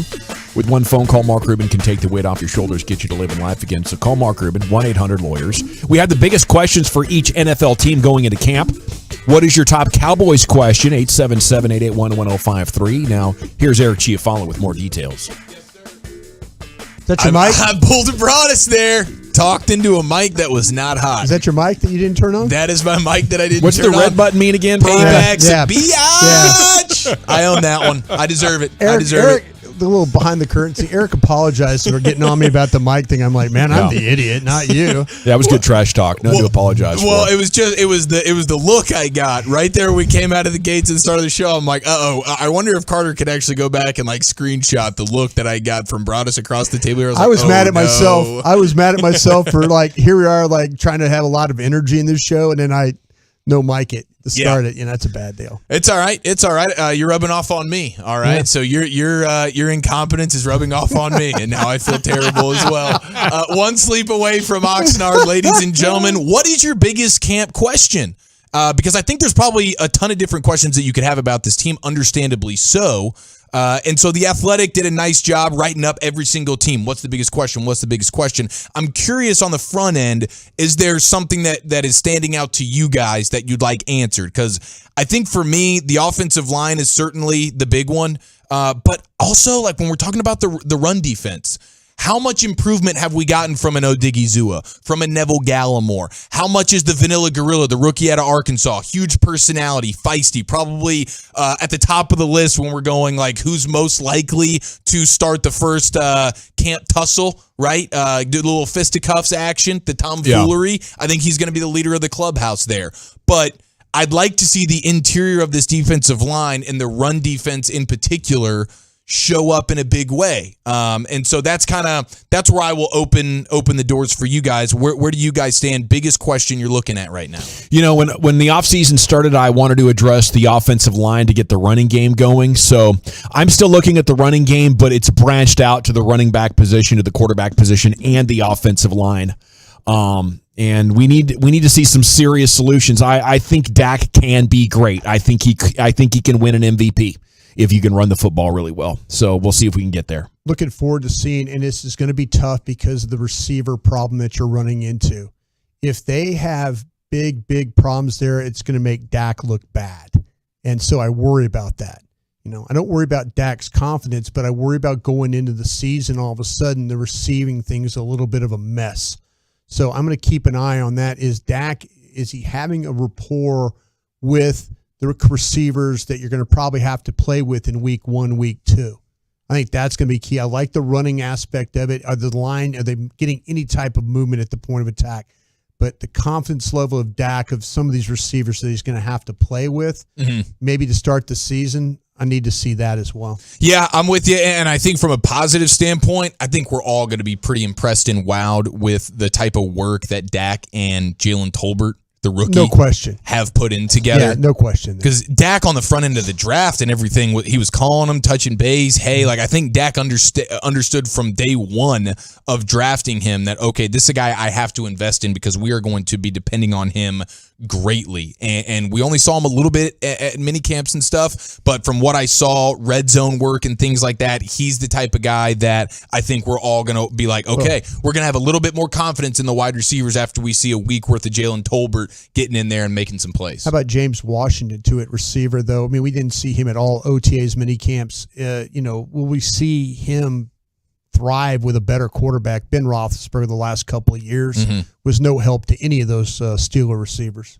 I'm also really curious if that Poke Ramen spot's going to be open across the street from our hotel, because I really enjoy that. And it seems on the ropes a little bit. Like I never see anybody in there, even though it's delicious. No, you and I are standing in there. You're usually walking out. I'm walking in. And I order half of everything on the menu when I'm in there to make them feel good. And they're like so happy to see us, by the way. Yeah. And it's very, very good. Very good. I can't wait to try some of the good eating out there. There'll be some good eating. Some yummy delights. Some yummy Miami Delights. Broadus has been talking about the some of the fish tacos and things like that. We know he's dying to get to a soup kitchen, so that's gonna all be why do you go with the soup kitchen thing? Why do you go with that? Honestly, other questions I'm wondering because this is gonna why be my. would you do that? This is my rookie year. People are actually texting in about the soup kitchen. That's I why knew they it made would. Me, it made me wonder. Drew off sides, didn't they? Yeah. So you missed. You gonna go volunteer? No. You missed 2 weeks of me not knowing Urban Dictionary. I just stuff. Urban Dictionary. Soup kitchen, duck sauce. Duck sauce. That's another one I did. I'm like, oh, I love duck sauce. butter. Broadus likes it's similar to the duck lemon butter, party. Yeah, there you go, Lucius. You're the star of it right there. There you go. You don't even know. We did learn. Broadus loves a little bit of duck sauce on his Cincinnati bow tie, man. That'll get this guy going. I didn't know soup kitchen. That's disgusting. That's saying. When you were gone, the show loses control. We went off the rails a little bit. How would you oblige the FCC in describing the soup kitchen, Gavin Dawson, professional broadcaster? That's when a bunch of homeless people have group intimacy inside of a vehicle. Okay. Yeah, very homeless, very sweaty. It's got to smell like a small village in that joint. Jesus. My goodness. Somebody open a window. Please. Getting nauseous just thinking about that. Well, your teammate's a big fan of him. So, and honestly, because this is rookie year. This is rookie year training camp. I have big questions on what type of rookie hazing is going to be involved for myself and for Wolchuk, for the likes of Bobby Belt. What type of things could be happening to us there? Who's going to be the biggest partier? Who's going to be the guy that that is at the media party, right? The Jerry media party. Who's schmoozing there? Who's going to be the MVP of the media party? That kind of deal. Every morning you have to go into the gas station and get Gavin a tube of the donuts. Yeah. Like the little package. That's how you get the training camp body? Exactly. We'll see how it goes. I'm trying to hold off a little bit. I wasn't quite as energetic getting up the hills on that bike on this vacation. It might have been dragging a few 10-pound dumbbells with me or something. I don't know what happened. Yeah. So all that stuff I'm curious about. Who's going to be kind of the team captain? Who's taking it? Who says, hey, this is where the party's at tonight. Hey, this is where we're doing dinner tonight. I'm looking forward to That's Sean. Is that going to be Sharif right Sean, there? Yeah. Okay. And then obviously what happened, like, we're gonna do a Rangers baseball game, all that kind of fun stuff. That's gonna be good. So, all that kind of stuff is very exciting for me, and for Wolchuk. Now what the Athletic has, Cowboys' biggest training camp question: did they make the right investments in the offensive line? And that's completely fair. We just talked about La'el Collins is gone. Connor Williams, say what you want about him, but that was kind of a big ticket free agent who ends up in Miami now. Did you make the right decisions drafting Tyler Smith? How does the rookie step in there? And then what type of growth do you get from like a Tyler Biadasz? Can you see the ascent from him going, okay, you've been kind of one of these guys that's a little bit spotty. He improved as the season went on last year, but do you feel like, hey, we got ourselves a bona fide stud at center I like that topic. Tyler Biadasz joined us a month or so ago. It was a great conversation. Salute to Tyler. Last remote broadcast we did with Ted Nichols-Payne, I believe. Okay, so that'll always be, on the top of my mind. But how close is he to being strong enough, Brian? I don't think he's really that strong. He's not that close? No. I think because I know he's just beasting the weight room this offseason, and if he's close, he'll get there. He's trying his best to. And I think the thing that if you talk to the Cowboys in the front office, what they'd like for him to improve on is the mental aspect of the game. And I mean the mental of like helping with the calls, relaying the calls, the identification of the fronts and things like that. I didn't, meeting him in person, he doesn't look like a big guy. He doesn't physically, you think Travis Frederick, to me was like a big barrel chested kind of guy. Biadasz a little bit of a smaller guy, probably a little bit better athlete, but they need him not to get walked back. They need him to be, to be able to help out with all those calls. That's something that otherwise he's going to be back on the farm. Back on the farm. His grandpa. Milking those cows. A little bit too much dairy in the diet, maybe. Broadus. I mean, who knows? That'll hold you back. Yep, hold you back. It can hold you back. 100% it can hold you back. A lot of ice cream, yeah. It is a ton of ice cream. There's a lot of ice cream in there. I hope he's trying. By the way, speaking of the ice cream stuff, because when you were gone, we had a Bluebell breakthrough. No way. The oatmeal cream pie. Okay. What happened? The Little Debbie, the oatmeal cream pie. Yeah. Bluebell created an ice cream. Yeah. Okay. Holy smokes. We did a show experiment. We stopped off and each got a half gallon. And then we had a scouting report the next day. It was a home run, bro. Now, are you an oatmeal cream pie fan? No. Okay. No, but well, the poor taste continues. But I'm telling you, Bluebell's coming out with a ice cream with like ground up donuts in it, so that'll be. That sounds well. amazing. When they do that, that'll be special. Yeah. But the oatmeal cream pie ice cream. I mean, now this is the actual Little Debbie one. This is the Little Debbie, and there's actually chunks of the oatmeal cream pie cookie inside of it, like a cookies and cream. Watch his face. Watch his face. Like there's actual. I could see that working. Oreos in there. Oh, I do like an oatmeal cookie. Whoa. Yeah, I do. I thought you were going to get that face that you make when you go, oh, jeez, what are you talking about? Dude, out. You know what? Speaking of that, I had this what's it called with the cream cheesecake? What's that called? The cheesecake. Yes. So I had this cheesecake that was delivered from Goldbelly while we're on vacation, and my parents were like, "Oh my goodness, it's the best!" And they do that whole thing, right? Yeah. And it just tasted like a normal cheesecake to me. I said, hyped "This it is up too disgusting." I had the best cheesecake possible and still hated it. That's what I did that face to, Brian. Well, how much did you? Probably the best next to Junior's. I just got to put Junior's out there in Brooklyn. Right. The second best cheesecake in the world. And you didn't like it? I still didn't like it. What the hell is wrong with you? I was man? disappointed in myself. Love cheesecake. I did. Fam. I looked at my parents. I said, I guess I'm not into it. It's a you problem, not a cake. Not the cheesecake. There you go. You gotta own that. Now, what about the cream pie? Because you were with Mom for 11 days. I imagine you put down 11 cream pies. Yeah. And I wouldn't blame you because you brought it up here a few months ago and it was outstanding. Yes. There was no sugar cream pies. Oh. There was none. But there were no injuries. By the way, Brian. Oh, so Mom was able to get the prime rib from the inside the house to the garage and the fridge? I did all the cooking, and there was no need to take it to the garage because it was 100 degrees. But the hand is healed. Oh, okay. The hand is healed well.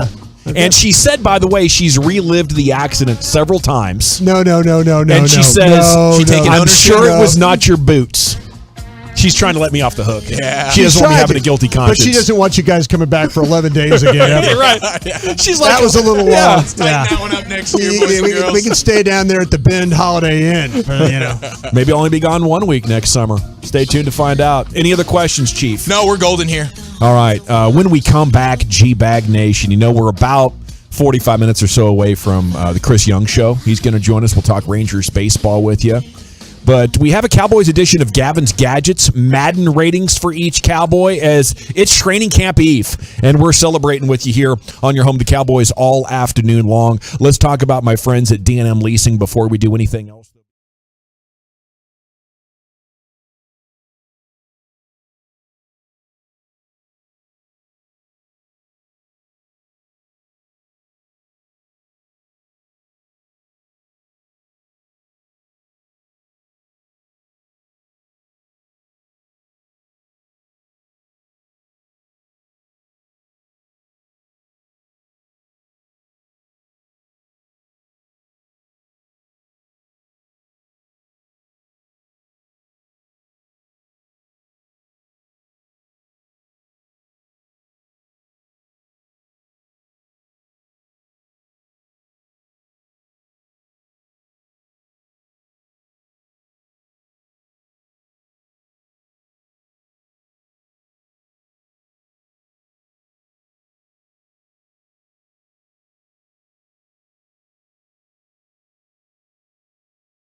Classic Chevrolet in Grapevine knows you like the buying to be easy. Sweater created the Classic Chevrolet Easy Pass online buying tool. Visit ClassicChevrolet.com to get started. Chevrolet, find new roads. Oh, thank you very much, Lucius. It is the G-Back Nation on 105.3 The Fan. Chris Young's coming up at 4:20. A lot of interesting Ranger storylines as the trade deadline is coming up. We'll talk about that with him and many other subjects. Okay, a little football edition of Gavin's Gadgets here for you. As this is a segment we used to do all the time, talking about the different technologies and consumer electronics you could get your hands on. I always enjoyed talking video games and stuff with you. And we don't do as much of it these days in the G-Bag Nation, but I found this story very interesting. The Madden NFL 23 ratings for every Cowboys player. The Cowboys Wire has this up here, and your guy KD Drummond needs to be saluted for getting us these screenshots and these rankings and everything. Now, you were a pretty big Madden player back in the day, weren't you, Chiafalo? Oh, yeah. And Lucius, you're still all right at it? You still do a little bit of Madden here and there? Every once in a while. Yeah. What's the number where you guys are like, oh, wow, this is a good player? Is it... obviously the 99 and 100s and 95 and everything is up, but yeah, if you're in them 90s, you cooking for sure. Yeah, and then and then like a high B player, if you're 85 or above, I find that to be respectable. Okay, yeah, if you're working on a season, so you can build them up. Okay, yeah, if you got that one a few games, no, go for your 90s. I understand. And do you guys like playing with the Cowboys? Yeah. I mean, I for sure. I think the fun thing about Madden is doing the outside the box stuff where you're drafting a team, or you're to where maybe your uniform is the Cowboys, but it's not the actual Cowboys roster because you fantasy drafted it and then you went on a franchise mode with kind of like that. Okay, so that's kind of, for me, that was always the funnest thing, like career mode, franchise mode, that kind of deal.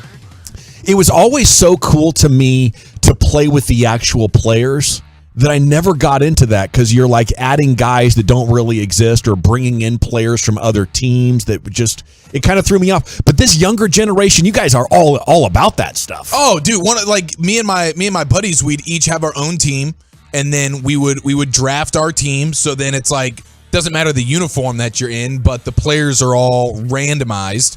And then, but one of us is an NFC team, one of us is an AFC team. We play all the games, and then we inevitably meet in the Super Bowl. And then I kick his ass, and then he throws the sticks and goes home. See, that's fun. That's a good life right there. It's super fun, dude. Middle school days, high school days, that was like it was amazing. The internet made video gaming competition more accessible, but not more fun. The best is when you're there with your best friend or your brother and he's irate. Yes. And you're laughing and running up the score. Pardon my ignorance here, but okay, you guys build your own teams and stuff like that. Do you use the same players against each other? No, not my thing. If I draft Dak, you no longer able to draft Dak. Yeah, does that make sense? Yeah, but I mean, if you were playing like another someone else in another part of the world or whatever like that. I mean, he could use the same team. You could go like Cowboys against Cowboys. Yeah, that's what I'm saying. Yeah, you could. I mean, I mean, are you okay? Is Diggs like covering for him and covering for you? Yeah, you could do that. You could, but that would be fair. That would be most fair, wouldn't it? That actually, I never really considered of yes, but like if we were both the same team, who wins here? We both have the same resources. Yeah. And then if I'm I thought that's what you had to do, because if you had your team, I mean, everybody has, individual players, right? Sure. I mean, that's so if I pick the Cowboys or I'm playing with the Packers and I mix in some guys there, maybe the guy has the same plan, like, hey man, I need the Packers offense and Baltimore's defense or something like that. Maybe you're thinking I don't think you can do that. That would get very creative and difficult to pull off. But the Packers running game in the late 90s was outstanding in video games, and it always frustrated me. Okay, Dak Prescott, they have it in 89. Is that fair? Too high, too low, right on the money? I would consider that to be fair. Overall? Yeah. Damn. I think it's kind of nasty. He should be in the 90s. Should be in the 90s? I think he should be at least top 90s. Okay. You know what I'm saying? Like 93, 92, stuff like that. I think the 80s is kind of bummer. Do we have quarterbacks ahead of him that they can? We have quarterbacks like 90, 91, 92? Comparatively to the other quarterbacks that I saw, they actually have Dak decently high. So is 89 like top 10? 89's top 10 for sure.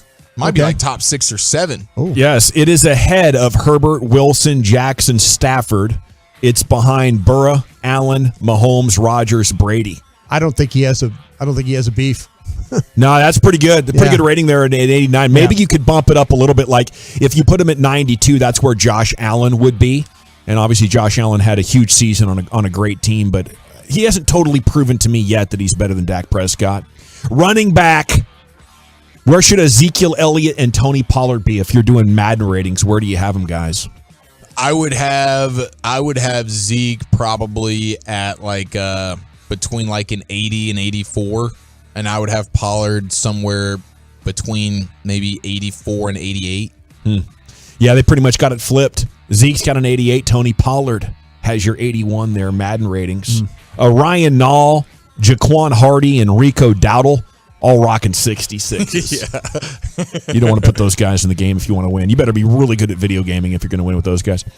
CeeDee Lamb and Michael Gallup, where would you put their Madden ratings if you were in charge? I'd go Gallup at somewhere between a 78 and an 82, and I would do CeeDee Lamb between probably 84 and 88. Man, you've done a lot of team building on this. CeeDee Lamb is at an 85, and Michael Gallup is the high end of your range. He's sitting there on an 83. Pretty good. Okay, they're showing him some love then. So they don't think CeeDee Lamb is all that much better than Gallup. No, they're showing quite a bit of love to Gallup, aren't they? Yeah, and I guess with CeeDee Lamb, what is his weak spot here? Oh, the strength. And getting that weight room. But wasn't that the thing with CeeDee Lamb though this offseason? They said he packed on a couple of pounds and he'd been kind of doing the weight room thing. Yeah, it's always going to be hard for him to put on a lot of weight. I mean, the way he's built, how thin his body is and stuff like that. But man, I mean, he has like zero body fat though. Yeah. You see him without the shirt and stuff when he's out there working out. I mean, he plays stronger than his weight. He that's absolutely for sure. does. Yeah, absolutely. He needs to get on the Biotish workout plan, and Biotish needs to get on the CeeDee Lamb diet plan, and then we morph into like an ultimate badass. How about Dalton Schultz? Schultzy, I bet she's an 86. I'd give him a solid. 78. Okay, you're in range.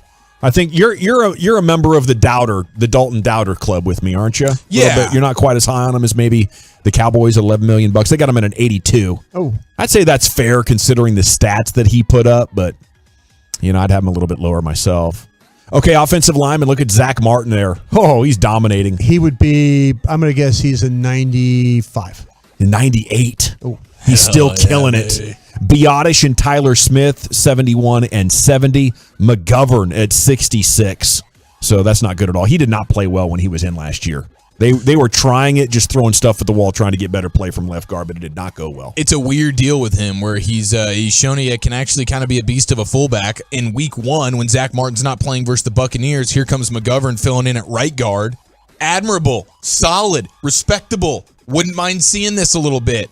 And then he goes to left guard, and it's like McCarthy says. It's like it's wiping your rear end with the opposite hand after dropping a two-ski. It's kind of a weird deal, and that is evident when you watch McGovern play. Right guard, he can hold his own. Left guard, it's like he's never played before. Yeah. It's weird. That is weird. Tyron Smith's a 95. Shoot, yeah. I guess when healthy, he's still one of the best tackles.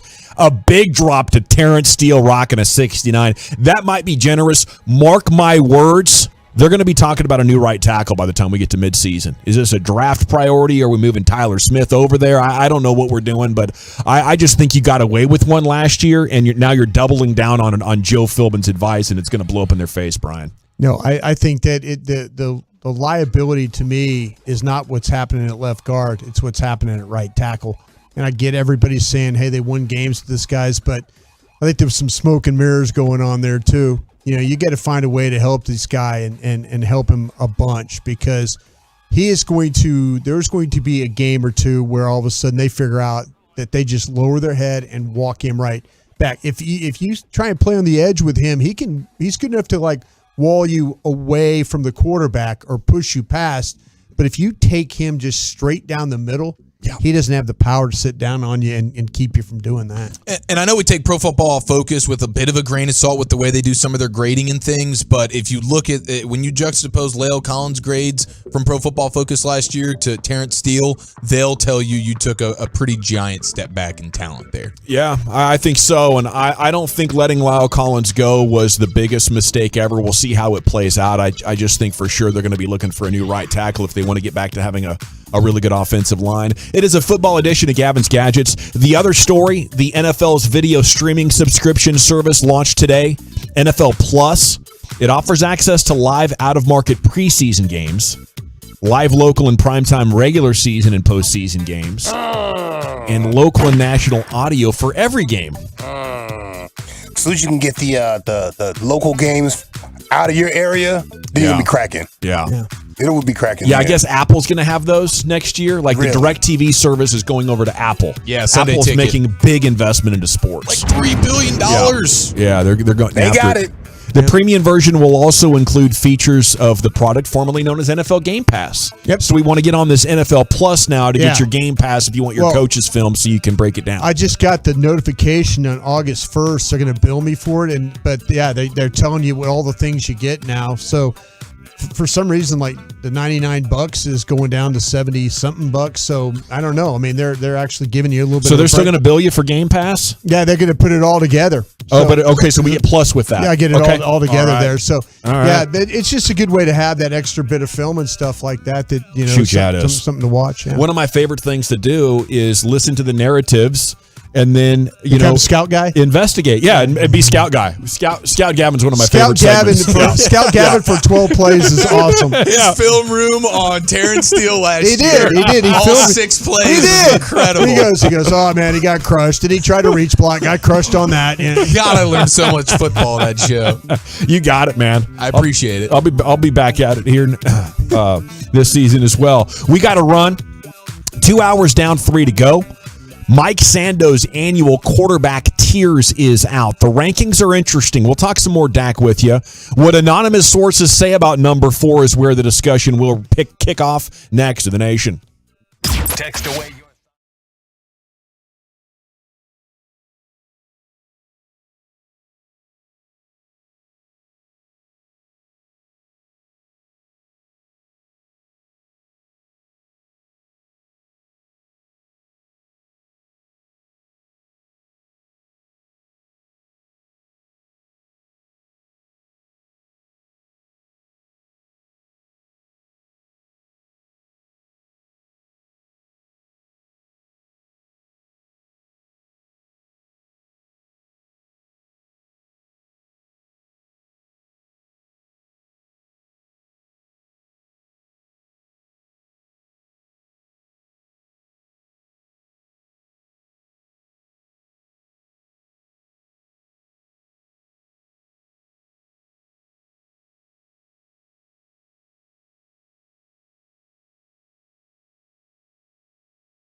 You're rolling with the G-Bag Nation. Right here on 105.3 The Fan. Welcome to the Nation. It's hour 3 of the G-Bag Nation. We have a training camp edition of NFL quarterback tiers 2023. What tiers Dak go in, and exactly what spot does he occupy? General at your service. There's Brian Broaddus, Lucius Alexander's at Master Control. Eric Chiafalo is here. Carter Freeman coordinates your video, and along with you, we are the G-Bag Nation here on 105.3 The Fan. Don't cheat on your wife. Might cause a disturbance at the airport. A very violent and terrifying disturbance this afternoon. Had a live shooter situation over there at Love Field, didn't we, Brian? Yeah, we did, and I'm sure our sister station downstairs is all over it about this, but it's we're starting to learn that the woman that was shot made an announcement at Love Field and said her husband was cheating on her, then started blasting away. So that's kind of some of the information we're starting to get about. Maybe a little bit of the motive for why she would, fire off a gun in a crowded airport. She didn't shoot anybody, right? Nope. She just shot the ceiling? Shot the ceiling, yep.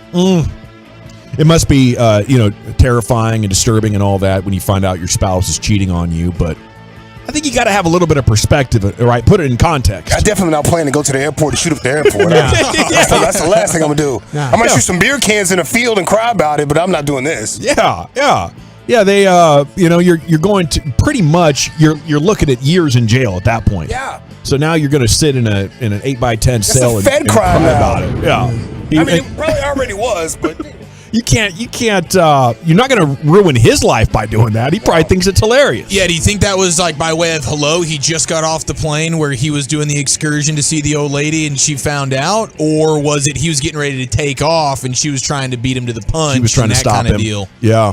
I don't know. It'll be interesting to get some of the details. He ain't got to worry about seeing her for 10 years now. Yeah, that's true. She got that itinerary, man. You're going to really be sweating about this one, girl. Well, I'm glad nobody was hurt. It must be unbelievable to hear gunshots ring out, especially in this day and age. You're in a public place and, you're like, oh, no, what's happening here? But luckily, they were able to corral her pretty quick. They did shoot her, didn't they? They did. Yeah, they shot her, but it's not fatal. Yeah.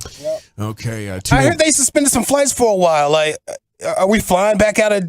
Yeah, they said that the lines are okay, like the security lines, the TSA, and all that stuff. Okay, so I heard they stopped. I was like, well, if you shot her, why are we stopping? Let's keep going now. Yeah, I mean, just step over and keep it moving, man. Yeah. Excuse me, ma'am. You get the medics in here pretty good. They're professional first responders. How did she get a gun in the airport through security? She was just in the lobby area, right? Yeah, she was waiting. Yeah, she was in the ticket area is where she was. Yeah. Okay. Is that you, Grandpa Gavin, says the 214. That is, it's me. It's Gavin Dawson. I know, some of you guys like to take your shots at me. It's great to be back here serving you once again on free radio airwaves. You're looking down at that tuner, and I know you could hit other buttons, but you don't, do you? Because you like the show. You put up with me, and I appreciate it. I'm willing to sit here and be your pin cushion. Be your boxing bag or whatever that is. Whatever you got to do. I'm not. I'm real sensitive. Don't do that to me. Please. I am too. I guess I'm just pretending right now. Don't do it to me, please. Mike Sando in the Athletic Training Camp edition of your quarterback tiers. 3 players make their Tier 1 debuts, gentlemen. Who are these 3 individuals? Tier 1. I mean, whenever I think of Tier 1, that's probably going to be one of those guys. Maybe it's his running mate, old Justin Herbert.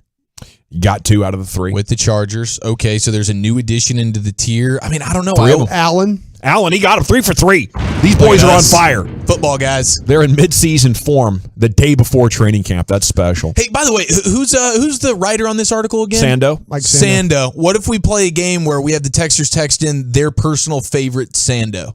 Oh, I love that. Because Mike Sando, during the football season, he climbs the charts of my Sando list because he's pumping out content, man. Mike Sando, during the fall, is a very, very tasty Sando. What's your favorite sandwich? I love that more than you know, Chiafalo. More than you know. Is this a combo platter thing? Are we stealing something from somebody? Well, I think there is some copyright infringement there. Yeah. I will text Hagee, Corey, and Baskey and make sure they're okay with it. I've been whipping up some pretty nasty grilled cheeses with ham in the middle. Oh, yes. What's that called? Has it got a fancy name to it? Grilled cheese with ham? Ham and cheese sandwich. Ham and cheese sandwich. Yeah, but it's grilled. Grilled ham and cheese sandwich. It's grilled. I like that. I like a bagel French dip. Oh, get some au jus with some. What about that, Lucius? That French dip? Huh? You missed this the other day. Have the au jus. What happened? You swing and miss? We had some problems.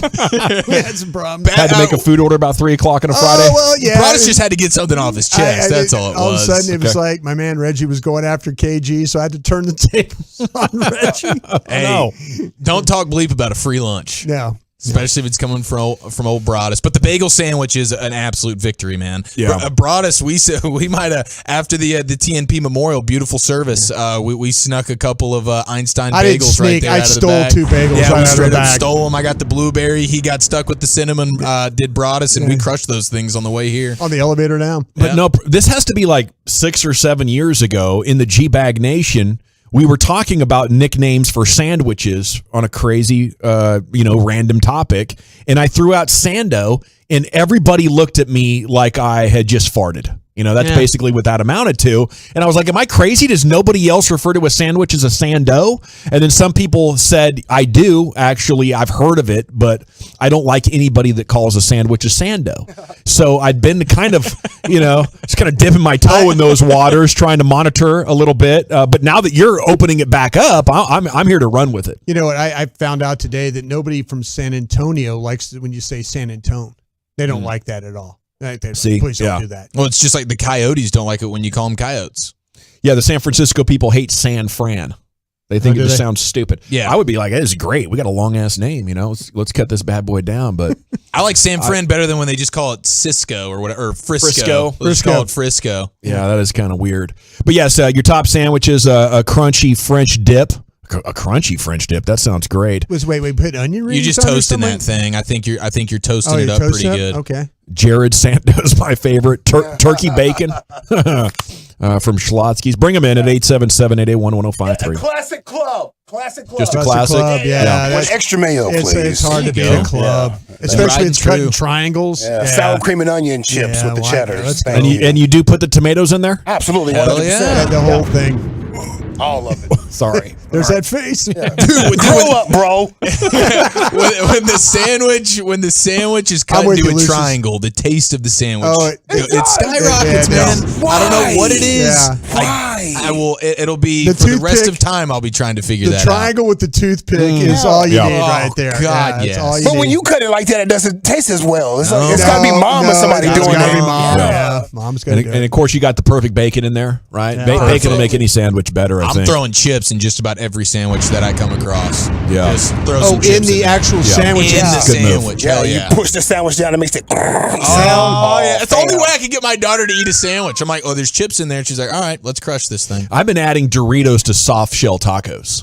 Okay. And that's nice. You really got to crunch them, I like Get them down to smaller ones. But anyway, we got these quarterback tiers. Hell yeah. Is anybody else hungry? We can do sandwich tiers. Daxon 2. Let's move on. Okay, you got the rest of tier 1 here, and I salute him. He's got this thing figured out. He really does. Rodgers, Mahomes, Brady, 1, 2, 3. He just nails it. We're not playing around here. We're not pretending like anybody deserves it over those 3. And I appreciate Mike Sando for doing that. And that's the rest of tier 1. So he's got 6 guys in a tier 1. That's a bigger tier 1 than usual, for the record. I feel like usually a tier 1, you're talking about 3 guys, maybe 4, and they're launching 6 at us right now. Quarterback play in the league is better now. Do you think I think so, especially the top of the league. Do you think all 3 of them stay in tier 1 with the new guys? Allen, Herbert, and Burrow? I think Allen's the one that's going to push. I'm a Herbert fan, and he needs to start winning more. He doesn't need to be like in tie games, the final game of the season against the Raiders, trying to figure out a way to get in the playoffs. He needs to win more games. He can't be a 500 quarterback. Especially they should have good defense now, shouldn't they? Yeah. Okay, in tier 2, Stafford. Stafford's got a big boost. Stafford was probably a tier 3 guy, and then he wins the Super Bowl. He's tier 2 now because of the coach. And he's an outstanding player, but I kind of feel like he was always with Dak in that list. You always talked about him and Dak and, in 9, 10, 11. It was that. Now he wins the Super Bowl. He's moved up to 6. Is A what big theme of this, I know you guys read the article too, but for me, a big theme was how do the guys do when they don't have the best of surroundings? Right. And the reason I've had Stafford basically where Dak is I think if their team is loaded, they can win you 13 or 14 games. But when it's not, I don't know if they're going to make the playoffs. You know, and I think that's kind of where Stafford is. So if you're a big Matt Stafford fan, he's the hometown kid and whatever, and you're stoked about him. He had a great team, and then they went out and improved it in massive ways, and he escaped an interception in the NFC title game that should have cost him the Super Bowl trip. So I think tier 2 and number 7 is very fair for Matt Stafford. That's exactly where he needs to be. Number 8's Russell Wilson, who took a big step back. Yeah, he could be. That's the one that if things don't work out in Denver, but they've got some talent at that wide receiver spot and some tight ends as well. Russ needs to find a way to take advantage of that, and they can run the ball fairly well. I mean, Dallas saw that firsthand last year, with the kid from North Carolina. He's got a better offensive unit around him. If he falls out of that top 8, that's going to be on his own, not probably the team he's playing with. Okay, speaking of offensive units, Deshaun Watson is at number 9 right there. Hasn't played in a couple of years, has he? Yeah. Lamar Jackson coming in at number 10, and that is where you find one Dakota Rain Prescott at number 11. I think this is a pretty honest and objective review of who he is as a player.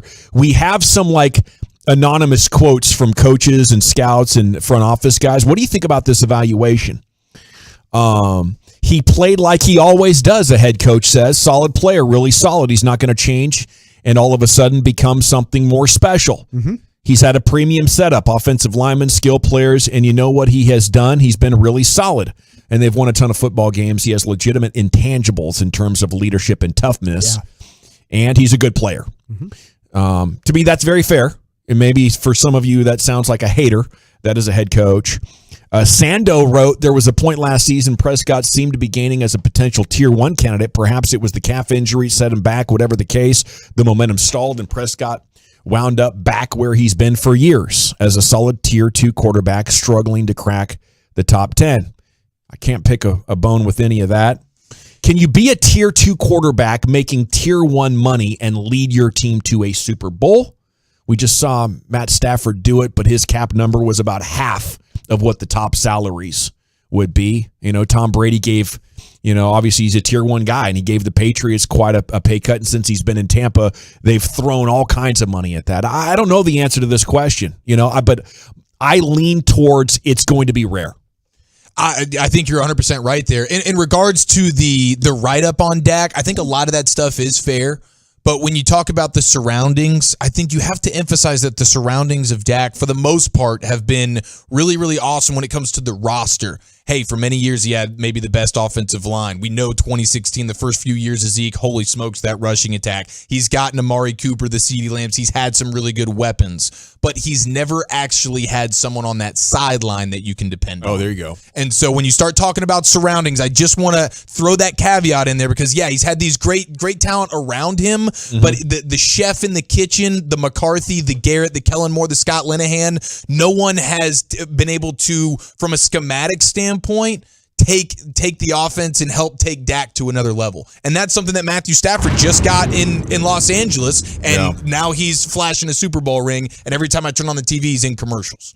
Yeah, I think that's gold. I think that's why Kobe has 5 rings, Jordan has 6, and LeBron only has, 4? 3? No, he's 4 rings, one with the Lakers, one with the Cavs, two with the Heat. He's got a lot of He's David never had a Blatts great coach. Yeah.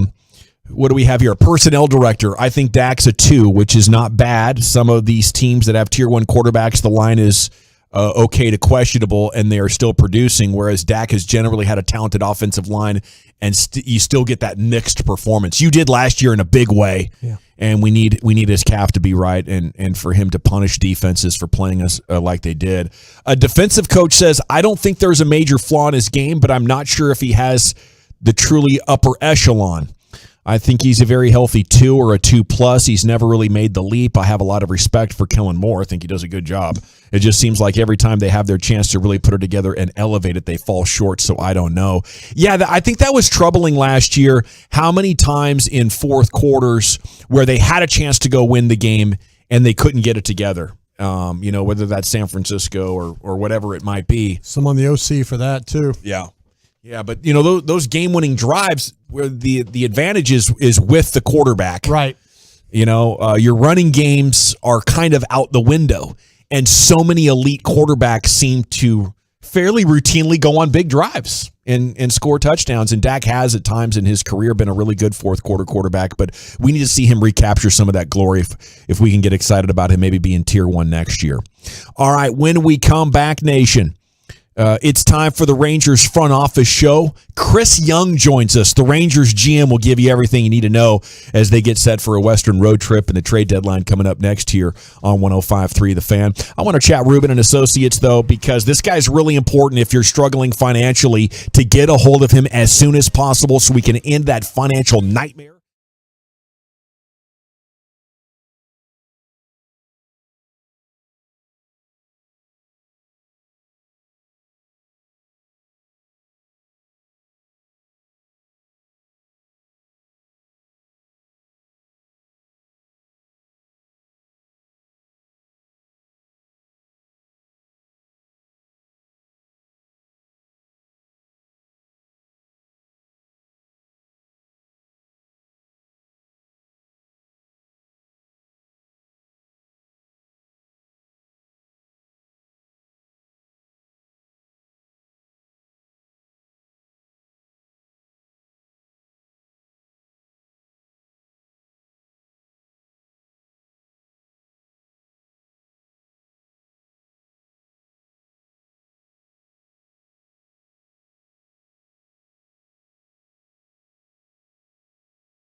Young joins us now on your home of the Rangers. And a good afternoon, sir. How are you?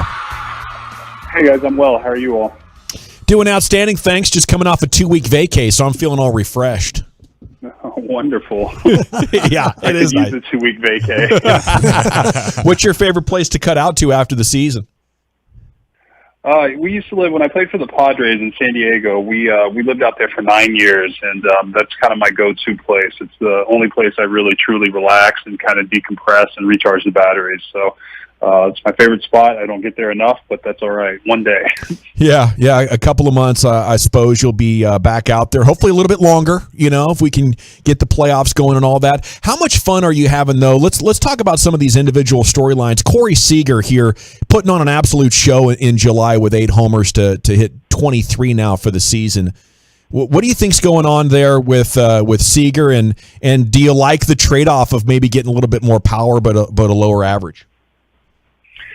Yeah, I think, first of all, regarding the average, I think he's had some bad luck. His batting average on balls in play is really low, significantly lower than league average. I think he's been hurt a lot by some hard-hit balls right at guys, and specifically to the shift. I think that next year, as we move into what looks to be a league with no shifting allowed, Corey is really going to benefit. And, I think with he and Marcus both, it's been really fun to see them get hot, to see them both at the top of the lineup, really impacting games night in, night out, the level of consistency you see from both of them.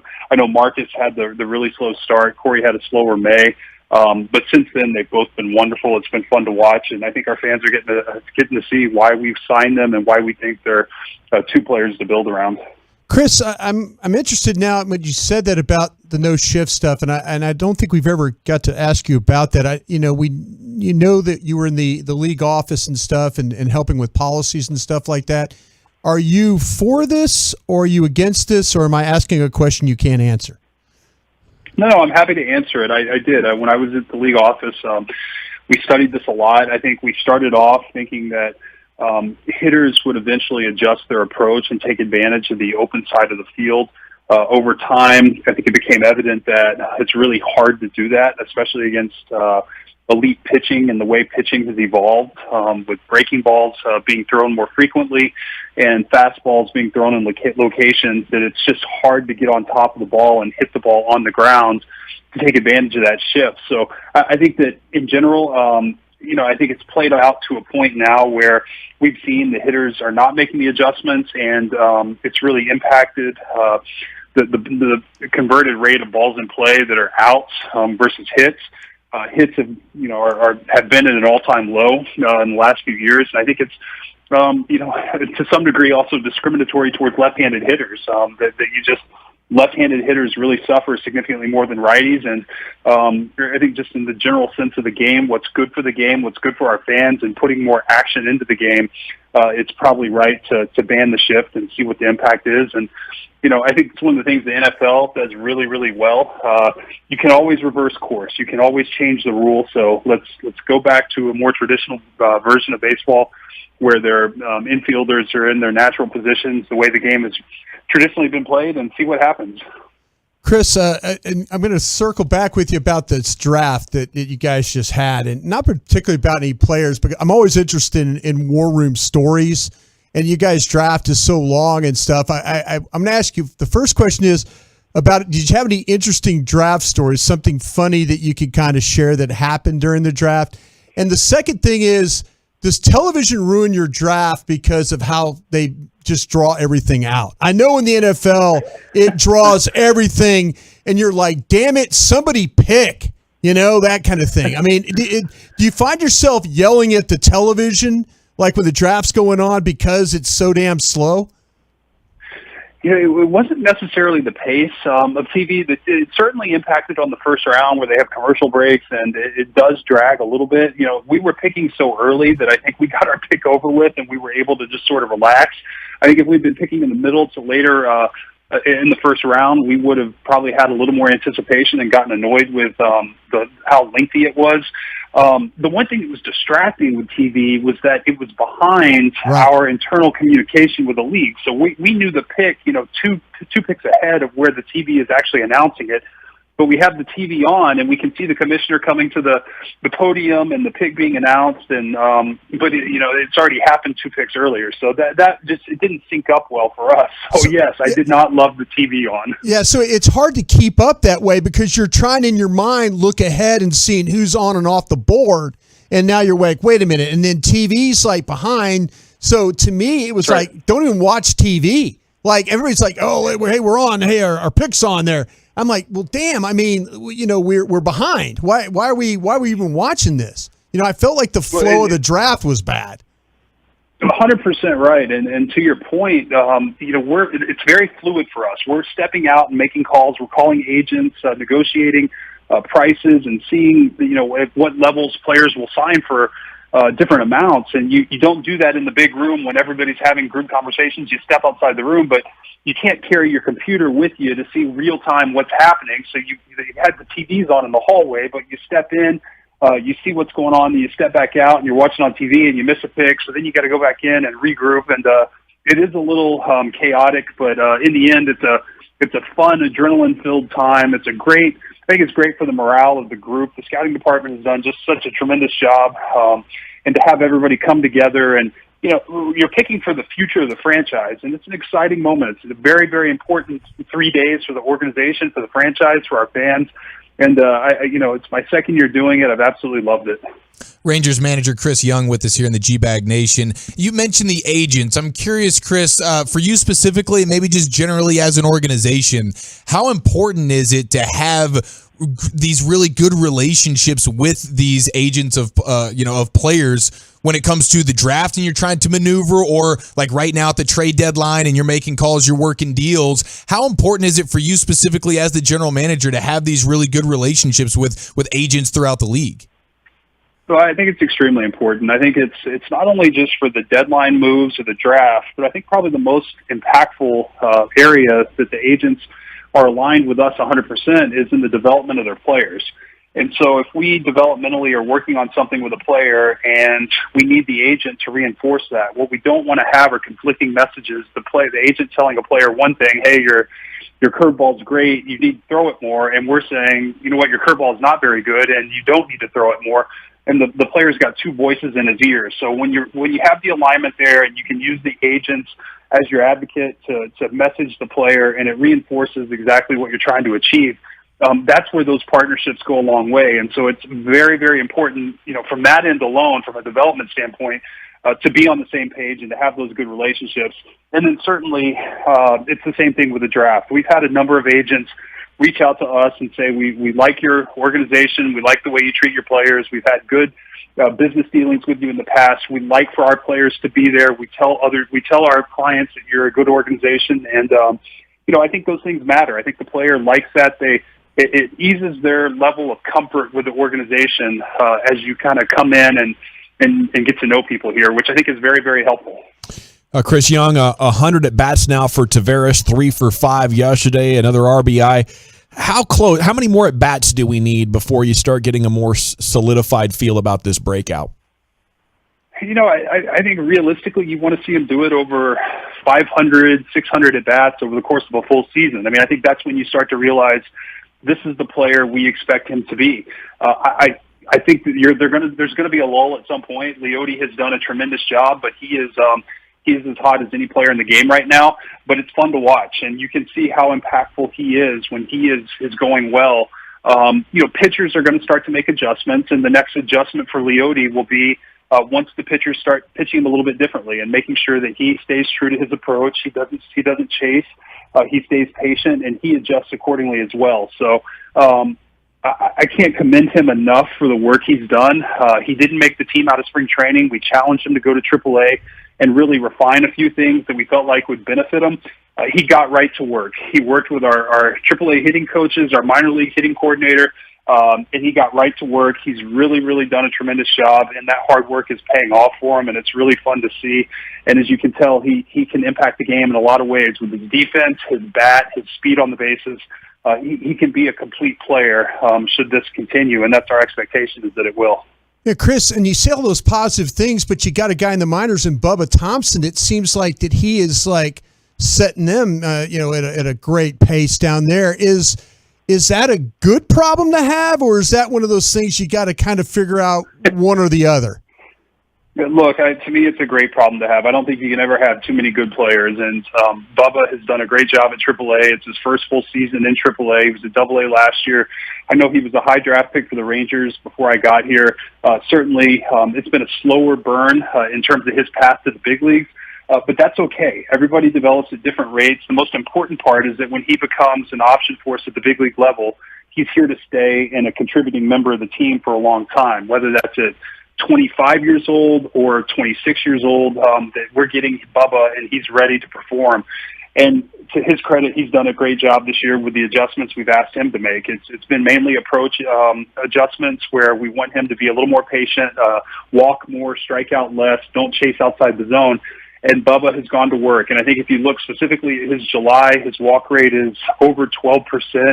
His strikeout rate is down. He's really, really adjusting and taking to the things that we've asked him to do. Some of it's been mechanical. A lot of it's been mental. And it's fun to see a player who is that committed. He's an unbelievably good guy. He works his tail off, and he's playing himself into being an option for us at some point. Chris, if I told you a year ago you'd have lighter and rocker in your system, what would your reaction be? No chance. It didn't seem possible a year ago. Certainly, Kumar was drafted in the first round. In the top 10 or 12 picks last year. Unfortunately, there was the medical issue with the Mets that he did not sign, and in my opinion, it's worked out great for us. It was. I think a rare opportunity to sign a player who is of his caliber in terms of the competitor, the person, but also the talent. And, we wouldn't have drafted him if we weren't comfortable with the medicals.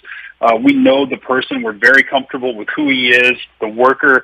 Probably the thing that most excites me is that Kumar is, he's an alpha. He is a guy that wants the ball, and his teammates are going to get behind him, and he's going to carry him when he pitches. And that's what I saw at Vanderbilt. That's what all his teammates rave about, his coaches in high school, his coaches in college. This is a guy who's not afraid, who's an alpha bulldog out on the mound.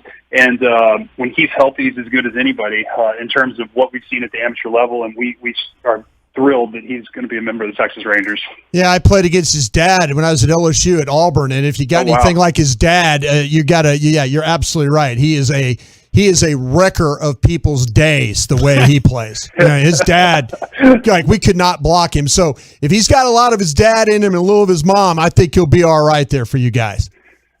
He's got a perfect blend of each, and it's been so fun getting to know him and watching him compete. And as we evaluated the draft, we had great options. Certainly, we understood the medical risk on Kumar. All these players have risk. They come in different forms. And we felt comfortable with the risk that on the medical side with Kumar. We are 100% confident in the person. Kumar is going to do everything he can do to be as good as he can possibly be. And when you couple that with the talent that he has, I'm willing to bet on him, and that's why we did. Thank you so much for your time, Chris. Give him hell. We'll be pulling for you. Guys, thanks so much. Great talking to you. There he goes, Chris Young, Rangers GM here on The Fan. When we come back, it's time to go around the NFL, get you the breaking news out of the world of pro football here on The Fan. I want to talk to you about the coolest people I know, though. It's Window Nation, where you can beat the heat with them this summer. Get $200 off any style new window and pay no interest until 2024. Plus, get a free entry door with the purchase of a house of windows. While the temperatures and prices of most everything are skyrocketing, you can lower your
In about 45 minutes, 5:30, our Cowboys Insider is going to join you, get you set, and we'll have the press conference from Oxnard live tomorrow at 2 p.m. Here is Eric Chiafalo with Second Down. Holy smokes, boys. This is wild. This isn't something I've personally seen before. It's in regards to Kyler Murray and his new fatty Boombah contract he received last week from the Cardinals. And we have one of the clauses or provisions that has made it around the interwebs, and Ian Rappaport, NFL Network, tweeted this out about an hour ago. It's kind of a weird deal where there's an addendum in this Kyler contract that requires 4 hours of quote-unquote independent study per game week. And Ian Rappaport says it was important to the team making a commitment at that level and became important to Murray. So the Cardinals wanted in writing, if they were going to be comfortable giving him this big of a contract, to say, okay, we need a guaranteed 4 hours of independent study out of you on a week-to-week basis, Kyler Murray, in order for us to do this contract. And so otherwise, if he doesn't, it'll be a default or something like that. Void. They could void the contract. I don't know how they keep up with this. I don't know how they monitor for sure Kyler got in his 4 hours, but I've never seen an addendum like this. Not that I'm well versed in NFL contracts or sports contracts, but the idea that the Cardinals felt like they needed in writing that their quarterback was going to do basically his job is a little bit funny to me, and I don't think this is just a random thing. I feel like this is very specific. They must have felt like, hey, I don't know if Kyler's really, he's a guy that's always been able to depend on just being quicker and faster and more athletic than everybody else, and it's to this point it's worked out for him because he got the second contract. But I wonder, is this a window into the study habits of what Kyler's been up to the first few years of his NFL career?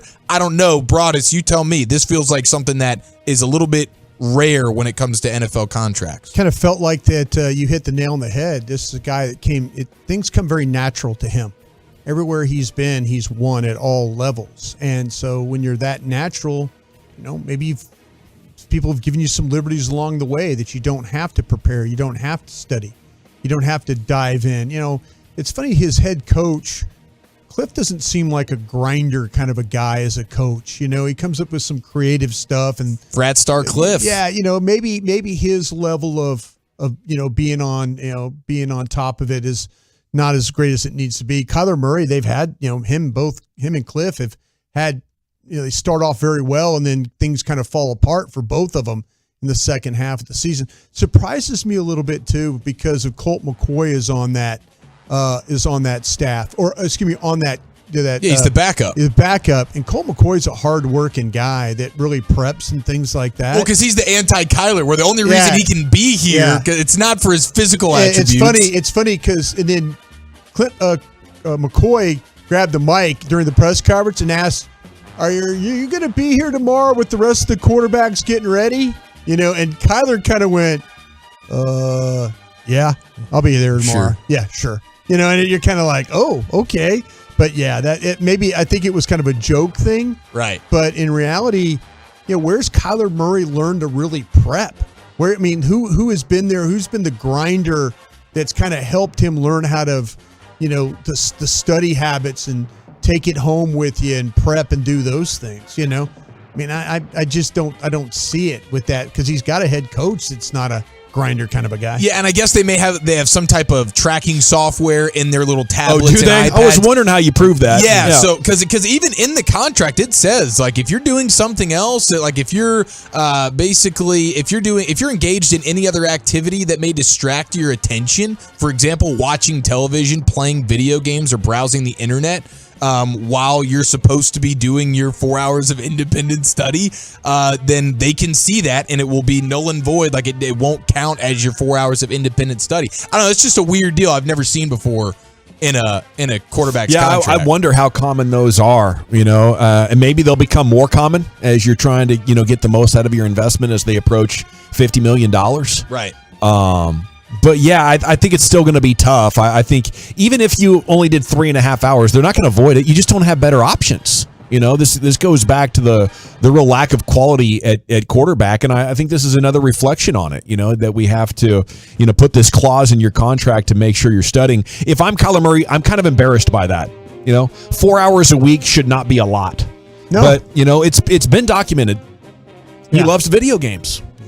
So and I can tell you. Okay, I didn't know that he was a video game. I've been addicted and been a video game maniac several points in my life. Okay, so you're kind of identifying with the character that is Kyler Murray. I don't want to take 4 hours off. My guys are calling me. I want that adrenaline boost, that endorphin release of getting a multi-kill. All of this stuff is like urgent, and it's now, and I want to do it. And I don't want to put off 4 hours a week. But yeah, if I was Kyler Murray, I think this would be highly motivational. Yeah. This is just a weird deal. Either that, or you test if Arizona will really enforce the 4-hour study rule. Yeah. You can't find a better player. Oh, what? You're going to make me a free agent? Yeah. Oh, thank you. Yeah. I'll go get $60 million now. Oh, it's 2025. I didn't do enough homework. Okay, bye. It's weird. But teams are desperate to try to get some control over the quarterback and to try to get the most out of their investment. Here's Brian Broaddus with second down. Yeah, the Green Bay Police Department said Monday that it's reviewing an incident during which an officer shoved Packers running back A.J. Dillon during a weather delay at a soccer match in Lambeau Field. Dillon was in attendance for Saturday's soccer friendly between Bayern Munich and Manchester City. He came on the field to perform the Lambeau Leap during a weather delay. In the video posted online, a police officer grabs Dillon's shirt and shoves him before Dillon jumps in the stands. And the Green Bay Police Department says we're aware of the video and the altercation and all those things. It's funny because Dillon didn't kind of address the situation on Twitter. He said, hey, 2 security guards told me to help me and come down and to the field and during the 30-minute rain delay so I could do the Lambeau Leap, hype up the crowd.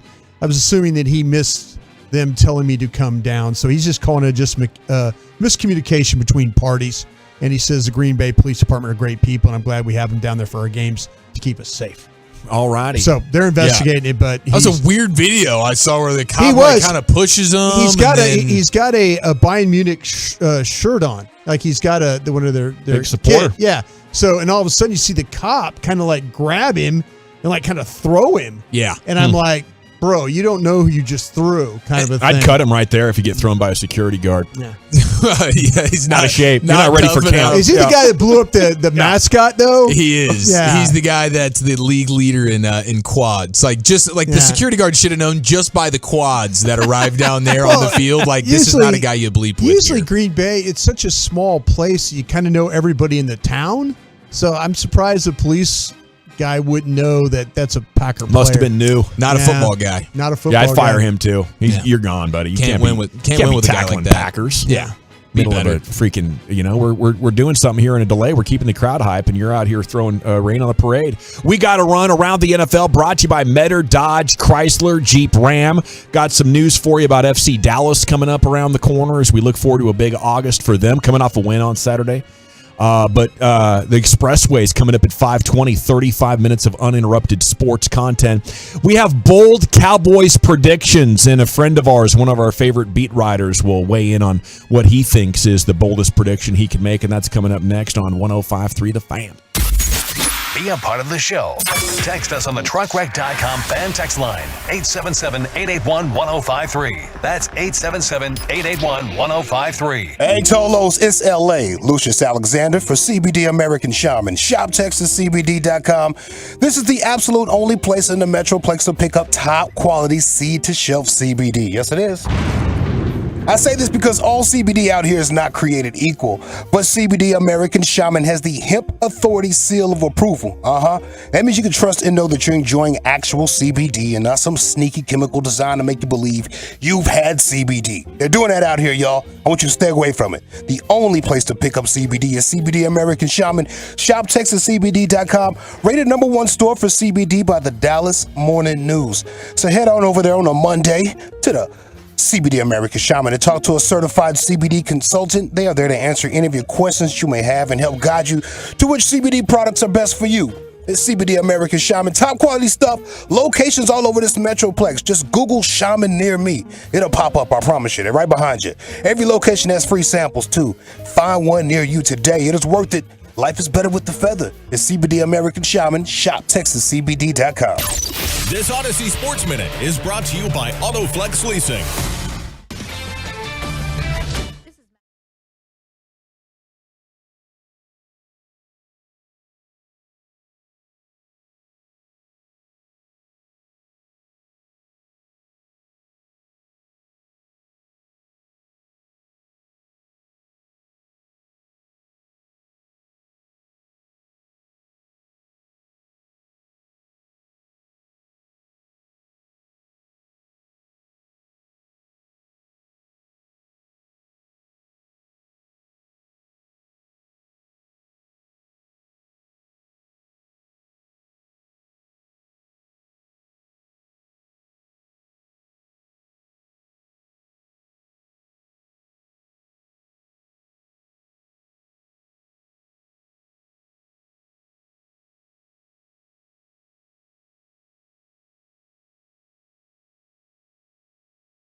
You're rolling with the G-Bag Nation right here on 105.3 The Fan.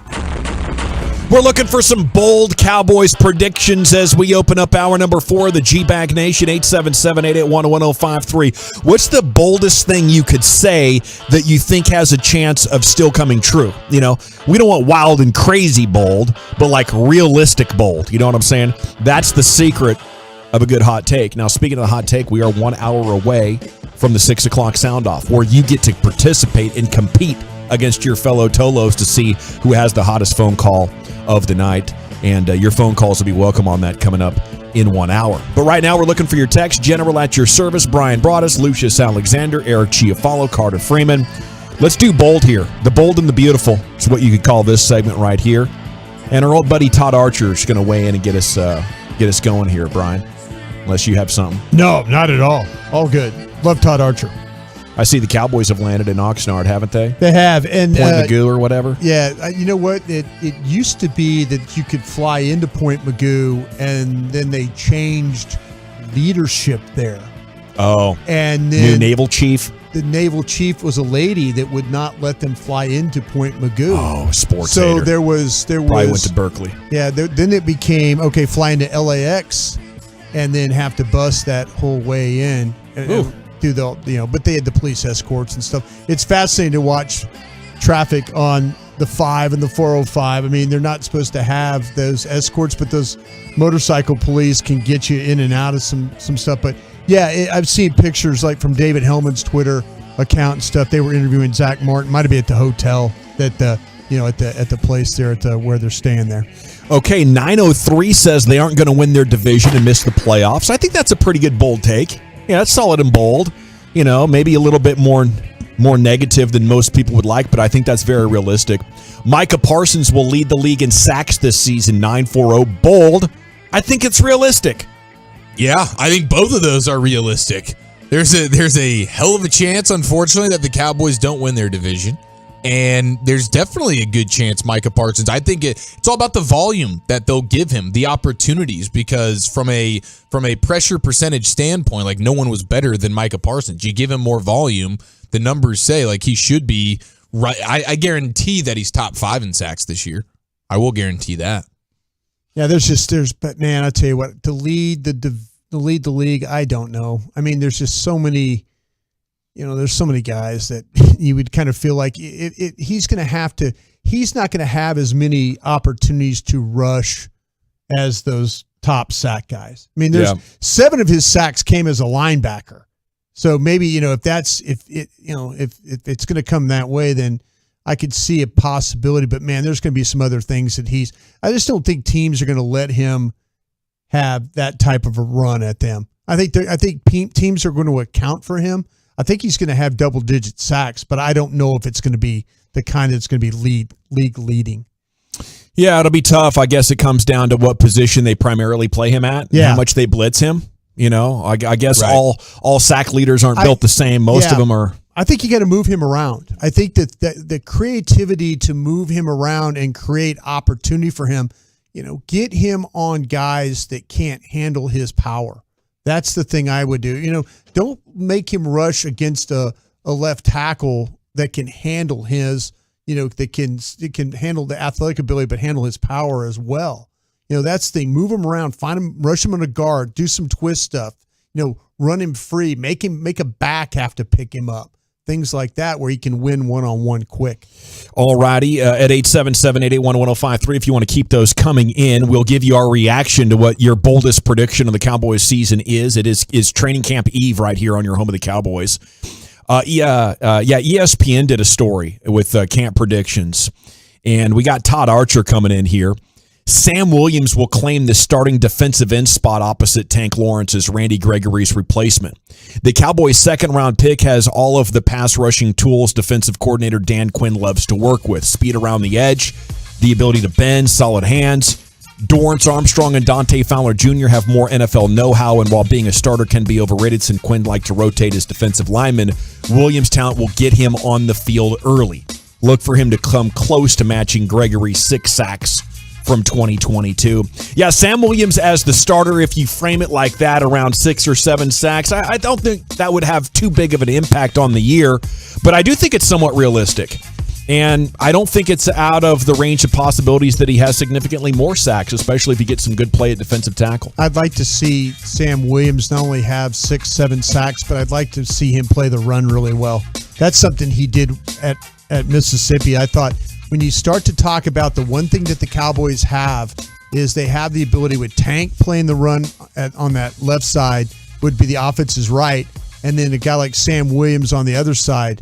You know, that's a lot better with teams trying to run the ball on the edge. If you have 2 guys that can handle tight ends, handle tackles over there, then that makes your run defense a lot better as well. Yeah, man. Yeah, I think there's a really good chance there because there's a lot of bodies in terms of the edge guys opposite of DeMarcus Lawrence, but none that like really jump out at you. I know, Broadus, you're pretty high on Durant Armstrong. I think Durant Armstrong. I think it's going to be a good battle in camp. I think so too. And then you have the Bashams, you have the Fowlers, and then here comes Sam Williams. And because of how high he was drafted, he's going to get every opportunity in the world. Like I can't wait to watch him in these one-on-ones, these pass rush drills and stuff like that. I think when you get to the end of the season, I don't know if you come out of the gates where it's like, I think early on it's probably let's not overload this dude's plate. Let's just get him. Let's rush the passer on passing downs. Yeah. By the end of the season, I could absolutely see Sam Williams being playing starter snaps. Well, I'll tell you what, you said something that kind of got my attention about load up the plate and all that stuff like that.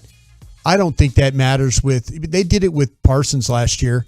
It was a home run move. Yeah, they put so much on. I mean, back and forth between defensive line, linebackers, covering one-on-one, rushing the passer. Man, I see how much this kid can learn. Throw it back. You hope he doesn't short circuit, but you got veteran players if he can't handle it. Right. You have veteran players that can play there if in case that it becomes problematic for him. One of the big things, and maybe they're just ready to do this because Tyler Smith, they expect to start immediately on the offensive line. Their 3rd round pick, Jalen Tolbert, is expected to be a guaranteed starter, a guy who's going to see probably a ton of targets as a wide receiver. So maybe with their 2nd round pick, like they're just expecting, hey, this year, our first 3 drafted rookies, we're gonna throw the book at them and see how they handle it. Okay, other predictions at 877-881-1053. I do think we're gonna see Pollard take Zeke's job. And I know, you could argue Zeke has not been great since his rookie year, and if they haven't done it yet, why would they do it now? I think with how badly last year went in the second half, it's gonna be on their mind. I don't think you can go into another year and let it continue to be like that. Plus, Zeke is older, another year on a worn out, overly taxed body. I'm an advocate for getting running backs in the NFL their own union so they can become free agents earlier. It's not fair to them. The beating that they take in high school and college, and then when they get to the NFL, they can't really get that big contract for 4 or 5 years. It's just unfair. They should be allowed to use PEDs as well. I know you get on board with that. Yes, load them up. But right now, I think Zeke's at an age. Nobody's lasting this long. The David Johnsons, the Le'Veon Bells, all of your great running backs, they don't make it past 25 years old anymore. The game is too demanding. Defenses are too fast for even most running backs at 27. That used to still be young. Now you're past the expiration date. And again, it's not fair to running backs, but that's real.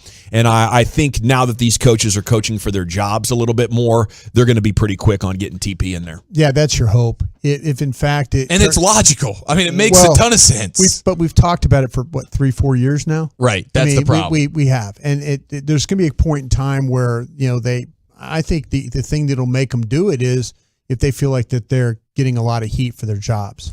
That's when you make switches like that. Well, and now there's just no more excuses. It's not, hey, we have so much talent on this offense, we got to spread it around. You look around and you're going, especially the first few games, it's CeeDee Lamb and, who else really scares you? We talked about this last week. When you power rank your weapons offensively, is Tony Pollard not number 2? Oh, wow. After CeeDee Lamb? Yeah. It's Tony Pollard. Yeah. I mean, Michael Gallup's going to miss the first few games, and even a healthy Gallup, I still think Tony Pollard's your second best weapon.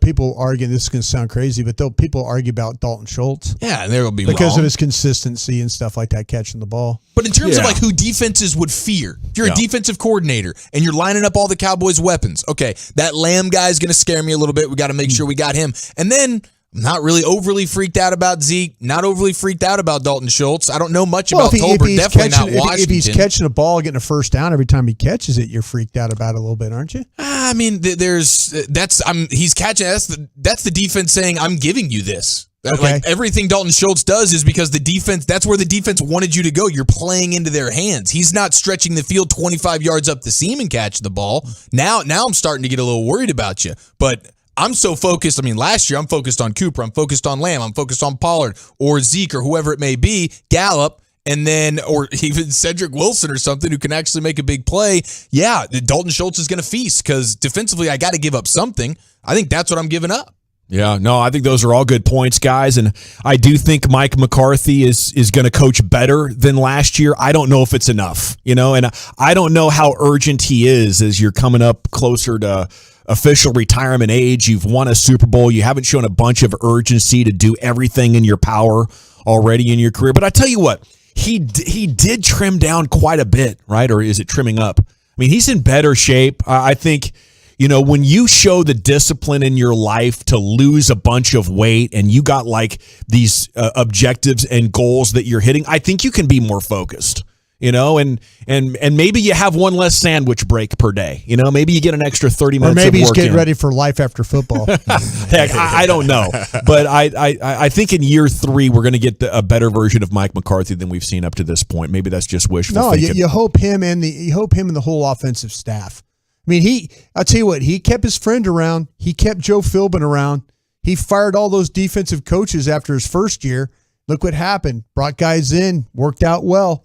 But he stuck with Joe Philbin. That's they're either going to ride together or die together, for sure. Bad boys for life. Yeah. Oh my goodness, I can't believe that he got to keep Philbin. After what happened in the second half of the season, you should look at that and say, well, we couldn't run the ball for crap. We couldn't block. We have still pretty good parts, and we're not getting much. 3 years ago they chased an offensive line coach that they'd brought in, Paul Alexander. Yeah. So I know it's in their DNA, but I don't know. Maybe Mike has a little bit more influence than Jason Garrett did with Paul back then. Okay. I just want to address one thing as well, because a lot of people are like, well, Zeke blocks so well, you can't take Zeke off the field. A lot of this Pollard stuff that we talked about, bringing him in, it's not necessarily Zeke off the field. I think we'd all like to see them both on the field at the same time together. I'll tell you what, things about Zeke as far as the pass blocking goes has gotten worse for him. It used to be a guy that would strike, base, stay with. It's more like hit, fall off now. I mean, he has not been as diligent and the ability to kind of sit down and take guys on like he once did. So yeah, I mean, Pollard's not great at it either, but I'll tell you, there's some times about Zeke that it hadn't been great about it either here of late. And I don't know, Brian, I'm not a scout, although I do like to play one on the radio from time to time. I think if pass blocking is your number one asset, then eat a few more biscuits and be my guard. The other guy's faster. He's more elusive. Yeah. He's more of a weapon in the passing game. Yeah, be a fullback. All right, at 877-781-1053. The truckwreck.com fan text is open. Don't forget, your Cowboys have the easiest strength of schedule in the entire NFL this season. That'll help your playmakers shine a little bit more, says the 469. Yeah, they've had an easy schedule. That's Ryan and Rowlett. And what we've seen produced is a lot of success against the division and bad teams, but whenever they come up against good teams. Now, your stats might be there. What the challenge, I think, as a Cowboys fan is in this era is not getting excited about being 8-3. You got to look at who you've beaten. And early on in this 8-year stretch of this being true, I said, oh, you're just hating. It's bad luck. It's a small sample size against playoff teams. At this point, there's no doubt about it. The Cowboys dominate bad to mediocre competition. Anything above average, there's got to be an 80% chance they lose those games. And that's because we're allowing the pathetic division, the pathetic schedule to sort of con us into believing this team is better than it's been. And it's unfortunate because if they'd played in a real division over the last 5 years, maybe we could have got some real change at key spots. But it's the team regular season success that helps maintain the status quo, Chief. Yeah, I think that's 100% fair. I mean, they just came off a really nice regular season. They could be patting themselves on the back for that. 989, bold prediction. Tank will be gone by the trade deadline, either by trade or cut, just like Jalen was. I don't think that's realistic. They extended him on that, right? 3 years, kind of got that contract. Oh, Yeah. That's at least he's throwing it out there. I counted like 7 games that could go either way for the Cowboys this year. Rams, Colts, Tennessee, Packers, Cincinnati, Tampa. I mean, those games could go either way, right? I mean, as far as, would you call those? Would they be the favorite? I think the most they won't likely be the favorite against the Rams. 2-5 in that schedule. 2-5 against those teams. That's what I'm saying. Yeah. I mean, now you better hope you beat Jacksonville and Chicago and those other ones. You know, I mean, in Philadelphia, I think this division is going to be a lot closer. I think it's going to come down to the end. I think you're going to find a way. You're going to have to find a way to win a game in December to kind of, get you over the top there. I don't think it's going to win this thing by 3 or 4 games. All righty, it is the G-Bag Nation here on 105.3 The Fan. Hope you're having an outstanding day. I did want to give a salute and a shout-out to Coach Mike Myers and his Dallas Surf team for qualifying for the Classic League. It's been like a benchmark for quality youth soccer in Dallas for decades, and Abby played with them over the weekend, and they qualified on their first try. So it was a blast to play with Mike, and his parents were fun and all that, and wish them nothing but the best of luck.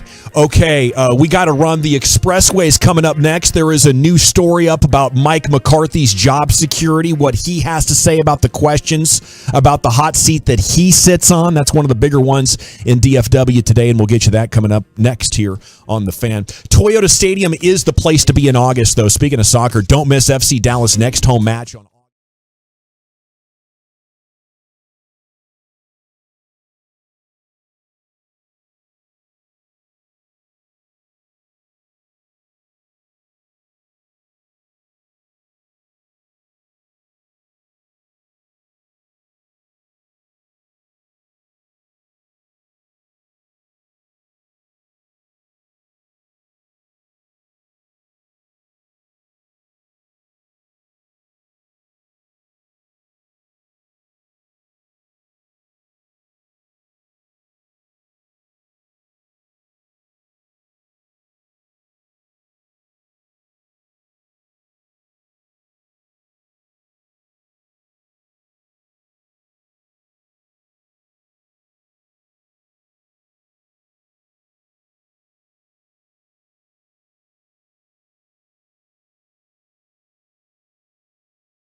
Here on 105.3 The Fan. Bobby Belt's coming up in 10 minutes. We'll check in with our Cowboys insider before most of us fly out to Oxnard tomorrow.